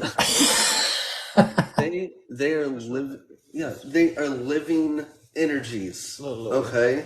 So whenever you do a rune reading, Okay, and you're speaking those runes onto people. You're speaking those spirits forth.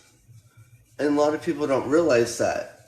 So not only are you doing a rune reading, but you're also performing rune magic. You are performing magic at that point. Because whenever you call something, it comes forth. It's like if I say Ryan, you're going to answer and say, hey, what's up? You see what I'm saying? So when I call in Fehu, Sawilo, Dagaz, even Hagalas, when I'm speaking that over someone's life, it comes forth. Mm-hmm. Okay? This is why you got to be very careful when, even if you're doing rune casting, or even when you're doing something with them, because yes, like a bind rune, you got to realize, okay, what spirits am I calling forth into this person's life, and what type of energy am I calling in, and what is it going to do to that person? Because let me tell you, I made the mistake of saying, runes, I want you to teach me the way you want to teach me. Oh yeah, don't ever do that with the spiritual world. Listen. Tell them about bind rune sequences. Listen. Oh, now I'm gonna tie your feet. I'm gonna tie your hands. I'm gonna tie this. I'm gonna tie that, and all you can use is your mouth. That's not gonna work. Let me tell you, it changed my world for the better. Because I now realize the runes in such a deep understanding, in such a personal understanding, that whenever I call down Hagalas to destroy someone's life, I know exactly what it's going to fucking do. You know what I mean? It's like, okay, I guess I want this for your life. Or I want Sawilo, which is that success. But yeah, I would love to teach you. I'm not even gonna lie to you that I have such a strong desire to understand the runes and understand rune magic. That is I really would love to do that. And I will completely 100% make you my mentor, and I will pay you to teach me how to start my journey with working around that area of magic. For some reason, I always knew that was going to be something that I ventured into later on in my spiritual life. Because there's let me tell you something. How do I put this? As we go along the spiritual path, to me personally, I feel like as the longer you stay on the spiritual path, you start unlocking rewards. It's kind of like being a valued member at the grocery store, right? You stick around long enough, you start getting bigger discounts, you start getting bigger, you start getting more savings. Do you know what I'm saying? APR or yeah. what is it The called? AARP. Ese mismo. Yeah. Like, you get a bigger discount because you get elderly. Yeah, You become an elder. So the longer you stay in the tradition, you start, unlocking rewards. And I've always felt like the Norse side, the runes, and all of that magic, that has been something that that is like a later unlockable level for me to hit. Because I know what I'm supposed to be doing now. No, what I'm supposed to be doing now is very specific. But you're gonna be doing some homework, okay? Oh, I love homework. Do you want to do Seder? Do you want to do Galdr? Do you want to do Runabone? Do you want to what type of practice? Because Norse paganism is an umbrella term. Yeah. Okay. Like I am a throwdown practitioner, which is a traditional Norse practitioner. Okay. A Vidki also. I'm a Vidki. A Vidki is a master of the runes. That is a Vidki.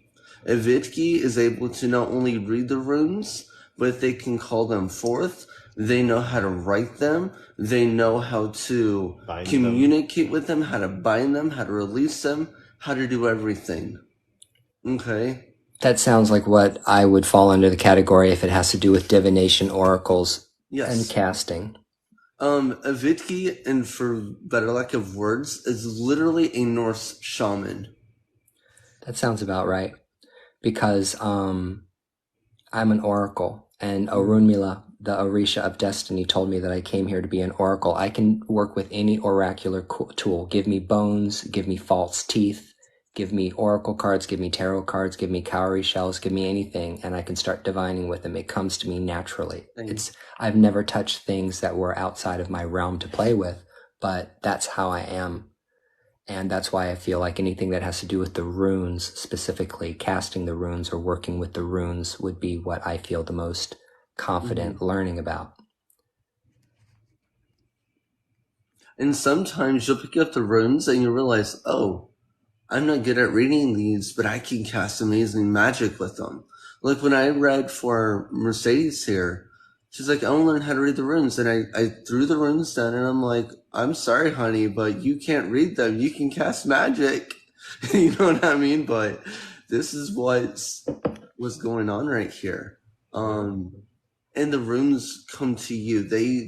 If they want you to read. Let me make this really, really clear though. Let me Yeah. make this clear. I don't do runes on people.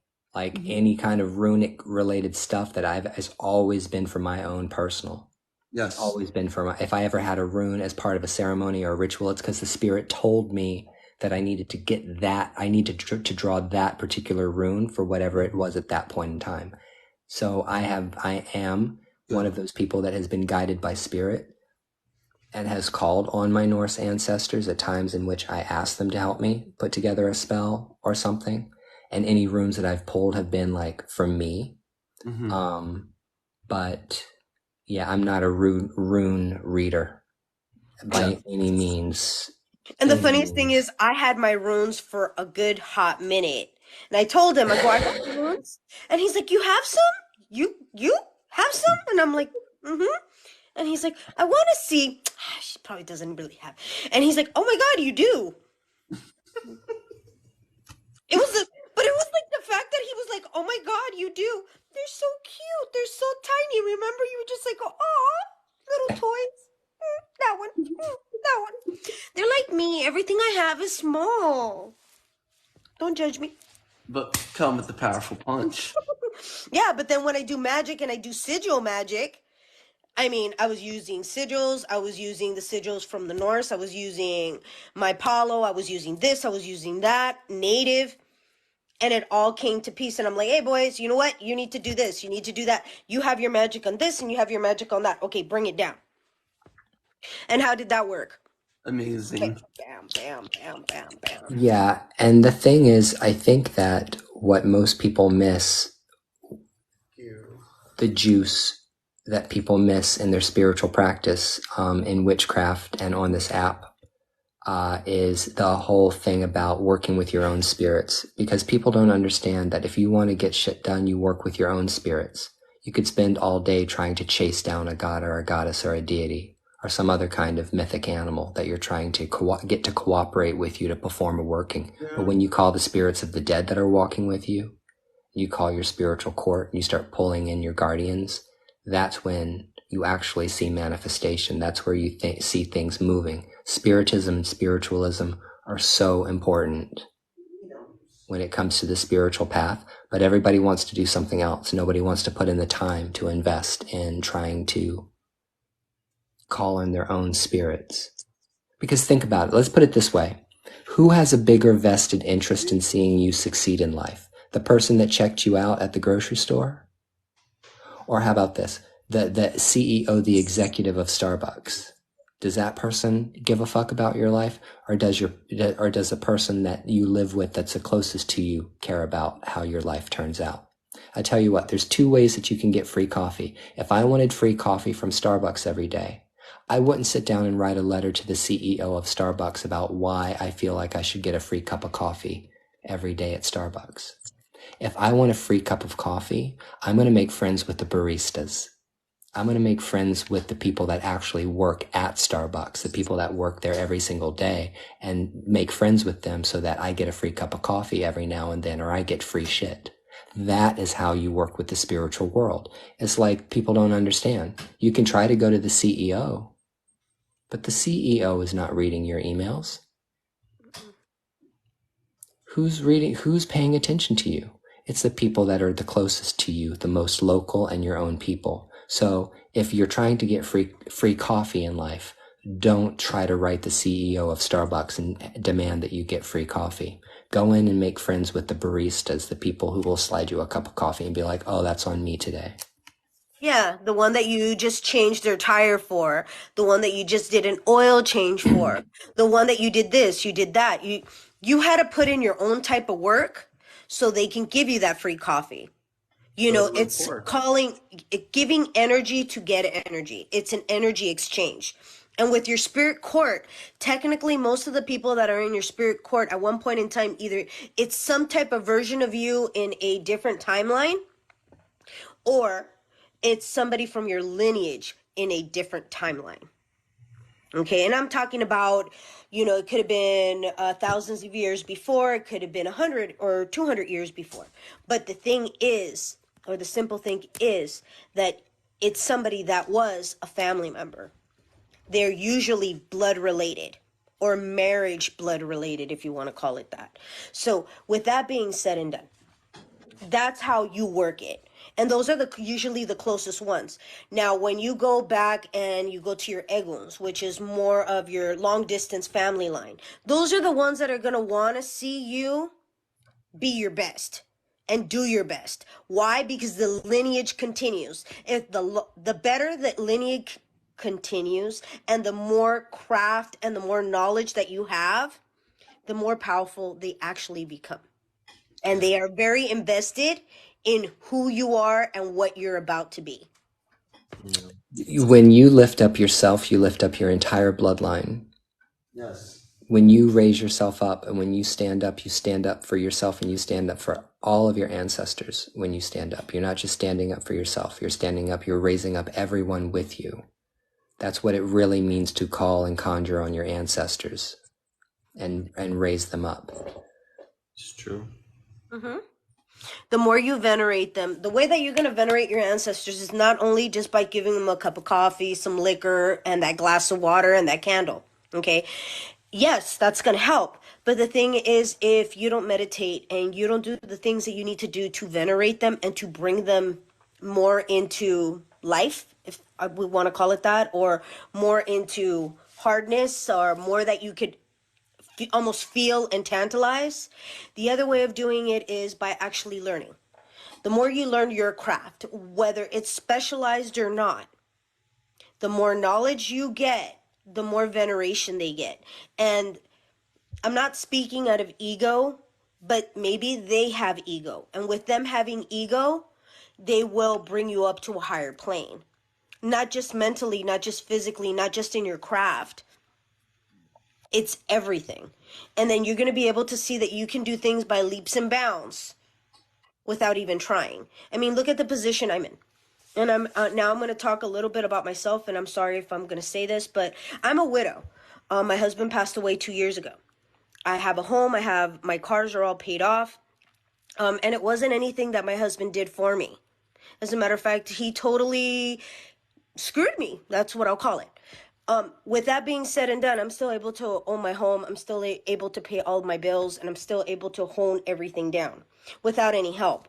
Now, I've had help from other people here because they are more in my spiritual sense up here, but I'm talking about like family or anything like that. I haven't had anybody to hold my hand. I haven't had anybody to really talk about my problems or how I'm supposed to deal with things. I've just had to do things. And some things I've had to learn how to control and hone my character. And I have a hard character. Hard.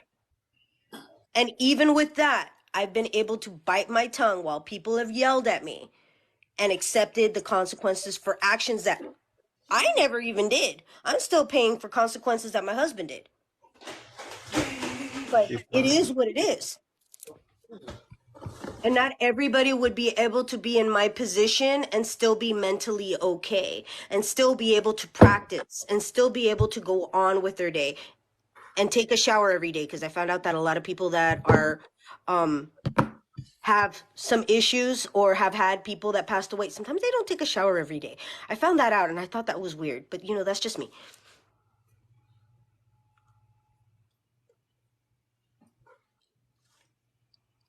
Hey guys, I am done. It is 6 a.m. and I am ready to go to bed.